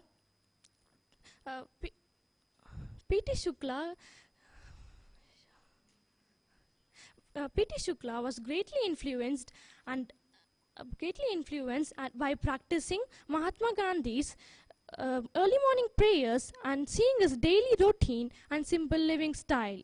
He greatly moved on to dedication, courage, and coercion of Mahatma Gandhi that as soon as the motion of non-cooperation were passed by Indian National Congress, he retired from the lucrative career of lawyer to aid the movement. Thanks for the opportunity given me. Thank you. Jai Hind. A very warm evening to everyone present here today. I, Uday Kiran, doing my grade 9 at Carmel International School, Hosur. I'll be talking about the great freedom fighter Subhadra Joshi. Subhadra Joshi belonged to a well-known family in Pakistan. Her father was a police officer. She obtained a master's degree in political science from former Christian College, Lahore. It was during the college days that she became involved in political activities. She originally started as a teacher and later edited the underground political news Hamara Hindustan, which was attracted by the ideals of Gandhi ji, and she visited the ashram at Wardha while she was studying in Lahore. As a student, she took part in Quit India movement in 1942 and later became the president of Delhi Pradesh Congress Committee. She played a commendable role during the troubled times of partition riots of 1947 among the textile workers of Delhi. She also set up his volunteer organization Shanti Dal, which became an anti-communal force during those troubled times. Subhadra Joshi also organized rehabilitation of evacuees from Pakistan. And Anis Kidwa, in her book Freedom Shade, mentions many instances that she and Subhadra Joshi would rush to different villages around Delhi to try and stop the forced evacuation of Muslims. Subhadra Joshi was an ardent secularist who dedicated her life in the cause of communal harmony of India. Subhadra Joshi was noted as an Indian freedom activist, politician and parliamentarian by Indian National Congress. She was parliamentarian for 4 terms, that is 1952 to 1967. At 1962 election, she defeated Atal Bihari Vajpayee, and her crowning achievement was successful move to amend the code for criminal procedures. Subhadra Joshi was an active in the cause of women's welfare and the poor and the destitute. Subhadra Joshi was awarded Rajiv Gandhi Sadbhavana Award given by Rajiv Gandhi Foundation. Subhadra Joshi died on October 30, 2003 at Delhi after prolonged illness at the age of 84. A commemorative stamp was issued in her honor by Department of Post on her birth anniversary 2011. March 2011. Thank you for giving me this opportunity. Jai Hind. Well, no real change in history has been achieved by discussion, said Subhash Chandra Bose. A very good evening to everyone present here. I am Madivaragan, doing my grade 9 at Carmel International School, Hosur. I will be talking about Subhash Chandra Bose's involvement and association with the Indian National Congress. Subhash Chandra Bose was an Indian nationalist whose defiant patriotism made him a hero in India. Subhash Chandra Bose, when he was 24, arrived ashore in India at Bombay on the morning of 16 July 1921 and immediately set about arranging an interview with Mahatma Gandhi. In an account of Bose, written many years later, he pilled Gandhi with question after question, and Bose thought Gandhi's answers were vague, his goals unclear, and his plans for achieving them not thought through. Thus launched Bose into national politics, and he worked under the ambit of the Indian National Congress for nearly 20 years, and he thought to change its course. In 1923, he was elected as the All India Youth President and the Secretary of the Bengal Congress Party. In 1927, after being released from prison, he was the General Secretary of the Bengal Party and worked with Jawaharlal Nehru for independence. He stood for unqualified Swaraj, including the use of force against British, and he was against President preferred candidate Patabi Sitaramaya U. Muthuramalinga Deva strongly supported him in the intra-Congress dispute. He came to believe that an independent India needed socialist authoritarianism. It was during the Labour Party government 1945 to 1951 under Attlee as the Prime Minister and India gained independence. I thank Subhash Chandra Bose to gain independence for our country.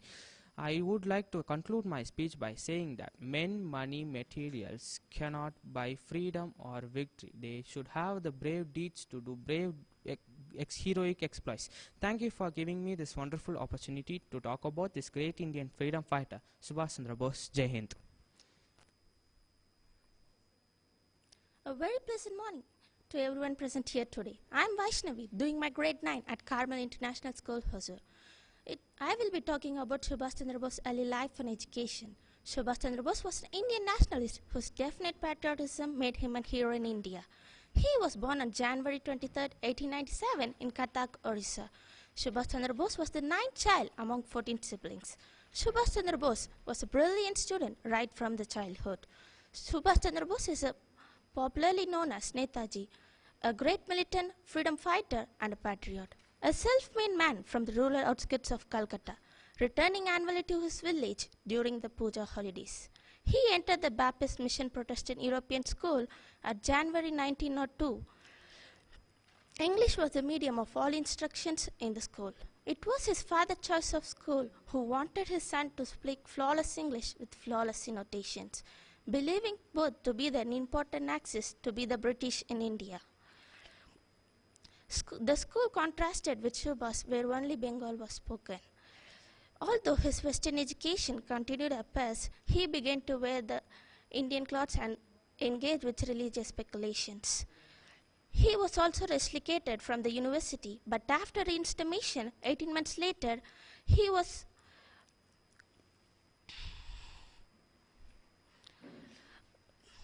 thus paving his way towards the Indian National Congress. Thanks for the wonderful opportunity to share a few words about the great freedom fighter Subhash Chandra Bose. Jai Hind. A very pleasant evening wishes to all. I am Vanya, doing my grade 9 at Carmel International School, Hosur, and it's my pleasure to share a few words on a great Indian freedom fighter, Ashoka Mehta. Ashoka Mehta was born in Bhavnagar on 24th October 1911 to Mehta, a Gujarati writer. He finished his primary education in Ahmedabad and Solapur and was graduated in the Bombay University in 1931, and he was introduced to the Swadeshi movement. Ashoka Mehta was a great Indian freedom fighter and a socialist reformer. He helped organize the Socialist Wing Congress Party of the Indian National Congress with the help of Rambriksh Benipuri and Jayaprakash Narayan, who was highly involved in the politics and the government of City of Bombay. He was imprisoned in 1932 for participating in the civil disobedience movement.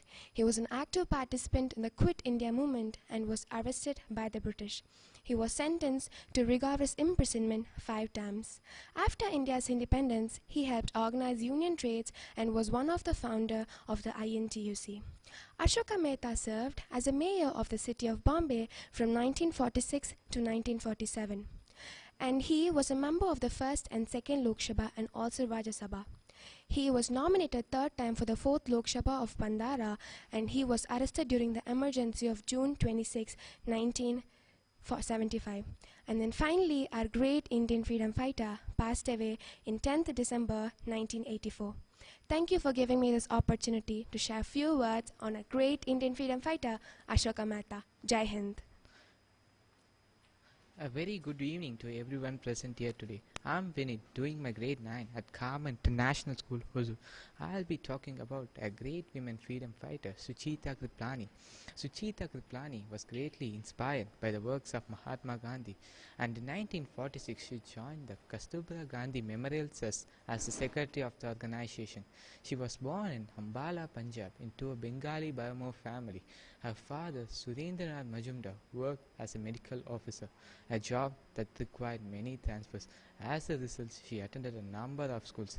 Her final degree is a Master's in History from St. Stephen's College, Delhi. This was a time when the country's atmosphere was charged with nationalist sentiments and the freedom struggle was gaining momentum. It was the age she grew up and the situation she faced that shaped her personality.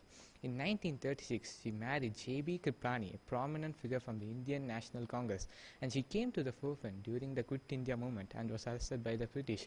She later worked closely with Mahatma Gandhi during the partition years.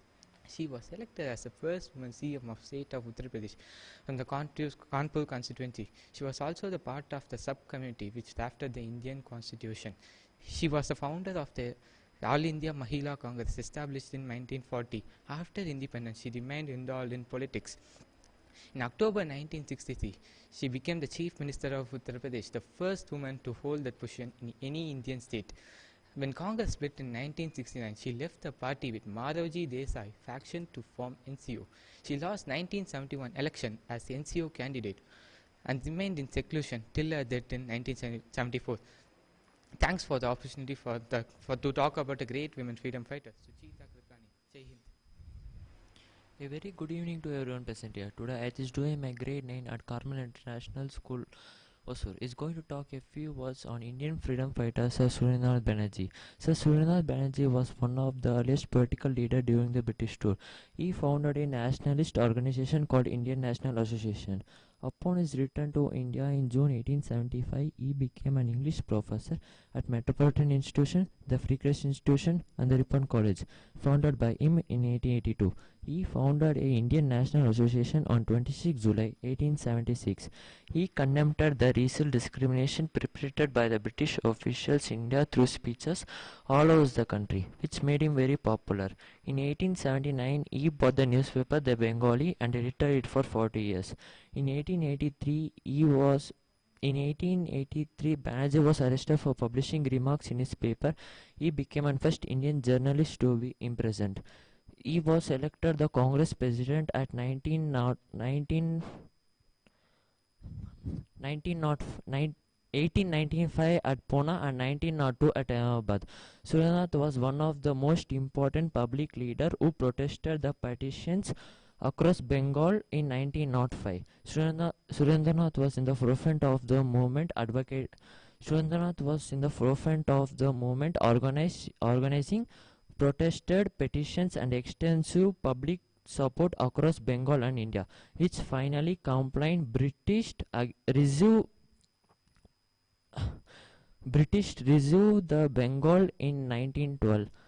Surendranath was an important figure in Swadeshi movement, advocating goods manufactured in India against foreign products. A pure fast, like duty in own rewards. Thank you. Jai Hind. A very warm evening to everyone present here today. I'm Yarni, doing my grade 9 at Carmel International School, Hosur. I'll be talking about one of the greatest freedom fighters, Surendranath Banerjee, and his early life. Surendranath Banerjee was born in Calcutta in the province of Bengal to a Kulin Brahmin family. He was deeply influenced in liberal, progressive thinking by his father Durga Charan, a doctor. After graduating from the University of Calcutta, he travelled to England in 1868 to compete in the Indian Civil Service examination. He cleared the competitive examination in 1869 but was barred owing that he had misrepresented his age. After clearing the matters in court by arguing that he had calculated his age according to the Hindu custom of recounting age from the date of conception rather than from the birth, Banerjee cleared the exam again in 1871 and was posted as assistant magistrate in Sylhet. Banerjee also attended classes in the University of College London. He took his final exams in 1871 and returned to India in August 1871. In 1874, Banerjee returned to England and became a student at the Middle Temple. But he was dismissed for making a serious judicial error. He returned to England to appeal his discharge but was unsuccessful in it. But during his stay in England, he studied the works of Edmund Burke. and other liberal philosophies. These works guided him in his protest against the British. He was known as the Indian Burke. For his tenacity, he was called Surendranath Banerjee by the British. Surendranath was influenced by the writings of an Italian nationalist, Giuseppe Mazzini. He studied the works of Mazzini in his stay in England on Anand Mohan's suggestion. Thus, I would like to conclude my speech by thanking everyone for this opportunity. Jai Hind. A very good morning. A very good evening to one and all present here. I'm Hiba Fatima doing my grade 10 at Carmel International School, Hosur, and I'm here to talk about the revolutionary movement of Binadas. Binadas was an Indian revolutionary and nationalist from West Bengal, born on 24th August 1911. Binadas decided to attack the governor of Bengal. She approached to Kalmadas Gupta of Gujendra party to get her gun. So Gupta purchased a gun from another revolutionary, Surendra Ghosh, an old-fashioned Belgian, for sum of rupees 280. She had a great experience using fire guns. Once she had fired the rifle and the recoil had knocked her off feet. At that revolver she practiced many times. On 6 February 1932 was an important day for Binadas. On that day, Bengal Governor Stanley Jackson was delivering a speech in Convocation Hall at Calcutta University. In that hall, Binadas had a loaded gun with her dress. Suddenly, she rose from her seat and rushed towards and opened fire. Bina's first shot towards Jackson's ear and then quick to his feet immediately ducked. Also Vice Chancellor of Calcutta University, Hassan Chakravarti, was attacked by Bina by his throat. She managed to discharge all the remaining bullets. After that incident, Binadas was arrested and also her room was searched by police. She was imprisoned for 9 years. Unfortunately for India, this firebrand died on 26 December 1986. Thank you all for giving me this wonderful opportunity to talk about the great freedom fighter Binadas. Jai Hind. A very good evening to everyone. I, Chemima, doing my grade 10 at Carmel International School, Hosur, and it's my pleasure to share a few words about a freedom fighter, Tanguchiri Prakasam. Tanguchiri Prakasam was an active freedom fighter lived from 23 August 1872 to 20 May 1957, was an Indian politician, freedom fighter, and Chief Minister of Madras Presidency. In the service of public, after completing a bachelor course with a certificate of honor London, Prakasam was relocated to Madras High Court. He was the only Telugu barrister to be successful. Until then, most of the successful lawyers were either Tamil or European. He dealt with both civil and criminal cases. Of the latter, the most important case was Asher murder case. Asher was a collector of Tirunelveli and was shot dead at 1907 by Vanchinathan. This was the time when Bipin Chandra Pal, the nationalist from Bengal, was touring the region making furious speeches on nationalism. Prakasam defended one of the accused and ensured that he got away with a light sentence. The same year, he presided over Bipin Chandra Pal's lecture at Madras when others were afraid to come forward. He also started attending Congress Party regularly after Lucknow Pact. He also signed Satyagraha Pledge in October 1921. He was elected as a General Secretary of Congress Party in December 1921. Whenever there was a riot or unrest such as strife, he tried to be there as to comfort people. Andhra Kesari application and struggle for independence. When Simon visited India, people decided to boycott it with the slogan, "Go back Simon." There was a lot of reason for this boycott. The most important reason for this, Simon was greeted with a black flag whenever it went. The English soldier warned the demonstrator headed by Prakasam. They threatened to shoot if they moved an inch forward, but Prakasam, baring his breast, came forward. This courage and enthusiasm gave him a title, Andhra Kesari. After this incident, he was known as the Andhra Kesari, the Lion of Andhra. Thank you one and all. Jai Hind. A very good evening to one and all present here. I'm Joseph Hamji, studying my grade 10 at Carmel International School, Hosur. It's my pleasure to share a few words about a freedom fighter, Acharya Enjiranga. Acharya Enjiranga joined his hands to Gandhi's call in 1930. He wrote many books to educate people. His famous book was Proper Blesses, where he had written about his famous discussion with Gandhiji. And interestingly, he is also there in the Guinness Book of World Records for serving more than 60 years in the parliament. Gokiniki Ranga Naikulu is also known as Enjiranga, as a parliamentarian, freedom fighter, classical liberal, and a former leader. He was the founding president of Swatantra Party and exponent pro-peasant philosophy. He received Padma Bhushan from the President of India for his peasant movements. He served in the Indian Parliament more than 6 decades. from 1930 to 1991. Ranga met Gandhiji in 1930 at Madras and was so inspired that he jumped with his whole heart and spirit into the non-violent battle of civil disobedience movement.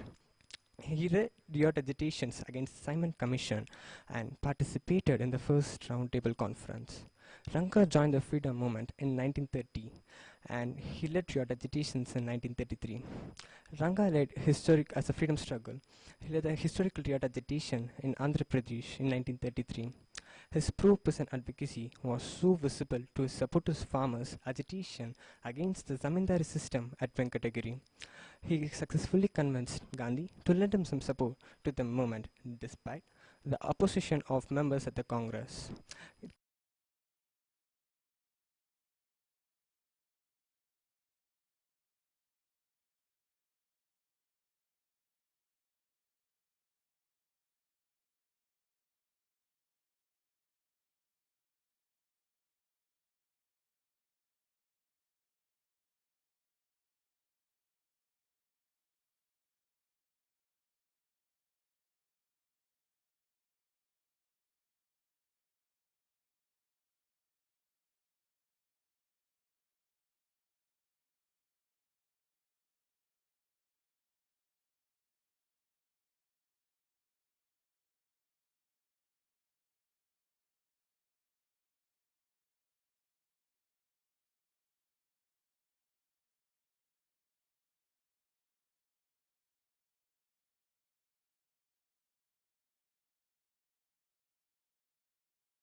Named Bengal volunteers in Dhaka.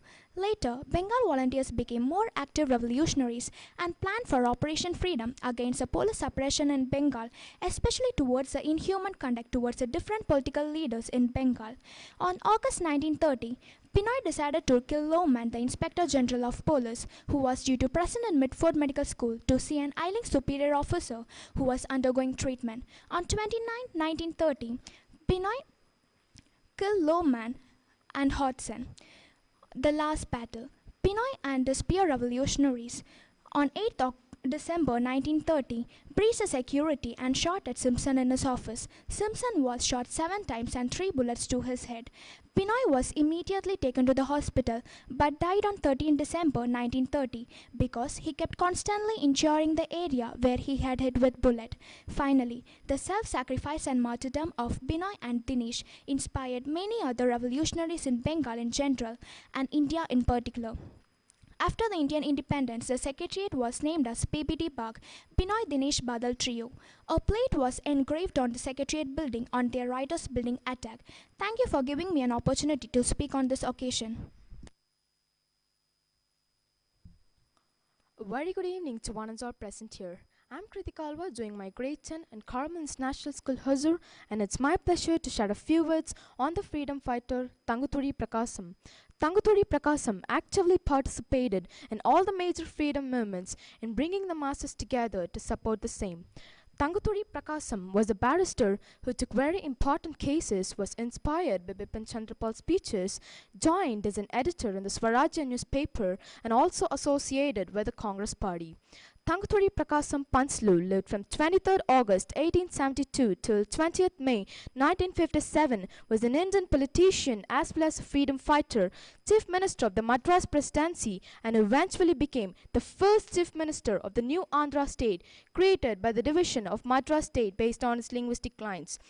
It was also known as Andhra Kesri or Lion of Andhra. Andhra Pradesh government issued on 10th August 2014 declaring his birth anniversary as a state festival.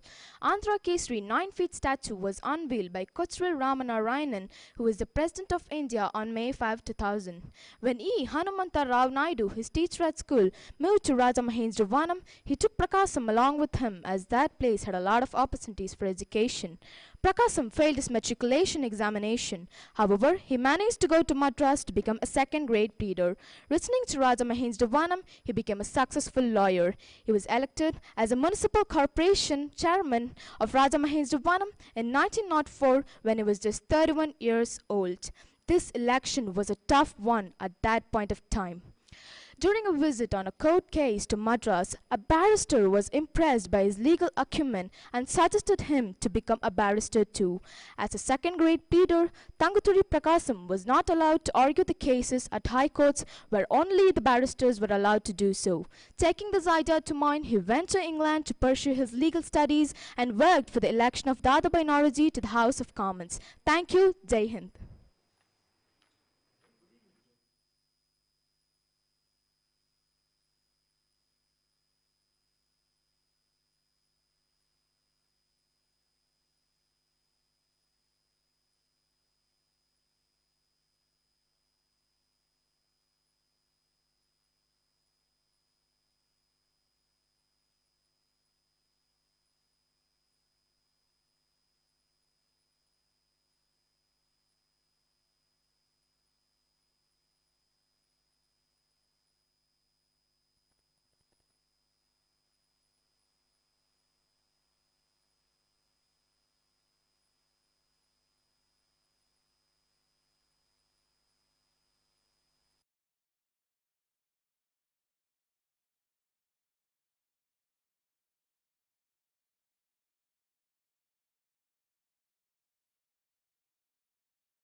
conducted picketing of toddy, liquor and foreign cloth shop at Ichapuram, Sompeta and Tikali as permitted by the British government as the part of Gandhi Impact. In 1932, he participated in civil disobedience movement by hoisting Congress flag and was lathi charged for violating prohibitory orders and was imprisoned in Rajamundry for 6 months. After getting released from Rajamundry, having been inspired by Mohandas corruption, Gandhi fastened to death on the issue of untouchability, Lachana organized Harijan Siva Sangam at Barwa. He also started a night school at Harijan Cheri, agitated at the district level against the issue of untouchability.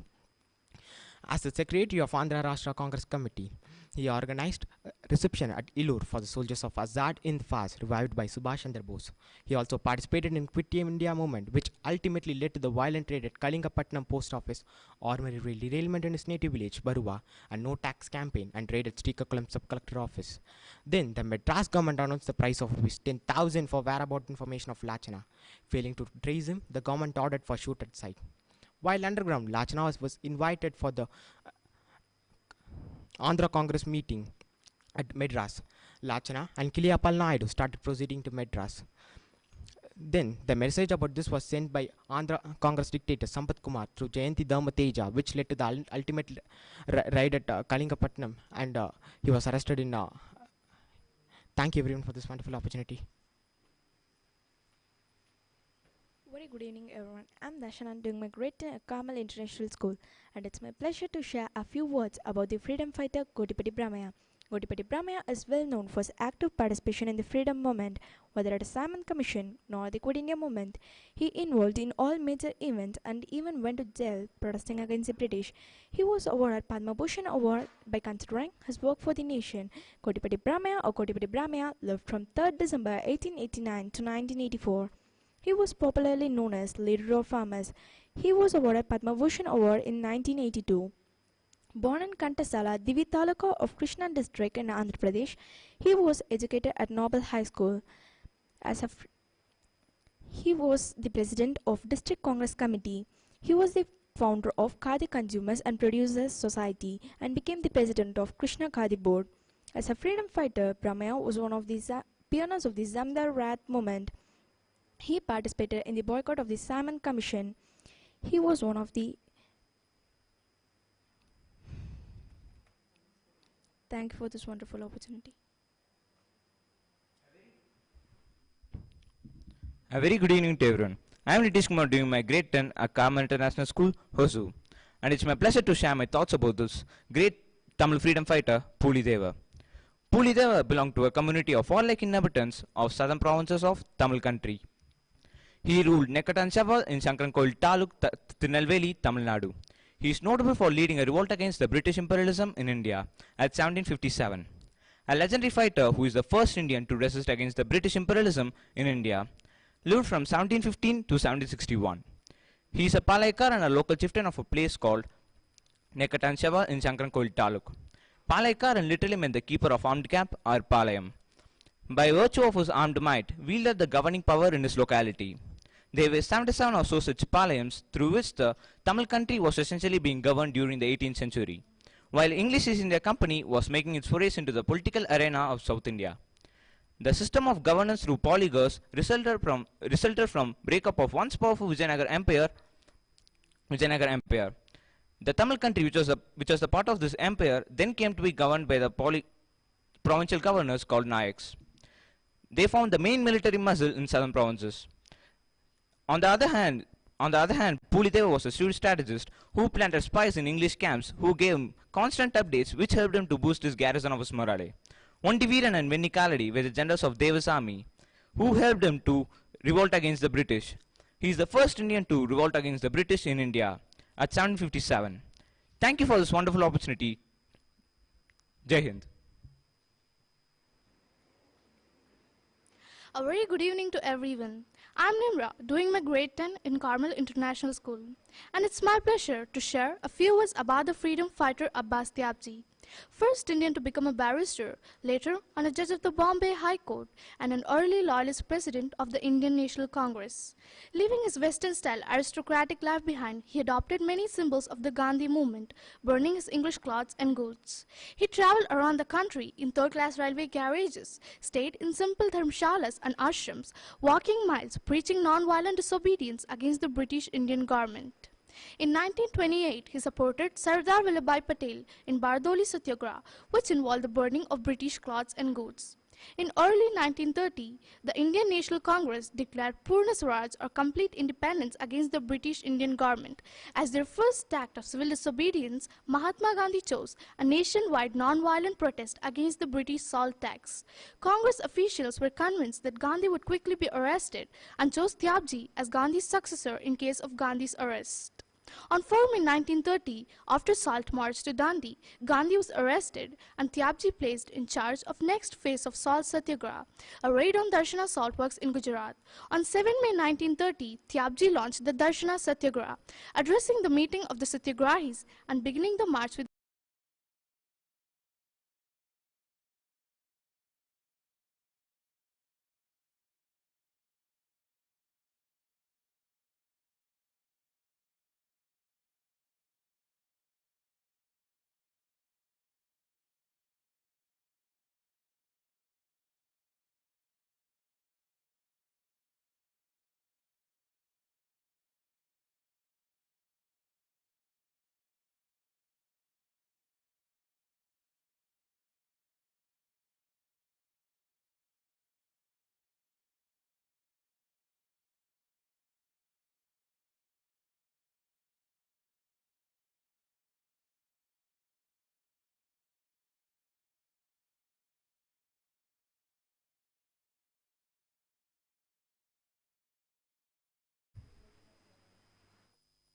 A very good evening to everyone. I'm Alfna doing my grade 10 in Carmel International School, Hosur. And it's my privilege to speak a few words about the freedom fighter Potti Sriramulu.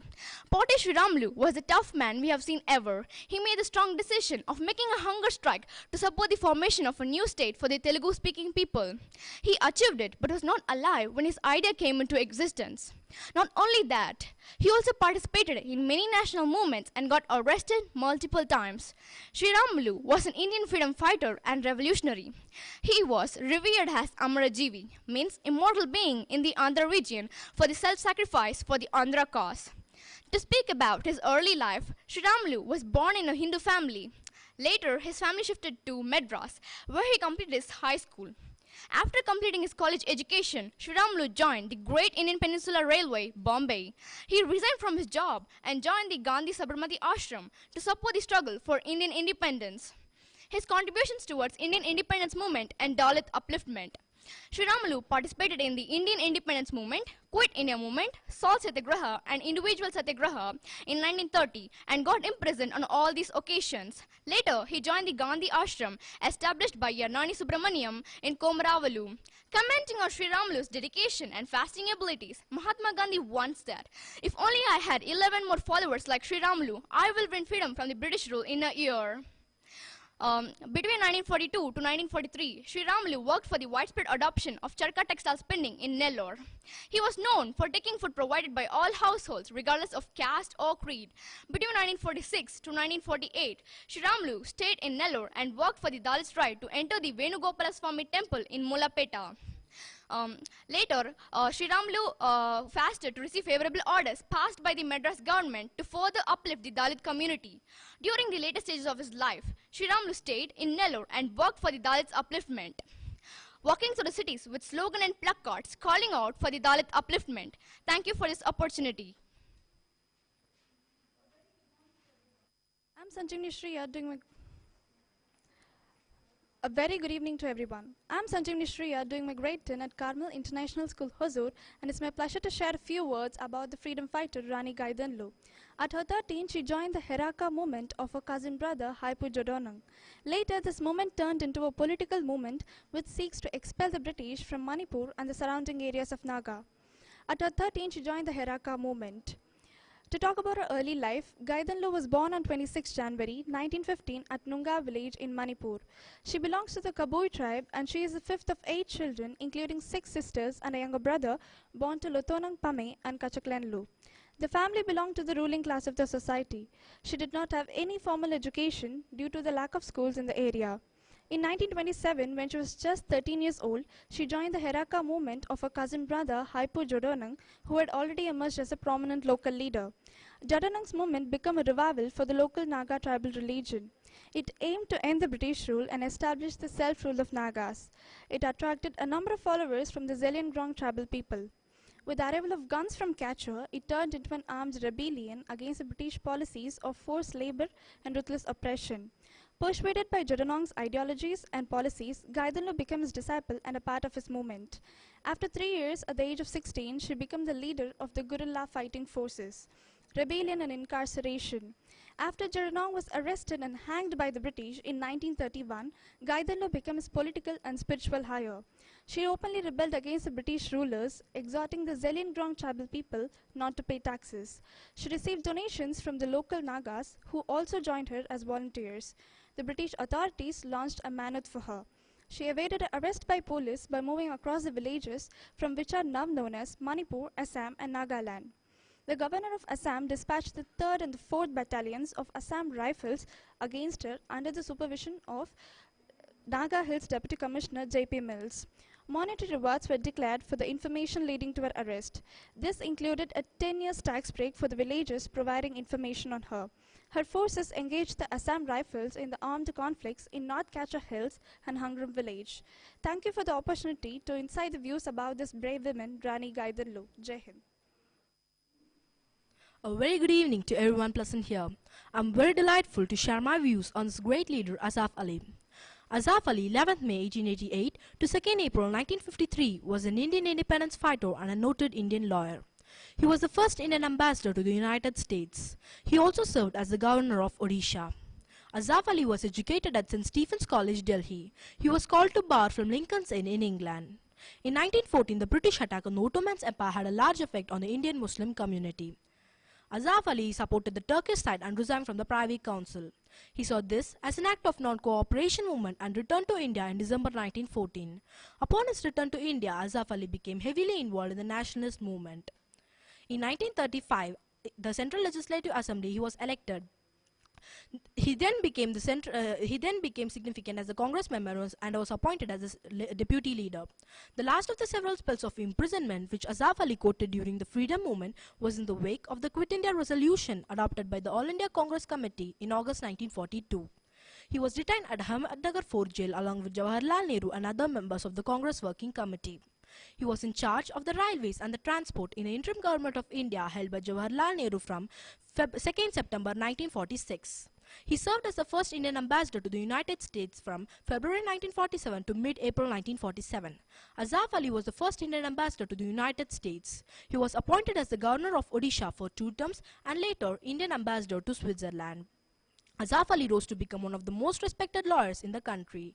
He defended Shahid Bhagat Singh and Batukeshwar Dutt as lawyers after they threw a bomb in the Central Legislative Assembly on 8 April 1929 during the passage of a controversial ordinance. In 1945, Ali came to be the convener of the INA defense team established by the Congress for the defense of the officers of the Indian National Army charged with treason later in 1945. Ali died in office in Bern on 1929 during the passage of a controversial ordinance. In 1989, in 1999, India Post brought out a stamp in his honor. Thank you. Jai Hind. A very good evening to everyone. I'm Sharon Delsey, doing my grade 10 at Carmel International School, and it's my pleasure to talk a few words about the freedom fighter Rani Gaidanlu. Rani Gaidanlu, born in Manipur, an inspiring woman warrior of the freedom struggle. The family belonged to the ruling clan of the village. She did not have any formal education due to the lack of schools in the area. In October 1932, Gaidanlu moved to the Pulomi village, where her followers started building an wooden fortress. While the fortress was under construction, an Assam rifle contingent, headed by Captain MacDonald, launched a surprise attack on the village on 17 October 1932. Gaidanlu, along with the followers, were arrested without any resistance near the Kinomo village. Gaidanlu denied that she had any part in the Assam rifle contingent attack or in the construction of the fort. In December 1932, two of her followers from the Ling and the Boping Wilmi villages murdered the Kuki Chowdar. Gaidanlu was taken to Impal on the charges of conviction of murder and abetment of murder. After 10 months trial, she was sentenced to life imprisonment by the Political Agents Court of Abetment of Murder. Most of her followers were either executed or jailed. She established tribal organizations such as Kabini Samiti in 1934.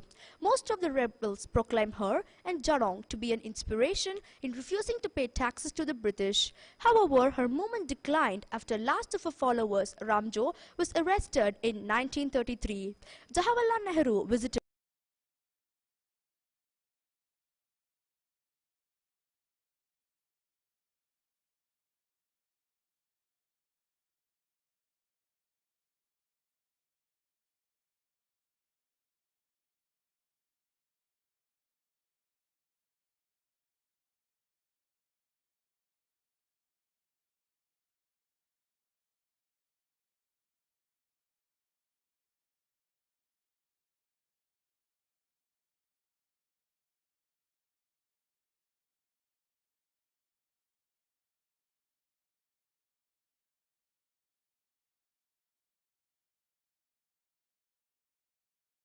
in 1996. The Government of India also issued an commemorative coin in 2015 in her honor.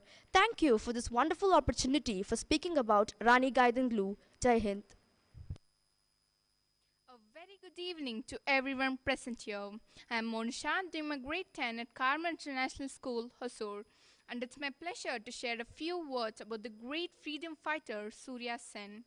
Sen was fond of saying humanism is a special virtue of revolutionary. Sen was born on 22nd March 1894 in a Baidya family at Navapura. Bengali Indian revolutionary had decisive influence over the Indian independence movement against the British regime in India. He recruited a group of young and passionate revolutionaries known the Chittagong Group to fight against the Britishers in Chittagong.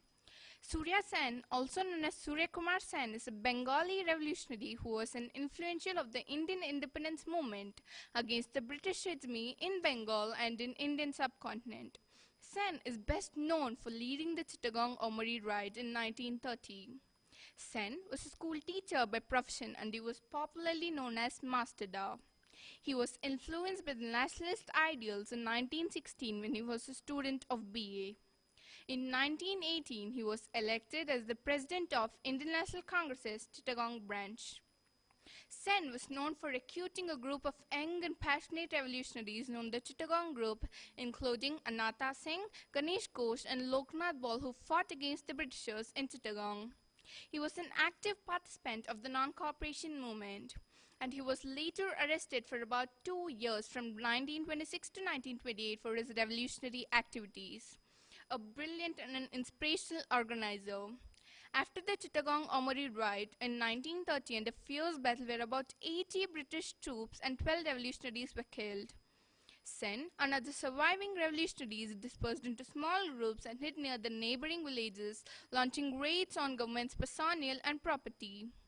He was later arrested on 16 February 1933 and was hanged on 12 January 1934. Many of his fellow revolutionaries were caught and sentenced to long periods of imprisonment. He was immensely tortured by the police before he was hanged. It is said that his teeth were hammered off and his nails were plucked by the jailer so that he could not say Vande Mataram on his death. Thank you so much for giving me this opportunity. Jai Hind.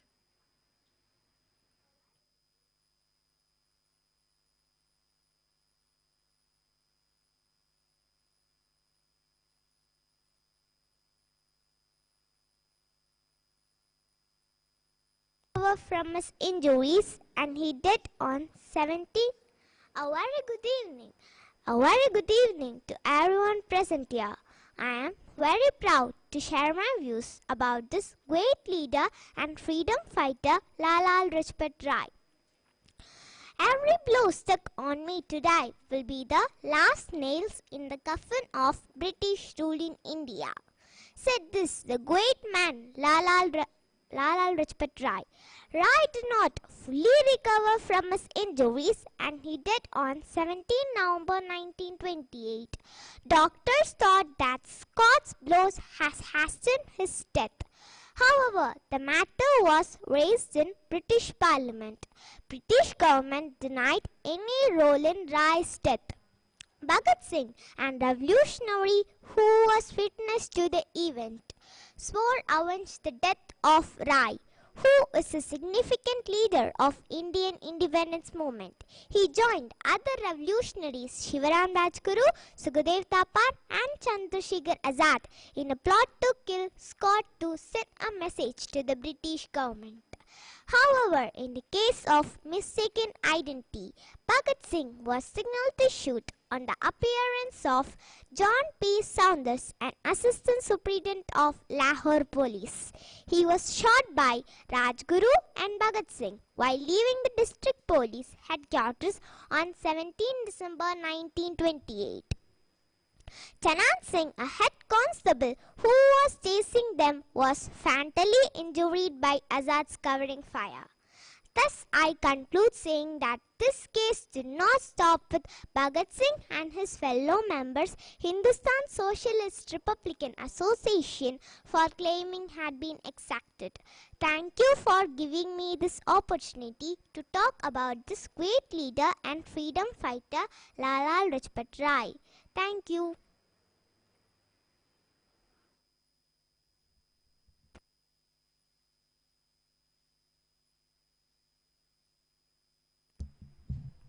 A very good evening to everyone. I am Terrell Joshua doing my grade 10 at Carmel International School, Hosur. I am here to talk a few words about the Indian freedom fighter Pingali Venkaiah. Pingali Venkaiah lived between 2nd August 1876 till 4th July 1963. He was an Indian freedom fighter, a staunch follower of Mahatma Gandhi, and the designer of the flag on which the Indian national flag was based. He was born at Batla Penmaru near Machilipattinam in what is now the Indian state of Andhra Pradesh. Indian flag is a symbol of country's sovereign state, history and culture. Yet, a little is known about the designer of the tricolor. While the flag has undergone changes in the past few decades, its basic framework is credited to Pingali Venkaiah.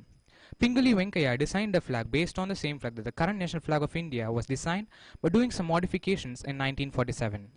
In 2009, a postal stamp was introduced with this image, and in 2011, he was awarded with a Bharat Ratna. Pingali from Krishna district designed the flag and presented it to Mahatma Gandhi during his latter visit to the Vijayawada city in April 1, 1921. Various so-called national flags were used by the members of the Indian independence movement prior to independence being achieved in 1947. His contribution for a nation we cannot forget. According to the Hindu, Pingali was an agriculturist and an educationist who started an educational institution at Machilipattinam. But, however, he died in 1963 due to poverty and was largely forgotten by the society. Thank you for giving this opportunity. Jai Hind. Good evening to everyone present here. I am very proud to share my views about this great leader and freedom fighter Rajagopalachari at Nehru's cabinet. At Nehru's invitation in 1950, Rajagopalachari joined the Union cabinet as minister without portfolio, where he served as buffer between Nehru and Home Minister Sardar Patel. An occasion offered to mediate between the two. Following the Patel's death on 15 December 1950, Rajagopalachari finally made as Home Affairs Minister and went on to serve nearly 10 months. As head of predecessor, he warned Nehru about the expansionist designs of China and expressed regret over the Tibet problem. He also expressed concern over demands for the new linguistically based states, arguing that they generate differences amongst the people. By the end of the 1951, the differences between Nehru and Rajagopalachari came to the fore. While Nehru perceived the Hindu Mahasabha to be the greatest third of National Republic. Rajagopalachari held the opinion that the communities posed the greatest danger.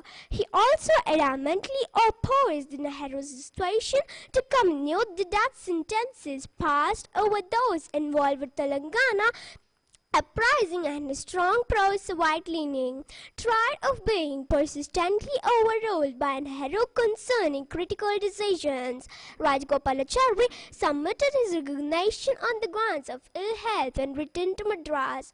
Do not demand love, begin to love. You will be loved. This is the law, and no statute can alter it. If do not follow the law and let the law die with the teacher, we shall become accomplices to the murderer. If follow the law with our hearts, Bapu will live with us and through us. Thank you all for giving this wonderful opportunity to speak about this great leader and freedom fighter Rajagopalachari. Thank you.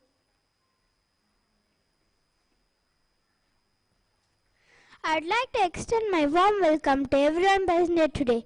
I'm Litik Sorban, doing my grade 3 at Carmel International School, Hosur. So going to share a few words about Mahatma Mohan Malavya. Mahatma Mohan Malavya was an Indian scholar, educational reformer, politician notable for his role in the Indian independence movement, as the fourth-time president of Indian National Congress and the founder of Akhil Bharatiya Hindu Mahasabha. He was respectfully addressed as title Pandit and also addressed as Mahamana. Malavya also one of the founders of Bharat Scouts and Guides, and he founded a highly influential newspaper, The Leader, published from Allahabad.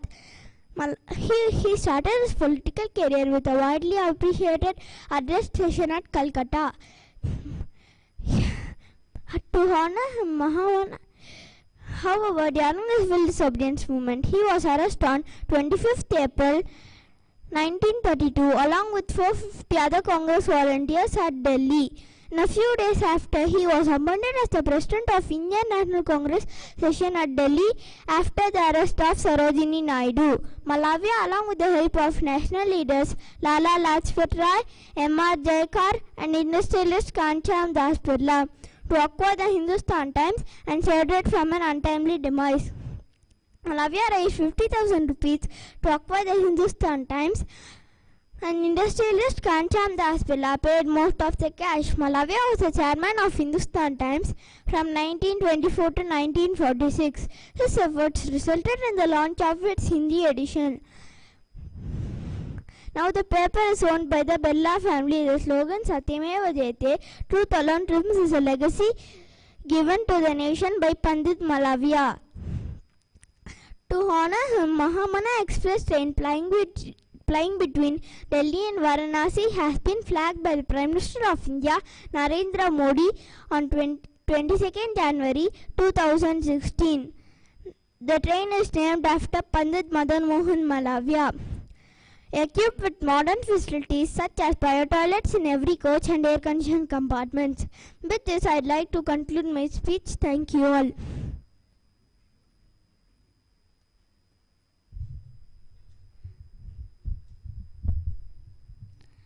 A very good evening to everyone present here.